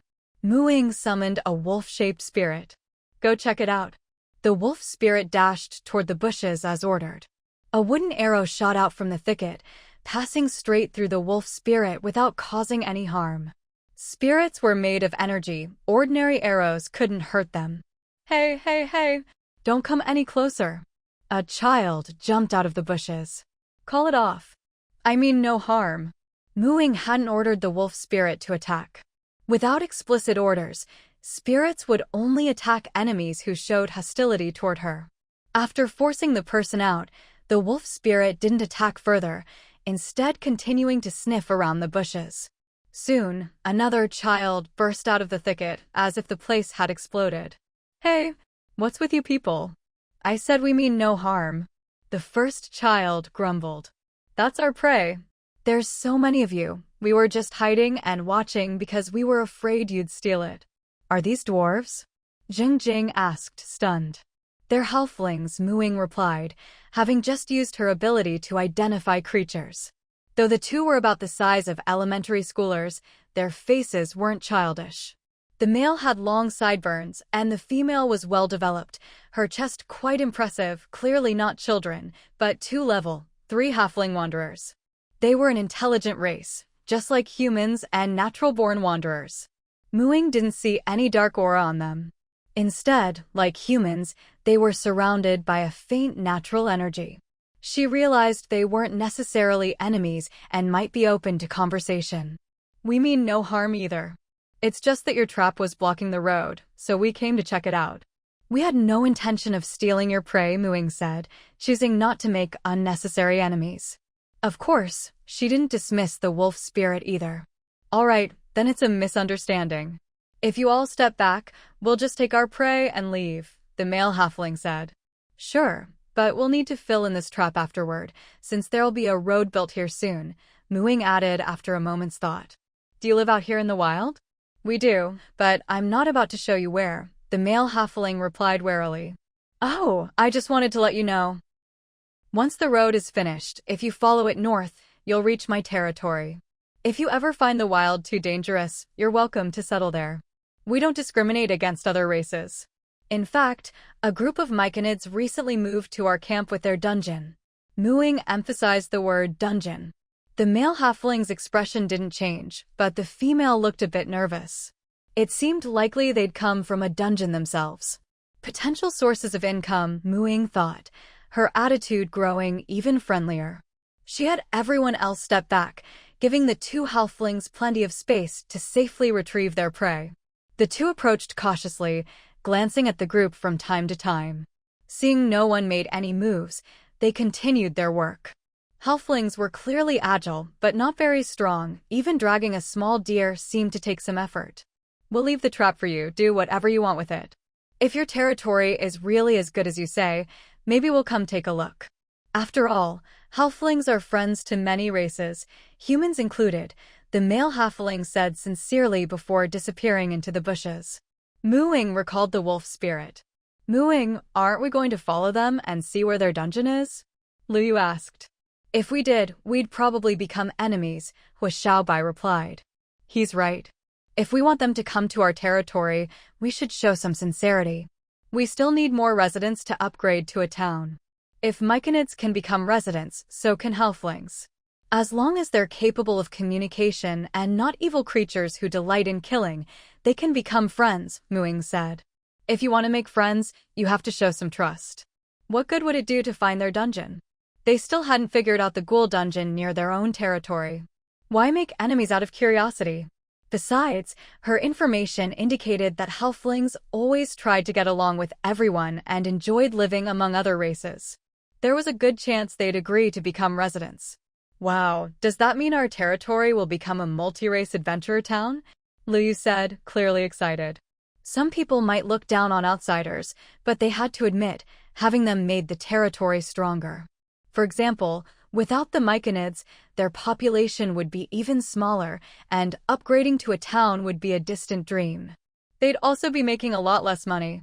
In this dangerous post-apocalyptic world, they depended on the territory for survival. The stronger the territory, the safer their haven. Any benefit was enough to push racial prejudice to the back of their minds. Besides, they already had mushroom people and wolves, what's a few halflings? All right, let's fill in this pit. Mooing called out. Got it. With pay on the line, no one objected. Some were even secretly happy. Maybe they get to spend a few extra days on the road and enjoy a few more good meals. Mooing couldn't help with the labor, so she stepped aside, summoned some local birds, fed them some grain soaked in spring water, and started asking them for news. Chirp chirp. Tweet tweet. East, along the creek, by the big rock near the pool? Chirp. All right, got it. Liu tugged on her boss's sleeve. Didn't you say we wouldn't track them? Aren't you asking the birds? Not tracking, just gathering information. Even with friends, you have to be cautious. As long as we don't go over there, they'll never know, Xiaobai said matter-of-factly. Mooing nodded in agreement when she heard this. She didn't plan to follow them, nor did she have any particular interest in the halfling instance, but she did need to know where they lived, otherwise, she'd just be one-sidedly trying to make friends. With more people, there's more strength. The not-so-large trap was quickly filled in. They continued on their way. This journey was full of surprises. This old roadbed seemed to be especially popular. They soon encountered 2 jumping rabbits and a python. Jumping rabbits were magical beasts. Besides their astonishing jumping ability and being experts at kicking things, they also had a skill called bouncy ball, which Mooing witnessed this time. The bouncy ball skill was just a grass-woven ball about the size of a watermelon, very bouncy. One jumping rabbit slapped it out like a soccer ball, hitting the python, while the other jumping rabbit leapt high and delivered a fierce kick to the python's belly with its hind legs. The python wasn't a magical beast, it relied purely on physical strength. With a sweep of its tail, it sent one of the jumping rabbits flying. But the python's target wasn't the energetic jumping rabbit, it kept charging at the one that had shot the bouncy ball. For some reason, that jumping rabbit stubbornly refused to jump, even when the python was right in front of it. The bouncy ball attack wasn't very effective, compared to this rather useless skill. The jumping rabbit's real strength was its legs. But since it wouldn't jump, its efforts were futile. The other jumping rabbit desperately kicked at the python, inflicting quite a bit of damage, but it didn't fare much better. Several times it was sent flying by the snake's tail, hitting the ground hard. "They're fighting so fiercely, are we really that unnoticeable?" Someone in the group muttered as they watched. "Guess they're too busy fighting to care about us?" Actually, these two jumping rabbits are acting weird. Why are they standing their ground against the python? Weren't they pretty sneaky before? If they could win, they'd kick hard. If not, they'd run. Are there two kinds of jumping rabbits or something? There were plenty of jumping rabbits around the territory. Their fur was valuable, and their meat was tender and delicious, especially the hind legs, which made great jerky. Several teams here had hunted jumping rabbits before, but since they ran so fast, they rarely fought to the death, so not many had been caught. Oh no, that jumping rabbit's leg is broken. The other one's not doing so well either. Ying looked at the unmoving jumping rabbit, its eyes filled with despair and a hint of pleading.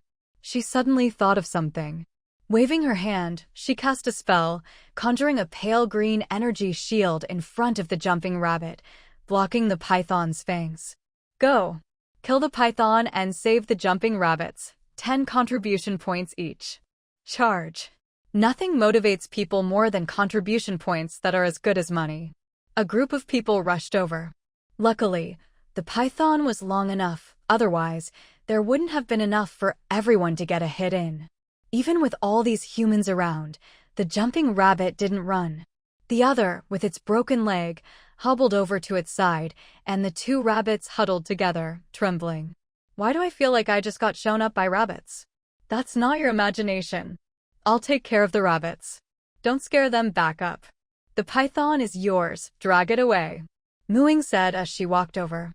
The reason she was willing to spend contribution points was for these two jumping rabbits, or more precisely, the baby rabbits behind the mother.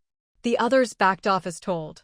The smart ones understood that the contribution points weren't for their help in the fight, that was part of the mission anyway. The points were to buy ownership of the rabbits.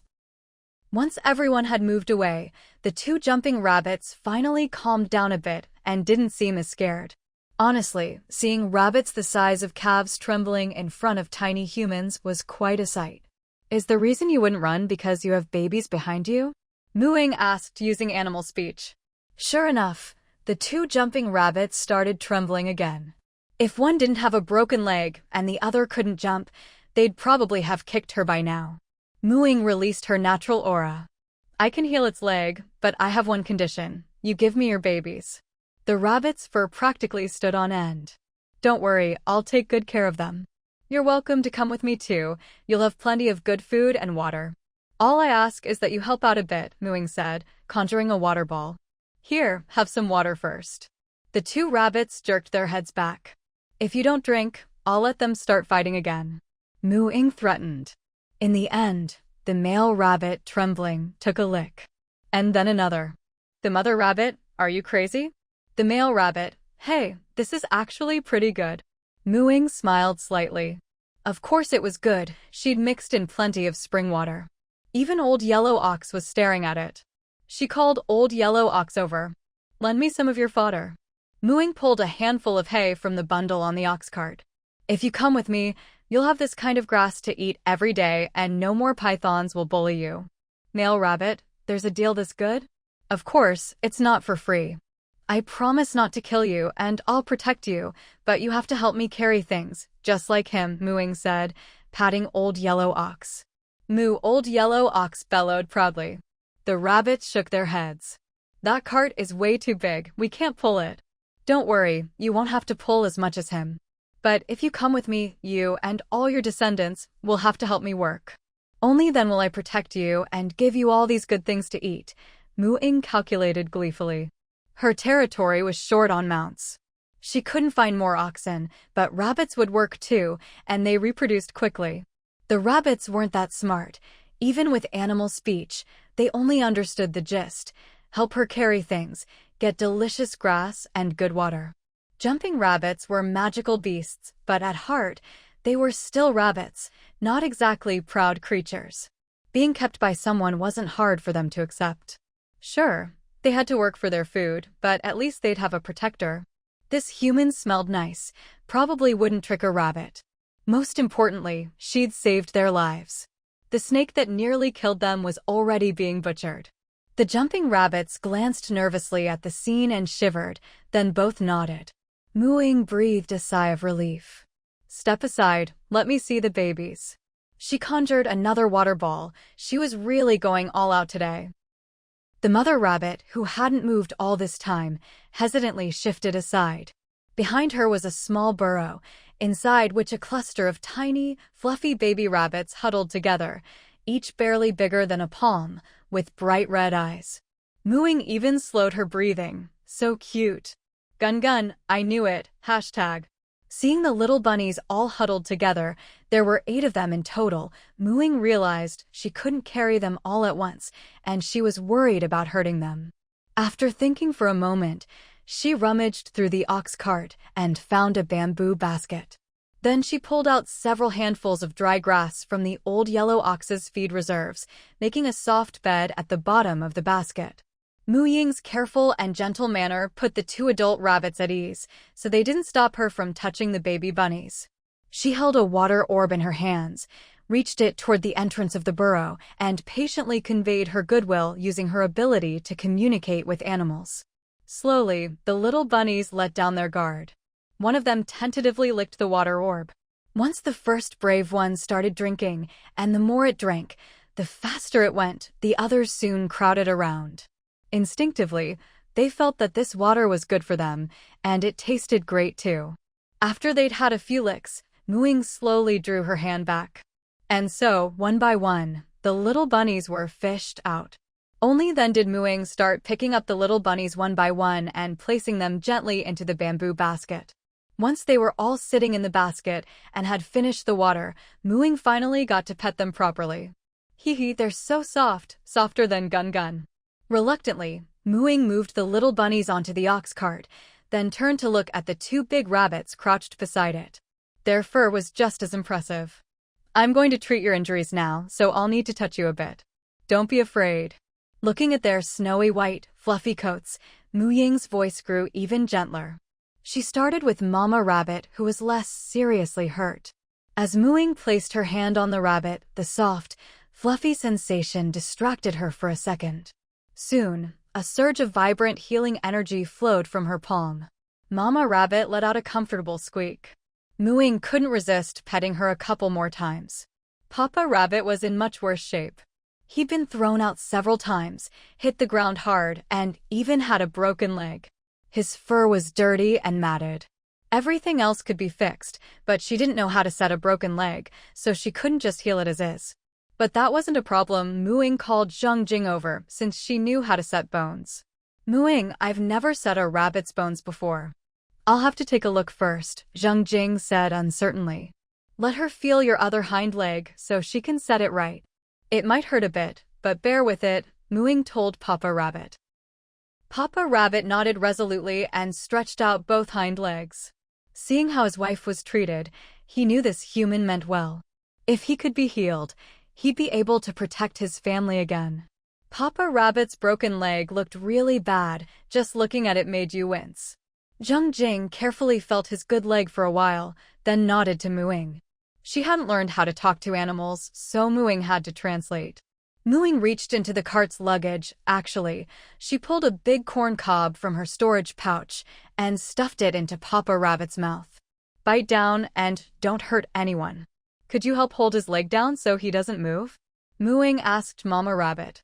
She was the only one person or animal who could restrain a full-grown jumping rabbit. Once everything was ready, Zhang Jing gave a strong twist. Papa Rabbit let out a cry of pain, while Mama Rabbit held his legs down tight. Again, Zhang Jing said and acted decisively. Crack. All done. Zhang Jing wiped the sweat from her brow. Amazing. Mooing immediately took over, casting a healing spell. A gentle light glowed, and Papa Rabbit's mouth twitched. He'd bitten right through the corn cob, and the sweet juice filled his mouth. What was this? Even tastier than the grass from before. All done, Mooing said, standing up. Mama Rabbit gave Papa Rabbit, who was still a bit dazed but chewing away, a hefty kick. Squeak. Papa Rabbit jumped up in pain. Huh? My legs healed. He hopped a few more times, each jump clearing over 3 meters. No wonder you're called jumping rabbits. Mooing exclaimed. All right, you're all healed. Let's get moving. The others gathered around. The materials from the giant snake had already been processed. Papa and Mama Rabbit pressed close to the side of the ox cart where their babies were, watching as everyone loaded snake skin, bones, fangs, and other parts onto the cart. Every time someone walked by, they couldn't help but stare at the rabbits. The little bunnies, blissfully unaware, this grass is pretty tasty too. Crunch, crunch, crunch. The group moved on. Mooing looked at the 2 big and 8 little fluffy bundles, feeling incredibly happy. This trip was totally worth it. Every now and then, someone would sidle up to the cart, trying to get closer to the fluff balls or sneak a quick pet as they walked by, like a bunch of obsessed fans. The 2 big rabbits were especially uncomfortable, but Mooing pretended not to notice. After all, the humans didn't mean any harm. They were just bewitched by the fluff. Who doesn't love fluffy things? Even the burly No Shun couldn't resist their charm. These rabbits were nothing like the jumping rabbits they'd encountered while hunting. Those would either run away at the first sign of humans or attack with a flurry of kicks, fighting back fiercely. These 2 were clearly scared, but still obedient. Mooing, are you planning to keep them? Liu sidled over to ask. Mooing gave him an approving look. He really knew how to ask at just the right moment. Of course I'm keeping them. Look how big they are, and they're strong too. They can jump really far, and they're pretty fast. They've only been here a short while and already have babies, so they're fertile and easy to raise, and pretty docile too.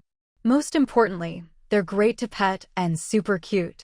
Wouldn't they make awesome mounts? Mooing looked fondly at the jumping rabbits. These were the future assets of their territory. He was silent for a moment, then gave Mooing a big thumbs up. Brilliant. The others looked at the jumping rabbits with a bit more sympathy. They'd thought these rabbits had won over the Lord with their looks and would be kept as pets. Who knew Mooing was already planning so far ahead, not just for their looks, but for their strength and legs too. They felt a bit inferior in comparison. But riding a rabbit? It actually sounded kind of exciting. The only question was whether their butts could handle it. What about the fire-breathing chicken eggs? Are you planning to hatch those too? Lu Yu's mind wandered. Mooing paused. That's right, if she was keeping rabbits, she should keep chickens too. What's a little fire-breathing? She rummaged through the luggage for another bamboo basket and once again grabbed some grass from the old yellow ox's feed. Carefully, she picked out a few fire-breathing chicken eggs and nestled them in the basket. Who's going to hatch them? Mooing looked at the big rabbit, then at the little rabbit, and finally set her sights on Gun Gun, who was crouched in the corner of the ox cart. She bent down and picked it up. Has its heartless owner finally remembered it? I'm leaving these eggs for you to hatch, Mooing said, putting it into the basket. Gun Gun's face was full of shock. Seeing its reluctance, Mooing said, for every chick you hatch, I'll make you a roast chicken like the one from last night. Gun Gun stretched out a paw, showing all 6 fingers, including a fake thumb. Mooing. Just one. We don't have that much chicken left. Gun Gun gently kicked one of the eggs. 6 is too many. 2 at most. Mooing compromised. Gun Gun reluctantly retracted 3 fingers. Narrowing her eyes, Mooing grabbed the ungrateful little thing and started tickling its weak spot. 2, deal or not? Gun Gun surrendered immediately. Hatch them properly. Once they grow up, you'll have plenty of roast chicken to eat, Mooing said, putting it back in the basket. After that, the journey was finally peaceful. Just after noon the next day, they arrived at Chunin Camp. This looks way too much like Linglong Gorge Camp. Guan Hai exclaimed. Other players who had been to Linglong Gorge Camp felt the same way. If it weren't for the lack of mountains around Chun'an Camp, Muing would have thought she'd arrived at a second Linglong Gorge Camp. The two camps were practically made from the same mold. Aside from the different terrain, the area outside the camp wasn't filled with tents, but with simple thatched huts made of wood and straw. There were so many of them, they almost formed a small village. There were also lots of fields outside, which looked freshly plowed, but the crops didn't seem to be growing well, and there were traces of wild animals around. From this, it was clear that the area around Chun'an Camp was relatively safe. Unlike Linglong Gorge, which was often attacked by flocks of blood crows, otherwise there wouldn't be so many thatched huts outside the camp. Even though the huts were simple and could be blown away by a strong wind, at least they showed some effort at making a home. Their group, along with two conspicuous hopping rabbits, immediately drew a lot of attention. But the people here seemed especially wary of strangers. As soon as they approached, people shut their doors, only daring to peek at them through cracks. Muing frowned. This wasn't what she expected at all. These people were far too timid. There was no sign of a welcome. News of their arrival should have already spread on the forums. She thought her own territory had a great reputation, so why were people so afraid? Even if they weren't welcoming, it shouldn't be so bad that they didn't even dare to look openly. Everyone, stay close to the wagon and be careful. The others also sensed something was wrong. Uncle. Guanhai spotted someone he knew, but his acquaintance was hiding behind a door. Uncle, open up, it's me, Ahai. There was no response from inside. Uncle. After a while, a faint voice came from inside. Ahai, stop knocking. Run. Someone's after you. Guanhai froze, but reacted quickly. Sorry, sir, I made a mistake. You just look a bit like my uncle, but the voice gives it away. He returned to the ox cart and told Muing what his uncle had said. We're pulling back, Muing decided immediately. She didn't know who was after them, but if they could make so many people keep their distance, they must be local bullies with some real power. The enemy was in the dark while they were exposed. Everyone knew she was number one on the level rankings, and yet someone still dared to come after them. Either they were overconfident or they'd made preparations. Forcing their way and might just land them in a trap. Guanhai, take a few people and get your uncle out. I'm worried if we leave, he'll get in trouble, Muing instructed. Yes, ma'am. Guanhai breathed a sigh of relief. He'd been worried, but the Lord was thorough. This time, he took 2 barbarian warriors with him and went straight to the door, hacking it open. Uncle, come with us. Don't worry, our Lord is a big shot, she'll get us out of this, he said, hoisting his uncle onto his shoulder and running. I can't carry him. Shunzi, help me out. Guanhai ran a few steps, then faltered. Niu Shun took over with a scowl. Sorry, uncle. Uncle Guan. You're already carrying me, what can I say? Sigh, maybe it's better to run anyway.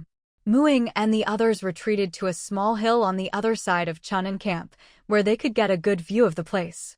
All right, let's set up camp here first, Muing said, standing on the ox cart and looking down at Chun'an Camp. One look, and she could tell something was wrong.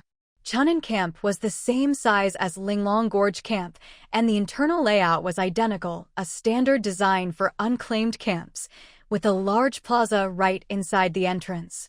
At Linglong Gorge, the plaza was full of tents and bustling with people. Here, Chun'an's plaza was completely empty, not a soul in sight. What's more, the camp gate was heavily fortified, surrounded by layers of spiked fences, with 6 or 7 arrow towers inside. Though crude and not very tall, they were still intimidating. Muing had a good idea of what was going on. Uncle, is it that the main gate of Chun'an Camp has been taken over? It's not that you don't want to go in, you can't, right? That's right. A group of people showed up from who knows where, not locals, that's for sure. They're vicious, kill without blinking, and their archery is deadly accurate. Not long after the apocalypse, they seized the camp entrance, built arrow towers, and now you have to pay double to get in. They even built those thatched huts outside and rent them to us. If we go out, they keep our relatives hostage. Some people with nothing to lose tried to escape, but the next day their bodies were hung from the arrow towers. After that, no one dared disobey. Luckily, there aren't any big dangers nearby, and the land is barely farmable. If you work hard hunting in the woods, you won't starve, Uncle Guan said bitterly. How many of them are there? What are their names? Ying asked. There were just over 30 at first, but more joined them later. Now there are about 50. I don't know all their names, but the leader is called Brother Tiger. He's one of the top 10 on the combat rankings. I think his real name is Lu Hu, a level 4 wanderer, and his archery is amazing. Miss, I know your lord is number 1 on the level rankings, but she's not as high on the combat rankings. High level doesn't mean much if you can't fight, she can't beat them. Plus, they have several other ranked players. Even if you didn't fall into their trap, you'll get shot before you get close to the gate. You'd better run before they catch up. Otherwise, a pretty girl like you is bound to suffer. Guan Hai still didn't believe they could take on Brother Tiger's gang. They weren't just outnumbered, they were outmatched. Sir, you're overthinking it. I'm actually number 1 on the combat rankings. The one who can't beat her is the one you mentioned as number 1 on the level rankings. But not many people know I'm from Qingshan village, Hu Xiaobai said, rubbing his nose and exposing his own weakness. Uncle Guan swallowed hard, and a glimmer of hope broke through the sorrow in his eyes. Really? Of course, Uncle. Who told you that the battle rankings can't beat the level rankings? Magic classes aren't like physical ones. If someone's high level, they can just stand there and cast a few spells to flatten a warrior. Battle experience doesn't matter as much, especially in group fights. Don't be fooled by how young our lord is. Her close combat with short swords is better than some warriors. Her archery never misses, and as for magic, she's the only player in Xia country who's mastered a tier 3 spell. You think we can't take them? Guan Hai was full of confidence. The reason their lord ranked low on the battle rankings was simply because she spent all her time training, not running around hunting monsters. Actually, she could even tame monsters as pets. Wasn't that more impressive than just killing a few? Guan Hai glanced at the 2 hopping rabbits munching grass nearby and felt this was exactly the case. That's great. Uncle Guan's eyes filled with tears of excitement. There's hope for all the villagers. Uncle, this Lu Hu you mentioned, he's not very tall, kind of skinny, and has a coin-sized birthmark on his neck? Hu Xiaobai asked. Yes, that's him. Ying, before the apocalypse, we were tracking a gang of drug traffickers. These guys are ruthless. Some of them are crackshots, and their archery was already pretty good. If they've taken up classes like Wanderer or Ranger, their archery would be even better. Hu Xiaobai clenched his fists, not expecting it to be them. Ying nodded. We're not going to fight them head-on. They dug traps and set up ambushes at the camp gate. The traps are so wide, they're limiting themselves as much as us. Since they like to guard the entrance, let's guard them right back. She left a few people to watch the ox cart and took everyone else, including Uncle Guan, with her. They hadn't really fought much today, so everyone was in top shape. This time, they traveled light and quietly approached the outermost thatched huts. Time was tight and the mission urgent, so they split into teams to knock on doors. If no one answered, they forced their way in. Ying commandeered the hut's wooden planks, using wood shaping to make thick wooden shields, each with a small slit. Once the shields were ready, the strongest members of the group joined her, holding the shields as they advanced toward the camp gate.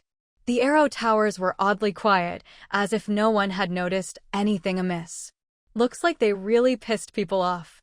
We've been here a while and no one's tipped them off. Guess they don't have any loyal followers left outside. Ying shook her head. These people were too careless. But no matter how careless, now that they were right at the front with shields, there was no way they hadn't been noticed. Still, no one showed themselves on the arrow towers, though Ying could feel eyes watching her.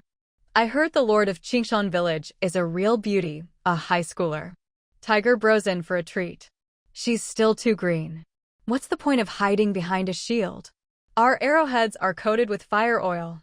Hope they don't get skewered by the traps right away. Dead bodies aren't any fun. Quit your yapping. Why are there so few of them? Didn't they say 50 people took the quest? Tiger bro barked. Probably lost a bunch on the way. A little girl who's barely grown up, so what if her level's high? Out here in the wild, she'll chicken out. If she knows what's good for her, she'll hand over her lordship, one man sneered. Tiger Bro slapped him, annoyed at his arrogance, but secretly pleased by the flattery, so he let it go. Inside the barricade, everyone held their breath, hoping the group would step right into the traps. But Ying and her team stopped just at the edge. The trap was long enough, but not wide enough. Standing on this side, the barricade and a large area inside were all within Ying's casting range. Too bad their territory didn't have a mage who knew fireball. Otherwise, one spell would blow up a shoddy arrow tower in no time. For now, Ying could only roll a scorching fireball in. While it didn't have the explosive power of fireball, the scorching fireball could roll around and set a wider area ablaze. She rolled it along the barricade, setting it on fire, then rolled it near the arrow towers, burning their bases and making them wobble. They're setting fire. Shoot fire arrows, quick. Boss, there's fog. At some point, a thick fog had rolled in. Using the mist for cover, Ying and her team laid the thickest, longest shield across the trench, creating a makeshift bridge. Fire! Cover fire! Tiger Bro yelled, no longer caring about staying hidden.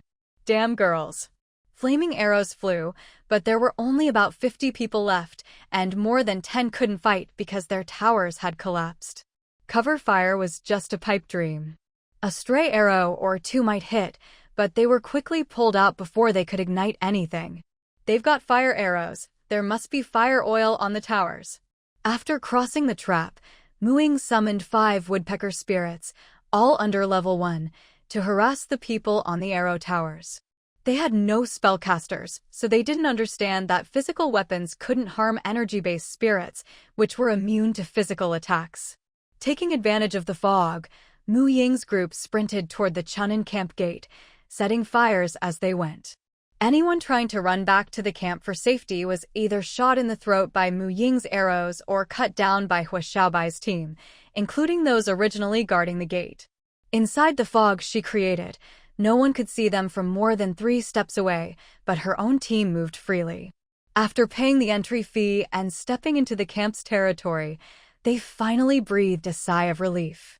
Now it was their turn to block the gate. They lined up at the camp entrance.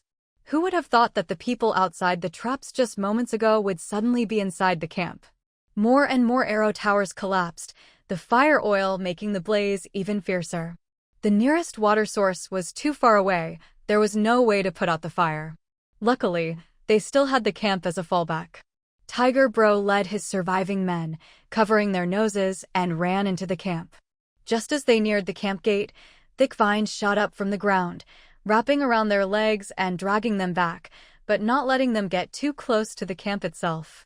Even a level 4 wanderer didn't have the strength to break free from a level 5 druid's entangling roots so quickly. With the enemies restrained, Xiaobai's team charged out first. These drug traffickers had been their targets even before the apocalypse. Now, they definitely couldn't let them go. Everyone else played their part. Ying stayed inside the camp, firing arrows. Anyone who looked like they might break free was met with one of her shots. You killed level 4 Wanderer Wang Chang. Gained 20 kill experience, 3 silver coins, 1 refined iron dagger, 1 short bow, 15 crude iron arrows, 1 deerskin armor. You killed level 4 Wanderer Li Jian. Gained 20 kill experience, 3 silver coins, 54 copper coins, 1 longbow, 23 crude iron arrows, 2 crescent sabers, 1 deerskin armor. You killed level 4 Wanderer Lu Hu.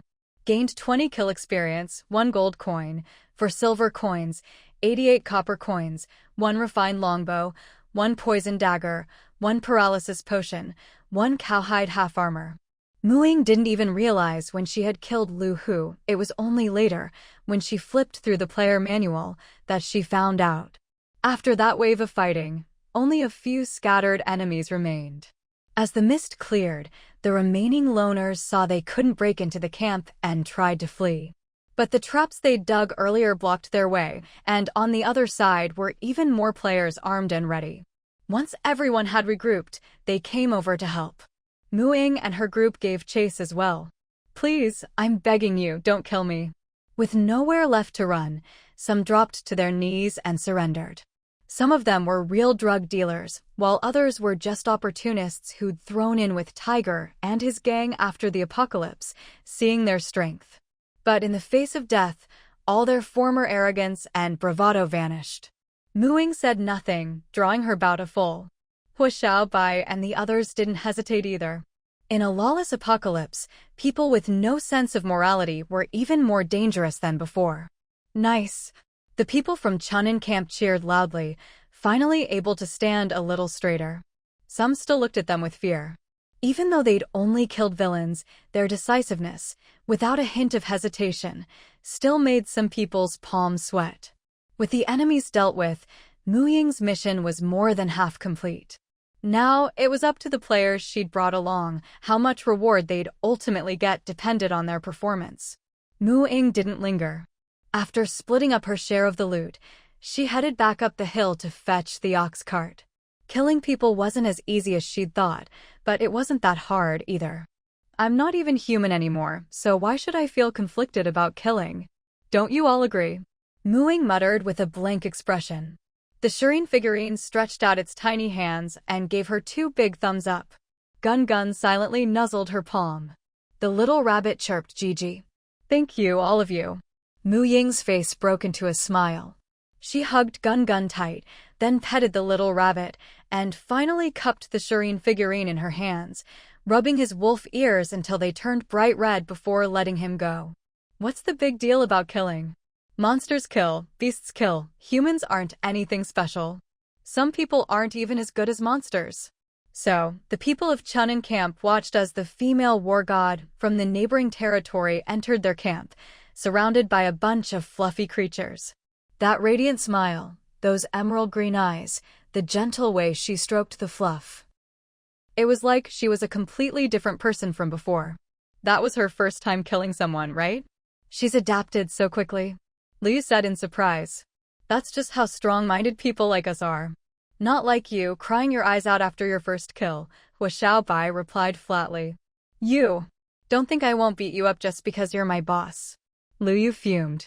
Guys, help me teach him a lesson. The others didn't budge. Did you really cry? How did you cry? Show us. I'll cheer you on while you beat up the boss. Liu. Betrayed, after all. Mu Ying entered Chunin camp and found a spacious spot in the plaza to set up her tent. Tonight, everyone would be busy with their own things. She didn't have to worry about feeding the others, just taking care of her own little crew. Feeding the hopping rabbits and the old ox was easy. Just mix some fruits, veggies, and grass with a splash from the spring of recovery, and they were set. She and Gun Gun were a bit more complicated. She bought a few pounds of snake meat from other players, planning to make snake stew. Snakes might look a bit creepy, but their meat was delicious. After eating their fill, both she and Gun Gun were stuffed and exhausted. She had no interest in exploring Chunin camp. This camp was too similar to Linglong Gorge, nothing special. Plus, she'd heard from other players that since Lu Hu and his gang had controlled the camp entrance, business at the shops had been terrible, with several closing down. It was the first time Mu Ying had heard that even these outside shops could go out of business. It made sense, but was still a bit surprising. Inside the tent, thick blankets were spread out. The little rabbit was on her left, Gun Gun and his fire-breathing egg on her right. Mu Ying hugged them all, perfectly content. At the tent entrance, 2 hopping rabbits snuggled together. The sounds of the camp seemed to fade away here, as if everything was peaceful. She slept dreamlessly. In the morning, Mu Ying was woken by a furry foot poking her. For such a little thing, you sure have strong legs.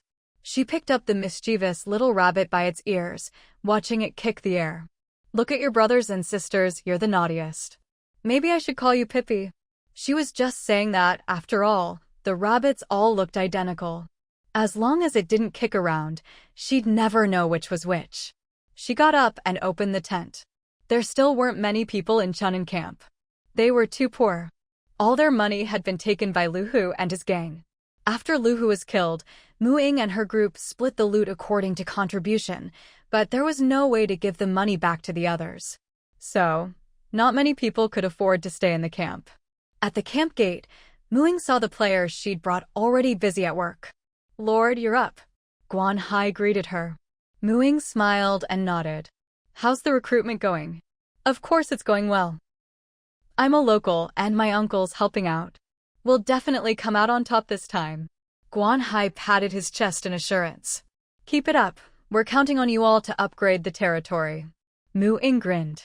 Seeing everyone so enthusiastic, she felt at ease. See how friendly our lord is? I bet there's no one more down-to-earth than her. When we found a fire-breathing chicken's nest on the road, she even helped us collect the eggs. Guan Hai bragged to the others, especially praising their lord. Mu Ying. She really wanted to dock Guan Hai's wages. Was he ever going to let her live down the egg-collecting incident? Fine, I'll let it go. She needed some good food to soothe her wounded pride. They wouldn't set out for home until tomorrow, so Mu Ying had nothing to do today. She thought she'd look around for any local specialties like those at Linglong Gorge. After a lap around the camp, Mu Ying gave up. She'd have to cook for herself. There were only a handful of shops left.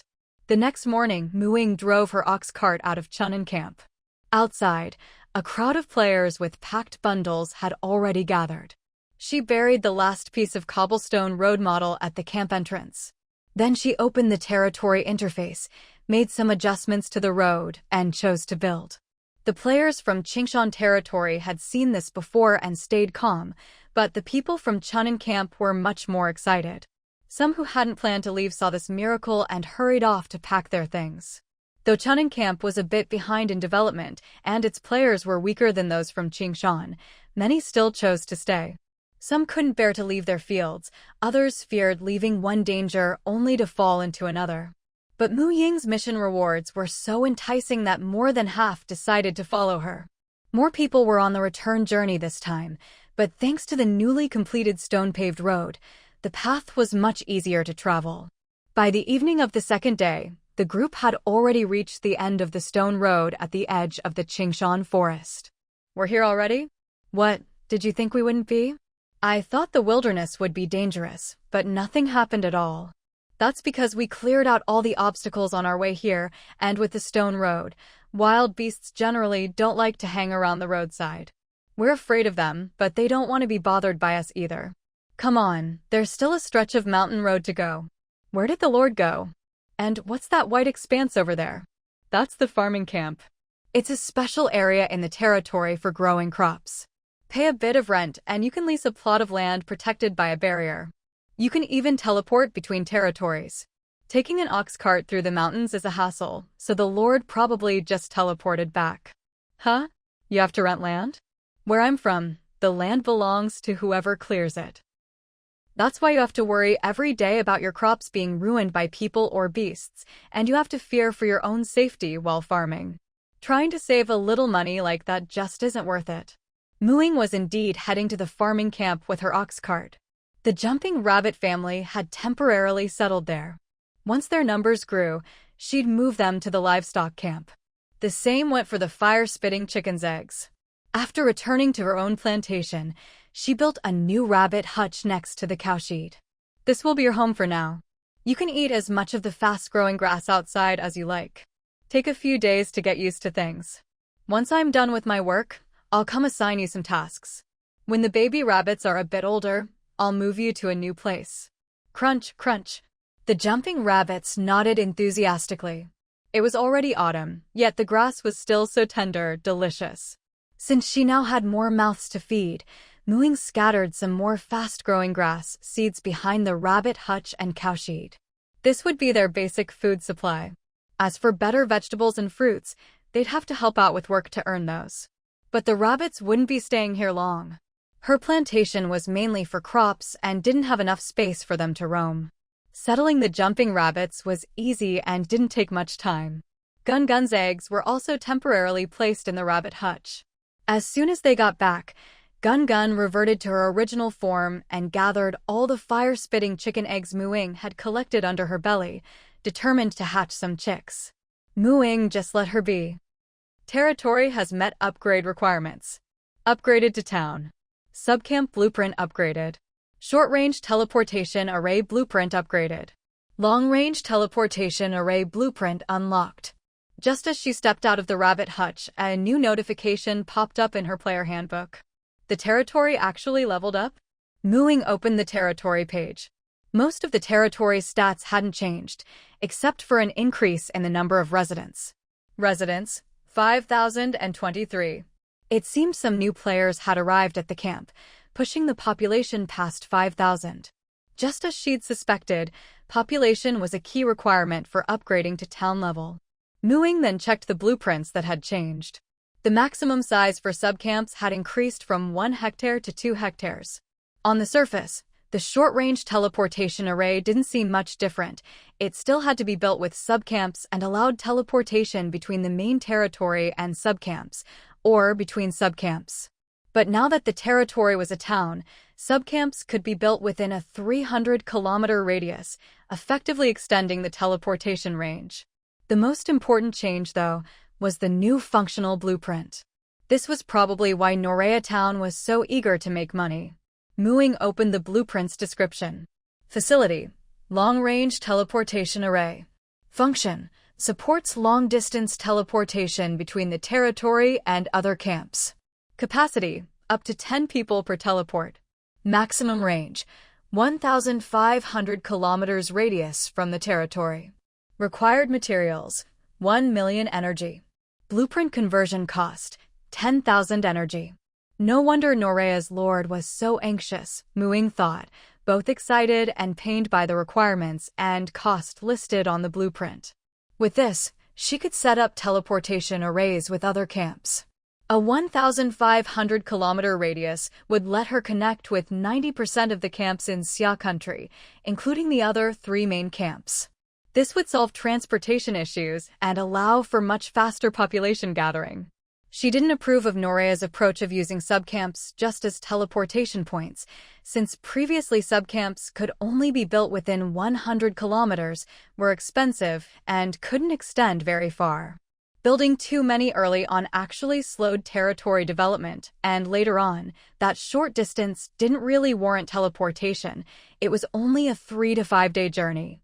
If the short-range teleportation array was like a bus within the territory, this long-range teleportation array was the equivalent of a train or airplane in the apocalypse. She spent 1 gold coin to exchange for the blueprint. Then, blueprint in hand, she went to the small house where the territory's income was stored, took out all the money she'd earned on this trip, and converted it all, along with the copper coins in the house, into the highest denomination. Several small mountains of copper coins instantly shrank into a small pile. 2. 75 gold, 26 silver, 53 copper. Still a long way to go. But that didn't bother her. If she really needed to scrape together the money, she had plenty of ways to do it. Not to mention the enchanted books and storage pouches she could convert from the trial world, or the potions she brewed herself. Those could all be sold for money. But the former was essentially trading source energy for gold coins, which wasn't cost-effective. She wanted to save up her source energy to build a plantation like Grandpa Xiaomu's. As for the latter, it would take up a lot of her real-world time and energy, which also didn't seem worth it.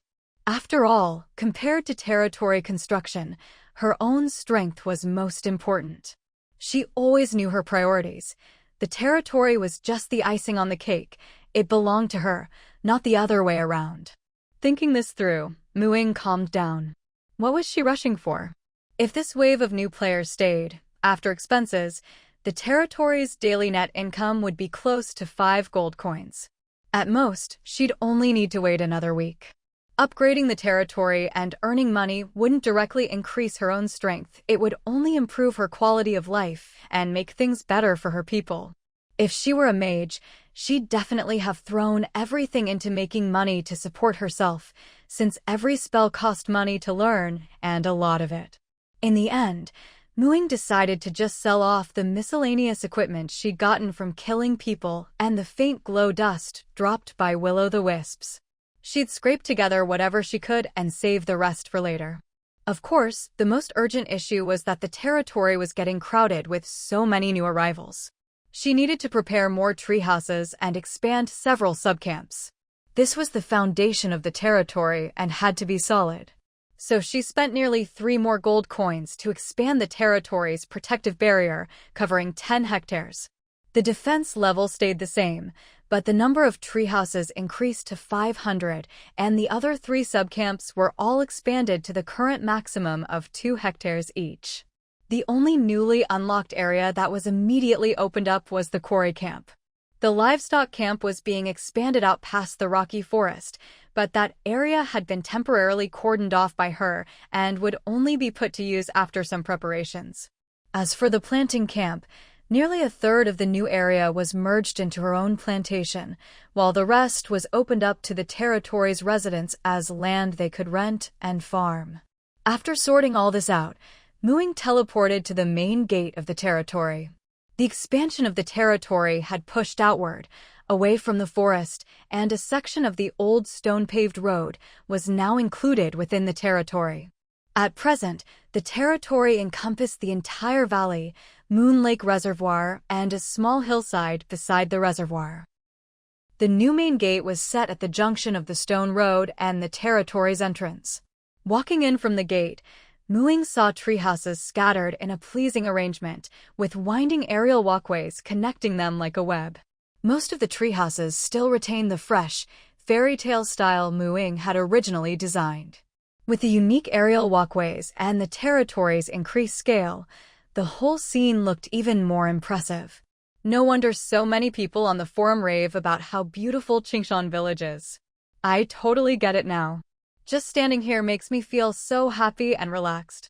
It's Qingshan Town now. The second territory in the world to be upgraded to a town. So awesome. I have to go post about it on the forum and remind those trolls from South Australia. Count me in. I just checked, and the entry fee hasn't gone up at all. This territory is truly run with integrity. How can Norlea even compare?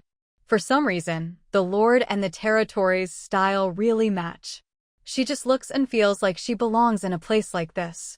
Someone spotted Ying strolling leisurely through the territory and couldn't help but sigh with admiration. Ying, of course, heard the residents' chatter. Since there was nothing negative being said, she relaxed and focused her attention on the territory itself.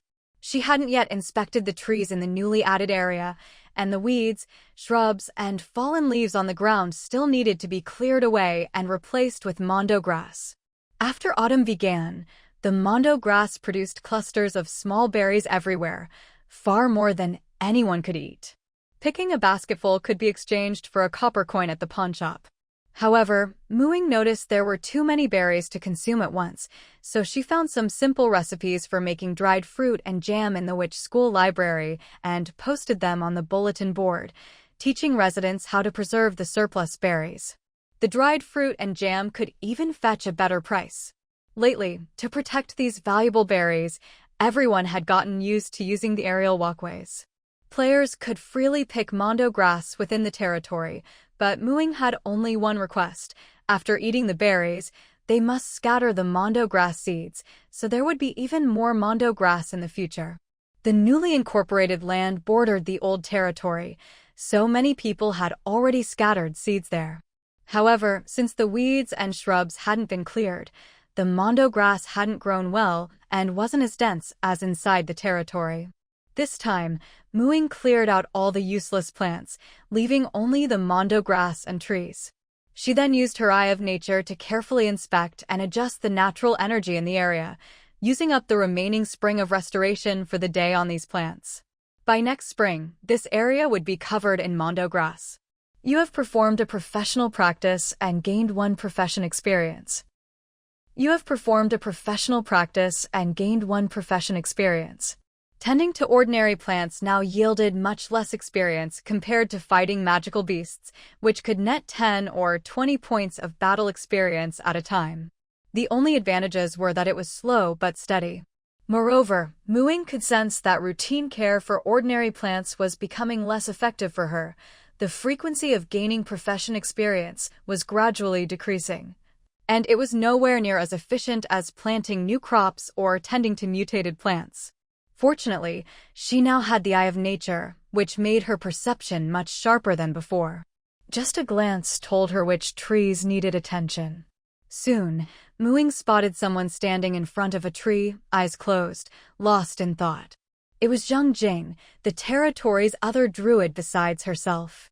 Muing smiled in realization. Seemed she wouldn't have to worry much about these trees.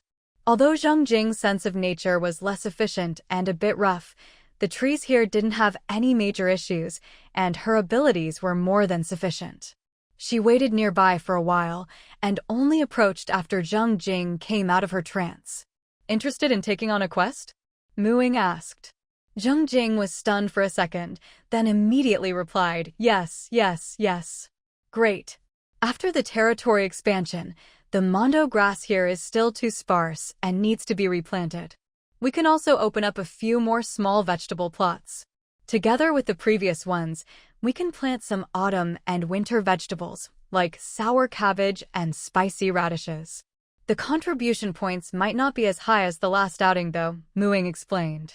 Although she could do this herself and gain some profession experience, it was too time-consuming. She had a huge new section of her plantation to tend to.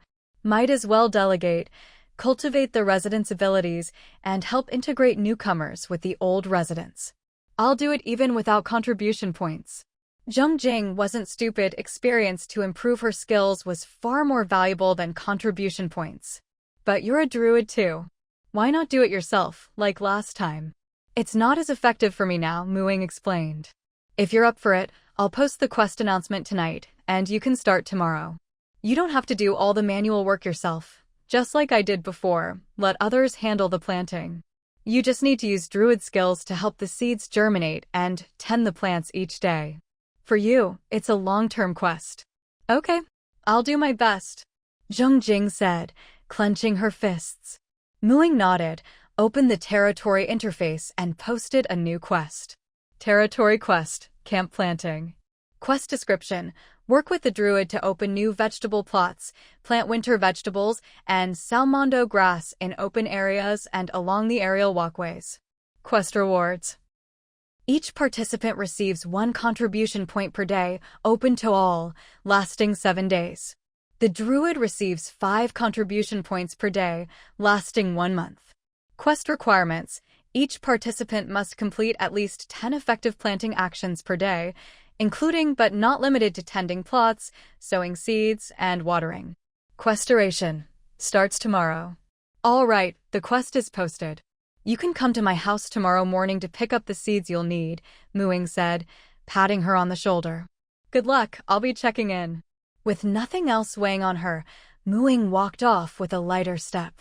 This is how things should be, letting the residents handle territory affairs. Once the quest was posted, every resident's ID card would display a notification, though the full details could only be seen on the bulletin board. Another quest already. Only 1 contribution point per day? And a max of 7. Hey, even a little is better than nothing. Plant a few seeds, water them, and you get points. The stuff we grow is useful for everyone too. Even if there's no reward, I'd still help out. Otherwise, who'd have the nerve to eat from the communal garden? We folks from Qingshan Town have standards, you know. The one saying this was old Mao, looking righteous and indignant. Of course, his sense of morality wasn't really that high. He was just intimidated by Muing and didn't dare step out of line. Now that he was acting so selfless, he couldn't stand seeing others trying to freeload without doing any work. Who's this guy, still playing the saint in the apocalypse? Muttered a newly arrived Chunin player. Having survived the darkness of the apocalypse, they understood all too well that only strength mattered, and you had to do whatever it took to survive. Someone nearby shot him a sideways glance. You wouldn't believe it, but when the apocalypse started, he was a notorious deadbeat. It took the Lord beating some sense into him to get him to behave. If you try to take advantage of the territory, I'm sure he'd love to see someone else get taught a lesson like he was. Chunin player. What's wrong with these people? The druids are the real winners here. Spellcasters really do have it better than physical classes sometimes. Too bad there aren't many players with over 10 points in casting stats. Muing arrived at the marketplace and entered the copper coin pawn shop. I'd like to sell all of these. How much can I get? She laid out all the monster materials and random gear she'd stripped off people during her latest outing. Among the monster materials, only the glimmer dust looked valuable. As for the gear, a few green quality pieces might fetch a decent price. 559 appraised each item one by one, showing little reaction to the gear. But when he picked up a small bottle and gave it a shake, his face broke into a wrinkled grin. This is glimmer dust from a will-o'-the-wisp, right? Those things aren't that strong, but they're masters at running away, hard to kill. I'll give you 50 silver coins for this little bottle. Altogether, that makes 1 gold and 98 silver. How about rounding it up for me? Make it 2 gold? I bet glimmer dust would sell for a good price outside this world, right? Ying couldn't help but haggle. Her territory's coffers were running dry. 559 looked at her in surprise, as if he didn't recognize her. What's this? Short on cash? You never haggled before. It's not me who's broke, it's our territory. We just got upgraded to a town, but long-distance teleportation arrays are ridiculously expensive. We can't afford to build one. She couldn't say this to the players, but she could vent to these shopkeepers from outside. After all, if they were sent by the Apocalypse game to open shops, they must know some of the rules. Sure enough, 559 gave her a knowing look, eyes darting. How about this? I'll cover the full cost to build the teleportation array for our territory, but I get 90% of the revenue. Ying. What a sly fox. No way. Not a chance. Who couldn't see that a long-distance teleportation array would be a gold mine once it was built? She just needed to wait a bit, and the money would come together. Why rush and give away all the profits? Besides, her territory's income was just sitting there gathering dust. This was exactly what it should be used for. 559 sighed in disappointment. 80% then? You don't have to pay a thing, and you'll still get 20% of the profits. I'll even pay you taxes. Ying waved him off without even bothering to haggle further, grabbed her money, and left. 559 called after her, Hey, we can still negotiate. Why are you running off so fast? I don't bite, you know. You bite wallets. Ying's voice floated in from outside the shop. 559. Back home, Ying used her Thousand Faces robe to change her appearance into a swimsuit that covered everything except her head and hands, then headed to Moon Lake. It was time to practice the aquatic animal form unlocked by Wild Shape at level 5. But she was a total landlubber. She'd never learned to swim in either of her lives. To observe aquatic animals, she'd have to actually get into the water. Luckily, the third circle spells water breathing and water walk could solve that problem. Both spells were water-related, and Moon Lake was the perfect place to practice. During her days at the Chunin camp, she'd been studying these 2 spells whenever she had time. She hadn't practiced on real water yet, but she'd already worked through most of the theory. First, she cast Endure Elements on herself. The autumn night air made the lake water icy cold, and she didn't want to catch a cold. With the spell's warmth, she had nothing to worry about. Finally, she tied a hemp rope around her waist, securing the other end to a tree by the lake. With Gun busy incubating eggs, she asked the wolf pack to keep an eye on the rope so no one would untie it. Holding onto the rope, she stepped into the water. Thanks to Endure Elements, the lake's chill didn't bother her at all. She kept walking until the water reached her waist, then stopped. At this depth, she could just squat down to submerge herself. Compared to water walk, it made more sense to practice water breathing first. With that as a foundation, she wouldn't have to worry about accidentally falling in and drowning when practicing water walk. She calmed herself, then began casting, communing with nature. A wave of power enveloped her head. The spell was a success. Ying squatted down, immersing herself completely in the water. Cough, cough. Moments later, she came up sputtering. The water-breathing spell coated the skin of her head in a protective membrane, allowing her mouth, ears, eyes, and nose to adapt to the water. Not only could she breathe underwater, but she could also see, speak, and hear. The first time, though, the membrane had gaps, leaving her vital areas unprotected. Ying choked on water, coughing and rubbing her eyes, looking rather pathetic. But after a short break, she started practicing again. Her odd behavior naturally drew attention. Plenty of players came to the lake at night to fetch water or take a stroll, and soon a crowd gathered on the shore to watch. What's the Lord doing? Learning to swim? That's not swimming, that's self-torture. Just watching makes me uncomfortable. The Lord's figure looks pretty good though. The speaker was immediately met with disdainful looks. Careful, that's a 3-year sentence at least. I think she's practicing holding her breath. Look, she's staying underwater longer each time. The lake water's so cold, someone should remind her not to catch a chill. No need. Druids have spells to resist heat and cold. I'm sure the Lord knows what she's doing. Muing ignored the onlookers, fully absorbed in refining her spell. With a suitable practice spot, her spellcasting experience grew rapidly. The protective membrane no longer had any gaps, though the spell's duration was still lacking. At her current level, water breathing should last 5 hours, but right now it was collapsing after less than a minute. The next day, the players of Qingshan Town once again saw their lord self-torturing in the lake, leaving all the planting activities entirely in the hands of the other druid in the territory, Zheng Jing. At first, watching her hold her breath underwater for a few dozen seconds or a minute was understandable, but as the time grew longer and longer, the players couldn't help but glance at the lake more often. Is this really something a human can endure? If it weren't for that rope floating up and down with her, they'd have thought she'd drowned. When Muing came ashore to rest, some people who were more familiar with her came over to ask. I'm practicing a new spell, underwater breathing, Muing said as she wiped the water from her hair. She appeared calm on the surface, but inside she was relieved. Hopefully, those ridiculous rumors about her being suicidal would finally die down. As the second territory to be upgraded to a town, and without raising the entry fee, Qingshan Town had been a hot topic these past few days. Muing, the #1 ranked player in the Xia Nation region and the second lord to achieve town status, was also a high school student with dark green curly hair and emerald eyes. Naturally, she attracted a lot of attention.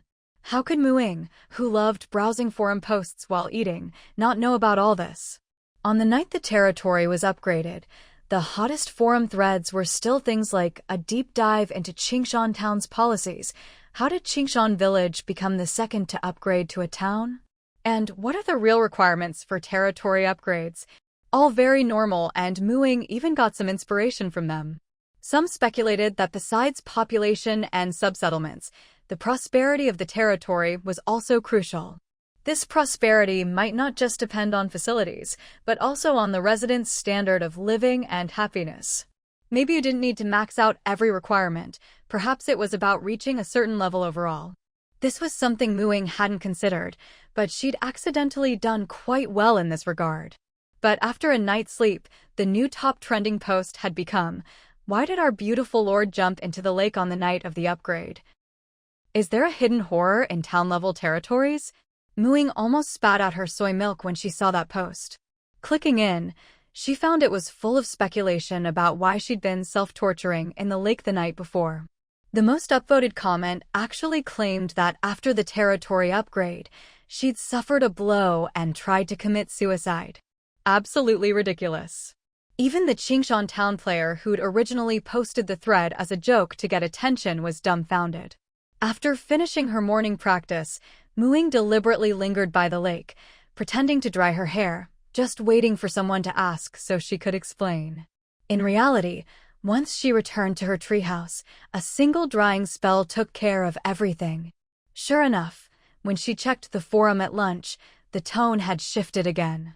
Qingyun Town's lord self-tortures to practice spells. Even the #1 is pushing herself this hard to get stronger. What excuse do we have not to work hard? Digging into the real Muing. The top 3 trending posts were all about her. Muing, do these players really have nothing better to do than post nonsense in broad daylight? She automatically skipped the first 2 obviously absurd threads. She didn't want to burn her eyes. Let's see what the players have dug up about me, Muing said, clicking on the 3rd thread. Muing, 18 years old, top student in her final year at Binhai High School, an orphan, parents sacrificed to the heavens, magic power boundless. Muing struggled to stifle her laughter and swallow her food. The forum was becoming less and less suitable for mealtime reading. She was indeed an orphan, but her parents hadn't necessarily sacrificed to the heavens. After all, her elven bloodline was still in question. In short, with no parents, She became a trailblazer in this apocalyptic new era, single-handedly increasing the number of druids while causing a severe shortage of priests. A word of caution: not every druid is Mu Ying. Blindly following trends is unwise. Mu Ying's perception is estimated to be at least 15 points. If you don't have that, don't expect to train as fast as she does. With that kind of perception, you could master 2 divine classes at once. Mu Ying nodded. That was actually solid advice.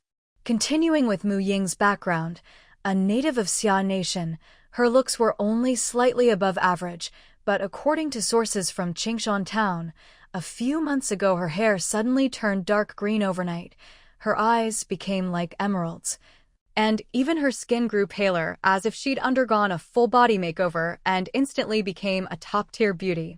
Some speculate her hair was dyed using a local potion, but her eyes can't be explained. The author believes she's integrated some kind of bloodline, most likely elven. Mu Ying's pupils contracted. They guessed right. But she hadn't integrated a bloodline, she'd purified one. There were now a few cases of people integrating bloodlines and changing races, mostly through something called bloodline essence, but the results weren't always good, sometimes even fatal. Mu Ying scrolled through the comments under this section, her expression complicated. Do you even know what elves look like? How did you come up with that? Isn't bloodline essence just a gamble to get stronger at the cost of your looks? It didn't seem like many people believed it. Finally, let's talk about strength. Mu Ying is the undisputed #1 on the global level rankings in the Xia Nation region, but she's nowhere to be found on the regional battle rankings. So how strong is she really? A word to those who still think warriors are supreme. Spellcaster classes are hard to master, but once you do, they can easily crush same-level warriors in 1v1s. Mu Ying happens to be one of those who mastered it. Druids may have no weaknesses, but they also have no particular strengths.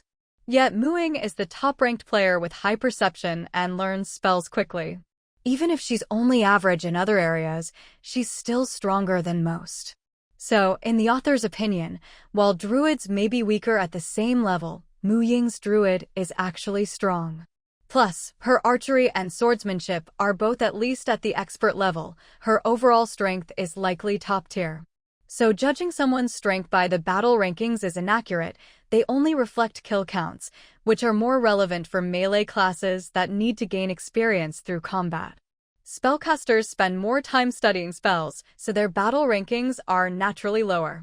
If you're interested, look into the recent incident where a gang of drug dealers from Chunnan underestimated Mu Ying and got themselves wiped out. Now this was a quality post. Aside from the parents' sacrifice to the heavens bit, the rest was all useful information. After finishing the main post, Mu Ying didn't bother with the chaotic comments below, which were just people either hyping her up or tearing her down. Since everyone posted anonymously, there were all kinds of opinions. Reading them was just annoying. She was truly famous now. But it wasn't a big deal. At most, people could argue on the forum, no one could actually touch her. Thank goodness the forum only allowed text posts, no pictures, and everything was anonymous. Any post could be made up, so there was always controversy. For her, nothing was ever set in stone, and there were always plenty of doubters. Compared to the debates about her personally, the reviews of Qingshan Town were much better.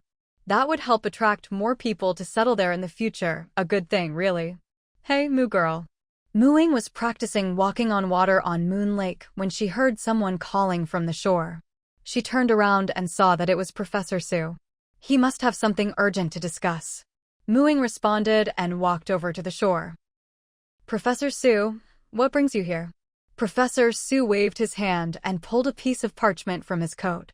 I heard you've been practicing magic to move freely on and underwater lately. I drew this from memory. It might not be perfectly accurate. Mu Ying took it and saw that it was actually a map. This is a mineral distribution map of the coastal area near Binhai City. There's a rich iron mine, a coal mine, and a placer deposit containing gold, silver, and copper. There are a few others as well. I hope this can help your territory.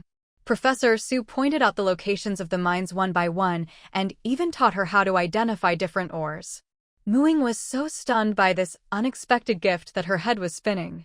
She carefully memorized everything Professor Su told her and finally said sincerely, "Thank you. Once I find the mines, I'll give you a reward." "Haha, all right, I'll be waiting," Professor Su replied with a laugh. With this mineral map in hand, Ying felt much more motivated to practice her magic. She had already saved up enough money to build a long-distance teleportation array, but as soon as she got the map, she decisively decided to postpone that project. Securing the mineral veins for herself was now the top priority. The stones mined from the quarry could only be used for paving roads, but minerals could be sold for real money. With these mining sites, it was like having a new source of income. Wouldn't saving up money be even faster? In just a few days, Ying had mastered walking on water. Thinking that cooking at sea would be difficult, she spent another day preparing plenty of cooked food and ready-to-eat fruit for herself, enough to last over a month. As she was packing, Gun Gun tugged at the hem of her robe. "What is it?" Gun Gun pointed behind him. A furry little head poked out. Ying's eyes widened. "It hatched?" Gun Gun nodded. Ying rubbed her forehead. She'd been so busy practicing magic lately that she hadn't had time to check on the jumping rabbits or the fire-spitting chicken eggs. The rabbits were fine as long as they had grass, and the chicken eggs had been taking so long to hatch that Ying had almost given up hope. Only Gun Gun had gotten attached to the eggs, refusing to let her touch them. She hadn't expected them to hatch at such a crucial moment. Oh well, she'd better take care of them first. Fire-spitting chickens were nothing like jumping rabbits. They could actually spit fire and were quite destructive. The little chick that stuck close to Gun Gun looked like a fluffy ball.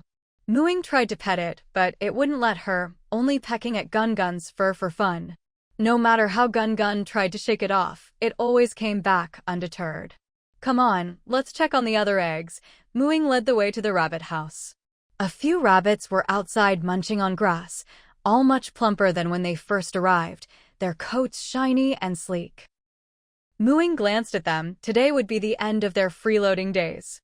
In the left corner, just inside the rabbit house, there was a thick pile of dry grass where the fire-spitting chicken eggs were kept. Cheep, cheep, cheep. Another eggshell cracked open, revealing a round little head. Its eyes landed on Gun Gun, and it immediately wriggled out of the shell, becoming Gun Gun's second little follower. "Haha, Gun Gun, they think you're their mom now," Ying teased. Gun Gun wasn't even an adult yet. Cheep. Cheep, cheep, cheep. For some reason, the two chicks started squabbling. Their chirping soon escalated, and suddenly, a puff of flame shot from one chick's mouth toward the other's head. Gun Gun was startled and tried to block it with his paw, but only managed to shield a small part. Cheep. The two chicks seemed immune to fire. They were completely unharmed. Poor Gun Gun, though, had a few singed hairs on his paw. "These chickens are a bit dangerous. I can't keep them here," Ying said, gathering up the remaining fire-spitting chicken eggs along with the nest. She then had Gun Gun take the two chicks and teleport them to the livestock camp. Ying herself led the jumping rabbits outside the rabbit house. The teleportation destination was the newly expanded area of the livestock camp. She had already sown fast-growing pasture grass here, and now it looked quite lush. She divided the area into two sections, one for the jumping rabbits, the other for the fire-spitting chickens. Both areas were spacious, with large open pastures and a shelter. The jumping rabbits were easy to manage. As long as they had grass, they were content. They were also quite docile. Ever since they'd accepted Ying as their provider, they did whatever she said. The fire-spitting chickens, on the other hand, were a handful. Ying placed the chicken nest inside the coop. Lulualuo, noticing the commotion, came over. "The chickens hatched?"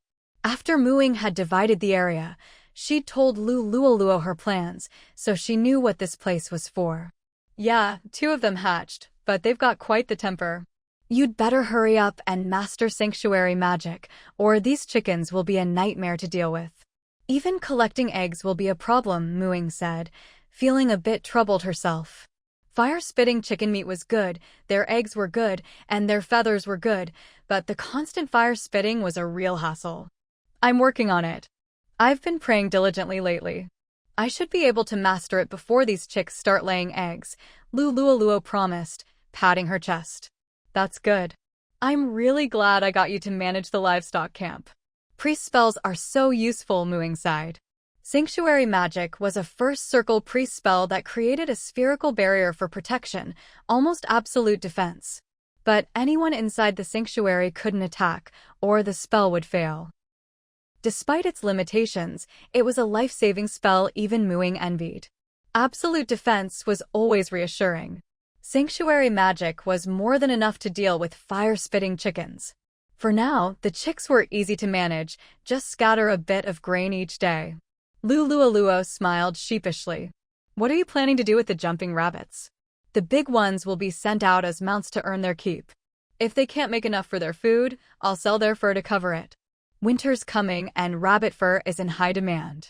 The little ones, I'll just raise them for now, Muing replied matter-of-factly. She never intended to treat the rabbits like royalty. Lulualuo nodded. That made sense.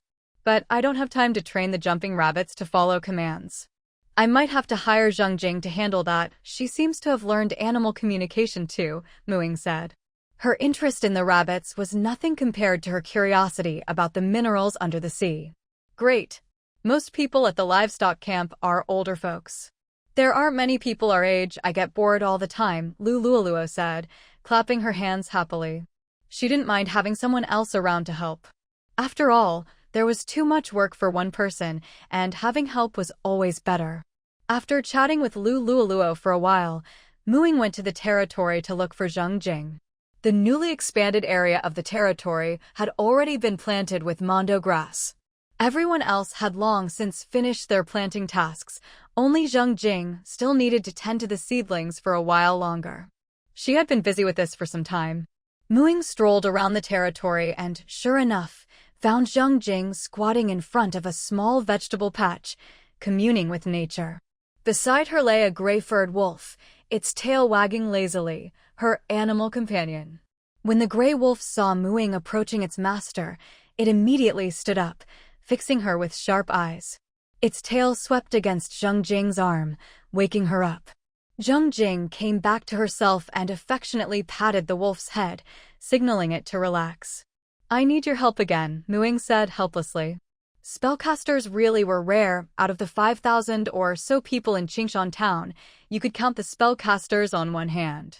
There were a few more mages, but only Lulualuo was a priest, and as for druids, besides herself, only Zheng Jing fit the bill. What do you need? Zheng Jing asked, pleasantly surprised. She was almost done with the territory's planting tasks and would soon be out of things to do. Whatever Muing wanted, she knew she'd be well compensated. You know those hopping rabbits I brought back before? You even helped dub one. I brought them back to breed as mounts and for their fur, Muing explained.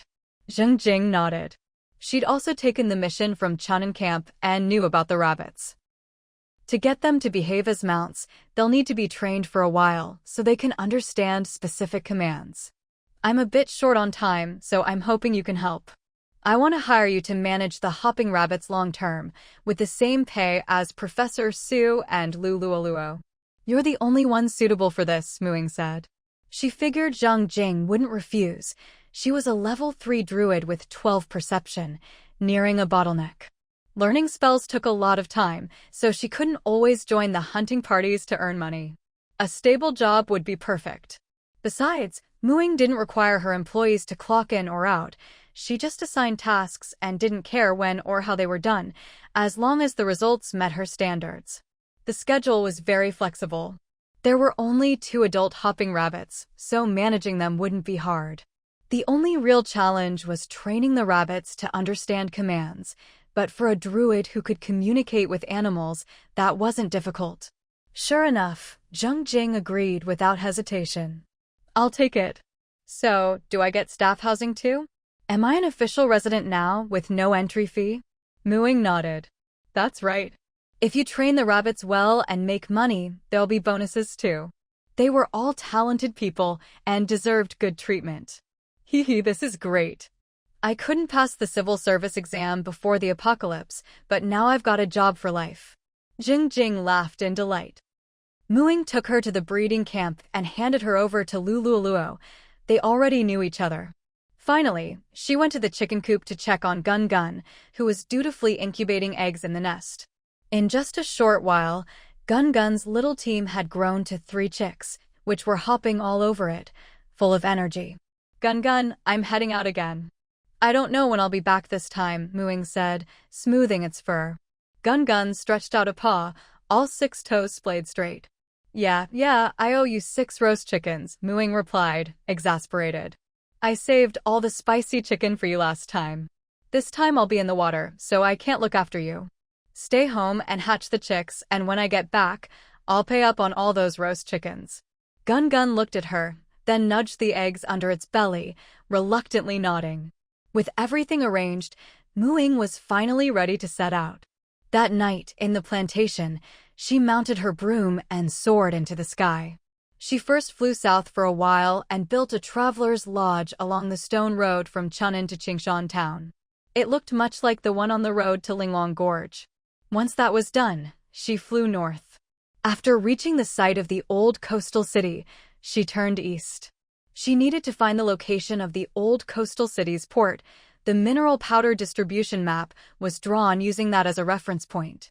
If she wanted to locate the mineral veins, she'd have to start there. But this wasn't easy. Everything from before the apocalypse was gone, leaving only wasteland. The port's location could only be guessed based on the Qingjiang River's mouth. After reaching the river mouth on the eastern coast, Mooing continued flying south. She soon spotted a stretch of flat land by the shore. It should be around here. But what's with those houses? Looking further south, she saw several domed wooden huts on the shallows, each with a fish-shaped sign on the roof, forming what looked like a small village. Curious, Mooing flew closer. The village was protected by sturdy wooden fences, with 2 watchtowers at the only entrance. Large rocks in the village were covered with drying seaweed, and fish hung from the eaves. It was clearly a fishing village. At the center of the village stood a small altar, and on it was a blue portal that Mooing knew all too well. There was actually a dungeon here. So, what about this village? If they'd built an altar at the dungeon portal, the villagers were probably from the dungeon themselves and might not even be human. Mooing circled above the village several times, but saw no sign of life. It seemed deserted. But some of the fish hanging under the eaves were still fresh, clearly just put there. It really did seem like creatures from the dungeon had built this village. Judging by the architecture, the inhabitants were likely intelligent, perhaps similar to halflings. I wonder if they're friendly, Mooing thought. She hoped for peaceful relations if possible. She looked around and picked a tree on a nearby hill. It was tall enough to give her a good view of the village. Taking out her wand, she cast a plant spell. The tree's branches gathered, softened, and stretched under her control, forming a hemispherical cocoon. The leaves overlapped tightly, and a small door opened on the side facing the village. This would be her lodging for the night. Magic was much more flexible than spells. Shaping a tree into a shelter like this was hard to do with spells alone. As long as her magic held, the cocoon would remain. Mooing crawled inside. The little shelter was about the size of a tent, more than enough to sleep in. She spread a thick blanket on the floor, cleaned the dust off herself with a cleaning spell, and wrapped herself in the blanket to sleep. Of course, before sleeping, she set a bird spirit outside to keep watch over the surroundings. The next morning, Mooing was woken up by her own summoned bird-shaped spirit pecking at her. Before she could even crawl out of her shelter, the whole tree started shaking violently. The bird spirit darted out, but vanished soon after. Mooing immediately sensed something was wrong. The spells she'd cast on herself last night had all expired. She quickly recast Barkskin and Spider Climb, finally managing to stand steadily on the tree. She pulled out her flying broom and mounted it, hugging close to its surface, and shot off at top speed. Once she was safely away from the ground, Mooing hovered in the air and rolled up her sleeve. A large bruise was already forming. She'd only been outside for a short moment and had already been hit several times. Even Barkskin hadn't blocked at all. If her arm looked like this, the rest of her body probably wasn't much better. Down below, the tree she'd slept in last night had already crashed to the ground. The culprits behind all this were the same otherworldly race she'd been wondering about last night, whether she could establish relations with them. They were a type of humanoid, fish-headed, human-bodied, covered in slick blue-purple skin, about the same height as humans. Each one was waving a spear and shouting at her. Some were particularly persistent, hurling spears her way, even though none came close to touching her toes. Her guess last night had been right. This race was intelligent, just not friendly. They seemed to have their own language, but it wasn't the common tongue. Ying couldn't understand a word, but their hostility was crystal clear. The tree she'd slept in was at least 30 meters from their village, hidden by the canopy and nearly impossible to spot with the naked eye. How had they found her? Unfortunately, flying in the air meant she had to focus on controlling her broom and couldn't cast spells. Judging by their appearance, they were probably even more agile in water. Ying decided to fly inland. They clearly hadn't given up and kept chasing after her, though not very quickly. There were just a lot of them, each acting like a madman. Combined with their shivering, unsettling looks, it was quite a terrifying sight. Once she'd put enough distance between them, Ying landed and used Identify Creature. Kodo fishmen, level 1 medium humanoids, amphibious, skin coated in oil. Sunlight slightly impairs their vision, can sense any creature within 30 feet regardless of invisibility or extra-dimensional status, skilled with spears and nets. Ability, Sticky Shield. After finishing her scan, Ying quickly took off again. These Kodo fishmen were only level 1 or 2, but there were too many of them. If each threw a spear, she'd be overwhelmed. She could try to attack, but before they got close enough for her to cast spells, she'd be pelted with spears. Of course, Ying wasn't about to give up. These lunatics were so hostile, coming at her like they wanted her dead. If she didn't teach them a lesson, they'd think she was easy prey. This time, she didn't bother luring them, she just flew away. She found a safe little grove, healed her bruises, then used her claws of reclamation to gather a pile of wood. With wood shape, she crafted a large, thick shield. It was similar to the one she'd made at the Chunin camp, but she'd had to abandon that one since she couldn't use her storage pouch at the time. Now she had to make a new one. Once the shield was done, she stowed it in her storage pouch and polished her 2 swords. After her mana was fully restored, she cast Barkskin and Haste on herself and took to the air again. Today, she was determined to teach these fishmen a lesson. Since they couldn't communicate peacefully, she'd just kill them. Besides, she was only a bit short of maxing out her level 5 kill experience. By now, it was already past noon. Ying, ready for battle, swooped back, only to find the place empty. The entire fishing village was deserted, not a single fishman in sight. Ying, what was with these fishmen? No night watch, all diving into the dungeon at once, and even in broad daylight, they left the village completely unattended. Whatever they did, they always moved as a mob. But she wasn't the same as yesterday. Yesterday, she'd hoped to make peace and hadn't entered the village. Today, they were enemies. With no one around, it was the perfect time to loot the place. Ying strode into the village without hesitation. To her annoyance, the houses in the village all seemed empty, just shells left there. Apart from some dried salted fish, there was nothing. No sign of treasure chests or anything valuable. Well, of course, the dungeon is their real base. Naturally, the loot is hidden there. Ying circled the village but found nothing worth taking. In the end, she set the village on fire. Then she waited on the little hill where she'd slept the night before. As dusk approached, the Kodo fishmen returned, riding the waves and carrying the day's catch. Then they exploded with rage. Where was their huge village? All that was left was scorched earth, still radiating heat. The dungeon gate stood alone, looking desolate. With nowhere to vent their anger, they ran around waving their spears, but none came within 30 feet of Ying. They didn't spot her. Ying was getting impatient and drew her bow. Whoosh! One fishman's eye was blown out by her arrow. The fishmen all turned toward the direction the arrow had come from. Of course, with the sun still up, their eyesight was poor. They only managed to figure out the general direction, and even then, most were looking in the wrong place. But Muing had achieved her goal, attracting their attention. She quickly put away her bow and switched to her shield. She even found time to mutter a curse spell: "Fishmen must die, fishmen must die, fishmen." The fishmen were all hot-tempered and clearly lacked a leader. Quite a few, as soon as she entered their detection range, hurriedly threw their spears at her.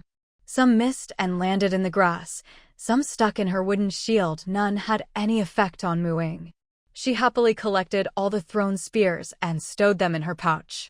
When they got a bit closer, within her spell-casting range, Muing opened a small hole in her shield, aimed outside, and launched a scorching fireball into the fishman mob. These fishmen were slick with oil and standing close together. Muing rolled the fireball left and right, rampaging through their ranks. Sizzle. Caught off guard, the fishmen were badly burned, and a strong fishy smell filled the air. The threat of death quickly overpowered their desire to attack. Those who caught fire rushed to the water to put themselves out, while the rest scattered to avoid the fireball. The big drawback of the scorching fireball was its slow rolling speed. Once the fishmen started dodging, it quickly lost its effect. Next, she cast Windwall, tossing it out.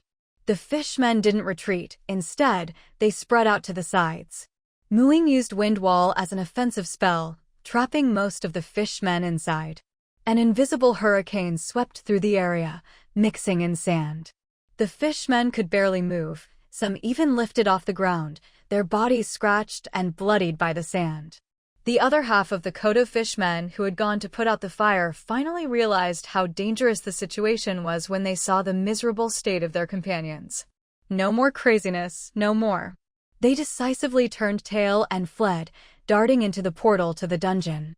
The wind died down and the fishmen who had been tossed about inside the wind wall collapsed onto the beach, dizzy and disoriented.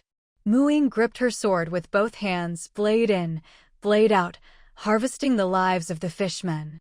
You have killed Kodo fishman ×1, gained 5 kill experience, fishman seaweed skirt ×1. You have killed Kodo fishman ×1, gained 3 kill experience, fishman seaweed skirt ×1. The beach was littered with fishman corpses. Muing rummaged through them with distaste. Poor didn't even begin to describe it.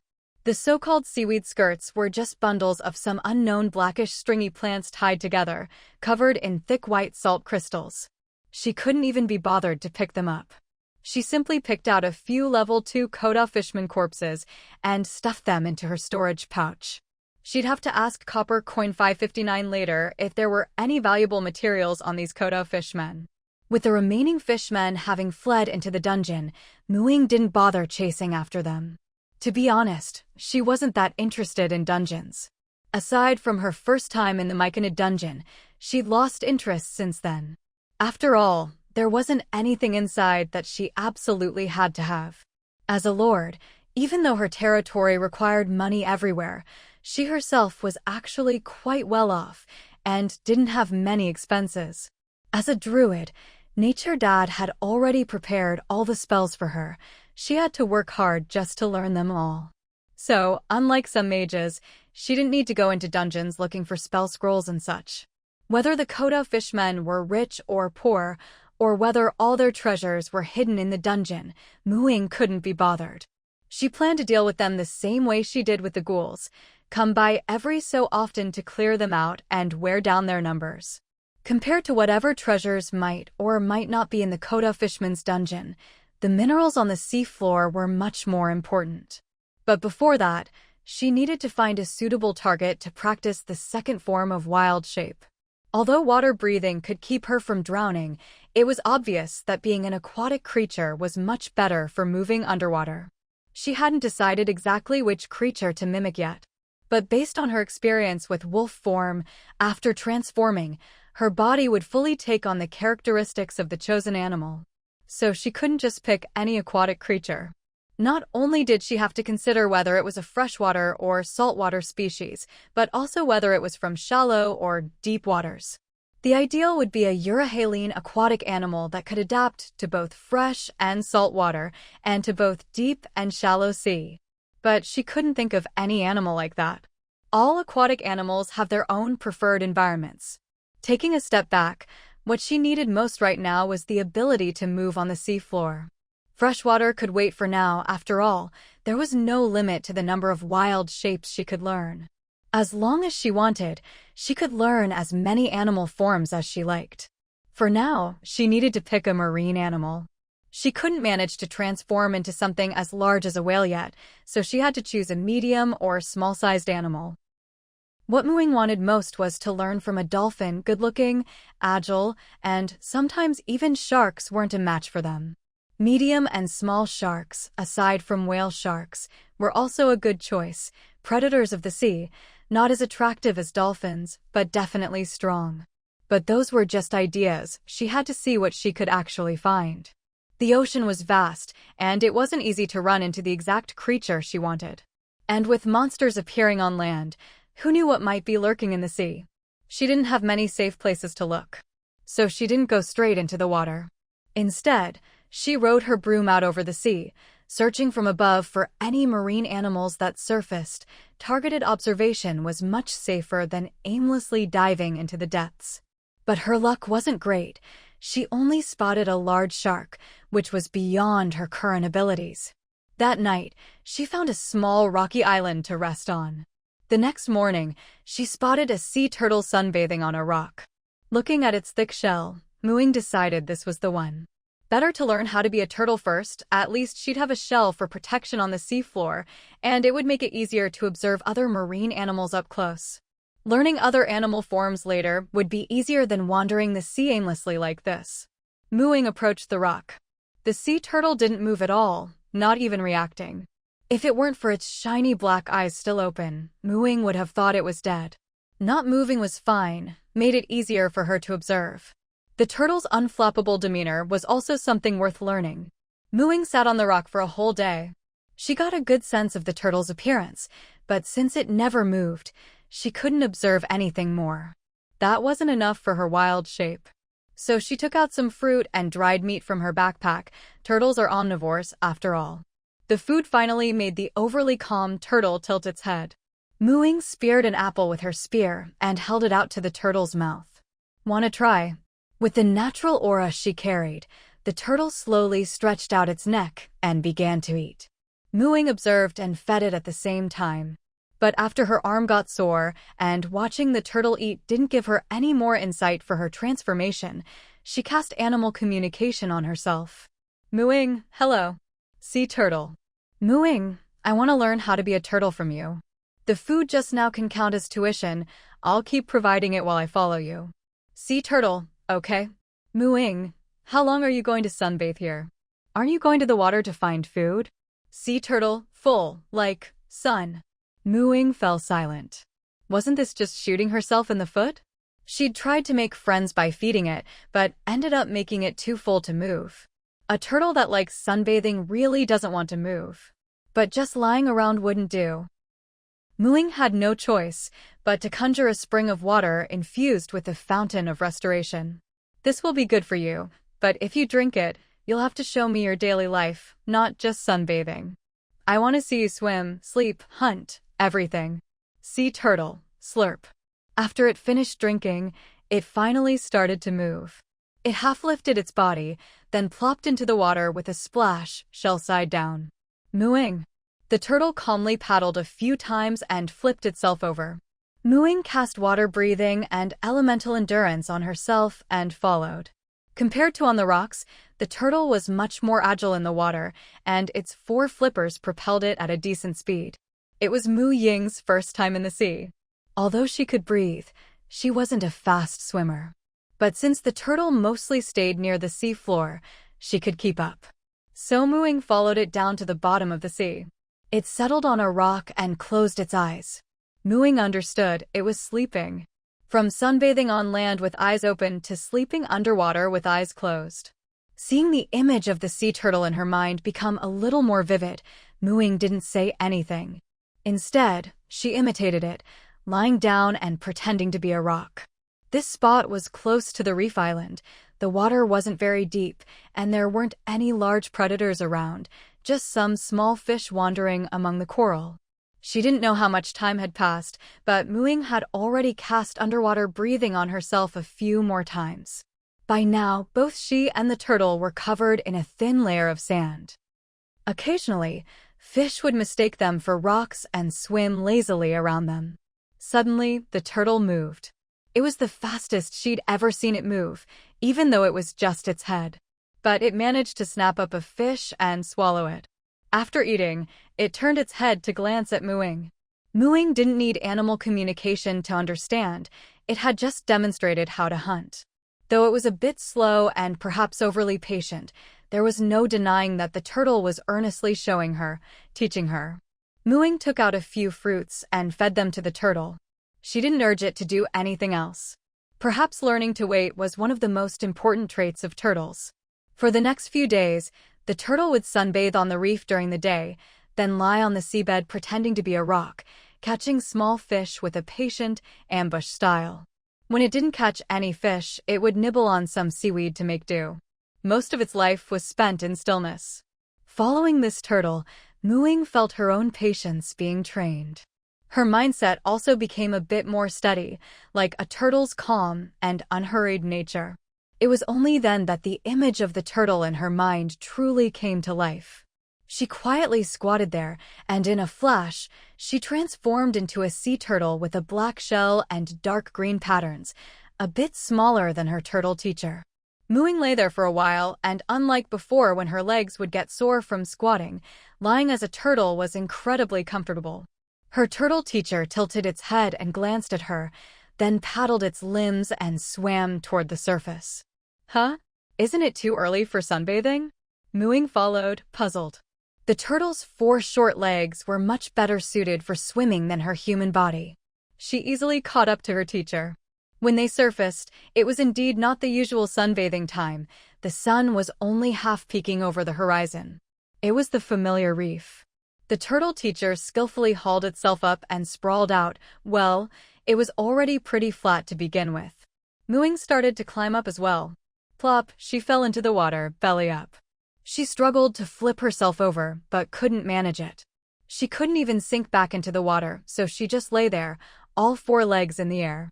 Feeling a bit embarrassed, she realized just how impressive it was that her turtle teacher could flip over in just a few seconds. In the end, she had to use the reef for leverage to finally right herself. She tried climbing up again. Plop, plop, plop. After countless falls, Ying finally figured out the safest route and posture, and managed to sprawl out on the reef alongside her turtle teacher. By now, the sun was high in the sky.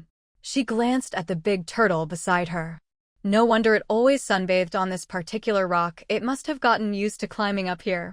Trying a different rock would probably be much harder. Sunlight warmed her shell, making her whole body feel cozy. It was even more comfortable than sunbathing in wolf form.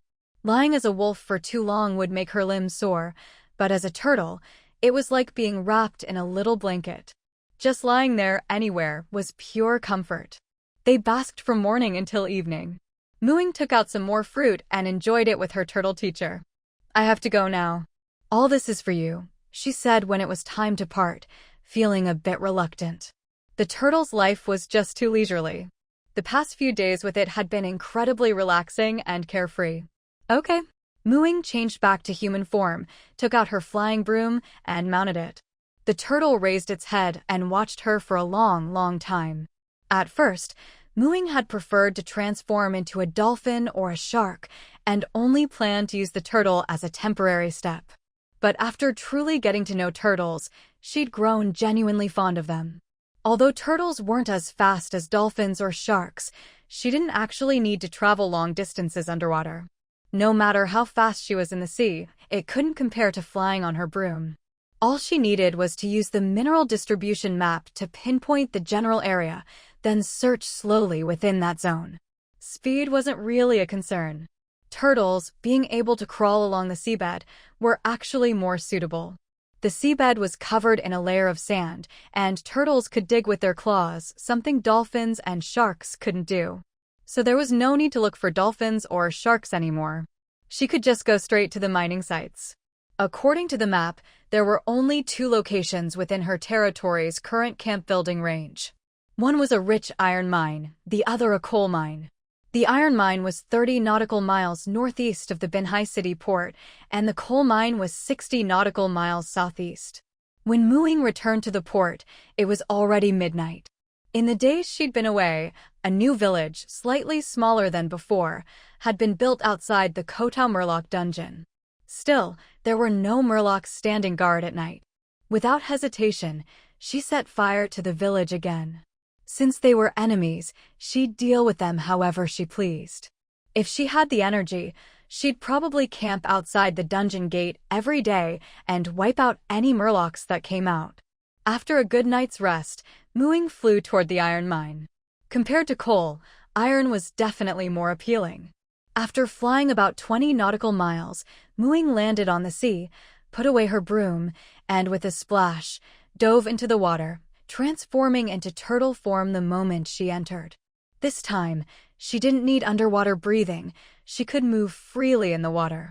If she ran into danger and her turtle form's health bar emptied, it wouldn't affect her human form, so it was pretty safe. She paddled her 4 little flippers and swam toward the seabed. This area was much deeper than where her turtle teacher lived. Even though her vision wasn't affected by the darkness, she could still feel the oppressive blackness around her. This was deep sea, where no light could penetrate. Occasionally, some glowing fish flickered by, the only sources of light here. The water temperature had dropped, but the oxygen content was even higher. Some brightly colored underwater plants were covered in a layer of grayish sediment. You could say that the vibrant, dreamlike underwater world didn't exist in these depths. Though it felt a bit desolate, there didn't seem to be any noteworthy sea beasts around, which made the turtle feel more at ease. She slowly sank to the seabed. Her mining journey began. At first, she was full of enthusiasm, but she quickly grew tired, physically and mentally exhausted. It was hard work, and her flippers weren't very good at digging through the sediment. Thinking of her turtle teacher, whose life was all about stillness, she realized she was basically a model worker among turtles. Miserable didn't even begin to describe it. Her flippers were sore. Her eyes were going cross-eyed from staring at rocks, yet she still hadn't found anything. It was enough to make any turtle despair. The worst part was, there was no light here, so day and night were the same. It was so quiet, and there was no one to talk to. All she could do was keep digging through the sediment, making no progress, and it was mentally draining. Being a lord is really tough. Muing lay sprawled on the seabed, absent-mindedly gnawing on a piece of fruit. The only bright spot in her endless search for ore was the little figurine of Shireen swimming around her. Once she finished eating, she dutifully went back to looking for minerals.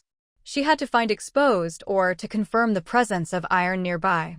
Countless days and nights passed like this, until she finally found traces of iron, and not just a little, either. This is it. Muing perked up, her whole turtle body suddenly energized. It had been such a grind. If it weren't for the lure of iron ore, she would have given up long ago. Being a model worker turtle was no easy feat. The novelty she'd felt when she first entered the sea was long gone. She chose to build a subcamp, and the camp's shield expanded outward. She designed this shield in advance, adding drainage and oxygenation functions. It wasn't just transparent, but glowed with a faint phosphorescence.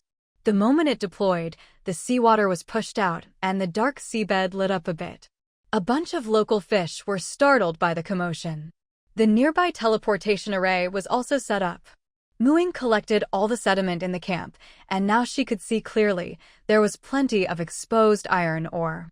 Relieved, she transformed back into her human form and teleported home. As for the remaining coal mine, she'd wait until she'd had a break before tackling that. Even though she had a sea turtle's body and could endure loneliness like a turtle, she just couldn't keep up the model worker act, prospecting in the dark, desolate depths.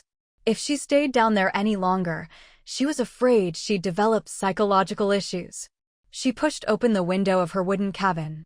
Dappled sunlight filtered through the forest, the scent of grass and trees filled the air, and players strolled along the paths, chatting about their own affairs.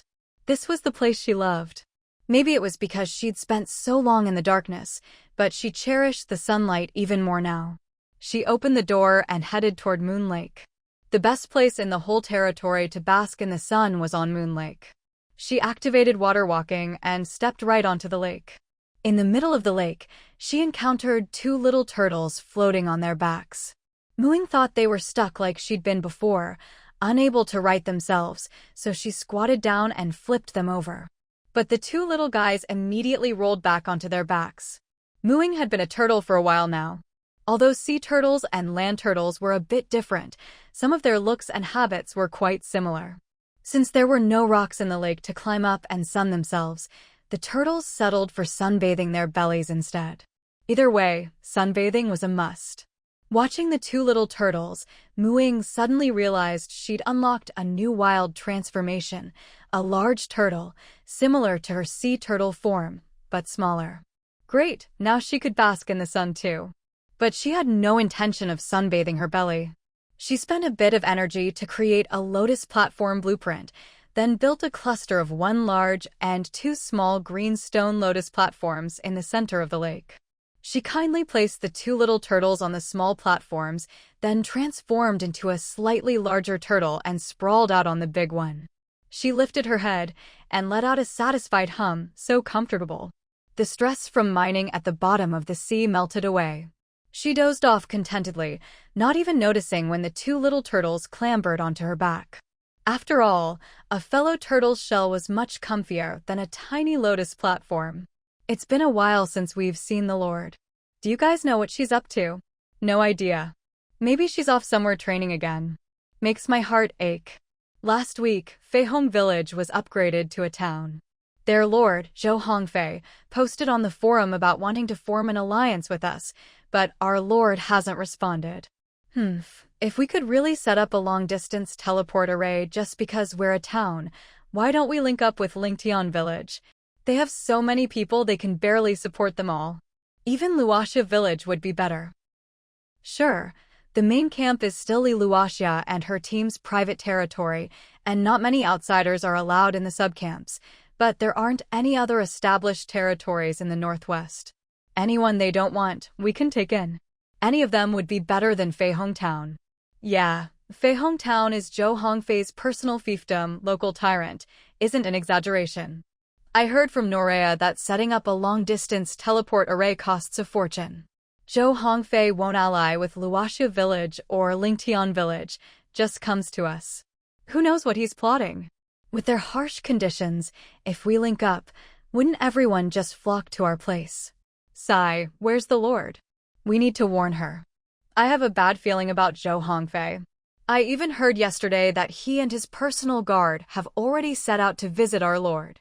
Who knows how many days they've been on the road? Huh? You're talking about the Lord? I saw her today. What? Where? Over at Moon Lake. She's still there, sunbathing with some little turtles. Super cute. Sunbathing with turtles? What the heck?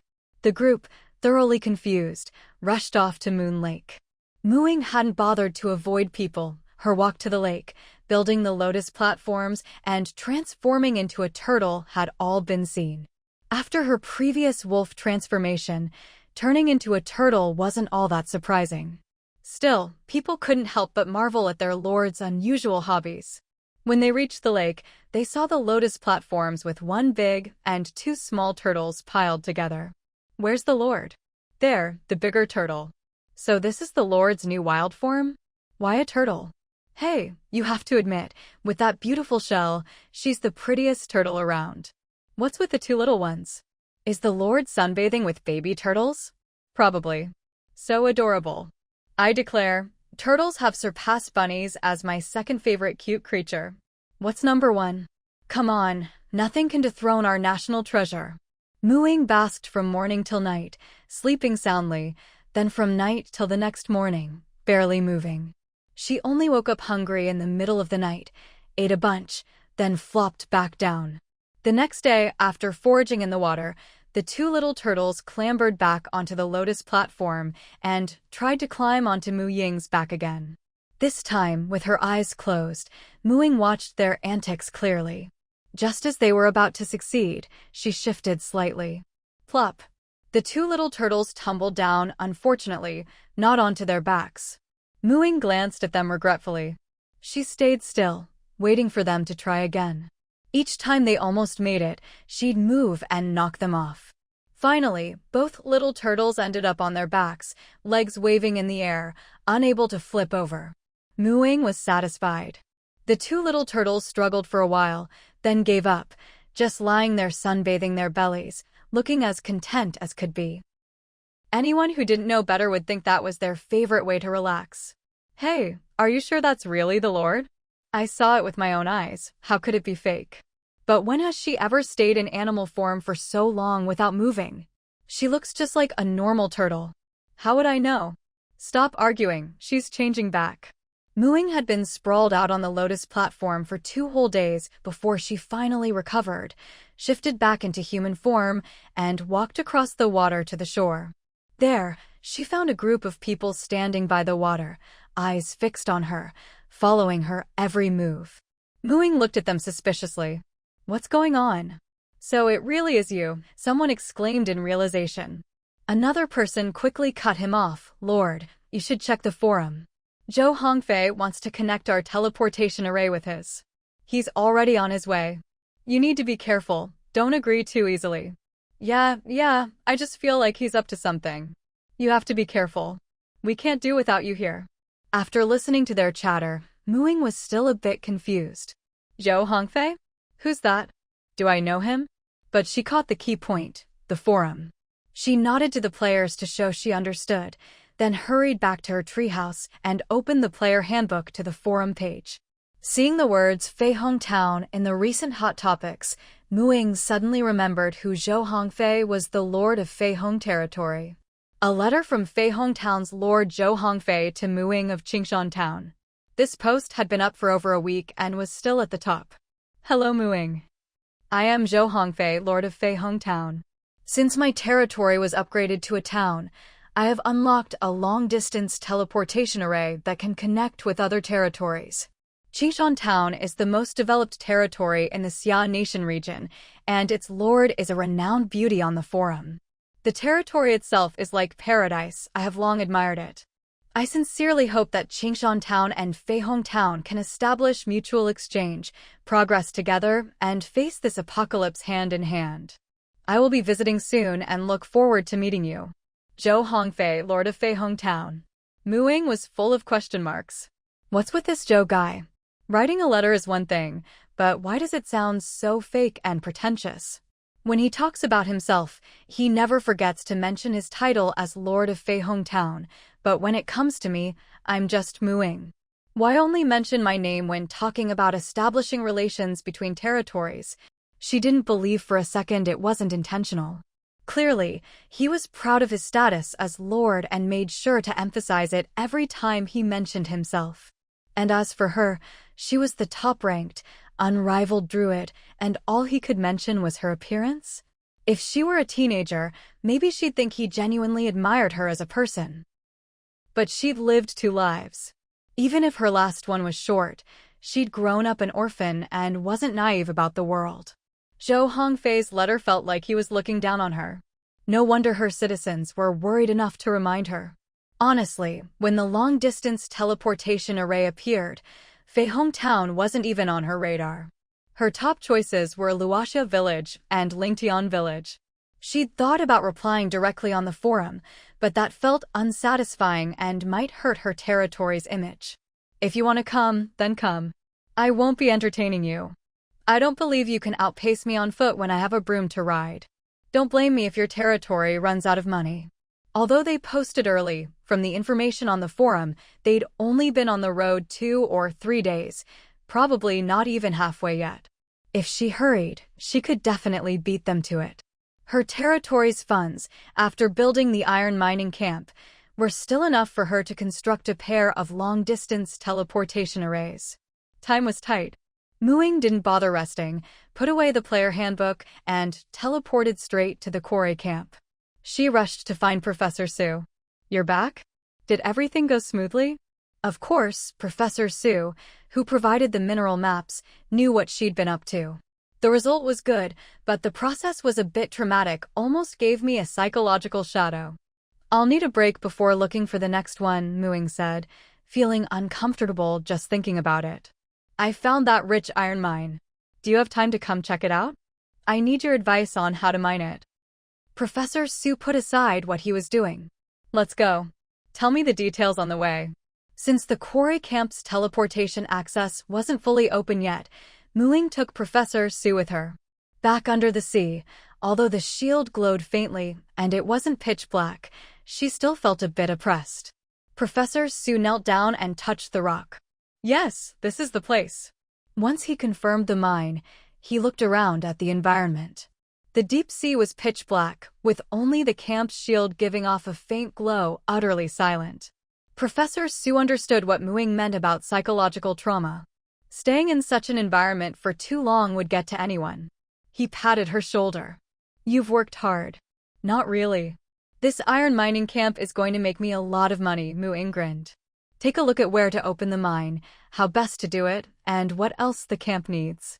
I'll give you teleportation access here, so you can come inspect it whenever you want. Once I'm back, I'll open the camp to everyone. You're going out to look for more mines. Professor Su was worried after seeing the environment. This iron mine will keep us busy for a while. There's no rush for the others. Take it slow, don't overdo it. You should rest for a while. Don't worry. The next mine will have to wait. I need to deal with Fei Hongtown first. I've been so busy mining that I put it off, Ying explained. Professor Su nodded. That's good to hear. He hesitated, then added, I trust your abilities, but you need to be cautious with people. Don't trust others too easily, and never put your safety in someone else's hands. Always keep your own resources and escape routes in hand. No matter how much you trust someone, never lose yourself. The people truly worth your trust will never ask you to sacrifice who you are. Understand? Ying nodded obediently, saying nothing more. Professor Su was only looking out for her. These were heartfelt words, teaching her how to protect herself. Because she already understood the truth in his words, she knew how valuable they were. The most devastating thing isn't an obvious enemy, but someone who gains your trust and then, under the guise of caring for you, slowly corrodes you from within. After entrusting the iron mining camp preparations to Professor Su, Ying immediately teleported to the ranch camp. She'd already seen those two saddle-equipped, hard-working jumping rabbits in the territory. Clearly, Zheng Jing had done a good job with their training. Now, she was a bit worried about Gun. Since she was about to head out again, she had to check on him to feel at ease. And it turned out her worries weren't unfounded. Pandas are cute when they're black and white, but are all black or all white pandas still cute? Now Ying could answer the first half of that question. Not cute at all. When Ying saw that dark, shadowy figure leading a group of chicks on a stroll across the grass in the chicken pen, she was stunned. Where was her adorable little Gun? What was this black bear-looking thing? Ying worried that it might have awakened some strange new skill, which was why it had turned black. Only after carefully checking her animal companion's information did she feel relieved. It wasn't a skill, so it really was just burnt? Ying eyed the group of chicks that occasionally spat fire. Still, the charring was a little too even. Gun. The chubby black figure hesitated, then waddled over to her. Up close, Ying ran her hand over its fur and realized that only a small part showed signs of being singed. The rest was perfectly fine. Looking at Gun, who didn't seem the least bit bothered by its new look and was even showing off proudly, Ying was speechless. All right, these chicks don't need you to look after them anymore. Come with me. Ying grabbed it and teleported to the plantation's workshop. She opened the potion cabinet, and sure enough, a bottle of black hair dye potion was missing. What were you thinking, dyeing yourself all black? Gun looked aggrieved. What's wrong with being black? Then let me ask you, both are bears, so why are black bears less popular than pandas? Now that you look like a black bear, what's the difference? Just 3 times as chubby? Ying was exasperated. Gun froze, unable to accept the reality of its diminished cuteness, and hugged itself in distress. Wait here, Ying said, grabbing a dish and heading to the cabinet for some potions. She mixed up an antidote, poured it into a basin, added warm water, and plopped the now miniaturized Gun inside. After a thorough scrubbing, the white fur was finally restored. All right, don't go dyeing yourself again. And you don't need to go to the chicken pen anymore. Let them free range for a while, Muing said, tapping Gun Gun with her wand to dry its fur instantly. Gun Gun patted itself all over, checked the mirror, and only after confirming it was back to normal did its spirits lift. Then it started counting on its paws. I remember, you hatched all those chicks. I owe you 100 roast chickens, Muing said helplessly. But we don't have that much chicken right now. I'll roast what we have, and once those fire-spitting chicks grow up, we'll settle the rest. If those chicks who saw Gun Gun as their chicken mama ever found out it was just after their meat, they'd probably cry. Muing took out all the fire-spitting chicken meat she had in storage, dug up some wet clay, picked some leaves, and got all the ingredients ready. With a wave of her wand, the cooking magic began. The fire-spitting chickens were seasoned, wrapped in leaves, rolled in wet clay, and then stuffed under the hearth. Once all the chickens were roasting, Muing instructed Gun Gun, "Stay here and watch them. No need to add firewood. I've got something to do, and we'll be right back." With that, she teleported to the copper coin pawn shop. "Boss, do Quatau fishmen have anything valuable on them?" She was in a hurry and got straight to the point with 559. "Quatau fishmen, huh? Crazy bunch. The only thing worth anything is the fat on their bodies. Makes excellent lamp oil," 559 said, patting his beer belly. "Just render it like pork fat. One fishman yields about half a gene of lamp oil. I'll pay 1 silver per gene." "How do you render the fat?" Muing asked. "Just put it in a pot and cook it down like lard. If you find it too much trouble, you can sell me the corpses directly, 90 copper for 2 fishmen." Muing thought about it. She'd picked out higher-level fishmen, 24 in total, a sizable pile. It'd be hard to explain how she'd hauled so many back if she asked someone to render them for her. "I'll just sell the bodies." 559 led her to the back room. Muing took all the fishman corpses out of her storage pouch. 559 poked through them. "These are all level 2, right? A bit bigger than level 1s. Normally I'd pay a silver for 2, but some are pretty badly burned, lost some fat, so I'll average it out. 95 copper for 2. Muing nodded. That added up to 11 silver and 40 copper. Not bad at all. When she teleported back to the plantation, the fire had almost died down. She dug out all the clay balls from under the hearth, leaving 2 out and storing the rest in her pouch. "If you want more later, just ask me." After dinner, Muing went inside and took out all the territory's income.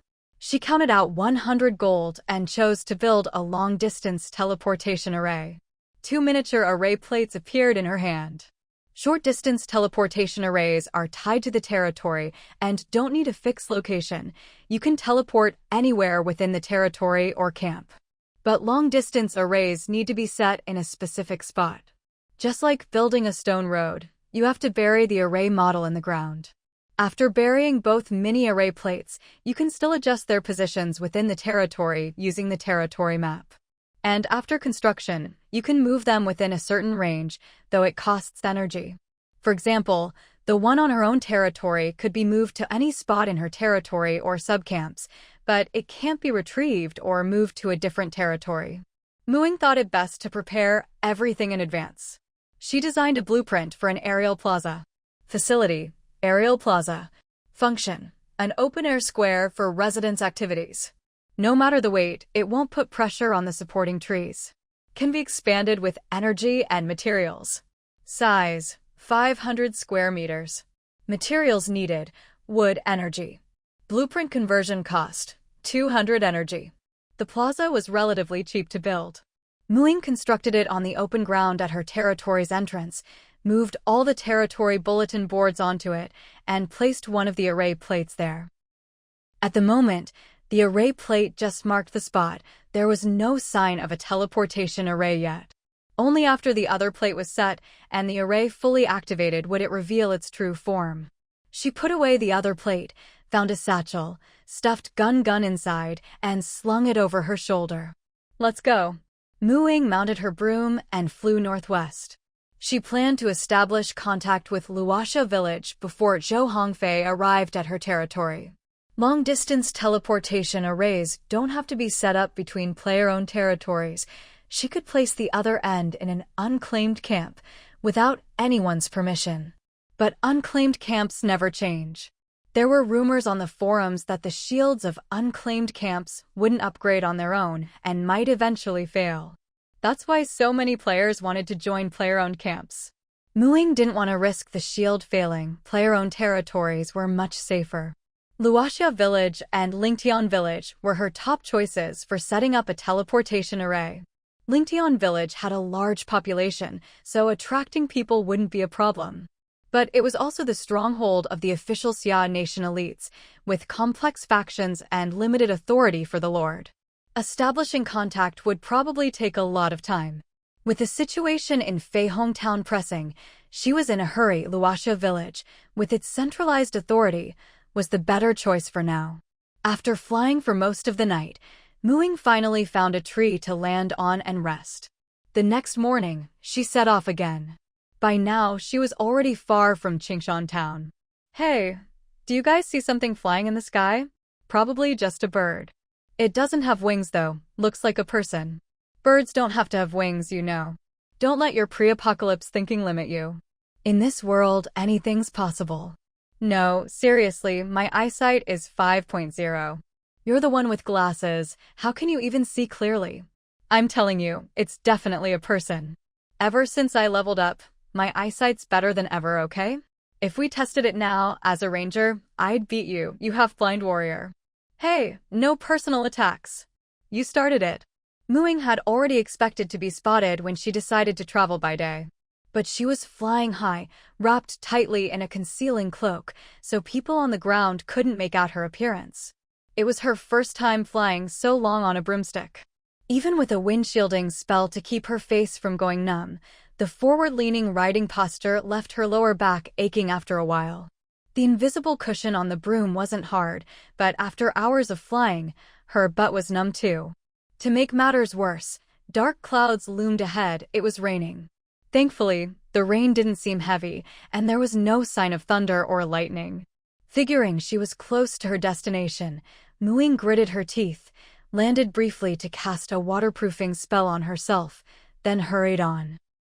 The more uncomfortable her rushed journey became, the more annoyed she felt at Zhou Hongfei, the lord of Feihong Town. Originally, her plan had been to combine traveling to other territories with some training, maybe stop by other camps along the way to check things out and gather information. Now, all of that was ruined. Poor Gun could only sulk and sleep in her bag, bored out of his mind, getting none of the fun he'd hoped for by coming along. At last, she passed through the rain zone and entered the western plateau where Luoxia Village was located. It was a bit chilly here. Ying swapped her Thousand Faces robe for the winter uniform of the Witch Academy. Before the apocalypse, the western plateau had suffered from severe desertification, crisscrossed with ravines, with mountains, basins, and broken valleys scattered throughout.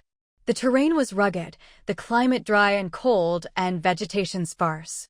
But now, if it weren't for the still-present ravines, the lush green grasslands in the cold air would have made her think she'd wandered onto a great prairie.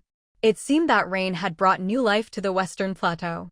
The once barren yellow earth, now vibrant and full of life, looked stunning. The green grasslands and undulating ravines had a unique beauty. The setting sun cast a golden glow over the land. Such a grand yet gentle landscape washed away much of Ying's travel fatigue. She could already see Luoxia Mountain. It was the highest peak on the western plateau, its upper half perpetually covered in snow and ice. It was the source of the Jinsha River, and at its foot lay the most fertile valley of the western plateau, Luoxia Valley. Luoxia Village was there. Ying landed far away on the backside of a mountain, changed her entire outfit's color and style, let down her hair, slung her greenwood longbow across her back, stuck 2 swords at her waist, and took out a bundle for cover, determined not to let anyone connect her with the person flying in the sky. Once ready, she followed a winding stream toward Luoxia Mountain. This little stream, which she could step across here, would merge into a mighty river once it left the plateau. There were few forests here, and the view was much more open than around Qingshan Town. Though it was already dark, Ying's elven bloodline let her see clearly in the night. She activated her swift step technique, skillfully avoiding the wild beasts nearby, and raced toward the bottom of Luoxia Valley at top speed. The valley floor was shaped like a giant gourd resting against Luoxia Mountain, with a notch at the base. The mouth of the gourd was right next to the mountain, where snowmelt formed a stream that flowed through one small and one large round valley, then exited through the notch at the base. Luoxia Village's main camp was in the larger of the two valleys. Passing through a narrow crack, the view suddenly opened up. A vast valley spread before her with broad grasslands and, to the left, a brightly lit village. Dome-roofed stone houses were scattered about, each with a lamp hanging by the door, twinkling like stars, very picturesque. There was moss on the village's stone wall, but Ying immediately saw that it was just the visible form of the territory's protective barrier. To the right of the grassland were several acres of fields, and by the stream, wooden pens held cattle and sheep. Further in was a dense pine forest. It was a completely different style from Qingshan Town, simple, peaceful, and serene. Ying approached Luoxia Village. At the entrance stood a stone tablet engraved with Luoxia Village and, beside it, a smaller tablet. Luoxia Territory Resident Rules. 1. Entry fee, 5 copper coins/day. 2. All forms of fighting are forbidden within the territory. 3. Residents renting for 30 days or more may apply for land cultivation rights. Stonehouse room rent, 20 copper coins/day. The rent was shockingly expensive. But here, the fields and houses were bundled together, so no extra payment was needed. Although the fields had no special protection, the valley floor was flat and open. Any danger would be spotted quickly. From what she could see, aside from the livestock, there were no wild beasts on the grasslands. It was very safe, probably already cleared. The entry fee was lower than in unclaimed camps, which was attractive, but the stone house rent was so high that few could afford it long term. No wonder there weren't many fields, and so much land lay unused. Ying paid the entry fee and went inside. Luoxia Village was circular, with dome-roofed stone houses arranged in rings. There were vacant stone houses right by the path into the village. Ying didn't rush in. She'd already researched Luoxia Village on the forums. Luoxia Village was the slowest upgrading territory in the Huagua region, only recently promoted to a village. At first, the Luoxia camp covered just the central area of the village. 70% of that was the private estate of the Lord, Li Luoxia, surrounded by stone walls and off-limits to outsiders. The remaining 30% formed a ring around it, open to the public, lined with dome-roofed stone houses and shops, encircling Li Luoxia's private estate. Most of the stone houses outside the shops were given free to Li Luoxia's teammates, with only a few available for outsiders to rent. In other words, the territory's income came entirely from entry fees, and most visitors could only enjoy the territory's protective barrier. There were no houses for them to stay in. Ying had calculated that with this setup, after each territory expansion and a few new facilities, there was little income left. This was also why Luoxia camp's development was so slow. Later on, after the other territories had all upgraded to village level and news of subcamps had spread, things finally began to change at Luoxia camp. In order to upgrade to a village, Li Luoxia dismantled her own manor, leaving only a 2-story stone house for herself, and then opened up an expansion feature similar to the Treehouse expansion in Ying's territory. What's more, the expansions were free. If someone wanted to move into a particular stone house, but there were no vacant rooms, they could simply use the expansion feature to add another floor, and then rent a room. Rent was charged per room. In addition, Li Luoxia opened a clinic on the first floor of her own stone house, using her priest skills to earn money. With all these new public spaces, even those who couldn't afford to live in a stone house were willing to come and pitch tents outdoors, thanks to the low entry fee. The variety of shops also increased significantly, not to mention the clinic run by the highest-level priest in the Huagua region. As a result, the territory gradually developed, and not long ago, it was finally upgraded to a village and established its first subcamp. Li Luoxia still hadn't given up on her dream of a private manor, The first subcamp was built in the smaller of the two gourd-shaped valleys. Her own stone house had also been expanded into a 5-story stone building, the tallest in Luoxia village. The first floor was still the clinic, and the upper floors served as residences and activity rooms for her teammates. Rumor had it she only had a lounge there, and still spent most of her time living in her private manor at the subcamp. In Mewing's view, although Li Luoxia took a detour in the early stages and slowed her territory's development, her reforms were heading in the right direction. Occupying a subcamp was nothing unusual. It was essentially the same as how Mewing had taken over most of the planting camp for her plantation. Even before this, Mewing hadn't thought there was anything wrong with Li Luoxia's approach. After all, the Lord is the core of the territory, and developing the territory is ultimately for their own convenience.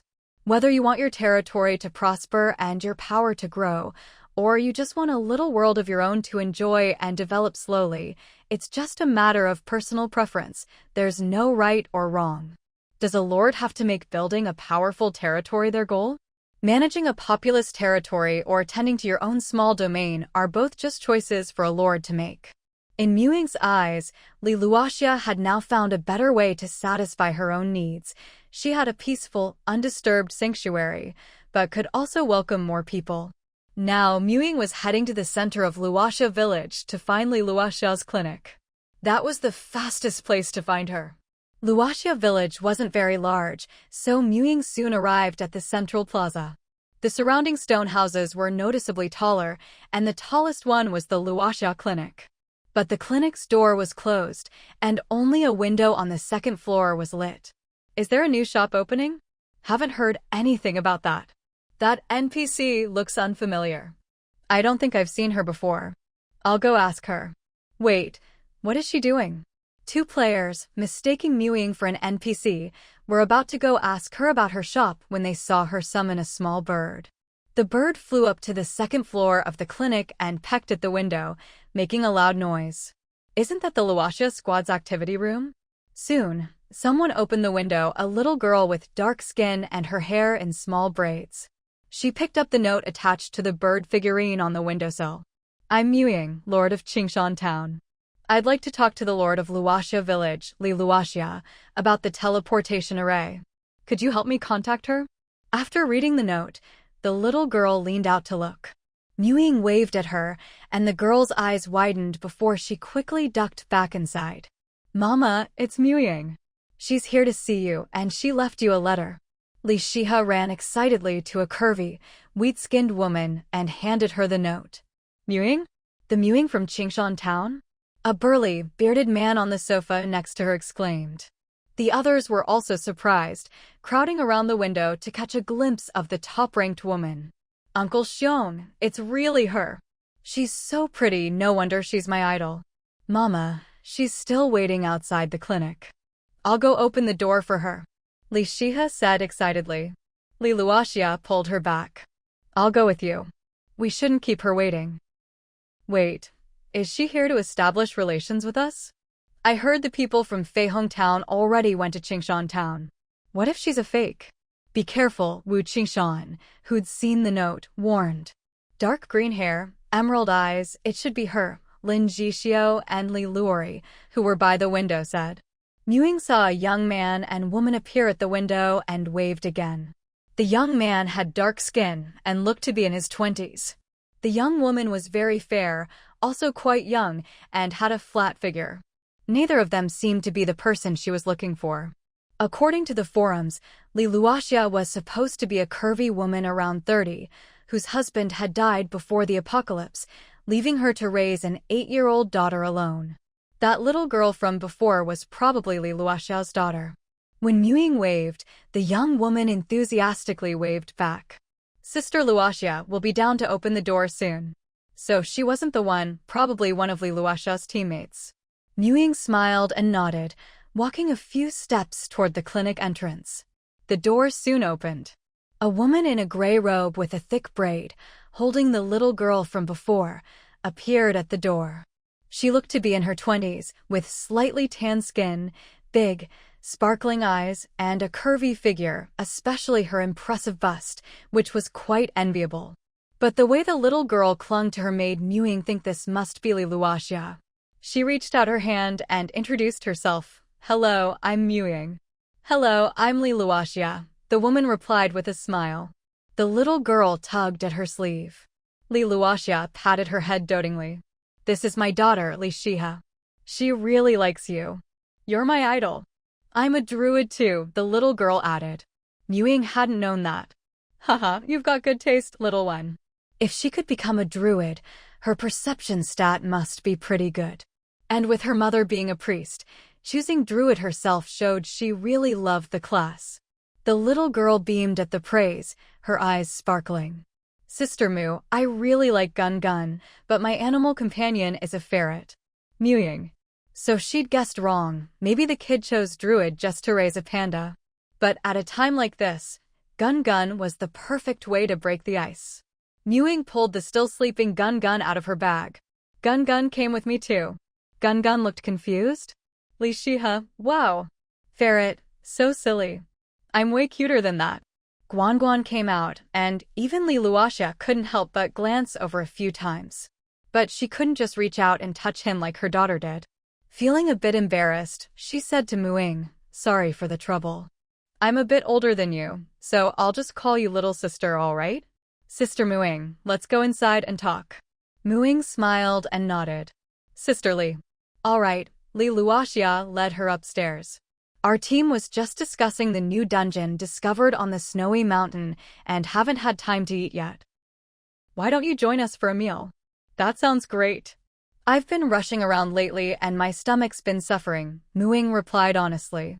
For the past 2 days, she'd only had quick, simple meals. The stone building was quite spacious. There was only one room on the second floor. When they entered, 3 men and 1 woman were sitting on the sofa. Li Luoxia introduced them to Ying one by one. "This is Li Luori, my younger brother, a level 3 paladin. This is Lin Jixio, our team's mage," she said, pointing to the 2 who had appeared by the bed earlier. It was Ying's first time meeting a paladin. This class belonged to the spell skill type, mainly relying on skills, with some divine-like spell abilities as support. But the core of the class was discipline, their source of power. Only those who were especially upright and steadfast in their beliefs could take up this class. You could say it was the most trustworthy profession, since paladins couldn't break their code by lying, betraying, or the like. This is Xiang Gang, a level 3 barbarian warrior, and this is Wu Qingshan, a level 3 rogue. Both are well known on the leaderboards. Everyone in Li Luoxia's team was level 3, and the class variety was broad. Including Li Shiha, they covered most professions, making for a well-balanced group. "Nice to meet you all. I'm Ying. Haha, we've heard about you already. You're famous on the forums. Don't be shy, come sit," Xiang Gang said with a hearty laugh. "Sis Mu, sit here." Li Shiha grabbed her mother with one hand and Ying with the other, sitting them down together. That way, she could sit next to her favorite mom and also be closer to Guan Guan. "Miss Mu, what brings you to our territory? People from Feihong Town are already heading to your place, right?" To be blunt, our territory is the weakest among the 4 major territories in Xia country, Wu Qingshan asked, feigning curiosity. "Qingshan," Li Luoxia said sternly. Ying wasn't surprised by the question. She'd already thought through all the possible issues she might face on her way here, and this was the one she expected most from Luoxia village. She didn't like beating around the bush and preferred to move people with sincerity.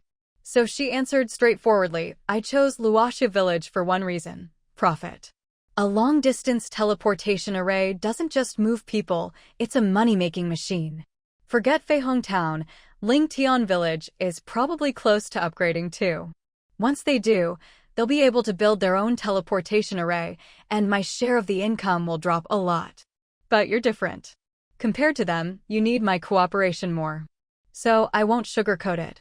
Our territory will pay for and build the long-distance teleportation array. All the income will go to us until your territory upgrades to a town and pays half the construction cost. After that, we'll split the income evenly. Other than you, I doubt the other 2 territories would agree to these terms." "That's why I came here." "And why should we agree?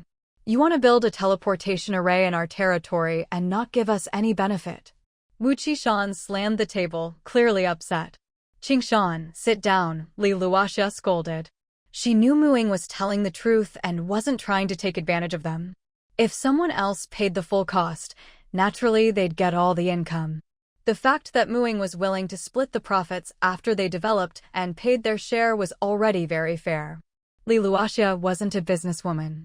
Wu Qishan might have been trying to get more benefits for their territory, but when someone was being sincere, pushing further would just damage the relationship. She found herself liking Mu Ying's straightforwardness even more. Sister Mu Ying's offer is very fair. The truth is, we're behind. Without a long-distance teleportation array, we'll fall even further behind. Before we reach town level, no one will offer us better terms than Qingshan Town. So, Sister Mu Ying, I agree. Mu Ying reached out her hand. Looking forward to working together. Looking forward to working together. Li Luoxia shook her hand. Me too. Li Shihe put her hand on top of theirs.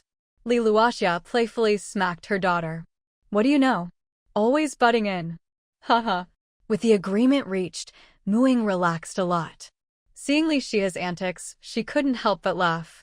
All right, now that business is done, let's not be so serious. I'm starving, let's eat. Xiang Gang said with a laugh. Let's go. Li Luoxia pulled Mu Ying along. Dinner is fresh lamb from my manor. Come with me. The others gathered around Li Luoxia, placing their hands on her. In an instant, everyone disappeared from the room. Mu Ying took note of this. The rumors were true. Only Li Luoxia herself could freely enter and exit her manor.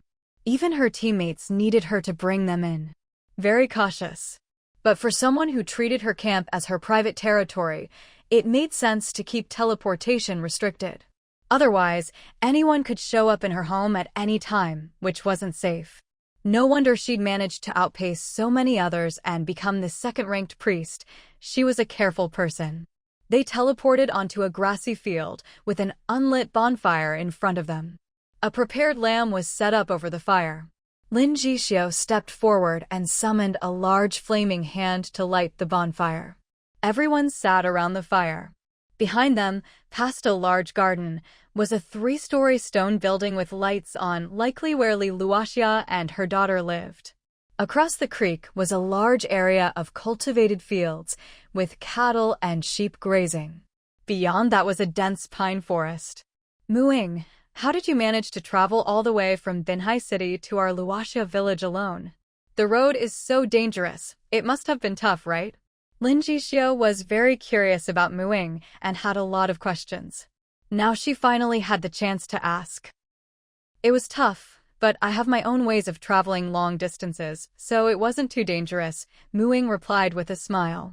But as for the details, I'll have to keep that a secret for now. Since she'd said as much, no one pressed further. Lin Jixio realized she'd been a bit abrupt. Times were different now, everyone had their secrets. She quickly apologized. Sorry, I was just too curious. Mu Ying didn't mind. Curiosity was normal, everyone had it. On the forums, people say Qingshan Town looks like something out of a fairy tale. Is that true? Lin Jixio quickly shifted the topic. Mu Ying's personal matters were hard to ask about, but it should be fine to talk about Qingshan Town. Mu Ying loved it when people praised her territory. After all, she'd built it herself, so she was happy to talk about it. Since the territory is built in a forest, we use a lot of wood. All the houses are tree houses. When I was designing them, I took inspiration from fairy tales. Once the teleportation array is open, you're all welcome to come visit Qingshan Town. I can't wait, Lin Jixio said excitedly.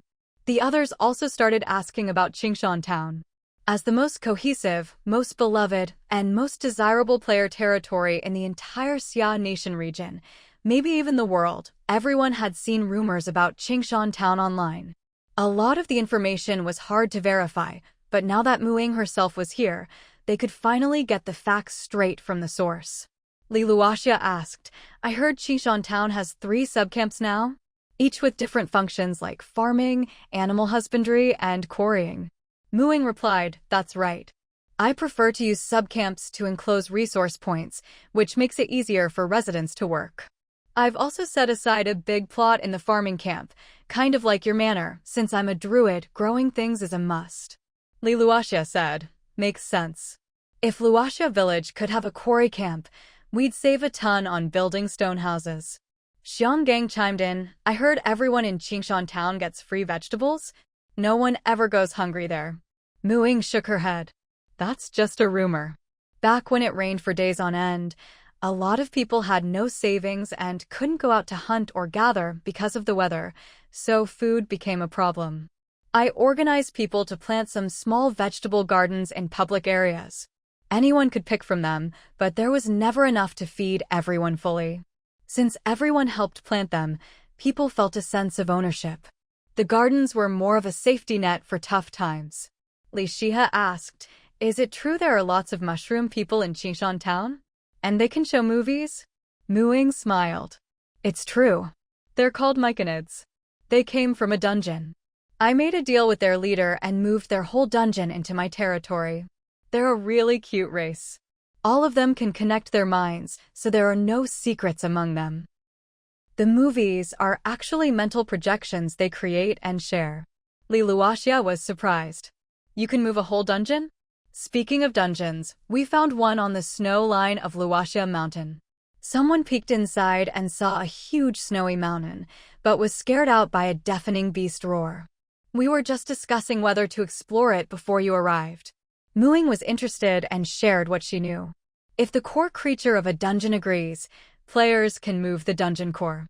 That's how I brought the Myconids dungeon over. From what I know, dungeons are like demi-planes attached to the main world. The creatures inside are much stronger than those outside, but only those weaker than players can leave through the dungeon gate. The creatures inside could be enemies or friends. This system is actually meant to protect players. One day, all the dungeons will merge with the main world and become part of it. By then, we won't be so weak. Personally, I don't like exploring hostile dungeons at this stage. If you're not familiar with the situation, it's easy to suffer heavy losses. It's better to guard the dungeon gate and gradually whittle down the threats. There's a ghoul dungeon near Qingshan town. We found it early on, but when we went in, we got chased out by monsters. Since then, we've just been dealing with the ghouls that come out. Li Luoxia fell into thought. After being scolded by Li Luoxia and losing face, Mu Qishan had been sulking. But hearing Mu Ying's sincere advice, his expression softened. As the main scout in the team, the one who'd be first to explore a dungeon, he'd faced that roar himself and understood better than anyone that Mu Ying was genuinely looking out for them. Admitting his mistakes, Wu Qingshan wasn't petty. He stood up, walked over to Mu Ying, and apologized. I'm sorry. I misjudged you earlier. Thank you for your advice. Mu Ying laughed and teased, no worries. If you hadn't asked, I wouldn't have had the chance to show my sincerity to Sister Li so quickly. I should be thanking you. Wu Qishan, now seeing her in a new light, said, be careful of Zhou Hongfei. I get the feeling his posts on the forum have an agenda. But after meeting you today, I think his schemes won't work. You're not like some high school kid who hasn't graduated yet. Mu Ying accepted his goodwill and changed her opinion of him, sharp-tongued, but not a bad person. Lin Jixio joined in. I feel like Zhou Hongfei's words aren't just aimed at Qingshan town, but at you personally. I heard he's quite the looker, too. Maybe he's planning to use his charm on you. Don't fall for it. It's fine to admire handsome guys, but don't get fooled. Remember what your big sister says. Don't judge people by their looks. If he tries anything, just call us. The Luoxia team will back you up. Yeah. Li Luoxia. Consider you my little sister now.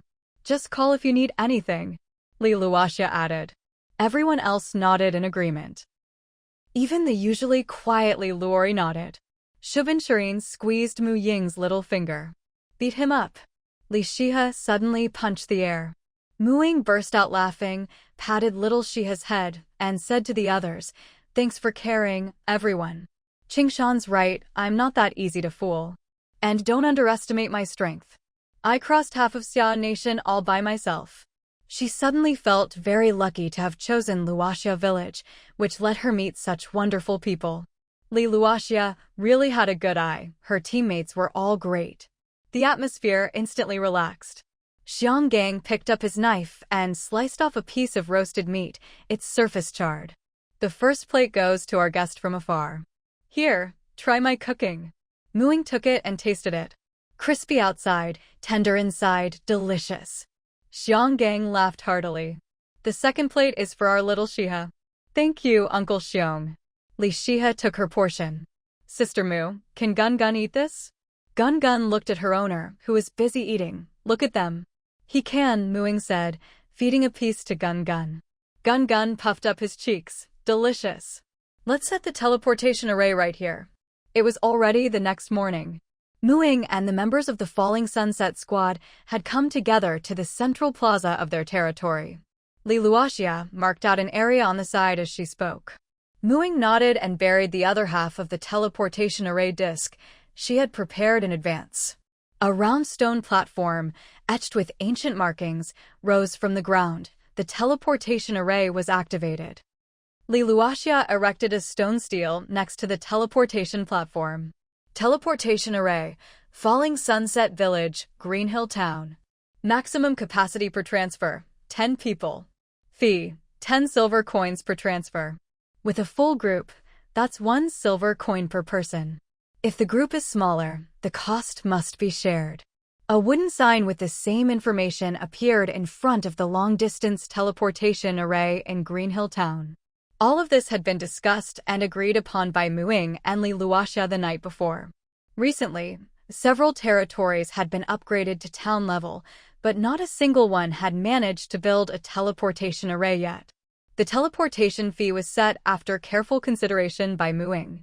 A long-distance teleportation array consumed hundreds of times more energy per use than a short-distance one. Each individual transfer required at least 100 energy points. Group transfers increased the energy cost further. A full group of 10 would need about 500 energy points per use. The price couldn't be too low. There was no way to make up for it with volume. 1 silver coin per transfer was a bit expensive for players, but not unaffordable. Usually, after saving up for a month, most could scrape together the fee. Those with more disposable income would find it even easier. At the same time, there was plenty of profit in it for Muing. Long-distance teleportation arrays might not be used too frequently, but each use would net Muing about 5 silver coins in pure profit. Let's go. I'll cover the travel cost this time, Muing said to Li Luoxia and her group. They had agreed the night before to accompany her back to Green Hill Town today to observe and learn. Of course, big spender. You must have a basket full of money now, Li Luoxia teased. I'm only paying for the trip there, not the return. This teleportation array has drained our territory's savings dry. I'm counting on you all to help me recoup some of it, Muing said dramatically.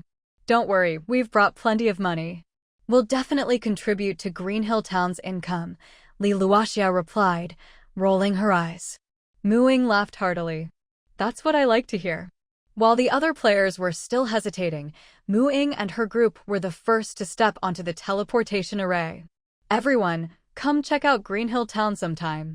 Muing called out loudly to the crowd outside the array, giving one last plug for her own territory before teleporting. The onlookers watched as those on the stone platform were enveloped in light. When the glow faded, the people had vanished. Whoa, they really teleported. Our Falling Sunset Village actually has a teleportation array now. The fee's a bit steep, though. I'll have to save up. 1 silver coin, I can afford that. Anyone else want to try? Let's form a group. Over here, over here. I just remembered, she's Muing, the Lord of Green Hill Town. She's not an NPC. The players in Falling Sunset Village burst into discussion. Some immediately started forming groups to try out the teleportation, others resolved to save up, and a few realized with a start that the person they'd mistaken for an NPC last night was actually Muing. At that moment, Muing felt a bit dizzy. The sensation was much like when she'd been accepted into the Witch Academy and was teleported to the school by that letter, except this time, it lasted even longer. It was nearly a full minute before she felt solid ground beneath her feet again. Ugh, Xianggang was the first to clutch his mouth, having eaten too much breakfast. The others didn't fare much better. Xiaoxi almost fell over. Li Luoxia and Lin Jixiu both looked pale, and Wu Qingshan pressed his lips together tightly, hands clenched. He clearly wasn't feeling great either. The best off was Li Luori, who only staggered a bit before regaining his balance. Mu Ying, having experienced it once before, quickly adapted. On the Green Hill town side, players who noticed the new teleportation array on the floating plaza gathered around the stone platform. However, a light screen blocked their way, displaying a message, "Teleportation array in use. Please wait." Since no one in Green Hill Town had used the array, it must be someone from Falling Sunset Village. They were curious who it could be, and as the light screen faded, several figures appeared, one of whom looked very familiar. The Lord. All the Green Hill Town players were full of questions. Just 2 or 3 days ago, their lord had been sunbathing her little turtle at Moon Lake.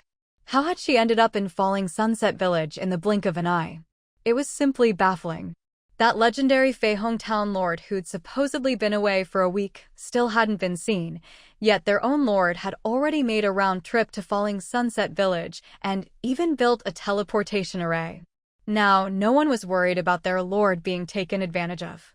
Instead, they were concerned that Zhou Hongfei would be so angry when he found out. He'd cough up blood. "Hey, what are you all crowding around here for? Zhou Hongfei and his people are almost here. Has anyone seen the Lord today? Hurry up and warn her." Old Mao's voice boomed from outside the crowd. He and his crew had gone out this morning to catch a few fire-breathing chickens, and at the fork in the road to Chun'an Camp, they'd run into a group of people. Those people even asked him for directions. Luckily, old Mao was sharp. One look at their carriage, nothing like anything in Chun'an, and he overheard them quietly calling the person inside Lord. Who else could be coming to Green Hill Town but that flashy Zhou Hongfei? He was grateful to Mu Ying. After they'd mended their ways, she hadn't discriminated against them. Last time, when they'd been caught by ghouls and asked her for help, she'd immediately avenged them. As someone who dabbled on the wrong side of things in the past, old Mao knew just how bad some people could be. He wasn't worried about Mu Ying being fooled by obvious villains. Her decisiveness with the whip had left a deep impression. He didn't think she was soft-hearted. But he did worry that, as a young woman, Mu Ying might not see through those who seemed upright on the surface, but were rotten inside. That's why he'd rushed back to warn her. When he arrived, he saw the floating plaza packed with people and had no idea where to find Mu Ying, so he just shouted. Mu Ying and her group had just teleported in, and the surrounding players were still staring in surprise, too stunned to speak. Old Mao's shout was perfectly timed, so loud it was deafening, making everyone turn to look at him with slightly odd expressions. "Huh? I just ran too fast and got out of breath, so my voice was a bit loud. Is that any reason for you all to stare at me like that?" Old Mao muttered, confused. But everyone tacitly made way for him, pushing him to the front of the teleportation array. Old Mao glanced at the sign, then at the Lord standing on the stone platform, and muttered, "This is going to be a bloodbath." Mu Ying, just out of teleportation, hadn't caught Old Mao's shout and asked curiously, "What bloodbath?" Old Mao shook his head and managed to squeeze out, "Zhou Hongfei and his people are almost here." Old Mao felt very calm now. All the worry and anxiety that had driven him to rush back just moments ago had completely vanished, replaced even by a hint of anticipation. Mu Ying really played her cards well. She must have been wary of Zhou Hongfei too, and without making a sound, she'd completely blocked his path. The people in the territory had clearly underestimated her. Oh? What a coincidence. Mu Ying was surprised as well, glancing at Li Luoxia. Does this mean the 3 territories can have a meeting today? Li Luoxia slung an arm around Mu Ying's shoulders. Shall we go meet him? No rush. Let me introduce you all first.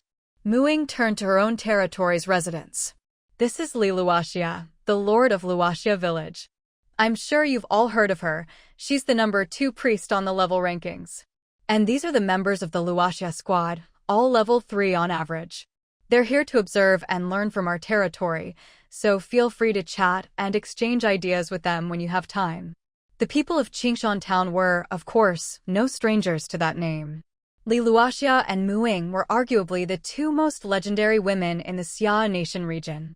One was a widowed mother in her 30s, the other a teenager who hadn't even graduated high school, yet both sat atop the level rankings, outshining all the able-bodied young men. It was almost unbelievable. And now, seeing them together, it was clear these two extraordinary women actually got along quite well. If the two of them joined forces then, would Zhou Hongfei, a level 3 mage at 89%, really be able to handle them? Sure, his combat record was impressive, often neck and neck with Hu Xiaobai and leaving Mu Ying and Li Luoxia far behind, but as members of Qingshan Town, they knew just how formidable Mu Ying, a level 5 druid, really was. There was nothing fake about her strength. More and more people were eager to watch the show unfold. While the players of Qingshan Town marveled at these women's professional achievements, what they felt even more was respect. The apocalypse had made gender relations more equal. When it came to survival, strength was what really mattered. If you underestimated someone just because she was a woman, you probably weren't dying fast enough. This was common knowledge in Qingshan Town. They'd already seen it firsthand with Mu Ying. When a strong woman got serious, men didn't stand a chance. So, unlike some people on the forums who looked down on women at the top of the rankings or doubted their levels just because their combat records weren't as good, Qingshan Town's players were even more cautious and respectful. Now that Li Luoxia had a good relationship with their lord, it was a powerful alliance, great news for their territory. They all enthusiastically welcomed the members of the Luoxia squad. Some of the more outgoing ones were already chatting with the Luoxia squad as they stepped off the teleportation array. Although Mu Ying joked about a 3-territory summit, she had no intention of going to greet Zhou Hongfei and his group. She'd heard they even had a carriage, and the mountain steps here weren't easy to traverse, so they wouldn't arrive that quickly. There was no need to be overly hospitable. So she led Li Luoxia and her group along the skywalk, planning to take them to the inn first to settle their accommodations. The members of the Luoxia squad looked around curiously. Whenever they lingered a little longer at any spot, a Qingshan Town player would rush over, not to brag, of course, but to introduce things. Those quick enough to seize the chance to explain would do so with great enthusiasm, while those who missed out would quietly prepare for the next opportunity to show off. Wow! Puppies! Li Xia pointed at a little wolf cub chewing its tail under a tree not far away. Someone immediately chimed in, "That's not a puppy, that's a sky wolf cub, just born last month. There's a whole wolf pack in the territory, all brought back by our lord. They're super smart, and they're part of the territory too. They even have their own ID tags. Sky wolves are magical beasts, each with its own storage space. If you run into them while hunting outside, you can pay them a bit to help carry things." "I did that last time," someone else added. There are also 2 jumping rabbits working as mounts in the territory. Ever seen a jumping rabbit? No? Let me tell you, their fur is amazing to touch. Where did they come from? Our lord brought them back, of course. Her affinity with animals is unmatched. Over at the breeding camp, there's not just a whole warren of jumping rabbits, but also petrified lizards and fire-breathing chickens, all magical beasts.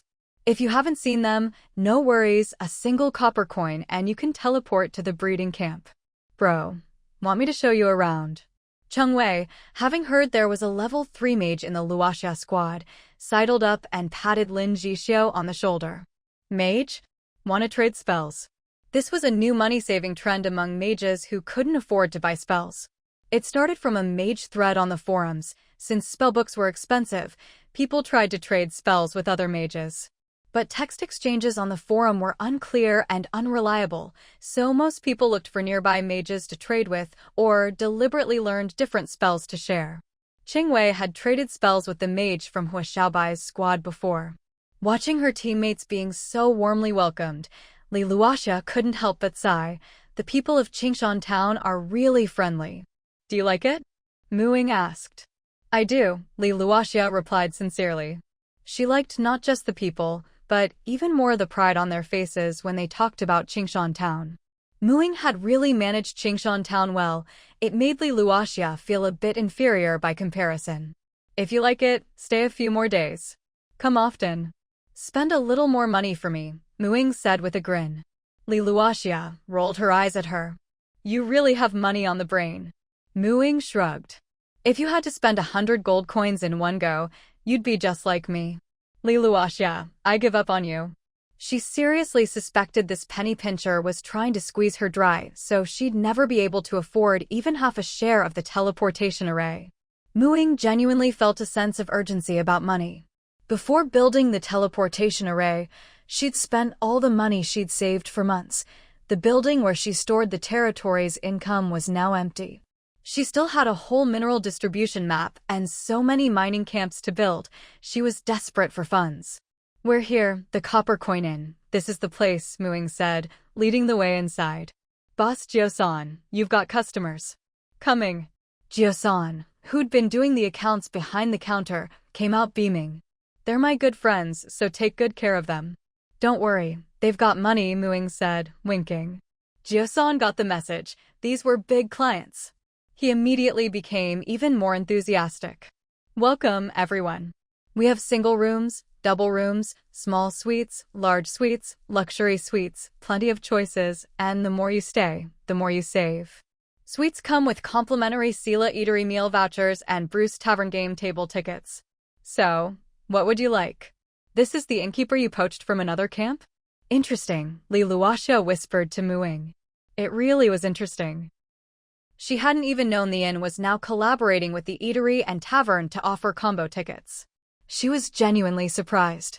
At this moment, Zhou Hongfei's carriage had just reached the outskirts of the Qingshan forest.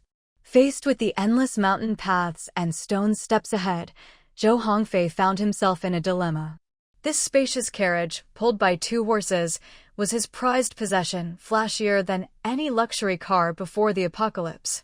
He had imagined himself rolling into Qingshan town in his luxury car, basking in the envious and admiring gazes of others, and showing off his strength to Mu Ying. But now these stone steps had brought him to a halt. Hey, brother, why don't you talk to your boss about whether you need a parking lot? Our squad has a sub-camp over there with space. You can park for free or get a special rate, half a silver coin per day. Or, if you want, you can use the teleportation gate to go straight to the main territory. That's just 2 silver coins. Old Mao's lackeys chimed in at just the right moment, speaking to the people by the carriage. They hadn't left yet. This was exactly why they'd offered to lead the way for free. As local lords, how could they let such a fat sheep go without fleecing him? After speaking, one of them even curled his lip. What era was this, still playing at master and bodyguard? Even they weren't that childish. Still, he had to admit, these tough-looking men sure knew how to bend when it mattered. The bodyguard, of course, leaned over to the carriage window and repeated the offer. In truth, the carriage wasn't soundproof, and old Mao hadn't bothered to lower his voice, so Zhou Hongfei had heard everything clearly. Still, he let the guard repeat it, one of his ways of maintaining authority.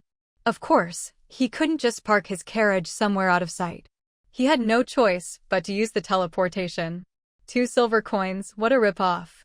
Though Zhou Hongfei was a lord and the richest man in Feihong town, he was also a mage, the most money-burning profession. He was also preparing to build a teleportation array, so his purse wasn't exactly overflowing. He knew he was being gouged. But according to old Mao, you needed to have land in that planting camp to get in, and there was no one else around to compare prices with. He couldn't just leave his precious carriage out here, could he? He could only swallow his pride. Fine, Zhou Hongfei replied, though it pained him. He could only comfort himself. You have to spend money to make money. This is just an investment. Wow, you're really generous. Old Mao's lackey grinned as he pocketed the 2 silver coins, then led them toward the planting camp. With money in hand, his service naturally improved. He even thoughtfully introduced the situation at the planting camp. After listening, Zhou Hongfei raised an eyebrow. He hadn't expected Mu Ying, young as she was, to be so good at making money. She'd even set up a camp just to rent out land. But something didn't add up. The number of fields this guy mentioned didn't match the size of the camp. Zhou Hongfei kept his doubts to himself, maintaining his dignity and not asking further. By borrowing the teleportation at the planting camp, Zhou Hongfei and his group could finally avoid the mountain roads. That eased his annoyance at spending the money a little. He chose to teleport directly to the main gate of the territory, so he could still make his grand entrance. Once Zhou Hongfei's carriage vanished, Old Mao's lackeys teleported away as well, but not to the main gate. They went straight to their own treehouse to find their boss.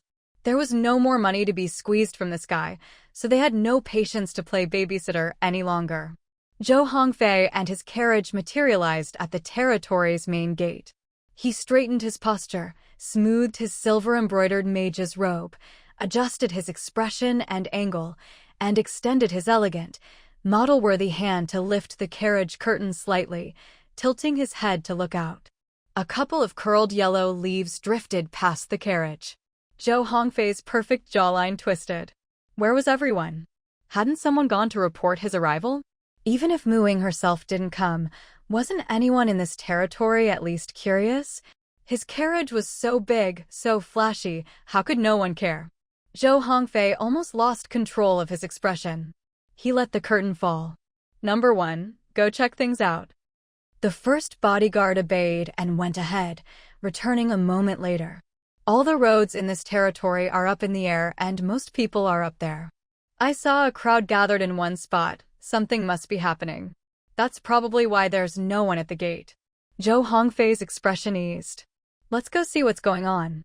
After a while, he indeed heard the noise of people talking outside, but it wasn't quite what he expected. So these are the people from Feihong Town? How did such a big carriage get past all those stone steps? These 2 horses look a bit skinny. After such a long journey, they must be exhausted. Fatter horses are better, more comfortable to ride. Rabbits can still hop when they're fat, but can fat horses still run? Which one is Zhou Hongfei? Probably sitting in the carriage. What's he doing parked here? Not coming out. What's his problem? Maybe he wants to stay at the inn too, and we're blocking the way? The others looked at each other. Let's move aside. Can't miss the show, can't block Boss 93's business. Zhou Hongfei. Right now, he just wanted to cast a massive fireball and blow these idiots to smithereens. Fortunately, the crowd moved aside, and his carriage could approach the inn. He didn't bother peeking through the curtain anymore. He simply swung open the door and jumped out in style, giving the onlookers a warm smile. May I ask where your lord is? Could someone tell me? There will be a generous reward. Someone sharp immediately jumped out. A generous reward? You mean money? Zhou Hongfei almost lost his polite smile. This silver coin is your reward. The person snatched the coin. The lord is inside the inn. Zhou Hongfei, so I got scammed again? What kind of people live in this territory?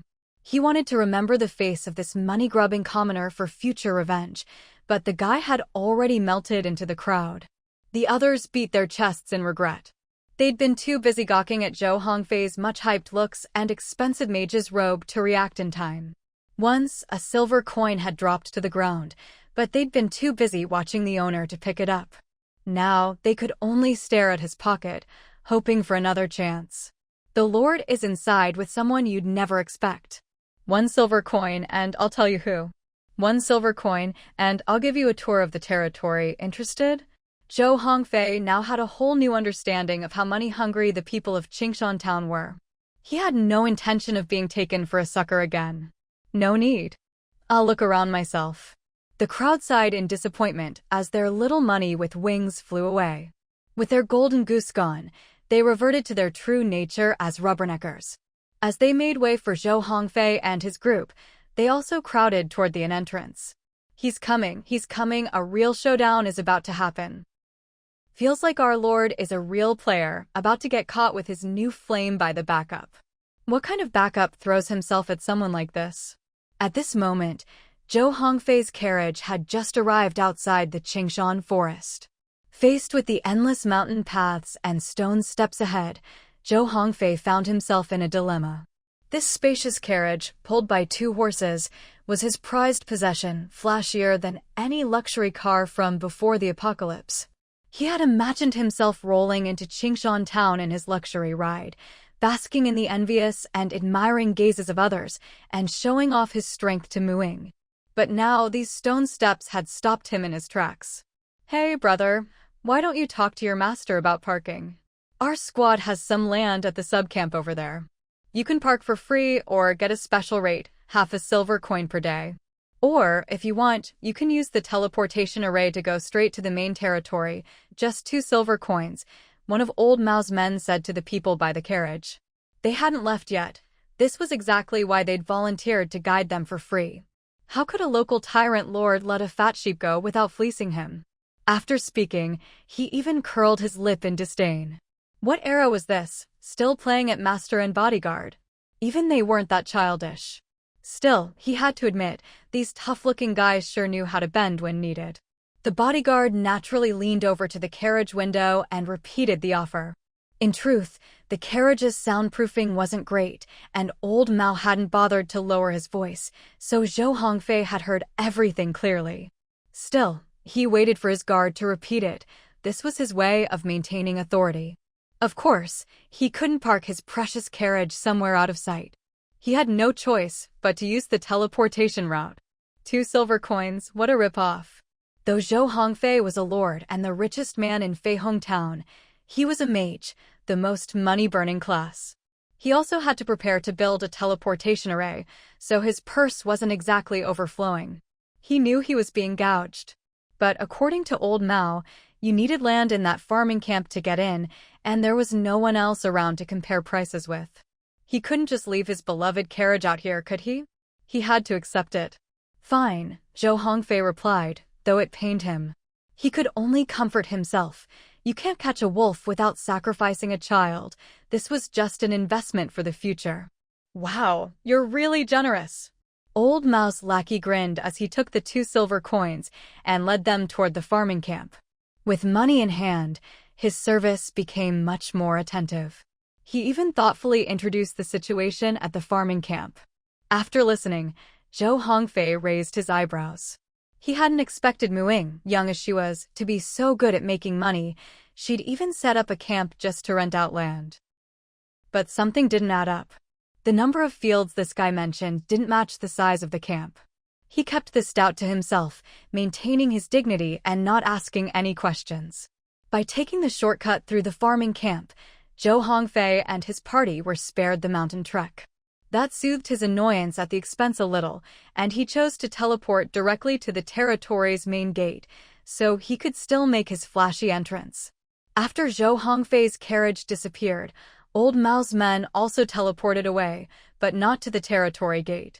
Instead, they went straight to their own treehouse to find their boss. There was no more money to be squeezed from this group, so they had no patience to play escort any longer. Zhou Hongfei and his carriage materialized at the territory gate. He straightened his posture, smoothed his silver-embroidered mage's robe, adjusted his expression and angle, and extended his elegant, model-worthy hand to lift the carriage curtain slightly, turning his head to look out. A couple of curled yellow leaves drifted past the carriage. Zhou Hongfei's perfect jawline twisted. Where was everyone? Hadn't someone gone to announce his arrival? Even if Mu Ying herself didn't show, wasn't anyone else in this territory at least curious? He had such a huge, eye-catching carriage, yet no one seemed to care. Zhou Hongfei almost lost control of his expression. He let the curtain fall. Number 1, go check things out. The first bodyguard obeyed and went ahead, returning a moment later. All the roads in this territory are up in the air, and there are a lot of people up there. I saw a crowd gathered in one place. Something must be happening. That's probably why there's no one at the gate. Zhou Hongfei's expression improved a little. Let's go over and take a look too. After a while, he finally heard the noisy chatter outside, but it wasn't quite what he'd expected. So these are the people from Feihong Town? How did such a big carriage get up those stone steps? These 2 horses look a bit skinny. After such a long journey, I bet they're exhausted. Fatter horses are better, more comfortable to ride. Rabbits can still jump when they're fat, but can fat horses still run? Which one is Zhou Hongfei? Probably sitting in the carriage. Why is he just parked there? Not coming out, hiding like that. What's his problem? Maybe he wants to stay at the inn too, and we're blocking the way? Everyone looked at each other. Let's move aside. Can't get in the way of the show, Boss 93's business. Zhou Hongfei. Right now, he just wanted to cast a giant fireball and blow these brainless idiots to smithereens. Luckily, the crowd up ahead made way, so his carriage could approach the inn. He didn't bother peeking through the curtain anymore. He simply swept it aside, jumped out in style, and flashed a gentle smile at the gawking crowd. "May I ask where your lord is? Could you tell me?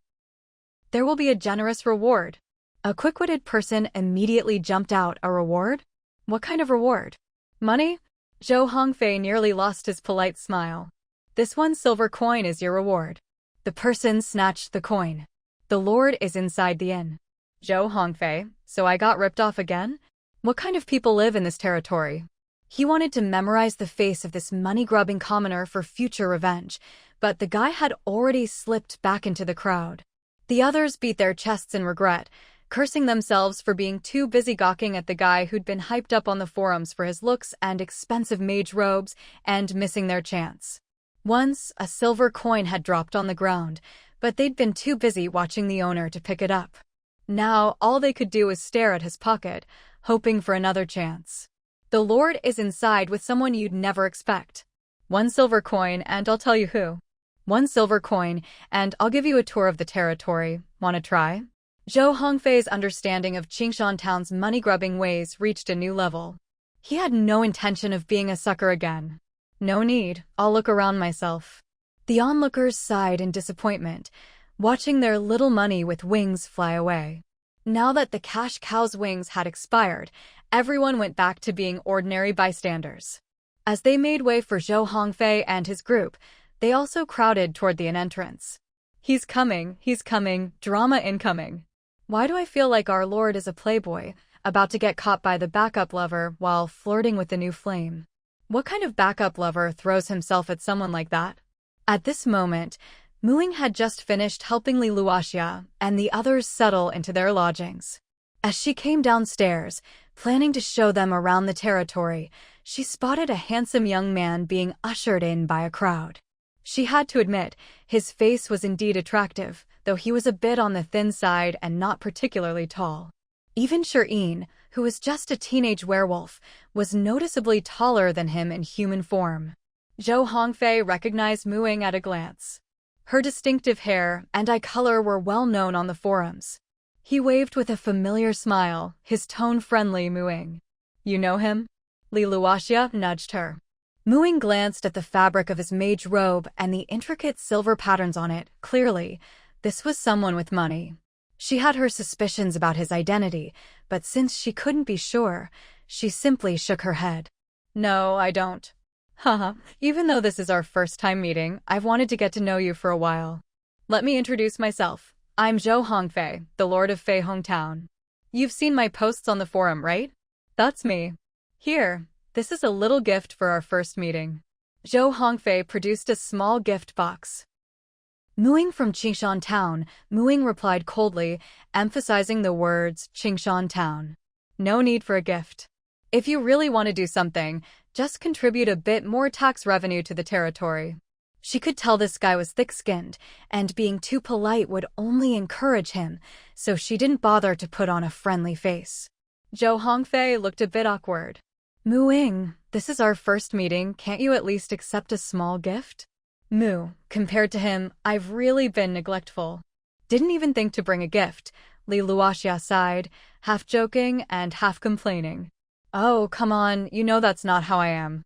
The more you spend in Qingshan Town, the happier I'll be," Muing replied, knowing Li Luoxia was trying to help her out. Only then did Zhou Hongfei turn his attention to the person next to Muing. Compared to Mu Ying's fresh, youthful beauty with a hint of mystery, this woman had darker skin and a curvy figure, a mature, commanding beauty. His eyes flashed. "And you are?" "Let me introduce myself, Li Luoxia, from Luoxia Village," Li Luoxia said with a slight cough, curious to see his reaction. Everyone else was curious too, watching Zhou Hongfei closely, afraid to miss any change in his expression.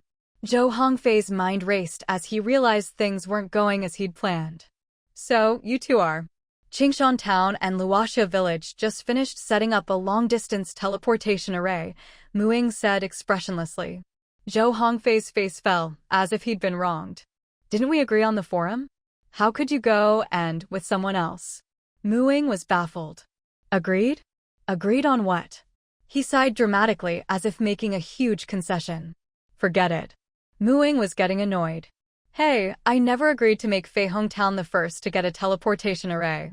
As for the arrangement with Luoxia Village, Qingshan Town gets all the shares for now. Once Luoxia Village upgrades and pays half the construction cost, we'll split it 50-50. No other territory would accept these terms except Luoxia Village, so of course I chose them. Zhou Hongfei couldn't find anything to say in response. He even felt a bit regretful. Why hadn't he thought of that first? Back then, he'd thought Qingshan Town had more potential, and its young, pretty lord was much better than Luoxia Village's married, child-rearing leader. Young people were easier to persuade, after all.